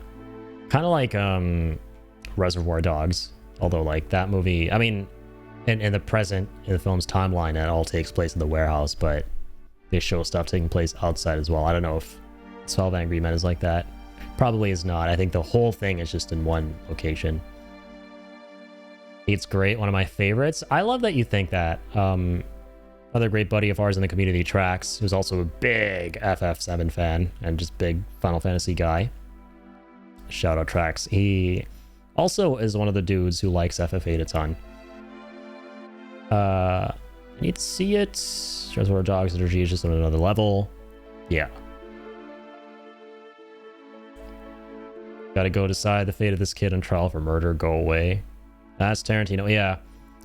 I love Reservoir Dogs for basically just proving that, man, and I'm excited to see. I'm sure 12 Angry Men is the same way.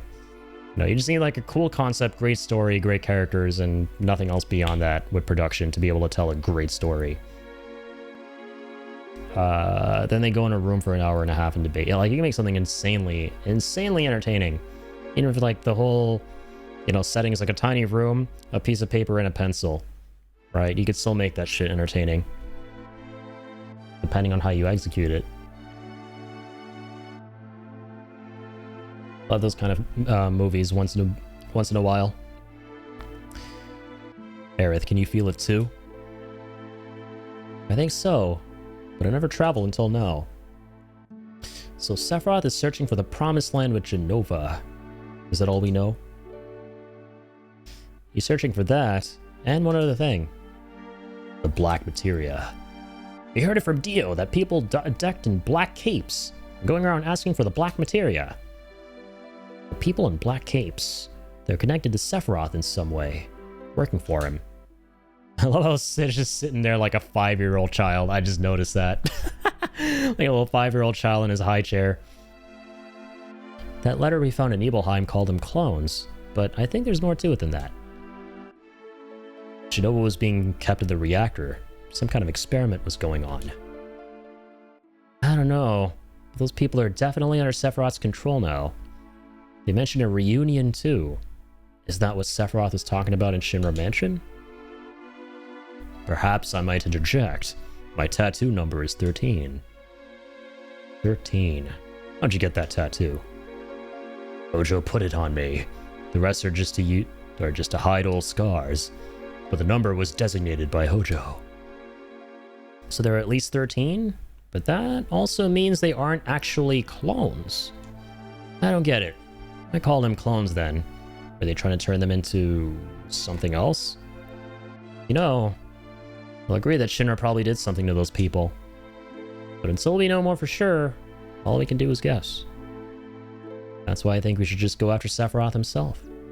Yeah, me too. All just too damn, I miss that, confusing. Something. And I'm sorry, forget it. I think I'm tired. Going to bed now.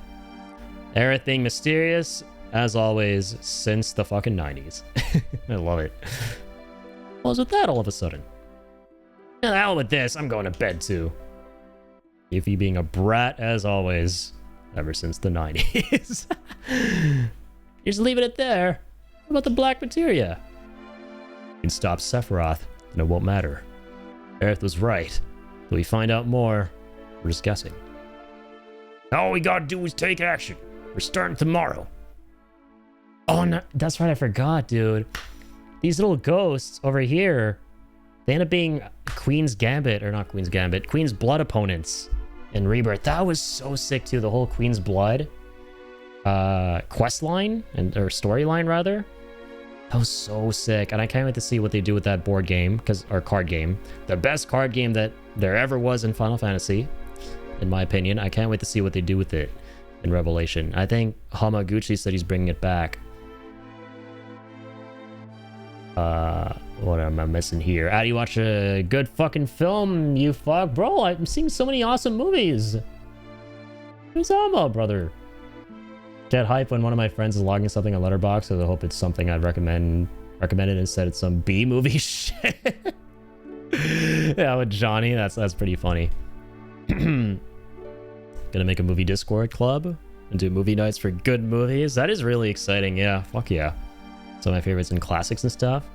I'll invite you all when I get it ready. Alex has been talking about that. The big hype. Invite me. It's not ready yet, man. Be patient. Queen's Blood is so good. I can't wait to play more. Right. And dude, the fact that Vincent is one of the final opponents too is so fucking funny. It's great. Oh, he reads the ironic message at Alex the Baboon. Watch good movies. I watch so many good movies, man. Why would you tell me that? Why are you so mean? Why would you say that? Jeez, use such language. I watch great films. I've seen Scary Movie. You know, I've seen...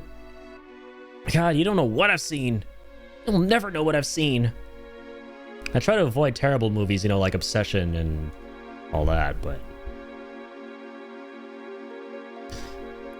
I'm like them.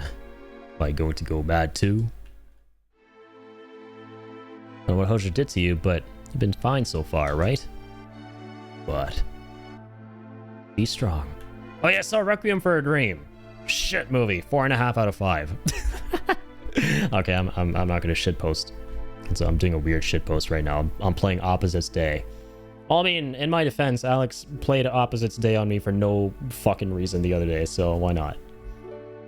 Believe in an eye for an eye. Depressing movie, Bollywood and a Kung Fu. Yeah, Dhurandhar, dude, funnily, holy shit. Dhurandhar 2? A Bollywood movie. That was my first 4-star of 2026, because you know me, right? I'm not a big Bollywood guy, right? Despite being a man from the land of Bollywood, I'm not a big Bollywood guy. But that shit was entertaining as fuck. Dhurandhar 2 was super entertaining. Those 4 hours, by the way. Yeah, those movies are long. Also, Lazy, thank you. Welcome. Yeah, that movie was great. I liked it a lot. Here you go, little man. A treat. The number one treatster.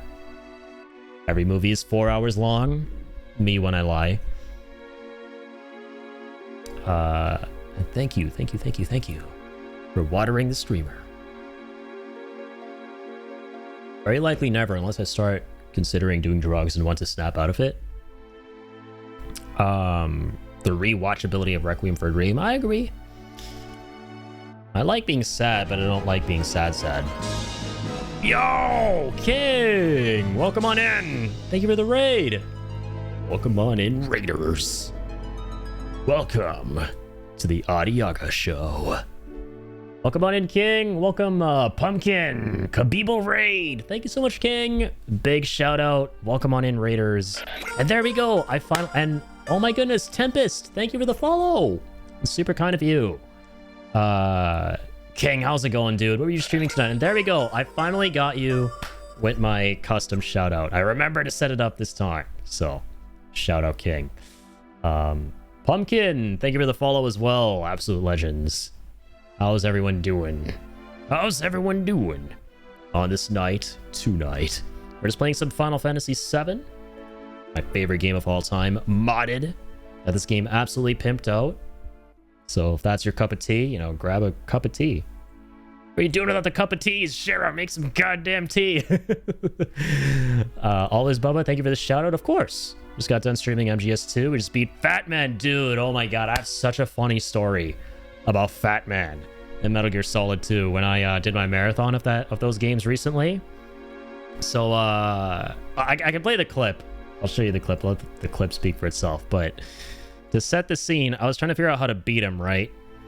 And if you're playing that game for the first time like I was, you won't know, you know, how to approach getting that guy out of the picture when the bomb's around, right? The bomb's about to explode. You got to take him out of the picture. You got to disarm the bomb before everything goes to shit.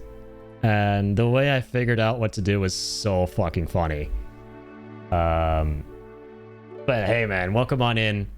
I'm sure I don't even have to ask if you had fun with MGS2 because I know that's also your favorite Metal Gear Solid, right? Yeah, King here is my MGS buddy. Also, 2Z is my tractor buddy. There's a 2Z Point character in the chat. I think I know that guy. He likes tractors. Yes, it is. All right, wait. Let's pull this clip up. I remember what it's called. I'm gonna find it.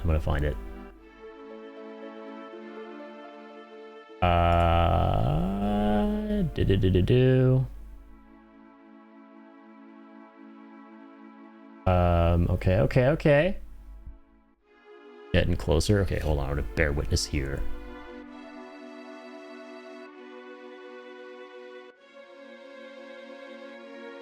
Timing. Oh, wait. I found the MGS2 clips.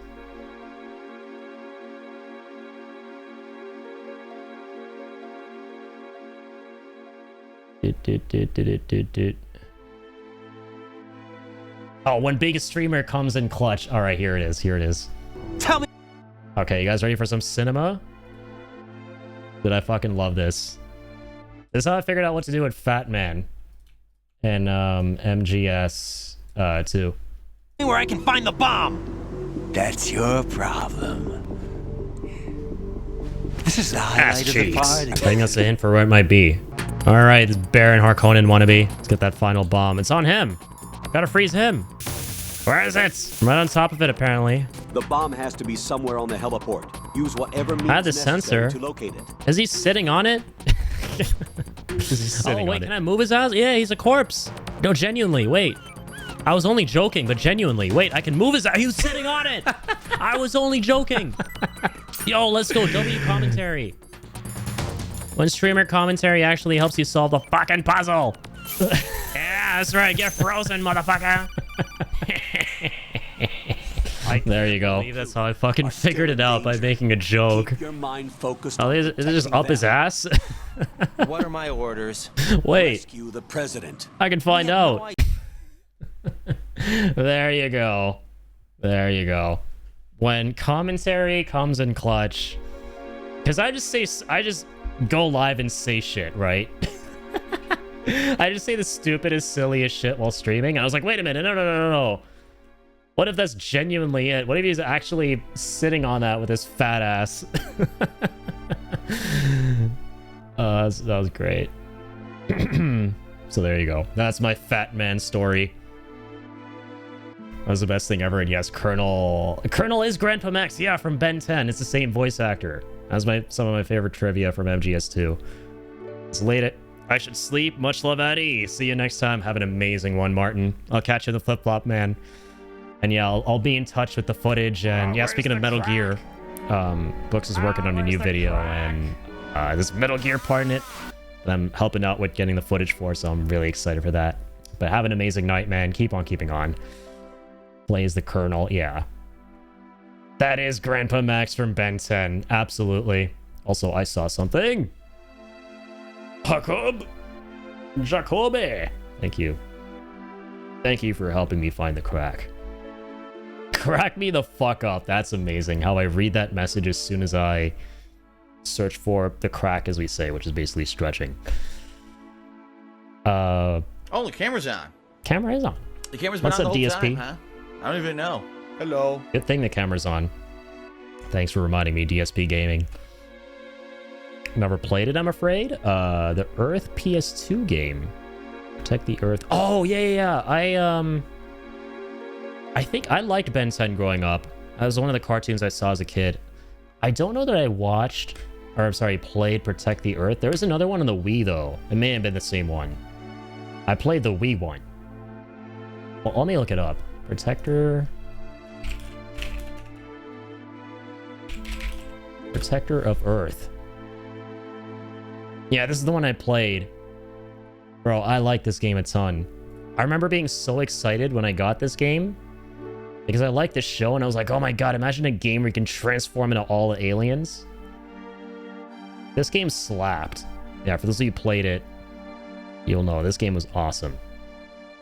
I even remember I had like an Omnitrix. A friend gifted me an Omnitrix once and I thought it was the coolest toy ever. And I have a confession to make. I was like 7, 8 years old or something like that. So I was still young and silly and stupid. So I actually genuinely believed I could transform into aliens. And I remember being so sad when like I went to Gray Matter. I think it had like a Gray Matter on there, and I like pressed the watch down. And I was like, yes, I'm gonna be Ant-Man now. I'm gonna be like really tiny and I can like explore all like I used to love building Legos, right? I was like, I can go into my Legos and stuff, and yeah, I was like a kid finding out Santa wasn't real. You know, we'll put it that way. What have we done to the world? I played with my dad because it was toggleable to play 2-player mode. Yeah, those are the frickin' days, man. The frickin' couch co-op experiences that permeated gaming. Man, I miss those times. I really do.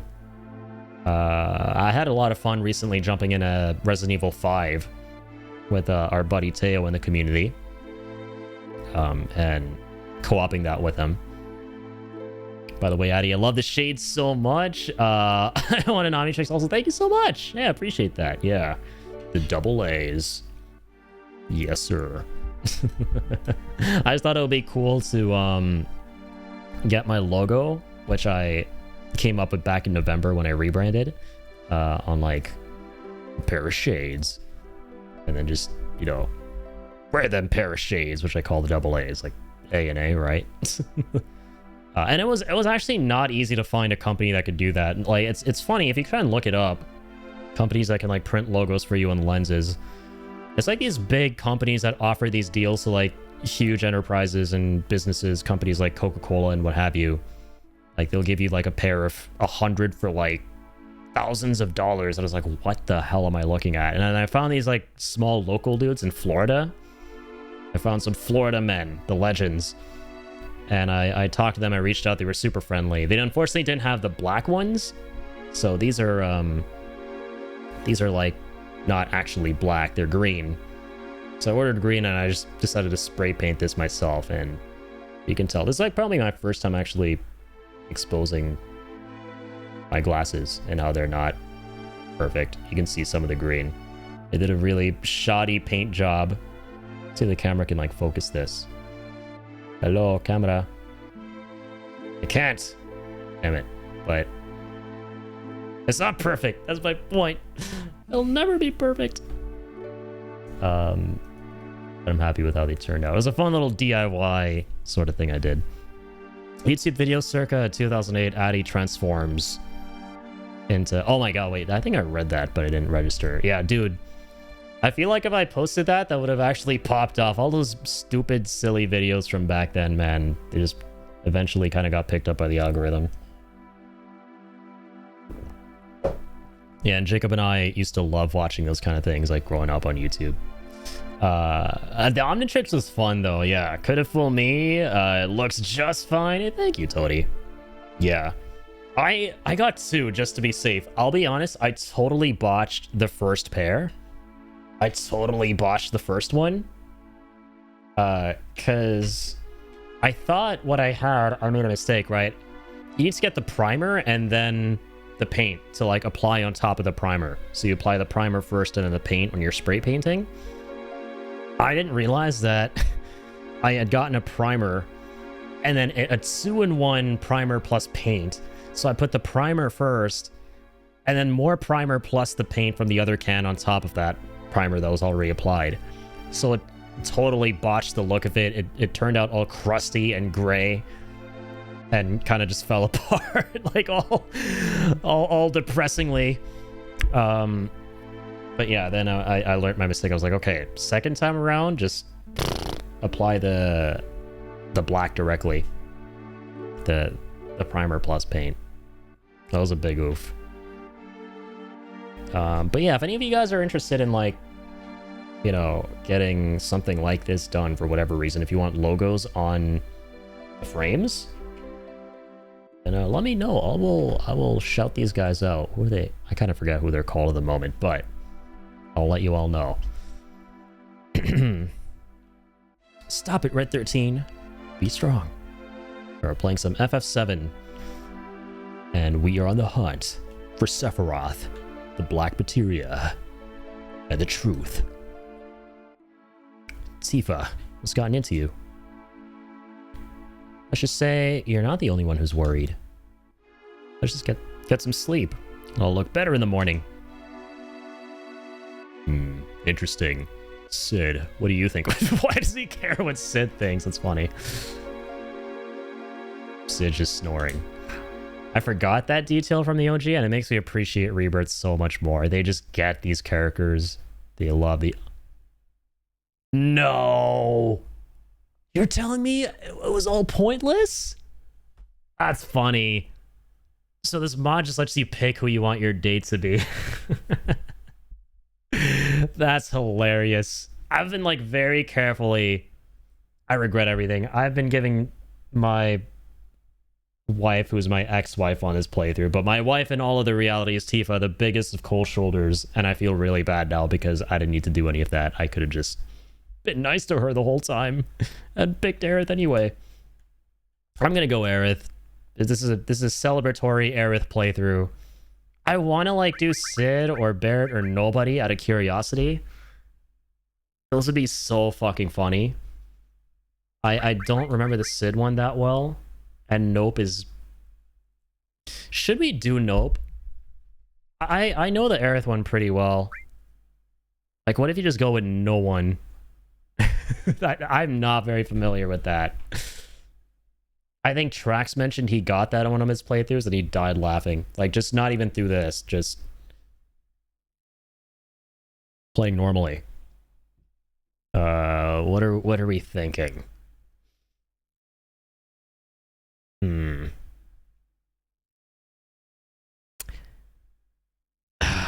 God, decisions. All right, here's what we'll do. We're going to go to a good old wheel of names. All right, we're gonna do this. I'm gonna head out, probably have fun. Gonna head out to brunch, have fun. Will do. Tempest, thank you so much for being here and for the follow as well. Thank you for tuning in through the raid. Absolute legend, you. Good luck with the stream. Thank you. Keep on keeping on. So we're gonna do Aerith and then Nope. Just Nope. I'm gonna put this in a wheel. Are you going on a date with a waifu? So here's the crazy thing, right, Soul? I thought that the dating mechanics mattered, but they don't in this mod. They just let you choose. So I was gonna go Aerith anyway. I was working towards that, but now that I have these choices, my choices are between Aerith and Nope, like nobody. Because I am not very familiar with the Nope route.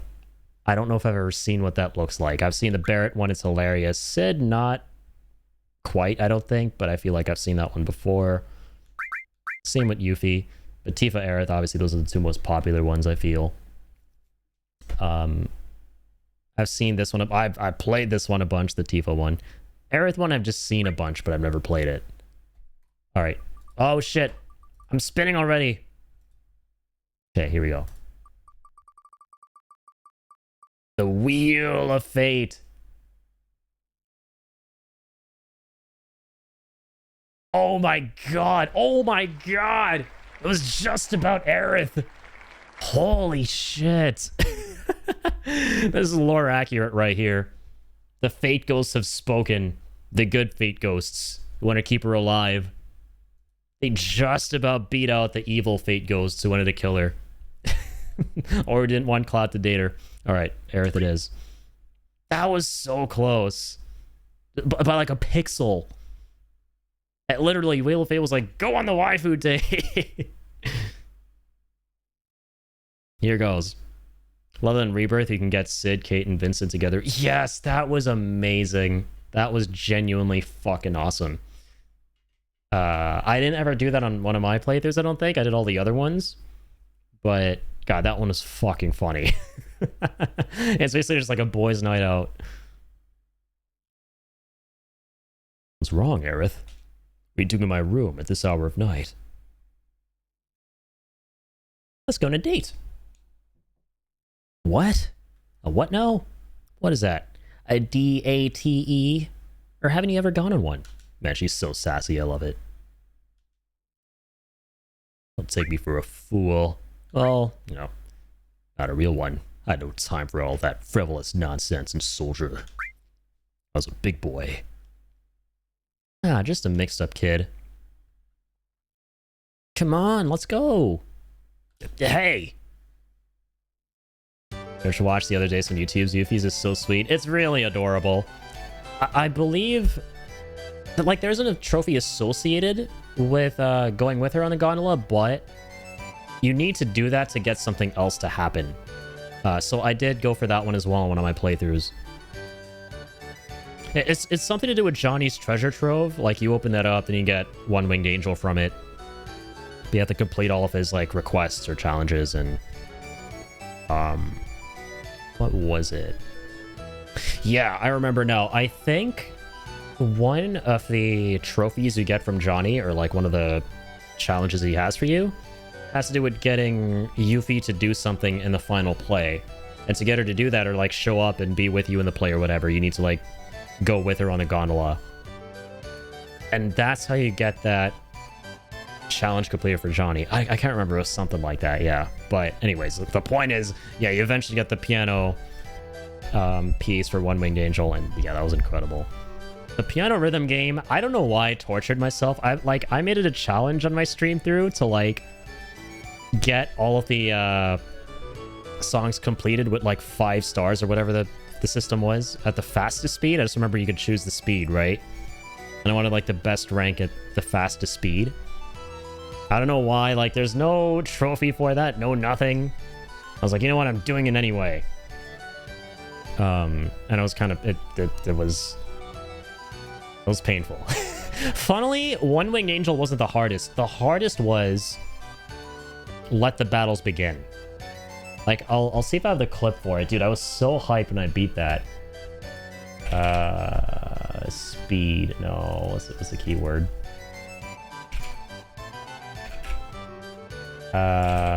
Piano? Dang it! I'll find it. I have so many Rebirth clips, it's crazy, man.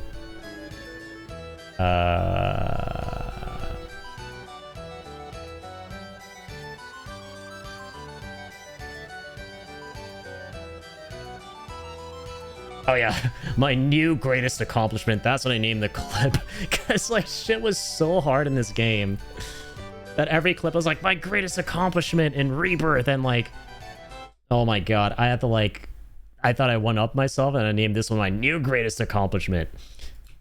Found 2 legs, nothing to it. That one was funky too, for sure. Yeah, the Red 13 one, or like OG FF7. Oh yeah, no, they play that when Red 13 Moonwalks 2 in Rebirth, right? But like basically the Shinra 8 theme.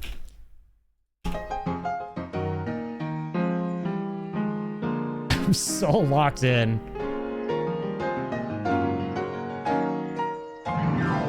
This plagued my ass.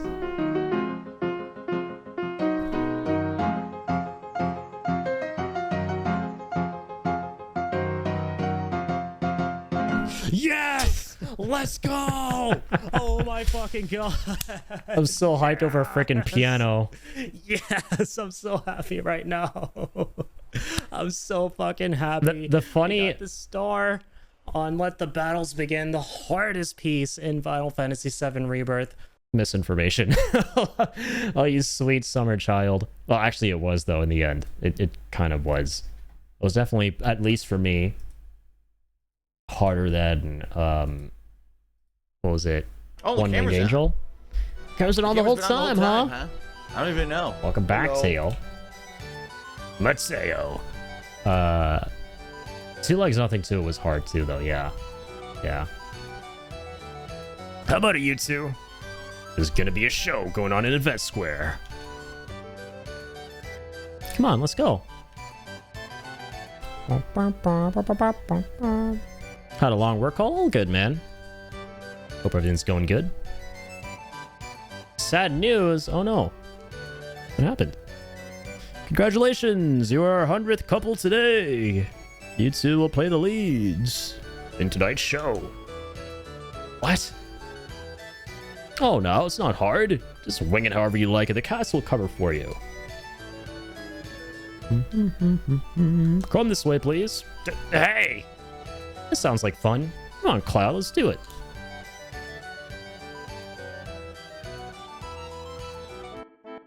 Oh my god, dude, no shot. You have to work on your birthday? Even though you requested? Like, that's the part that's really fucked. There's no shot. Can you not, like, just... I mean, you were on a long work call, so I'm sure, like, you tried reasoning with them about it. That's fucked, man. Come on. That's just not cool. What the heck? I hope, like, at least you get to celebrate that another day, or maybe on your birthday itself. Like, you'll have some time to celebrate, have some fun. I know your, like, work is really busy. Back in March, like, dude, you, like, let them know well in advance. Like, not just well in advance, but fucking crazily well in advance. It's a long time. They still couldn't, like, cover for that? Unless I was expecting Genesis to actually appear somehow at Loveless and Rebirth. Well, but seeing Jesse had me, yeah, tearing up, that was really touching for sure.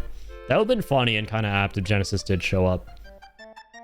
Tried fighting with them about it on the phone. Yeah, no, dude, I completely get that. I would be fucking frustrated too. That's crazy. What?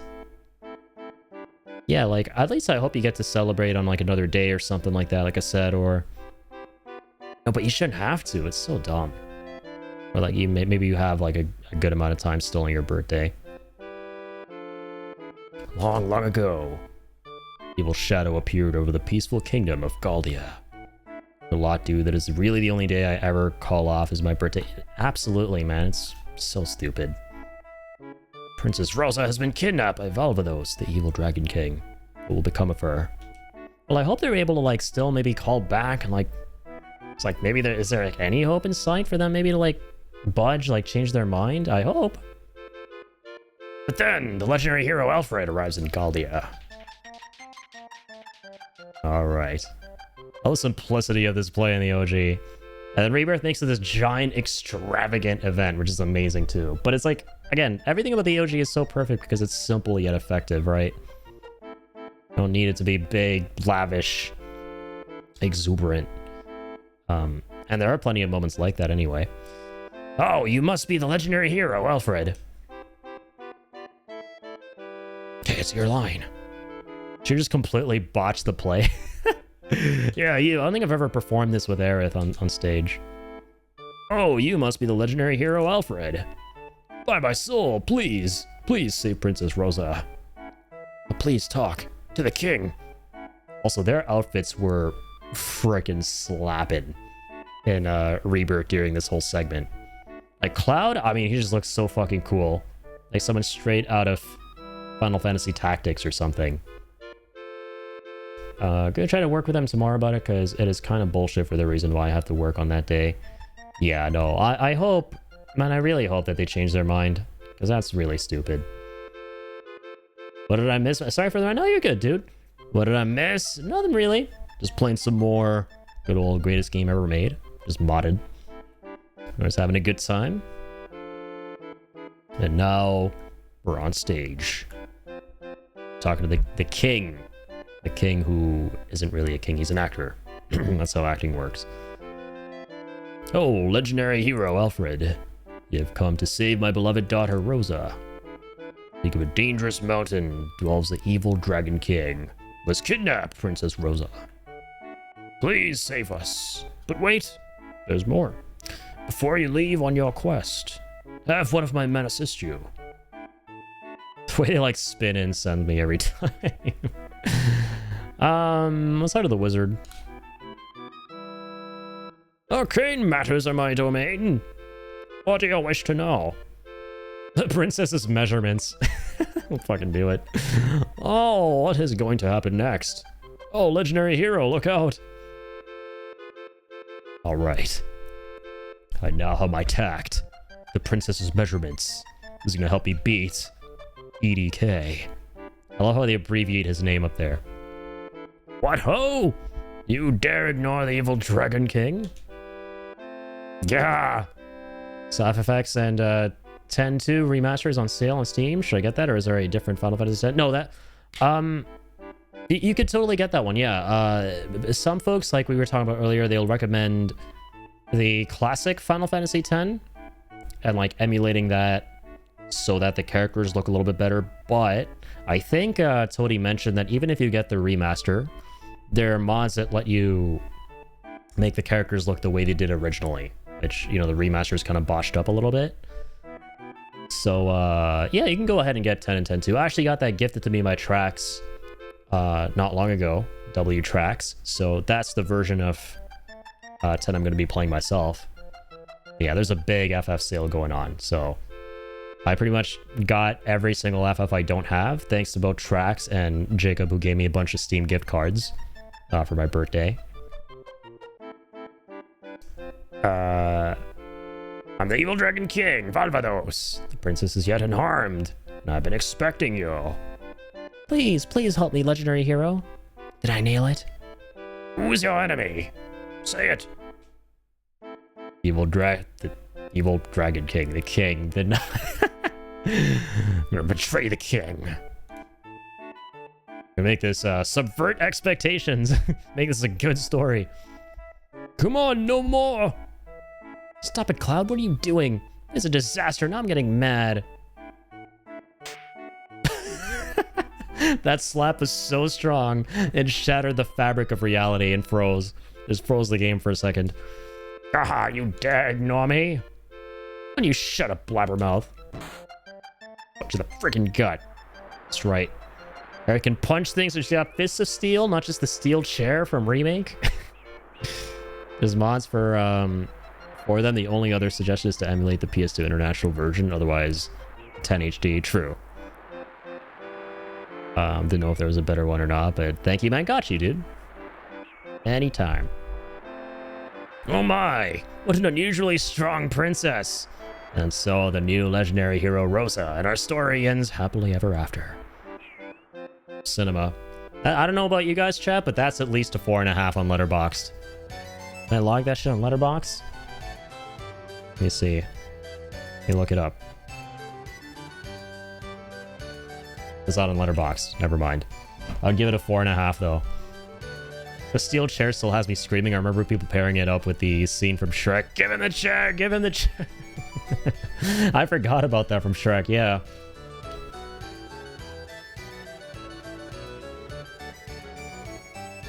Those memes are so good. I really, like, they didn't... I remember everyone, including myself, wanted to see it as like a meme joke weapon in Rebirth. It didn't happen, but come on, there's still a chance. You still have one more shot at that, Square. It's getting a Steam gift for your birthday, but I saw you have no wishlist game. So what game do you wishlist for? Also, that's a very, very incredibly amazing, super duper, incredibly, very, very incredibly generous thought from you, Teo. I appreciate that a ton. Thank you, man. No need to, though. I don't wishlist games, funnily. I don't know why. I should. I never put things on my wish list. I need to. Hey, man, I appreciate the thought. Thank you. Oh, that was fun. Hey, let's go in the gondola.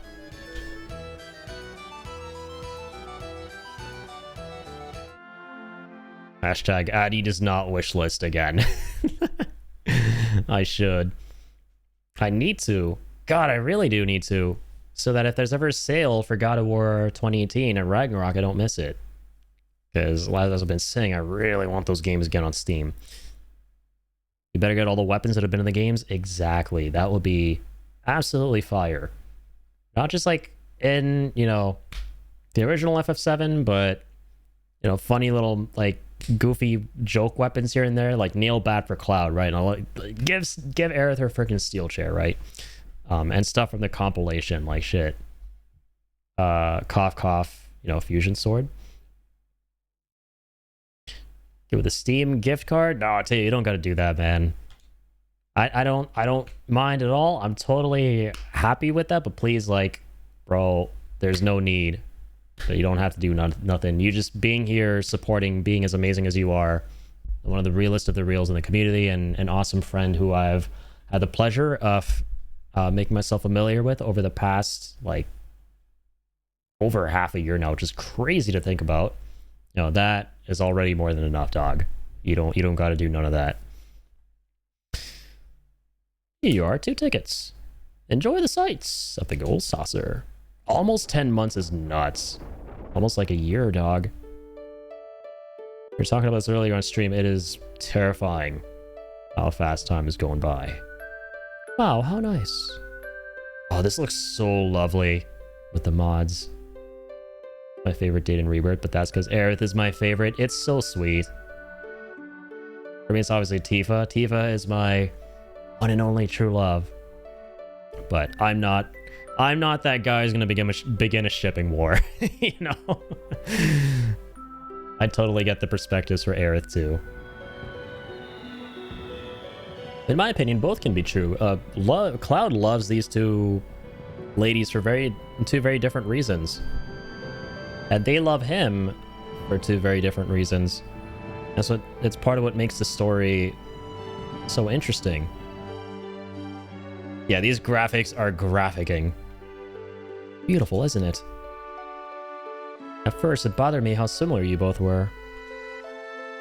All ships are absolutely, man. I don't know if you saw what Brianna White, the voice actress for Aerith, said when she was asked about this when Rebirth came out, but she was basically asked, like, who do you think Cloud's one true love is? And she was like, well, I think that whole thing is just so silly, and she worded it so beautifully. She was basically saying that, you know, Cloud's one true love is who you, the player, think his one true love is. Or not one true love, but, you know, who he wants to date, you know, go with, essentially, in Rebirth. Like, the proper canon, the proper storyline playthrough is what you deem it as the player. That's what matters. It's your individual experience, right? If what you're going through, if what you're getting the characters to go for makes you happy and gives you a fulfilling story, then that's what's correct. The Tifa one, Rebirth gave us so many of what we wanted since 97. Absolutely, man. Like, the date scenes were just 15 out of 10s because they are exactly what you would want to see if you wanted to pair Cloud with those characters in those situations. It gives you exactly what makes the most sense for Cloud and that character. I remember this. Yeah, you did see that, right? She worded it so well. I loved her take. Do you like Metroidvanias? I love Metroidvanias, yeah. I haven't played any in a minute. No, I played the God of War Metroidvania that came out. That was fun. Yeah, I'm a sucker for them. I still need to play Silk Song. 2 different people, almost exactly the same. The way you walk, gesture. I think I must have seen him again. In you. She's talking about someone whose name begins with Z and rhymes with back. But that's not you. You're different. Things are different. Cloud's just sitting there like an absolute derp. Cloud. I'm searching for you.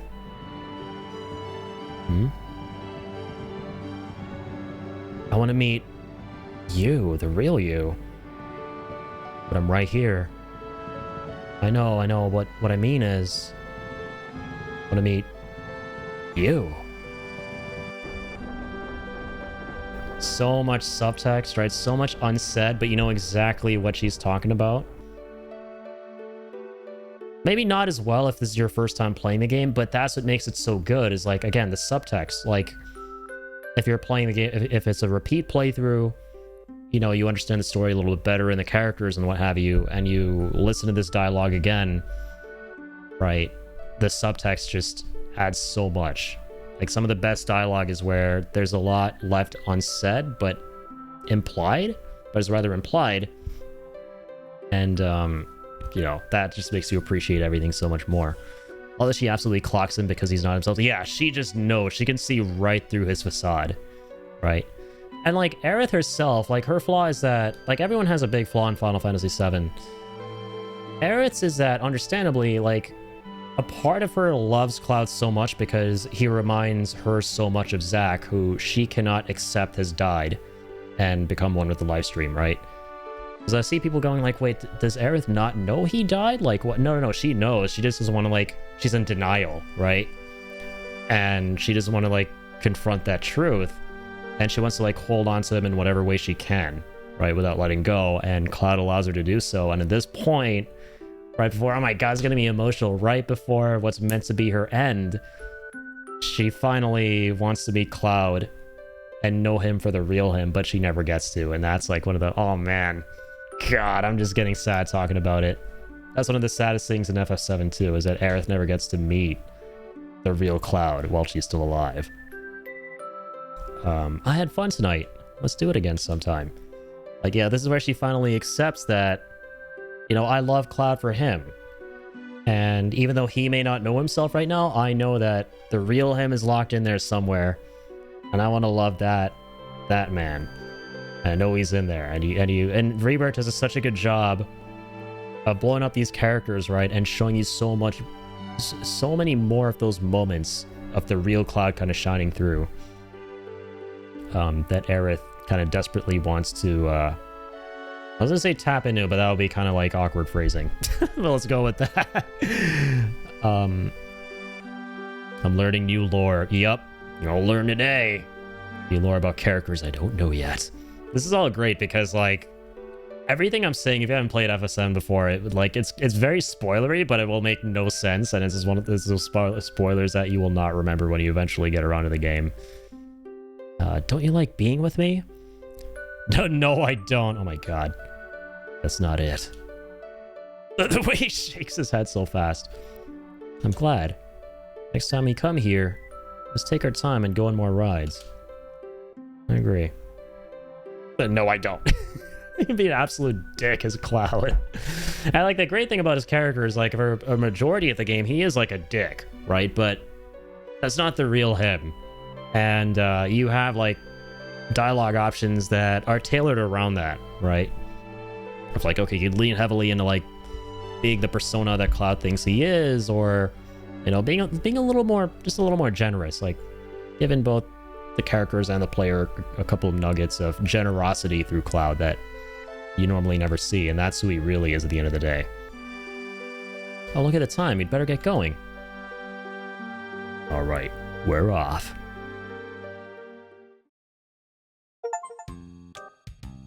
Oh, what? Holy shit, I heard Steam pop up twice! Received a gift! Cotton 4K! Teo, Cotton 4K emote. I'm using it right back on you right now. Teo, what'd you do? I thought I got an achievement. The timing was so fucking funny. The timing is so good. I was like, wait a minute, I don't remember there being an achievement for doing the date on PC. It's just like a freaking Steam pop-up at that exact moment of Teo giving me a gift. Dude, you didn't have to do that, brother. Gosh. Alright, let me go accept this. Teo, thank you so much, man. Seriously. Air on Steam, get that out of here. Happy? Alright, shout out Teo here. Look at what he gifted me. Blasphemous, dude. Let's freaking go. This game looks sick. I get to play it thanks to Teo. I've actually really wanted to play this game for a little minute. It's always kind of been at the corner of my eye. Happy late birthday, Addy. Enjoy this game. Much love. Stay safe, stay cool, and don't be a fool, which is his catchphrase Absolute legend here. Art style is really cool. That's one of my favorite thing about Metroidvanias.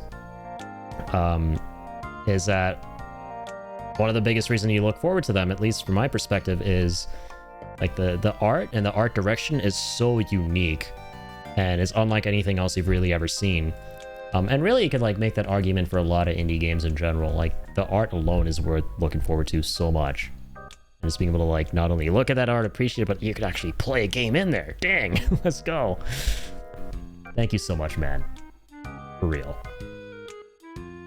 Massive shout out to Teo. Absolute legend around these parts. I'm sorry for being late on your birthday. Dude, bro, please don't apologize. You don't even have to give me a birthday gift. As I say, like, you guys just being here, being you. That's all I really ask at the end of the day. It's... And you... being you, and you being amazing, and supporting, and the generosity I always receive from you guys. Through that is more than I could ask for. So... dude, thank you for that, just on its own. That's all I really ask from you guys. I've been playing it a lot on Nintendo Switch. I love the art on this game. Yeah, it looks really good, cool. And I'm excited to play it myself. It's now in my library. Let's go. Blasphemous. How much is that right now? Is it on sale? Hopefully it was on sale. Hey, what's cat shit? I was about to say cat shit. Man, I'm cooked. I'm cooked. It's almost the witching hour. Hey, what's Keith Sith doing? Nutty? Is that the Keystone? It was on sale? Okay, good. Hey, Kate Sith. Get back here, you.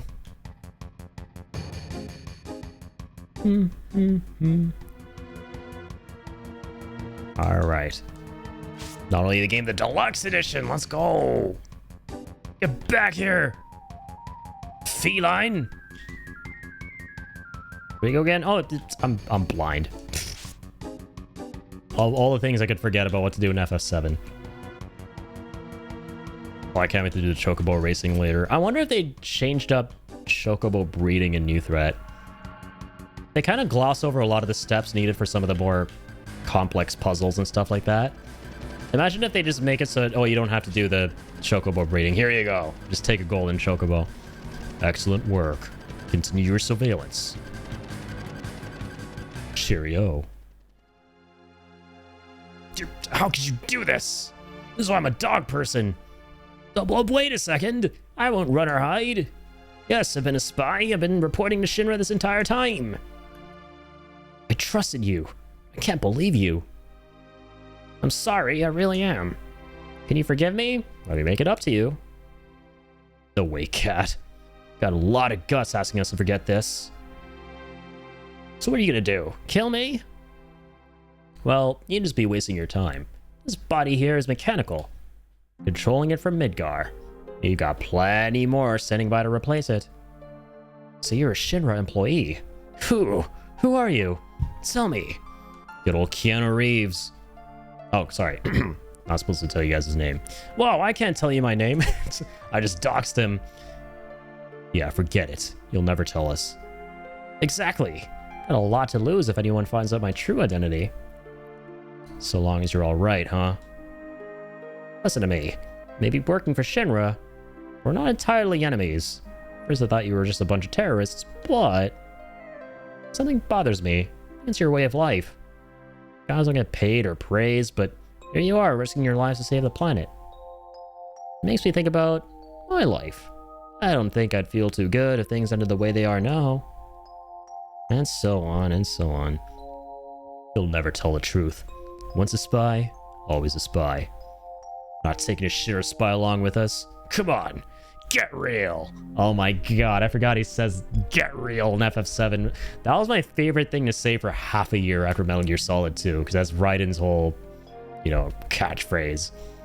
Can't remember. This is the only time Kate's fucked us over. Yeah, I hate that Reeve is basically told to do this crap, but also wants to be a good guy so badly. Yeah, pretty much. The biggest fuck over is when he takes the keystone from us and gives it to Shinra. Or the Turks. Wait, what? Who? I beg your pardon? Get real. Yeah, Taya remembers. Well, I just did, lol. Yep, doxed. I'll take it to Shinra. Spy. His catchphrase for like 6 months was "Get real."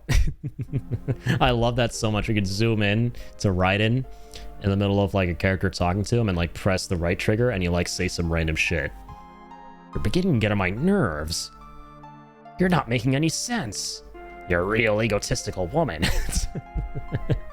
It's so dumb in the best way. It's not lies, but I guess talking won't cut it. The company prepared something in case this happened. Listen to this, and for what it's worth, I'm sorry. Talk into this. Okay, Papa, it's me. Hey, that's Marlene. You want to see her again? Follow your handler's instructions. So, you have to do as they say. Man, you're the lowest. I didn't want to do this, but I have orders. Let's just say we're both stuck. God damn you. The company has already found the Temple of the Ancients. We'll be heading there tomorrow. Shinra wants Aerith to help them find the temple's secrets. We're stuck, all right. Is there any way out of this? I hope Marlene's all right. What happened to Mom? To be continued. God dang it. That double-crossed. Good, you're here. Already explained the situation to everyone else. Yeah, he just casually explained to a room full of big, burly dudes and a swift ninja assassin girl that he's holding a literal, beautiful, pure Disney child hostage. While meanwhile, this dude is just a giant, fat robot who wouldn't be able to do shit if all these characters piled up on him. This cat has some cojones, man. That's all I'm gonna say. Company wants you all ahead for the Temple of the Ancients. And of course, they want you to bring the Ancient along. The Temple of the Ancients is to the southeast, on an island near Junon. You can reach it using the Bronco. Listen, I don't like this either, but you have to do what Shinra says for now, or that girl will be in danger. So please, you should get going. Who are you taking with you? Well, I have to go as usual. You're just going to be in our party forever and always, Aerith. Thank you. And we're also going to get our boy, the man, the myth, the Vince. I think I heard "get real" more than "keep on keeping on" during that MGS marathon. That's accurate. I probably did say that more. That was so funny. The lore, more lore. I am confused a little bit. Oh yeah, dude, you're gonna be very confused. FF7, if you're like playing it for the first time, it's already one thing. You're gonna be lost in a lot of things, for sure. It's one of the more confusing Final Fantasies, but in a good way. When you piece everything together as you play and you think more, you ask questions, you make connections, it's phenomenal. But if you're watching FF7, let's say you're watching from the beginning, you're gonna be more confused. And then if you're watching a little bit here, a little bit there, and then more in the middle, and then way more over here, yeah, you're gonna be cooked. That's just one of those games. But all you need to know is we're chasing tall men with long silver hair and long Masamune sword, which I have. I have his sword in my background. He's probably gonna come to my house and kill me for it. And yeah, that's the bad guy. And these are all the good guys. All being confused makes me more confused. This lore. Confusion within a confusionception. I'll see you later. Don't do anything rash. Ooh, another Fort Condor battle. At this hour. Oh god, dude, this shit looks so good. This shit looks so good with the mods. Dang. Alright. Go back to Wonder Square. I mean, Event Square. Yes. Of course. No, I keep mixing everything up. Okay, moving on.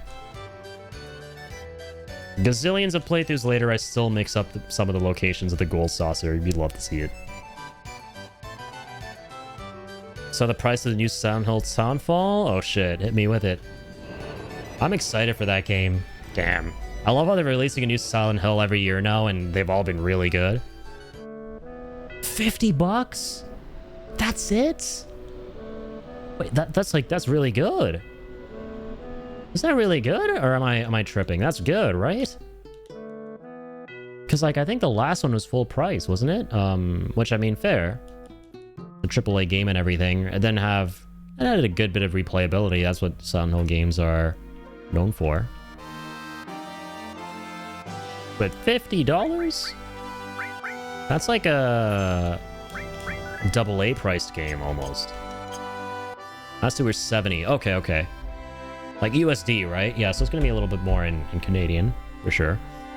But no, 50 is like super reasonable. I appreciate that a ton. It's good pricing. Alright. I'm a burb. I'm gonna get some more water. And we're gonna go from there.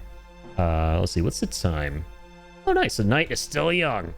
We're gonna be hitting up the temple. And hopefully get to the very end. Yeah, I have Rebirth brain. Because funnily, the last time we did the temple was in Rebirth, and now I'm preparing myself for like a 4-hour-long gaming segment, which is not going to happen, thankfully. Like, temple is very short, relatively, in OG7 here. So, very good. We should be able to get through the whole thing tonight. I played my first Silent Hill ever. I played Silent Hill 2 Remake and loved it. Need to play it again to get the other ending. Silent Hill 2 Remake is awesome. Yeah, Teo right here is the Silent Hill man.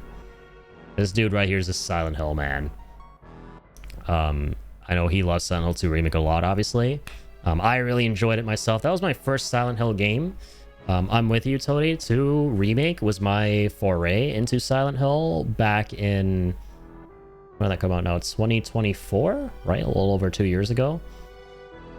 Or less than 2 years ago. And I loved it, man. I actually maintain that game has my favorite sound design in any video game ever. Like, not music, but just the way sound is implemented and how it is used. It's, I think, the only horror game I played where the sound scared me more than what was visually presented on screen. Even if nothing, like, jumped out at you or nothing crazy followed up visually, like, the sounds made me so unnerved throughout the entire thing. And it was so immersive as a result. Like, you don't even know. I had all the lights off. We did it for like a Halloween stream. I loved it. And I played Silent Hill F last year, and that was another amazing game. Like, these Silent Hill devs have just been cooking. Like, Konami know what they are doing, if you ask me. I'm a newcomer. I'm a bit of a Silent Hill tourist, I'll be honest. But from what I've played so far, from my perspective, I'm loving it. Like, just give me more stuff. And Townfall has me really excited because that's like their first time doing first person. So I really want to see what they can cook with that, right? I really like that they're shifting the games up a whole bunch every year. Like, they're keeping the core concept the same. You go through some town that preys on your conscience, or subconscious, sorry.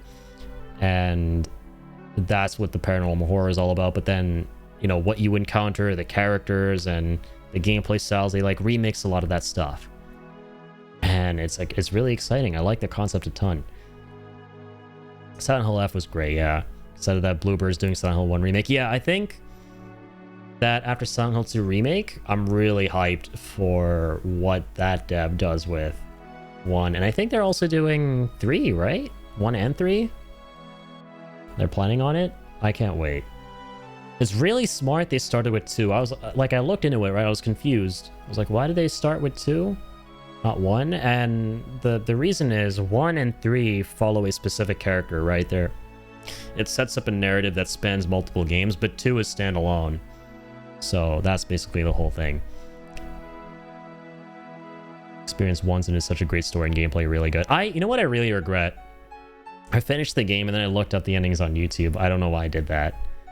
It didn't occur to me that the appeal of Silent Hill is it's a lot like Resident Evil, where you got to replay the games, because I love Resident Evil, right? I love replaying them. I love getting all the achievements. It's so fucking fun. I can't wait for Code Veronica Remake, the expansion to 9, whenever that's coming out, the Leon DLC. But my point is, Silent Hill's the same way, where it's short but sweet and very replayable to get other endings.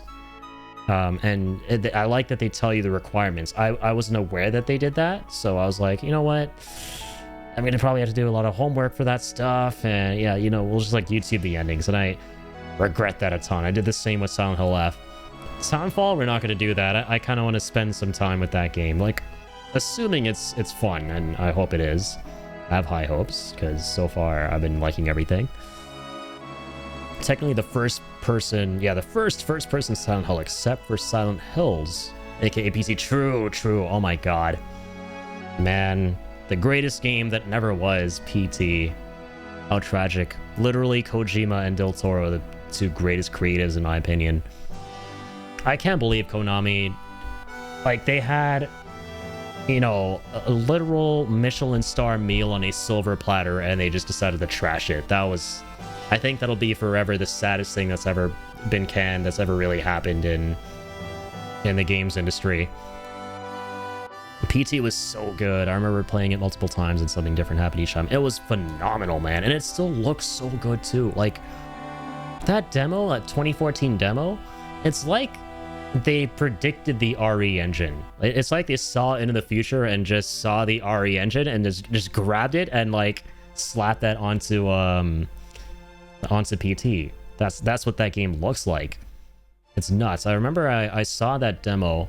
I sadly never got to play it, but I watched like an entire thing of it, and I was like, how are games able to look like this, man? Like, that game was like 10 years ahead of its time almost in graphics, I swear.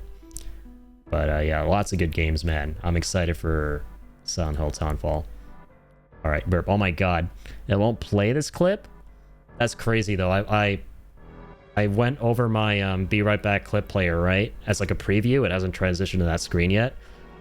And the clip player is playing a clip from Silent Hill F. That is crazy. Like, you guys saw the folder of clips I have, and it plays a random one from those. And it already did that with Crisis Core before. Yeah, I swear I'm in the Matrix. Love RE. I'm excited for Veronica Remake. Same, man. Same here. I never played the original Code Veronica, but maybe I should before the remake comes out. I know it's like very...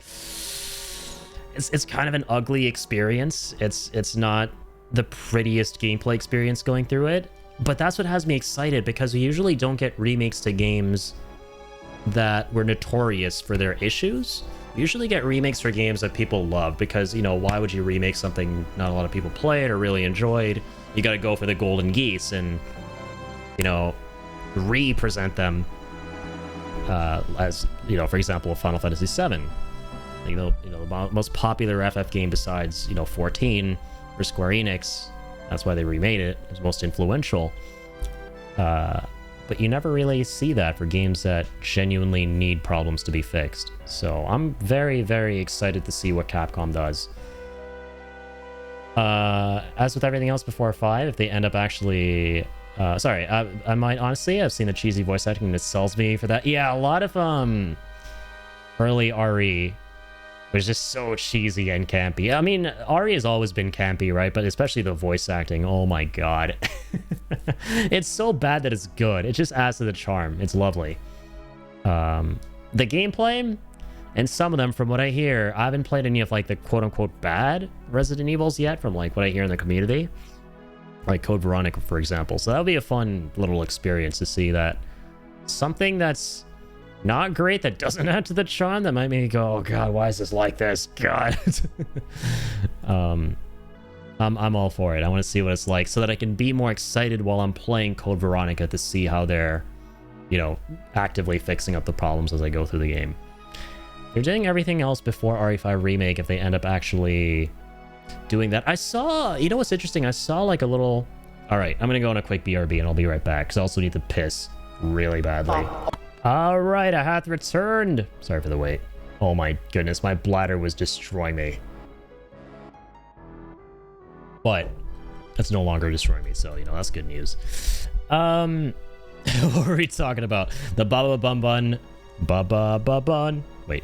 Bun Bun Bun Bun Bun Bun. Bun Bun Bun Bun Bun Bun. Between clips is frying me. Yeah, that was a fun little Death Stranding 2 shenanigan. They decided to turn into a whole thing. Yeah, that's my third favorite game of all time is Death Stranding, and also consider the second game to be a part of the first, so 1 and 2. Yeah, I love those games. But yeah, dude, they're doing everything else before RE5 Remake, so that's what we were talking about. Yeah, I think they eventually will do RE5 Remake and RE6 Remake as well. But they're taking their time. I think they want to like craft this new narrative and build up Wesker as this big bad that, you know, we're inevitably going to deal with as Chris in the 5th game, as part of like the new storyline through the remakes. And I think like the biggest telltale sign to me that they're going to be doing 5 and specifically 6, I think the concept of like with 9 of how you have 2 different characters, right? You have like Leon through the classic third-person action gameplay, and then Grace, who, you know, the newer survival horror first-person direction they're going. I think they're experimenting with different campaigns to eventually do something for 6 that works out a little bit better than what it was originally. I think it's all them kind of just tinkering around and seeing what works and what doesn't for those in the future. But whatever they do, I'm excited, man. I really like this direction that Capcom is going with RE. And I mean, like, I kind of maintain this. I think currently Capcom and From Software are actually my 2 favorite companies in the business right now. They're my 2 favorite developers at the moment. With everything they're making, how they understand what their player base wants deeply, and how to like kind of satisfy both like the old fans and the new alike. They do a phenomenal job with all of that stuff. Well, specifically Capcom at remakes, but, you know, From Software as well with their whole Soulsborne formula, which that's my favorite kind of game besides the late 90s JRPG stuff. I love Souls-likes and Soulsborns. It might be my favorite. No, not my second favorite. Bloodborne's my second favorite game, but Soulsborns are my favorite genre. The 90s JRPGs are my second favorite genre. But all that aside, From Software, they understand how to make a new game while keeping it completely fresh and maintaining all the stuff that makes people want to play those games in the first place. You know, Capcom does that shit too with the remakes and all that. So I really appreciate their approach to design, like their design philosophies and everything. And I just can't wait to see what more stuff that they do. Requiem is amazing, though my favorite is still RE4 Remake and OG. Dude, same. Yes, RE4 Remake is my favorite one too. Capcom is killing it. I love it for them. Yeah, I'm right there with you. Completely agree. RE4 Remake is just everything I love about Resident Evil in one game.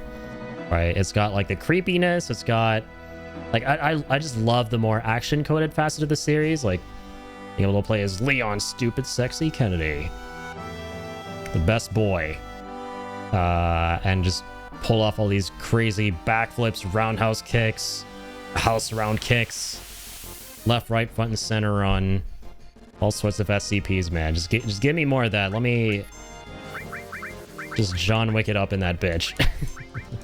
As much as possible. And like RE4 Remake is like the pinnacle of that.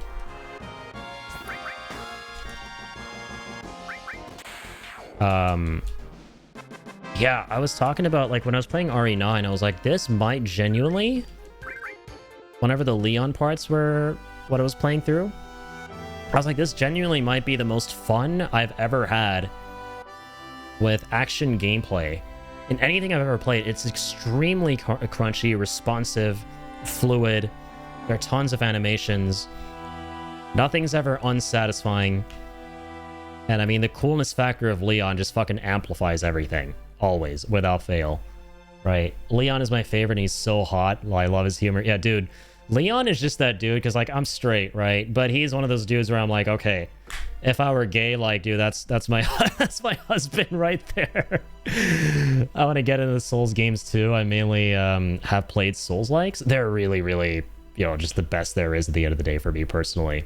Yeah, I love Soulsborns. Like, if there was, like, even more so than, you know, Final Fantasy VII stuff, if there was like one like game or type of game that would have me more hyped than anything else, like just over the moon. It would be like the next, you know, From Software, like traditional Souls, like Soulsborne that they cook, right? Like, not gonna say Bloodborne 2 because you will know us Bloodborne fans have been bruised, beaten, and abused, sure, we'll go with that, by Sony over the years. So where we no longer dream, we're done dreaming. Bloodborne's a game about dreaming. That's the cruelest joke of all time. It's a game about dreams, and now we no longer dream because we know where that's led us to the past, to nothing but despair. So, you know, Bloodborne 2 would be the ultimate, most hyped game of all time if it were to be announced ever through some miraculous means.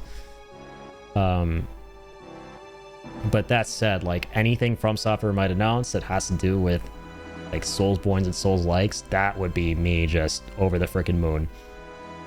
Or that would have me over the frickin' moon. Those are like the kinds of games I look forward to a ton. It's criminal that they haven't done anything else with Bloodborne. Not even a remaster, and I haven't even played it. Like, what the fuck? I don't get it. And it's sad because recently they came out, I don't know if you saw it, and said it was like a massive plot twist. It turns out, like, for a long time, right, folks were understandably, like, pointing fingers at Sony, like, okay, you know, you're gonna basically remaster, port, remake all these other games, but why not one of your most popular IPs? Why not Bloodborne? Right? It just doesn't make any sense. Oh, nice. We got Meteor Rain. And it turns out that it wasn't Sony intentionally trying to avoid it. It was more so that they just didn't have the blessing of Miyazaki and From Software to work on it. From Software actually didn't want them to make that game. They were fun, but here's the thing though.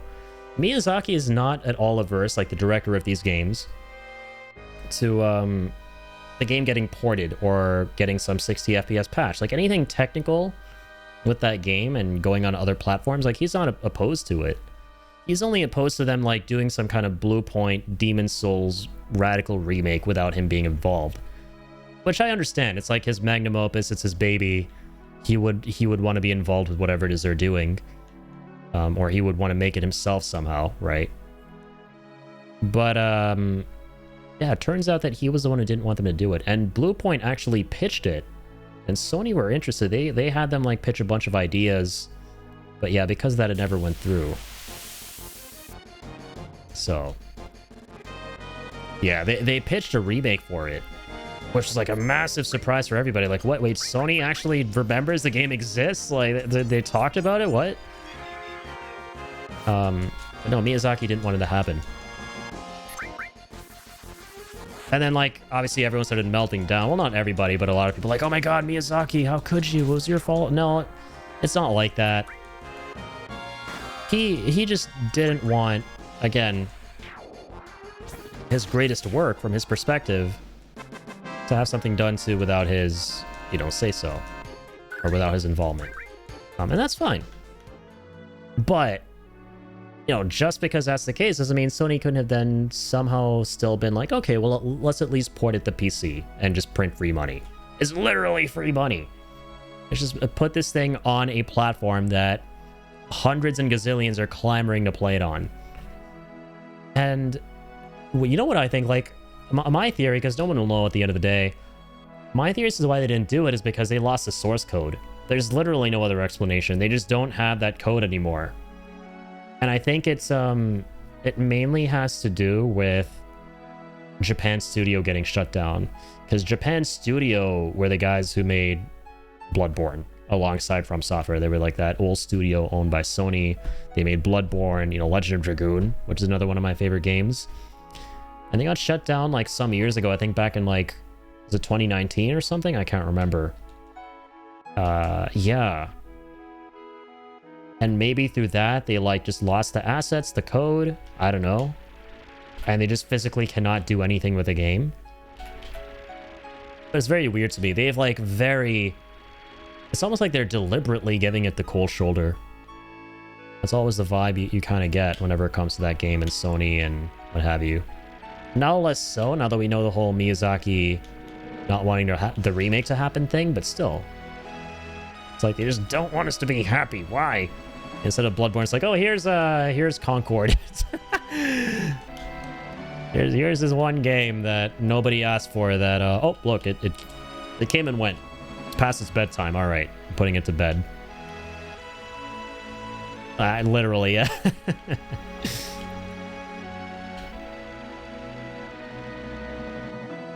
All right, here we go. Man, I'm so turned around. You know why? Because Rebirth changed the geography a little bit. They put the Temple of the Ancients all the way up in the north. So I was like, I'm in the right place? Oh, yeah, of course. Yeah, it's in the south in OG. There we go.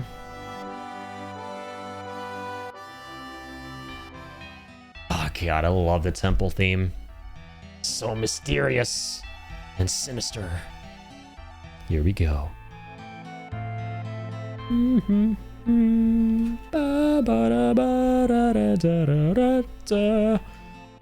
This is it. The Temple of the Ancients. It has to be. I can hear them. The guardians of the temple. They won't return to the planet. Something's here that needs to be protected at all costs. To protect it for us or from us? What are they saying? Do you understand?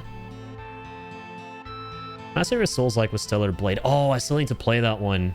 What an incredible game. I'm so happy we're getting a sequel. Yeah, that had me excited too, even though I didn't play Stellar Blade, the first one. Because I'd seen a lot of gameplay and it just looks right up my alley. Like, dude, just give me that game. I want to play it already.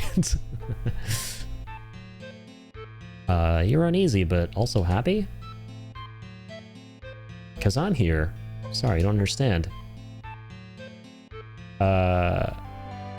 Temple of the Ancients time. I thought it was weird that it was all the way up north in Rebirth. Pit stop to Gilgamesh along the way. True, yeah. That whole thing was so fun too. The whole Gilgamesh side quest and plot line. I want to go inside.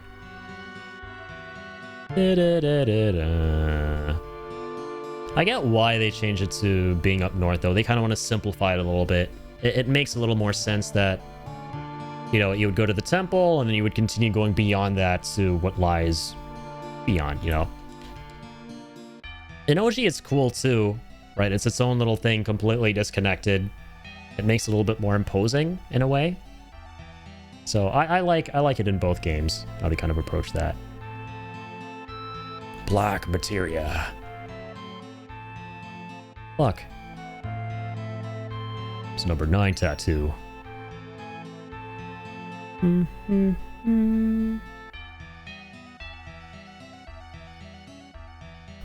Oh, right, Roach. Oh my god, that's true. In Rebirth, you see a Roach here.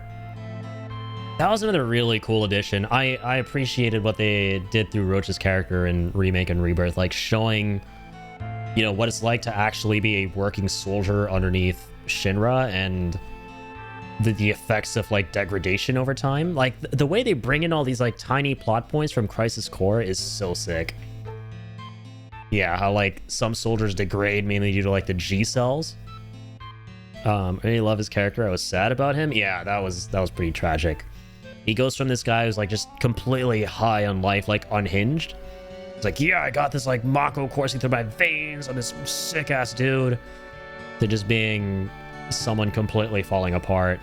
You know, total shadow of his former self, to a literal shadow in the end. Hey, it's Sung. They sent you here to greet us? Where's our red carpet? So you came. Barely got out. Sephiroth appeared. Sephiroth? He's inside? God, he got so much freaking lore in the Temple of the Ancients and Rebirth. Go see for yourself. God damn. On you go is the start of my bad luck. New president, thanks. Yeah, we can fight it on our own. Well, he's wrong. Promised Land isn't what you imagine. I'm not going to help you either. I've always found like the stuff with Sung here in OG and Rebirth kind of interesting, right? Because it seems the way they present it is like there's so much finality, like, oh shit, he's actually dying. This is it for Sung. But he actually lives through it, and hey, you know what? Not unhappy about that, because, again, I'm a Crisis Core weeb. And I loved Sung in Crisis Core. Thought he's like one of the coolest dudes in that game. I'm like, yeah, my boy made it through.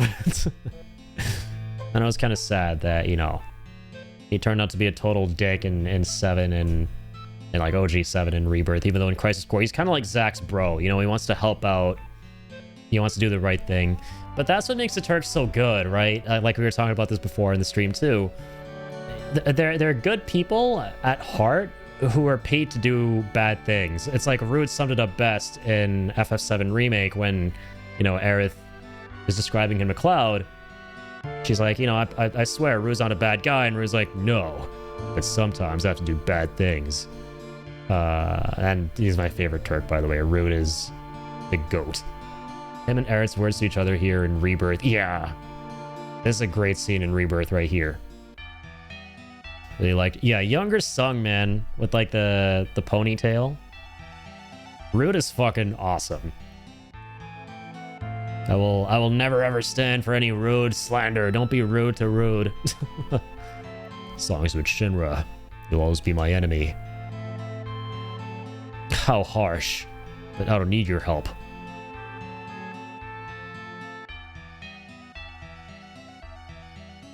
The keystone. Place it on the altar. Will do, Tseng. I always like resonated a ton with the Turks. Especially on an aesthetic level too, because Sung is he's part of the forehead mole gang. He's also got a mole on his forehead like I do. Hey, you crying? Oh well, maybe. Don't Sung for so long. I hate to say it, but I don't know how I'm feeling. Love the attention to detail that he has the hots for Tifa. Yeah, literally. I fucking love that about Rude, right? Again, like I said, it resonates with the frickin' Turks on a spiritual fucking level. The Rude and I, yeah, we're both competing for the same wife. Like, I love how in the gameplay as well, he doesn't actually target Tifa, right? Lena so far is so fun. I really love what they've done with her so far. Her voice actress kills it. She really does, yeah. They did a great job with Elena. She's like this, you know, newbie who's kind of like really eager to prove herself. And she's like way in over her head. Let's put the keystone in.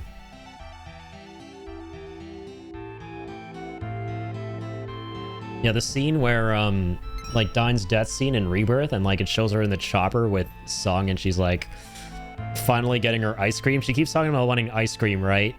That shit was so adorable. Where are his feelings? So many of them here. No exits. Can't turn back. This time, Vince actually is about to get into the freaking belly of the beast with us. No sitting this one out, Vince. And Rebirth is like, oh, I'll just, I'll sit this one out and, you know, take a look at my, Queen's Blood collection. You guys fuck off. And oh, by the way, I'll come and save you. Like, just, you know, give me a call at the end. Cloud, I know it's gonna be tough, but don't give up. We can do it. It was a Kingdom Hearts reference to the ice cream, from Kingdom Hearts 2. No way! I had no idea! Because, yeah, I haven't played Kingdom Hearts, but I want to, though, someday. Again, that's one of the craziest things I could say to somebody who... To anyone who knows how much I love Final Fantasy as I've not played Kingdom Hearts, they all look at me funny, and I get it. I'd look at me funny. Because if you like Final Fantasy, chances are, like, you and 99% of other people who do have played Kingdom Hearts. But I'm the 1% who hasn't, who likes Final Fantasy a ton.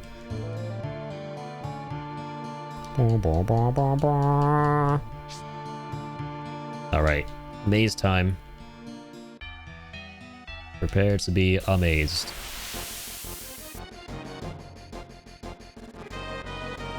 Forgot about this dude. Doorbell. Base name. She got for me Doorbell. Holy Torch, that was quick.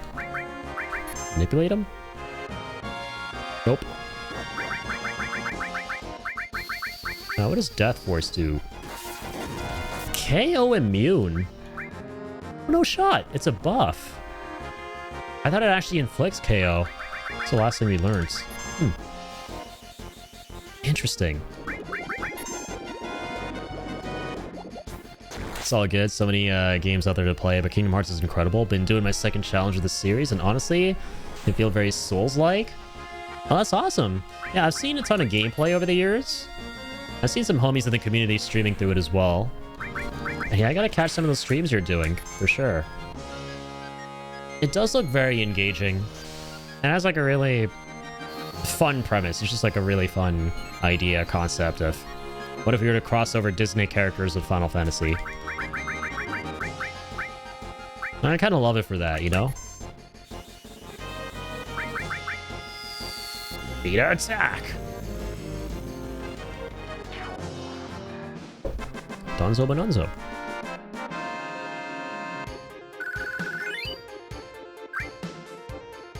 Lovely.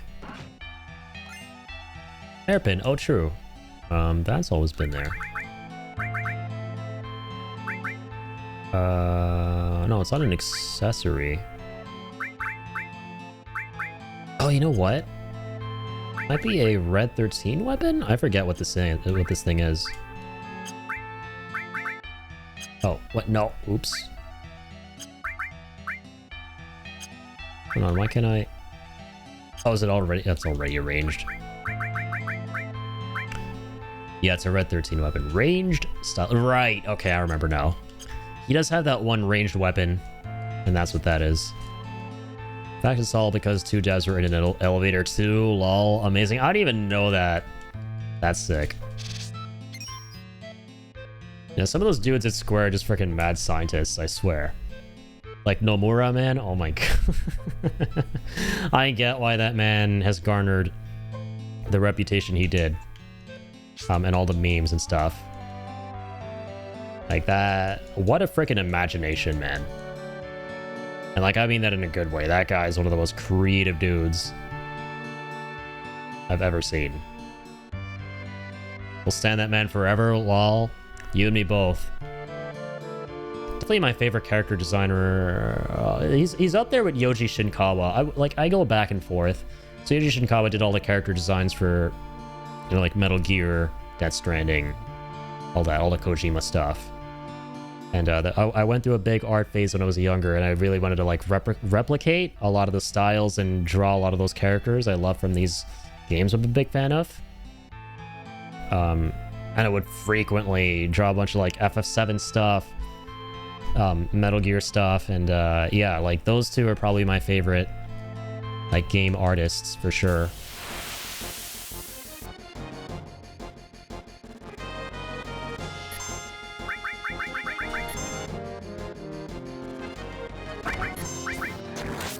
Like, the freaking, FF7 portraits are just iconic to me, man. Like, I don't think those could ever be topped. With, like, the portraits of each character. Out of everything I've tried to, like, copy and sketch out and make art of, right? The FF7 portraits have been the most fun. No lie. And I should preface all that by saying, I'm not an artist, I don't draw, I don't sketch, I am terrible at all of it, but you can still have a lot of fun. Like, trying is fun. And to, like, try and copy those characters, oh man, that's such a good time. Like, Vincent is always the most fun to, well, like, these are all the modded versions of the portraits, but he has my favorite one. He's always the most fun to try and copy. They're so good. I drew Aerith in clouds. Yes, Aerith is on my starting stream right now. No way. It's in my artwork server. Oh, dude, I would love to have a look at that on your stream. Hopefully I can catch the starting soon. Sometime. Okay, I'm going to turn this off for a little second. Already went up there. It always takes me a minute whenever I go to the temple for the first time. Every single time.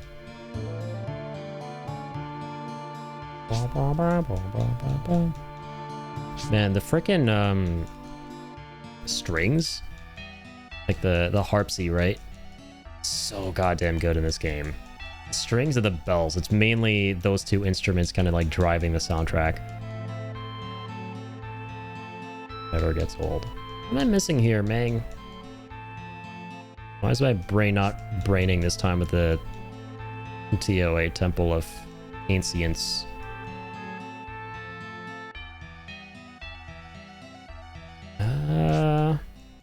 Perfect. Yeah, exactly. Like I said, it's just so mysterious and sinister. Like we're about to. Oh, freaking this way. There we go. Obviously, we're about to learn some truths. Shit is about to go down. We're building up towards something.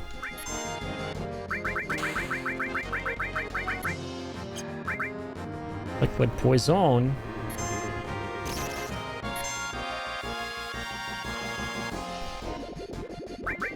Go, Aqualung attack!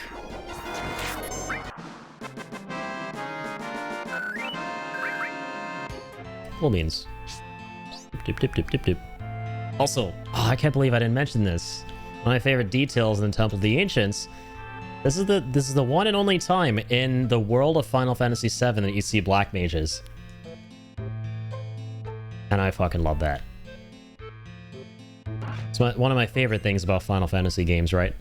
Is going into them wondering, okay, how is this Final Fantasy going to incorporate all the iconic stuff? Like, what's the lore behind the Chocobos going to be? The Black Mages, the Moogles, the Summons? Like, give me the skinny. Let's see. It's so exciting. Like, there's nothing else like it, right? In terms of that with Final Fantasy. There's no other series like that where such unique worlds and settings and vibes and technology and stuff, and yet they keep certain things the exact same.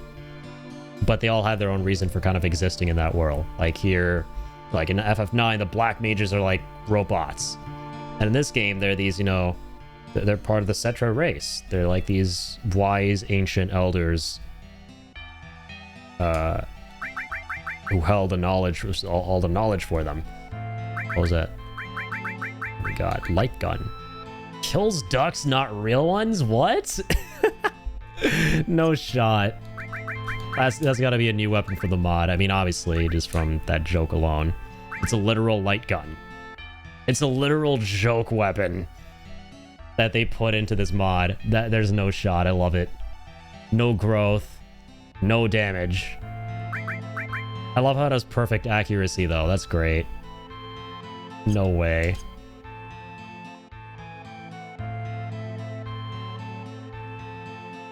Yum, yum. Finally caught up to you. Oh, I see. You were waiting. Oh, it's not him talking. They never talk. I see. You were waiting for us. Is Golem's house the spirits of the ancients guarding the temple? Oh, yeah, right. That's what it was. I've been separated from the planet for a very long time.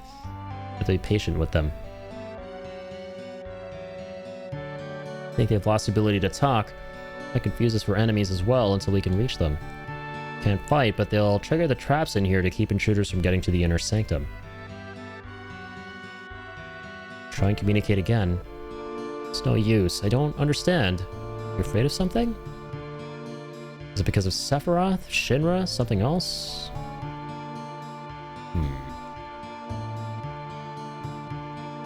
Oh, well, gotta let me save, buddy. Right? Right. Save game. This is Temple of the Ancients. Can't leave whenever we want. That's still okay? It's more than okay. Cloud. Calm yourself, Sonny. This isn't Final Fantasy Tactics Uyghur fight. Hate that I brought that up again, because now I am getting trauma flashbacks. My favorite. Dirty Bomb. At 3 high potions, that's it. Do we have a new SP available? No, we don't. Okay. Alright, let's just give Tifa some skill points. Why not? Work with these other characters a little bit. Slowly but surely. Yeah, for her, we want to do... definitely strength. Vitality, luck. Guess a physical defense, maybe? Yeah, dude, luck is going to be... you're going to go hard with Tifa. Brawler is really important. Yeah, Mr. Smile. I freaking love this as part of the mod. You can, like a more modern RPG, give characters skill points. And they all have their own classes, so basically you wait, discard and continue. I'll show you real quick. There's a total of like 4 levels the characters reach throughout the game. Each at like key moments of the story. And when that happens, oh my god, wait, I fucked up with the... I didn't give Tifa the sources. Oh god, I'm gonna have to reload. I thought he would take them back and let me upgrade, but yeah, it's awesome. You can choose different builds. So if you go red 13, you can choose if you want to put in like strength dex, you know, magic damage, magic defense, and they all have their own like class names too, like Cosmo Brave, Red Mage, Sample 13, Cosmo Shaman, Guardhound. Like the names are so cool. And the way it's all incorporated is through and yeah, for Red I like making him damage and magic. So yeah, Red Mage. It's so smart the way they incorporate it because they just use the source system from vanilla FF7. You just give them the sources. So you select what build you want, then he gives you the items you need, the sources, and you just do this. Okay, here we go.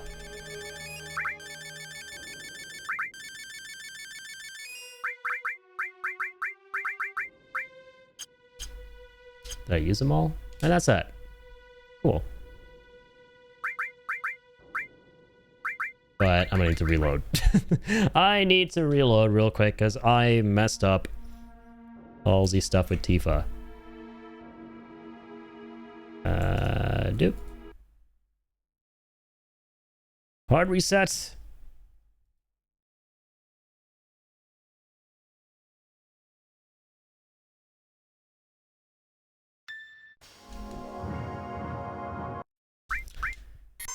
Okay. SP upgrade, baby. No. And then he has a really silly, like, saying Mr. Smile here, and I love how Mr. Smile is one of the freaking Neeble test subjects. It's so stupid. I love it because of that terrifying grin. What was it I wanted to do? Strength. Yeah, Brawler. Okay.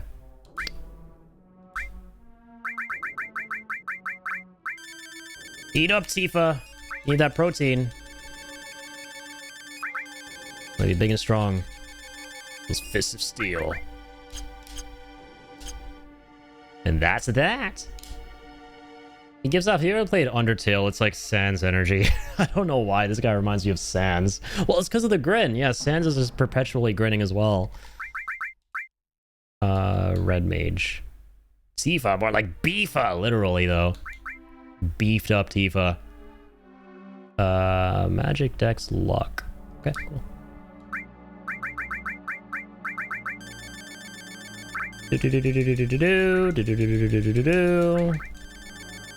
Done.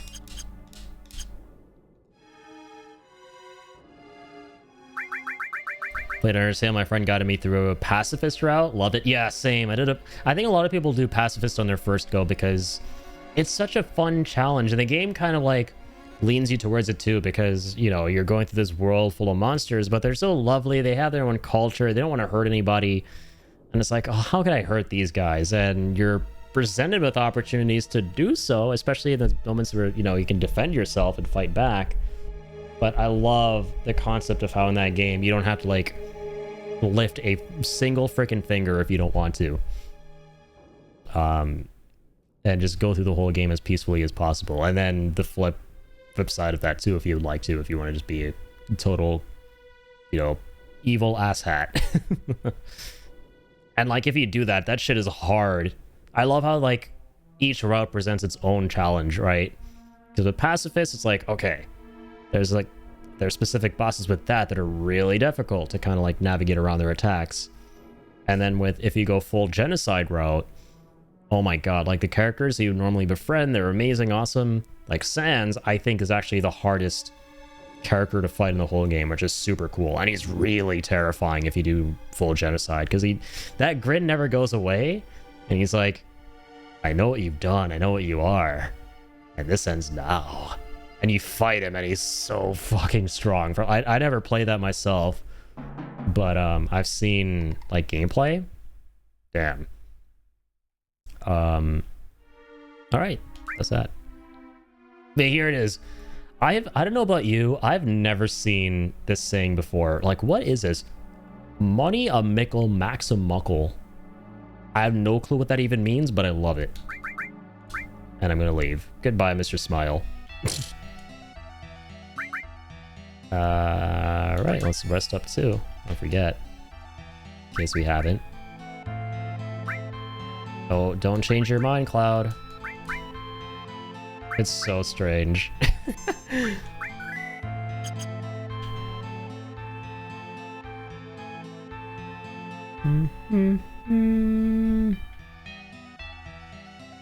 Aha. Alright, let's go down this way.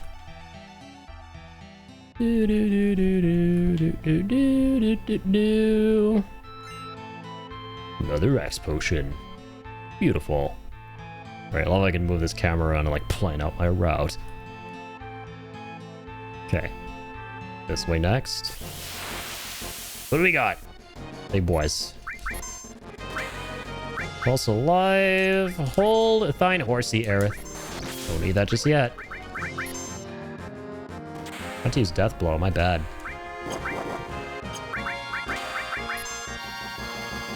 Got to use Bolt, but not that time.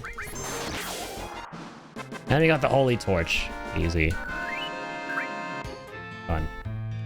Let's go this way. Grab that. Rocket Punch. How about that item? It's for Barret. Rocket not included. Yeah, that's definitely a new threat item. Part of what makes this challenging a little bit for me is trying to remember what was in vanilla and what's new via this mod. Because I have a decent memory for a lot of things like music, story, this, that, and the other, but oh man, when it comes to gameplay details, it doesn't matter if I play the game like 100 times, 1,000 times, I'm just never gonna like remember any of that stuff, or barely any of it. Like where certain weapons were, what they were called. Well, like most of them, right? Depends. But for the most part, I struggle so hard with gameplay stuff. Like numbers, locations, names, stats, strategies. And so when you play a modded version, it's like, oof. Was that there before? But yeah, not all the time, but most of the time. Yeah, we are. Boron Star. I feel like we can learn that. No, we cannot. What does this guy have? Well, remains to be seen.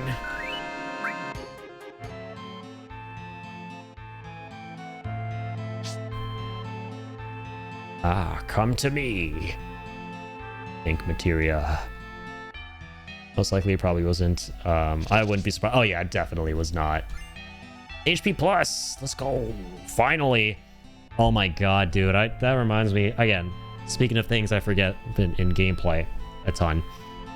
Completely forgot how much of a total slut I was for HP plus in Remake and Rebirth. I think I was at a certain point in those games where I had nothing but HP pluses on for like 3 or 4 different slots to like totally max out HP.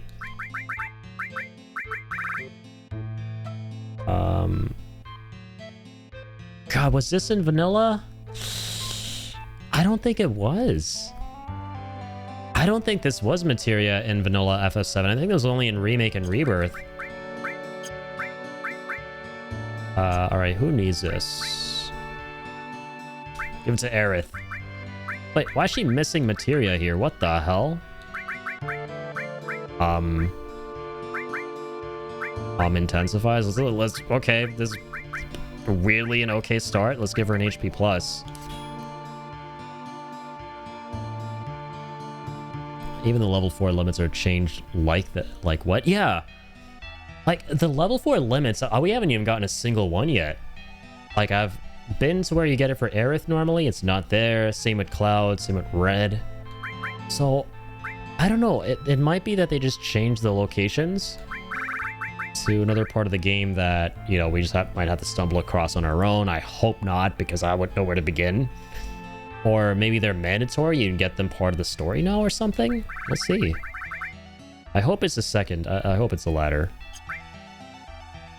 What do I want to give to Aerith here? Sneak attack, elemental, HP absorb. What is going on? Why is everything so weird with Aerith?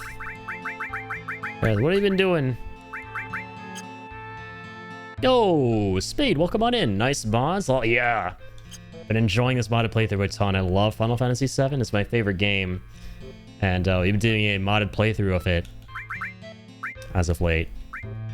With all the dope mods installed. Well, all the mods are pretty dope at the end of the day, but the big ones we've got going are, you know, New Threat to, you know, spice up the story a little bit, the gameplay, make me feel like a completely fresh experience. And then, like, you know, some graphics mods. Making things look nice and prettied up, but welcome on in. Thank you for being here, Spade.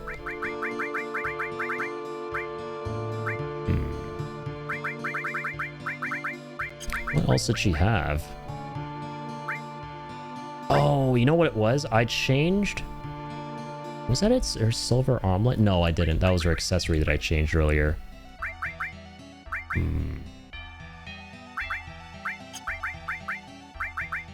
Okay, you know what? I'm gonna do this. Let's give her Osmos.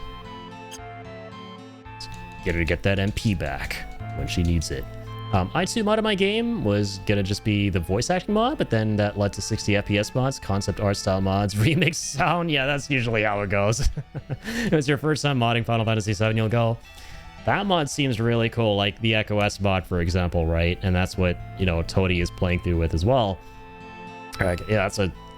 I want to play the game of voice acting. That's sick. And then you look through the Seventh Heaven client, because now it's easier than it's ever been to mod the game, and you see like a giant list of, you know, hundreds of more appealing mods as well.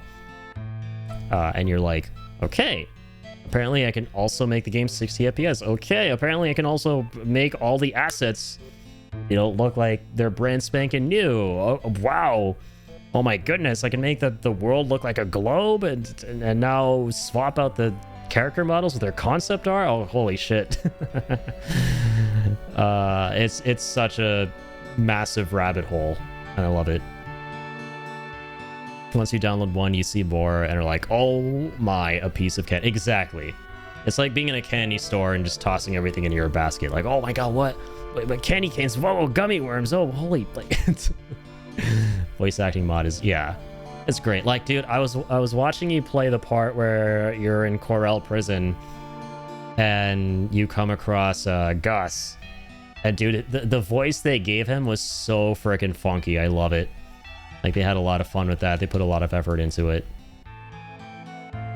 Like, even the side characters, which is great. I'm gonna disable that, as I am slightly confusion. Also, this singing guy's outside, dude. For real.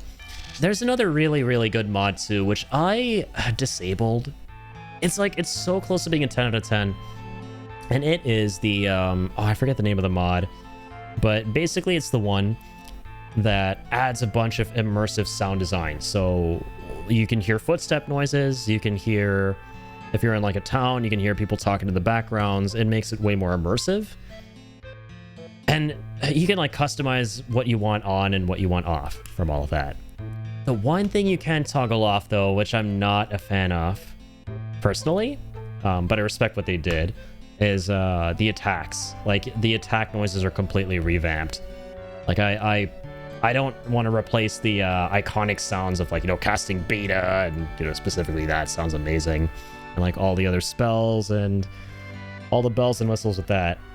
And unfortunately, there's no way to turn that off. So, oh man, I would have like loved to play with that, but just with that little thing turned off, but you can't. So I decided to just go with, you know, with the whole thing off.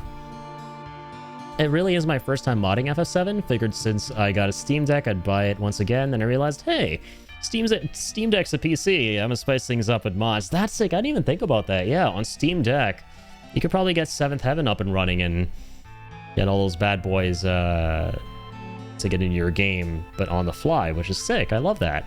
Like, I have Final Fantasy VII on my Switch because I think these older games are insanely fun to play on the fly, like portably. And that'll be rad to have portable FF7 with mods like that on Steam Deck. Cosmo Memory, yeah, that's the name of the mod. Thank you. It's a great mod overall. It makes it so everything so much more immersive.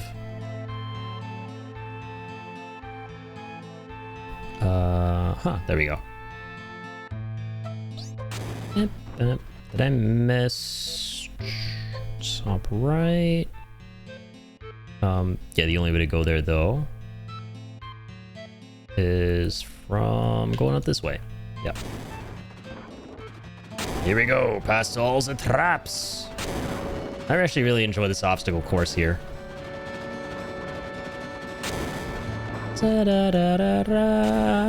Lovely. Lovely. Reverie. Okay, good. Nailed it. Oh, and we get MP plus here. Oh, that's fucking awesome for Aerith, though. Instead of Osmos, yeah, perfect. Dude, nice. Nice. Alright, Sephiroth, you want to start seductively swimming out of that pool of pink juice like you're in a L'Oreal commercial? Not this time. Not yet, Cloud. Oh shit, oh fuck! That was close. Oh fuck. Okay, that was once again very, very close. Phew, we did it. Everyone all right? That was rough.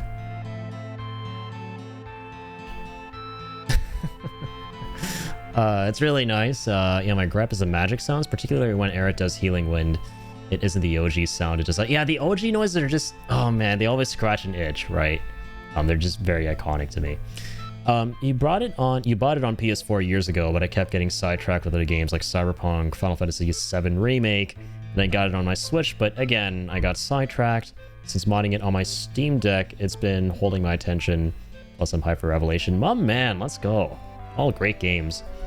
Yeah, I gotta jump back into Cyberpunk, speaking of. I played it, I streamed it way back in the day, back in like 2020, when it came out, and I think we can leave it at that. Enough said. No need to elaborate further. If you know, you know. But yeah, no, it was a very problematic game at launch. I didn't have a lot of issues, but you know, I saw a lot of other people having problems, and that kind of like demotivated me from playing a little bit. So I figured I'd put it on hold and like come back later, and now it's been years and it's all been patched up, and you know, Phantom Liberty is amazing. The anime was really cool too, that they did. So I'm excited to jump back into the game at some point. Because you're worth it. L'Oreal. Get shiny, luscious hair like Sephiroth. You can't convince me he uses anything other than L'Oreal. I haven't played Cyberpunk since launch because my PS5 kept crashing. Yeah, that's unfortunate.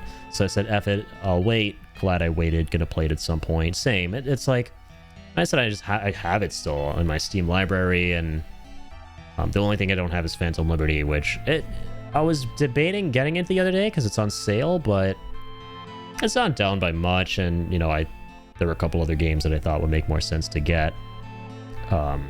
With the remaining balance I had from my friend and his gift cards. Something's happening.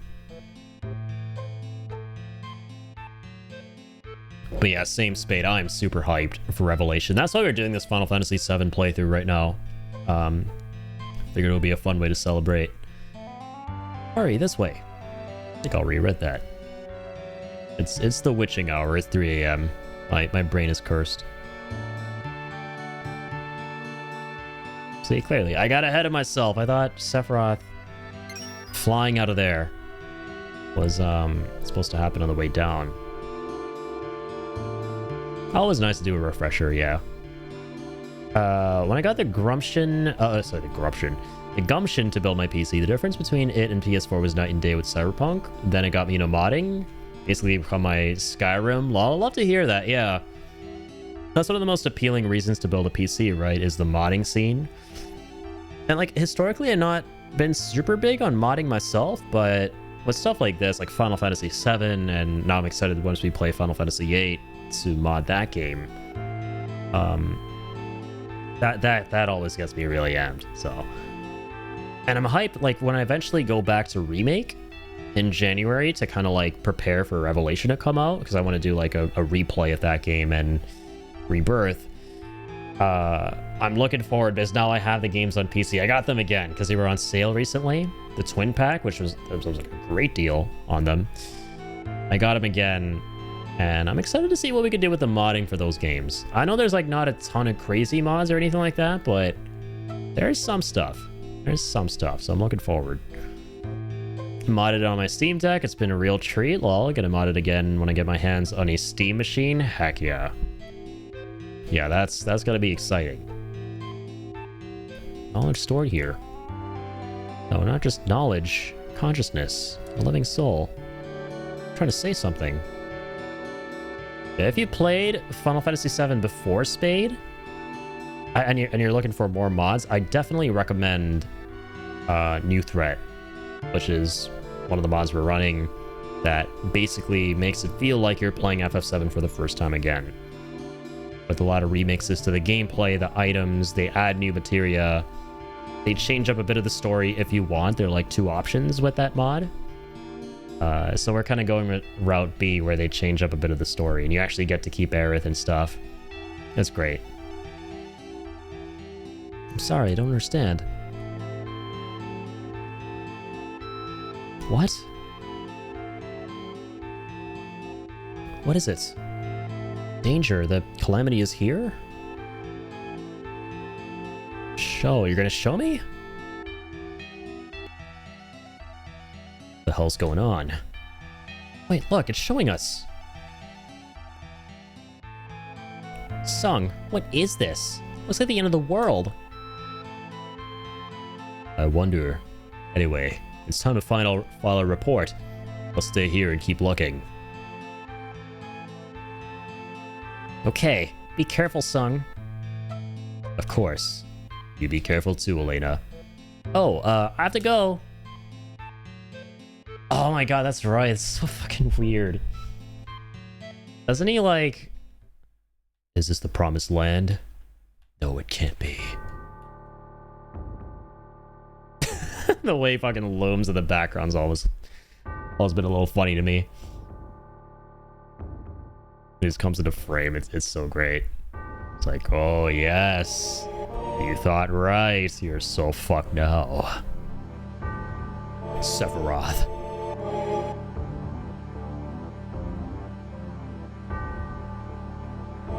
So you made it here. Impressive. These murals on the walls, what are they showing? My lost legacy. The power by which I will unite the planet.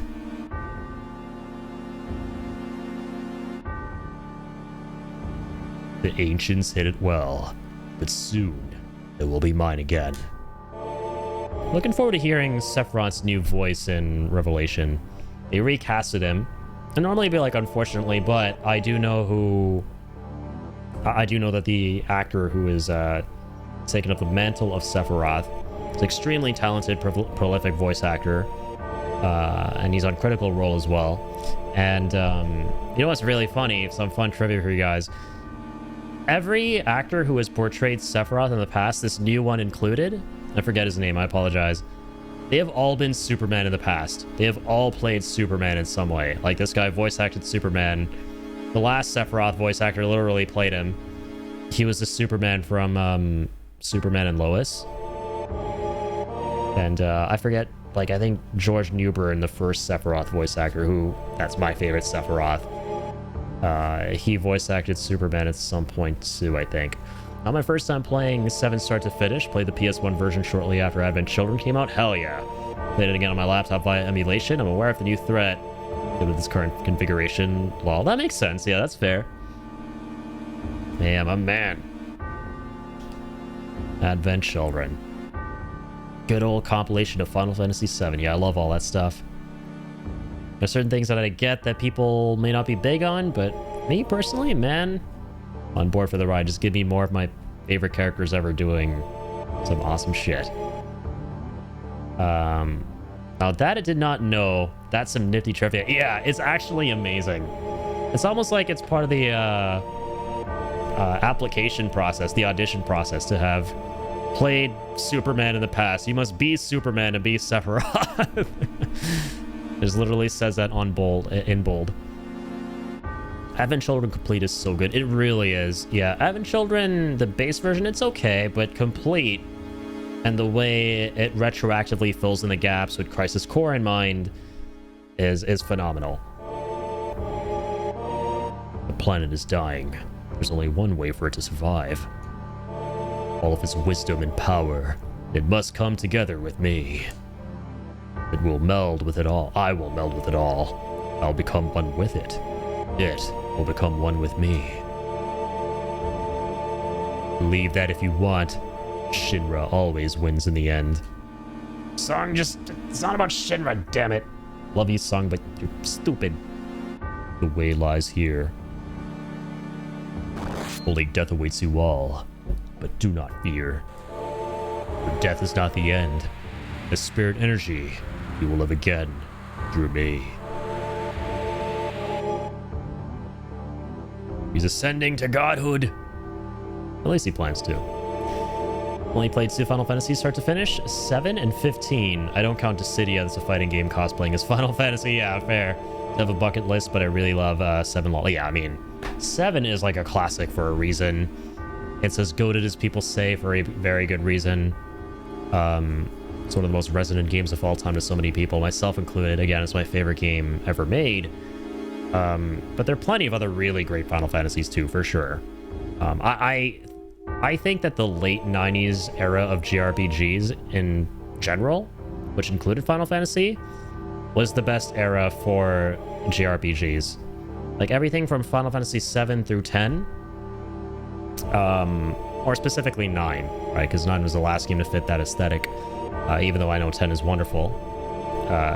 Everything between Final Fantasy 7 through 9, in addition to stuff like Chrono Cross, Legend of Regru, and man, all that stuff is my jam. And yeah, 9 is another really good Final Fantasy. I'd recommend it. If you like the style of 7 and you want to play another Final Fantasy like it, you know, 9 is amazing too. I can't speak on 8 that much because I never finished that one, but I'm excited to. It's one of the more contentious ones, but the nice thing about Final Fantasy games is that at the end of the day, what might not be someone else's favorite might end up really jiving with you, because so much of this stuff is very, very subjective, and they have their own unique worlds, characters, identities that, you know, do so much for certain people who can relate to a lot of that stuff and, you know, feel like that style just imprints on them a ton. So yeah, they're like some really good FFs. 9's a fantastic one. 6 is generally considered one of the best. I thought it was pretty great, but 5 is my favorite from like older FF. Final Fantasy Tactics, that's my second favorite FF. I'd highly recommend that.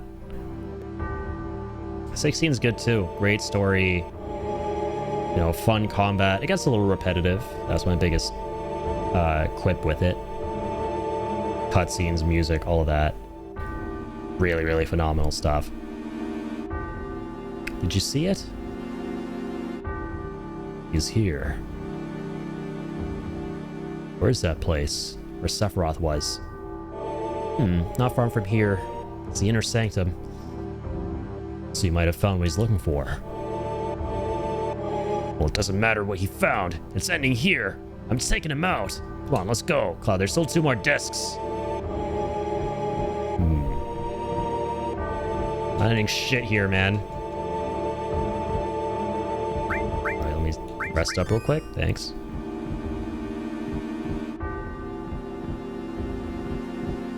Six, 8, 10, and is that 13, right? Are primarily on my bucket list. I got 6 via SNES emulation. My girlfriend's wife recently got 8 remastered, and I'm on her Steam family, so I have access to her library. X and 10 and 13. Man, I cannot read at this hour of day. I'm just not seeing things.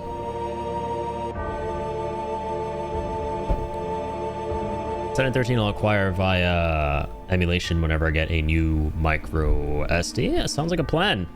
I was going to try out the original NES Final Fantasy for funsies. That, I think, could be a great idea. Yeah, like I've never played the OG Final Fantasy on NES. Really testing your Roman numeral knowledge, ain't I? I know I Roman numerals, I swear. I'm not a Final Fantasy Roman numeral tourist. And sometimes I just can't see whether there's like an additional I there or one less. That mixes me up between like 12 and 13. Like, is that 12? Is that 13? Oh, okay, there are 3 of them. That's 13. Oh, it sounds like a plan. Definitely. I would recommend adding 9 to that if you're looking for another Final Fantasy 2. 9 is peak as well, in my opinion. But those are all really, really good too. 10. I haven't played 13 at all, but I'm looking forward to it. That's another one I hear is like more of a mixed bag, but that's why I'm excited. Like I just want to see, you know, how I feel about it. That's what matters at the end of the day. Okay, let's get 8 of these.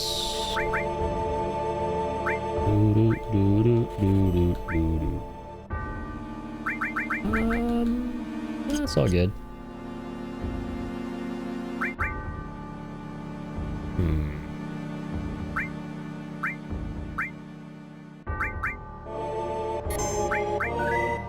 Keep on keeping on. Alright. Enough creepy Sephiroth music. I am the Time Guardian. Yeah, that's my favorite part of the temple in the OG. You who seek the planet's fate. I control the time. Select your path. What is it you wish, Seeker? Change time, manual, no time, skip, item still available. Wait a minute. So you can skip the whole shebang here of trying to stop the minute hand and still hop to where you want to go and get the items?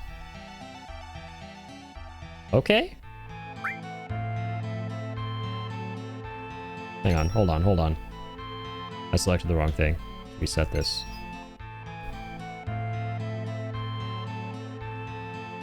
Oh, I wanted to like try skipping it. Wait.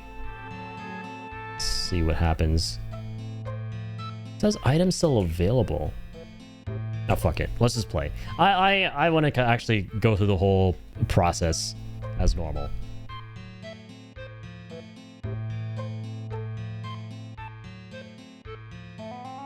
Okay, backwards. Proceed. Da, da, da, da, da.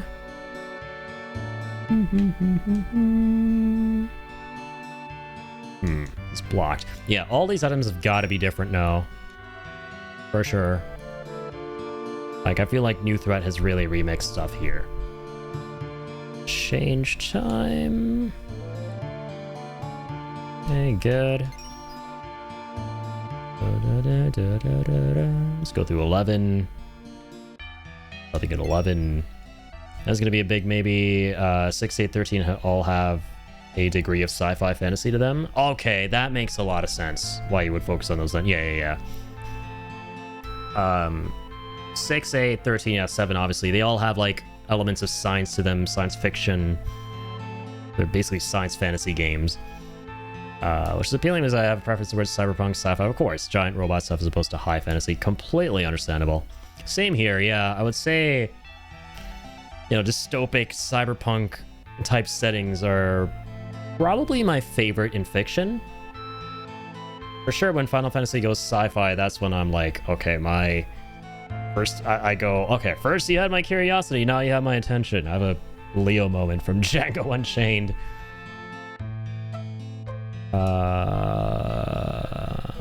Yeah, literally, like, 7 is diesel punk, cyberpunk. Oh, like I said, what am I doing? Oh god, stop! Stop him. What have I done? I didn't mean to do the big spin. Okay, forward. Ba, ba, ba, ba, ba. Go backwards a little bit. Perfect. There we go. No! There we go. Thank you. The buttons are buttoning. Diesel punk, that's the proper terminology. Yeah, it definitely has like... It has undertones of both, for sure. Which I love. 13's art and music style are some of the best in Final Fantasy. Yeah. I mean, one thing is for sure, right? Regardless of what your stance is on a particular Final Fantasy game, I think a ton of us, if not all of us, can agree that the one thing that has never like let anybody down in the history of ever when it's come to like the Final Fantasy fandom is the music, right?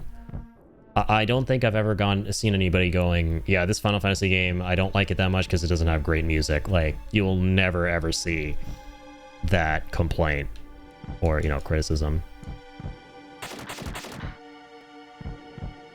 Damn it. It's locked. We'll come back later. Right. That's the 12 o'clock there. Do-do-do-do-do-do-do. Okay. Oh, back. Thank you.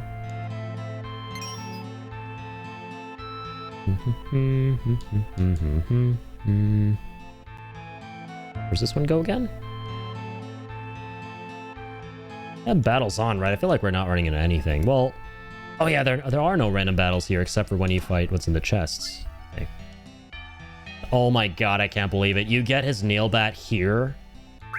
And the other place you get it in this mod is that the freaking gold saucer is one of the rewards for Battle Square. Like, it's actively trying to get me to not do any of the gold saucer battles, which is hilarious, because why would I like bust my balls trying to get nail bat? Normally you do that for like Omni Slash, right? Also Spade, thank you for the follow. Appreciate that a ton.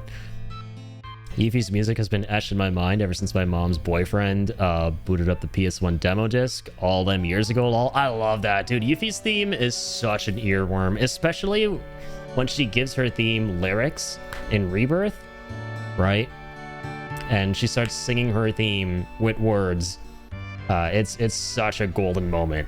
If you know, you know. Yeah, when you're in Gungaga and she's just vibing there, she's bored, and she goes, I am so bored right out of my brain. Also, pour one out for Susie Young, her lovely voice actress, because she, for the rest of her life, when she goes to conventions, is never gonna hear the end of fans asking her to sing that. I'm just saying. Me? Gungaga. Dude, I fucking love Zack. I love Crisis Core. Zack and Cloud are like my two favorite video game characters. And I got them chilling back in the back. They're just vibing there. Susie is so awesome. Yeah. What else was she in that was I've played something with her in it. I know she was in Silent Hill F, but I played the original Japanese version. Didn't play with the English dub. Oh yeah, Marvel Rivals. She voices Invisible Woman in that. I played Rivals for a little while. He's Gungaga. I'm Gungaga. And they're Gungaga. Who's Medeal? Oh shit, we're asking the real questions. Who's Medeal Man? You have Gungaga Man? Nebel Man? What about Medeal Man? I feel like Medeal would be like Florida in the Final Fantasy VII verse, in Gaia verse, where to be known as a Medeal Man would be, you know, that would have a negative connotation. Crisis Core got remastered. I'm kind of high-key hoping Dirge Cerberus gets the same treatment. Yeah, we were talking about that earlier on stream for a little while. I loved Crisis Core Reunion. I, in fact, looked to that game as a golden standard for what remaster should be for games. Absolutely. Right? Like, I think remakes are fine, but personally, what I look forward to is more along the lines of give me the same core experience, like preserve that, don't entirely reimagine it, because it's already great to me. It's already as close to perfect as it can get to me. So you don't need to reach it, like change up, you know, the overall broad strokes of the game. But the nitty-gritty stuff that may not have been so pretty to deal with, especially now, and may not have aged very well, change that, improve that stuff. Make this the best version of the game that it can be without changing the game, right? Polish it up. And they did that perfectly with Reunion, right? The way they like changed up the gacha system in the battles, with, you know, the modulating phase, the DMW, and how they don't make that as overbearing and cumbersome anymore, and they like just very seamlessly integrated into the battles, like at this point, is great. And like the visuals looked awesome, everything being fully voice acted, all the bells and whistles, just give us those. I think that would be amazing for Dirge of Cerberus, because Crisis Core, that game was fine, right? I loved that on the PSP growing up. You know, as I got older, I was definitely able to acknowledge more of its issues that I wasn't that critical of as a kid. But dude, Dirge of Cerberus, that game has Mondo problems, like, compared to Crisis Core. Like, that's a game that you would need to overhaul a lot of shit. Like, keep the story the way it is, right? It's not great, but at the same time, you don't need to remake it, right? Like, the stuff that really needs to be redone is the stuff that makes it a not-so-fun game to go through. It makes it very cumbersome to play, right? Like, the action combat, how clunky it can get. It had some cool moments, like being able to play a game about Vincent is sick. The way you can customize his gun with the different materials and all of that is awesome. But, oh man, like the actual moment-to-moment gunplay and the scenarios, I'm like, man, oof, like it needs some serious work. Like, make it a seamless, modern, over-the-shoulder third-person shooting game, and we're golden. Susie plays one of my favorite Persona characters in Persona 3 Reloaded. Okay, no way. I had no idea. I don't know if you've done Persona, but that's also a great series. So I tried playing Persona 5. It was voted for by the community for me back in like January, because every couple months we do we host a community vote, and you guys can vote for any game you guys want me to see play on the channel. In the Discord, you guys can go vote there, and then we put the votes into a wheel. And Persona 5 got chosen, and I played a decent bit of it. It's a very, very long game. I didn't play the whole thing. And it kind of wasn't for me as a conclusion I came to. I definitely respect what it's going for, and I get why people love it, but yeah, to me, I kind of lost a lot of interest with the social sim stuff. It kind of just wasn't my cup of tea. I love the game when you're going through the dungeons and going through the battles and all of that stuff. It was great, but in between those segments, when you're in school and going about the slice of life content, I was like, yeah, you know, I don't think this is my game. That's okay. Now, I'd like to give things a shot for sure. Like, I get big FOMO, right? When I see people talking about certain games, like, okay, that I kind of give a shot and see what I think. Union is a fancy schmancy remaster just like Metal Gear Delta. Yeah, I agree. I'd like... See, this is my perspective. I don't think Delta... Because now, even like, you know, the industry itself, a lot of developers don't even know what constitutes a remake versus a remaster, because remasters are getting ridiculously high quality. I actually don't think Delta Snake Eater is a remake. Like a remake. I get, you know, why a lot of people call it that. But from my perspective, it's just an insanely high-quality remaster, because at the end of the day, it's preserving the original experience. You're not going to get new story content. You're not going to be able to do these brand spanking new things you never imagined you'd be able to do in the original game. Like, not really. There are aspects of a remake in that, but at the end of the day, it's like the same game that you're playing through again. And I like to call those remaster makes, like something in between, like where you combine a remaster and a remake. And I actually value those a ton. I think the Final Fantasy VII remakes are fine, but me personally, I would want something more akin to just same game, just really brightened up for like a modern play style, right? With modern game design standards. Yeah, same everything with quality of life improvements. Remake is pretty much exactly what it says it is. Well, yeah, that's why mods exist. Exactly, yeah. And that's why I'm enjoying playing through modded Final Fantasy VII right now, because this is basically just Final Fantasy VII remastered, right? And admittedly, like the past couple of years have really opened my eyes to that, because I've been in the past somebody who's always anticipated like, oh, I really hope this developer, you know, they give us a remaster of this game. And to be fair, in some scenarios you would want to hope for that because there are no mods for that particular original game. But for a lot of stuff out there, you know, I realized that, damn, there are actually a shit ton of mods for a lot of these games that I would want to see being done up again in some way. So we already have our own remaster at home, and it's fine. It's great.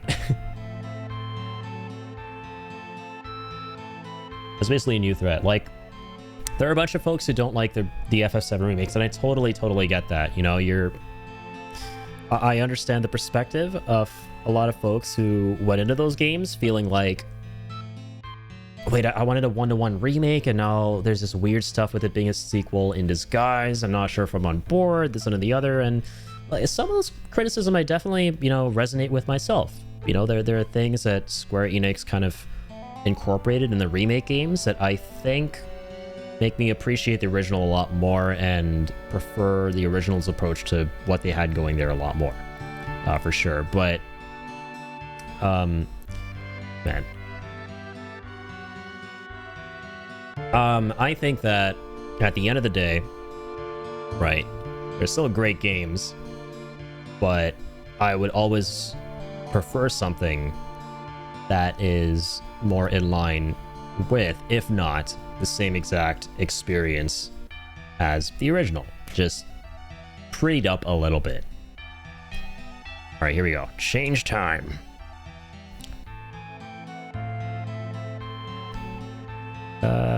Good. Proceed. And yeah, a lot of the folks who may have been disappointed by what they got with the remake games, that's totally fair, and, you know, but at the same time, if it's a remaster you're looking for, you can basically just get that now with Final Fantasy VII through 7th Heaven, you know, New Threat, all that. All right, here we go. Push this guy over here. Dianzu. Valid? Yeah, for sure. Like, at the end of the day, like, especially recently, man, there's been so much drama around Final Fantasy VII. It's sad. Like, and, you know, so many opinions on the remake games. Like, a lot of people going, oh man, like, this is like just Square bait and switched everybody. It's ridiculous. Anybody defending this, like, how can you say it's the same as the original? And then like other folks going, well, no, it's, you know, they're fine. There's nothing wrong with them. They're incredible. You can't criticize them. And it's sad. Like, I just look at these people arguing, right? Because I don't participate in this online discourse myself because, you know, it's online discourse and we all know what that's like. It's sad to me because it feels like in this day and age, it's all about picking sides, man. It's like you either have to glaze the ever-living crap out of something, or if you don't, you're a complete hater, right? It has to be one end or the other of the spectrum. Like, you either have to be completely against something or not at all against any of its aspects. Like, nuance is just completely lost. Like, it's possible to like these games a ton at the end of the day, but still be critical of whatever flaws you believe them to have. And a lot of that is just lost on so many folks. Like, I'm not going to name names, but, you know, I've seen, like, they're very influential creators in the FF7 space, like, content space, who are either, like, very outspoken against the games, or very, like, supportive of them, and, like, they're absolutely lovely, incredible. And it's like, you don't have to, like, fully fall into, like, either, you know, perspective, right? You can, like, agree with certain parts of what both parties are saying. That's kind of like where I'm at with it. I don't know, I'm just, like, going on a big tangent here because I'm thinking about that a lot recently, since I brought up folks who may not be super happy with the remake games. And I kind of understand that.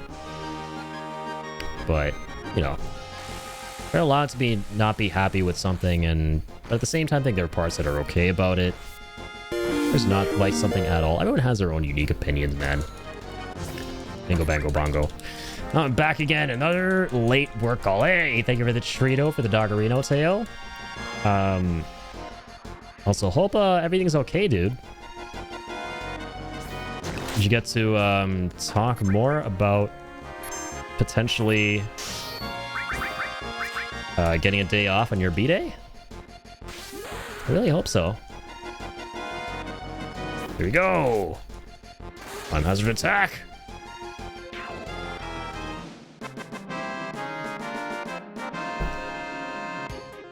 Beautiful. So cornucopia, which you have a couple of those. Got that. Gaia amulet. Wow. Plus 50 luck. Got to talk more, but so thank you for the Trito, my good sir. For the doggo. Dude, look at you go. You're now number 4 on the Treater board. Dang, Tail's been absolutely shooting through the stars as of late with that. Well, I like to stick around. It's going on 4 a.m. here. Same, yeah. I'm probably gonna head out soon too. Puppertungo, yes sir. This is the derpiest doggo in town. The man, the myth, the Link, the protector of Hyrule. I mean, protector of Stream. Should probably eat something. Catch you next time, Duder. Hey, good to see you. Welcome on in, Spade. Thank you for being here, man, and I hope you have a lovely meal. Get some grub and get some sleep, my friend. Just need to get that. And thank you so much for the follow. Welcome aboard.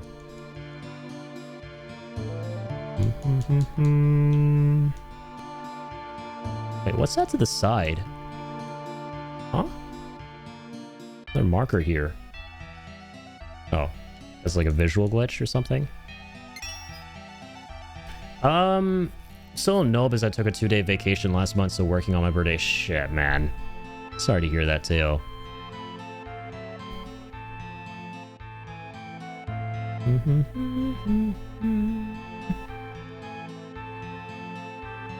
So you know what? Let's go ahead and get all the items. I'm probably gonna call it a night too, chat. I gotta be up really early as well. I've kind of overstayed my welcome. It totally doesn't make sense why. It's not because I'm, you know, just casually playing through my favorite game of all time or anything. Those games definitely don't make time disappear on you. Super Ball.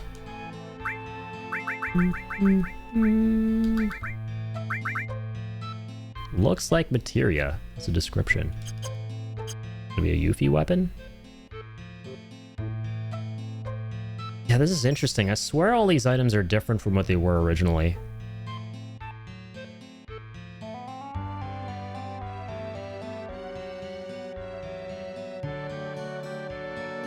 Okay.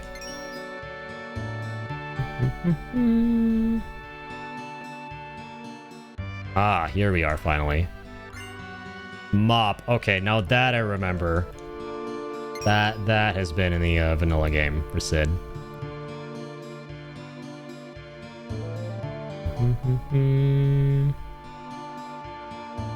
Okay.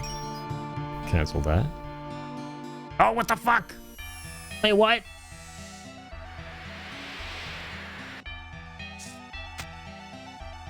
Excuse me? This atmosphere. A battle. Fuck. Fuck you. And fuck this battle. You're going down. I tried to talk, what the hell is happening here? Jesus.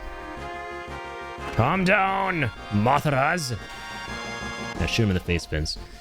You tried to talk to them about it, where they stated every month we get a limited amount of days off each month, and they said, well, we changed that policy recently, which I said, I didn't get notified. Yeah, what the fuck? Didn't even send you like an email and give you a call or anything? Like, let's be transparent about that. Right? How are you supposed to know? Well, I definitely feel you on your frustration, dude. This is really ridiculous.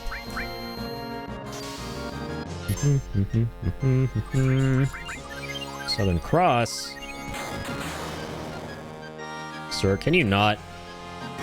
This is a Wendy's. Wendy's of the ancients.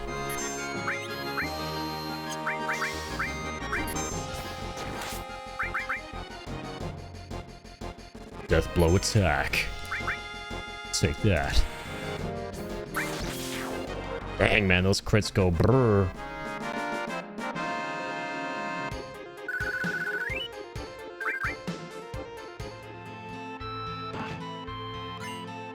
Ooh, the wizard bracelet. I remember that one.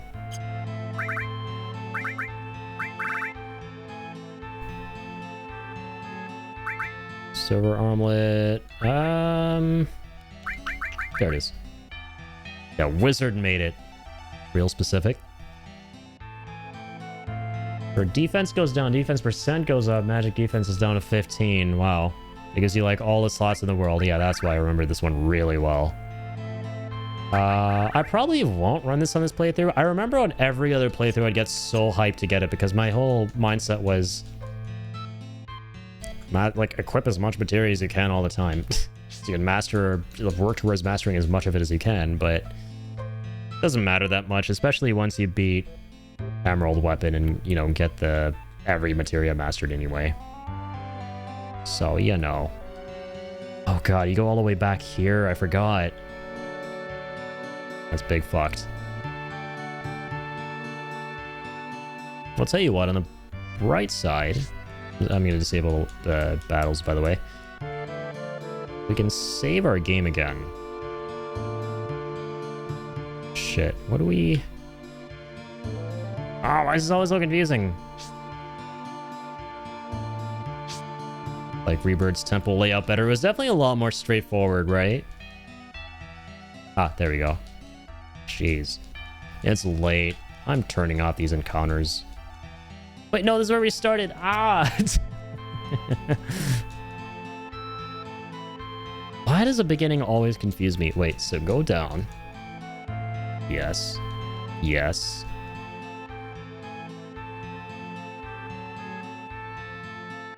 Can we climb that top left part?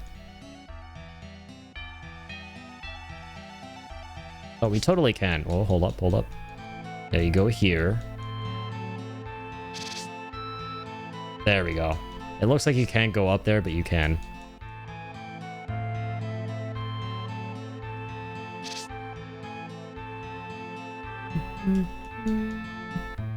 No, God, I forgot this is where you save your game. Damn it. Whatever, let me rest. Let me rest, boy. You know what, chat? It's a good thing I can save here. I feel really bad doing this. It's a weird, really weird spot to end stream, but yeah, I'm a little bit zapped and I do have to be up a bit early. I think I've ever ended Final Fantasy VII in a wackier spot, because usually you'll finish Temple off, and then even like City of the Ancients in like one stream. But we're ending like halfway through the temple. That's fine though. I really wanted to like try and get through City tonight and see what would happen with Aerith with all the story changes and everything in this mod that allows us to keep her. But we'll save that for next time. I'll be back on Thursday. Yeah. Thursday at 7, and we're gonna do half and half. We'll do more Final Fantasy VII, New Threat, and then Chrono Cross. And I'm working myself up to it from now. I'm mentally preparing myself for pulling myself away from New Threat and going into Chrono Cross halfway through the stream. This is gonna be tough. This is really addicting. Thanks to stream. Thank you so much for being here, Toady. Thank you everybody for tuning in. All the generosity, the support. Really appreciate y'all a ton. As I always say, do something beautiful for yourselves, please. You guys are the absolute best. Take care.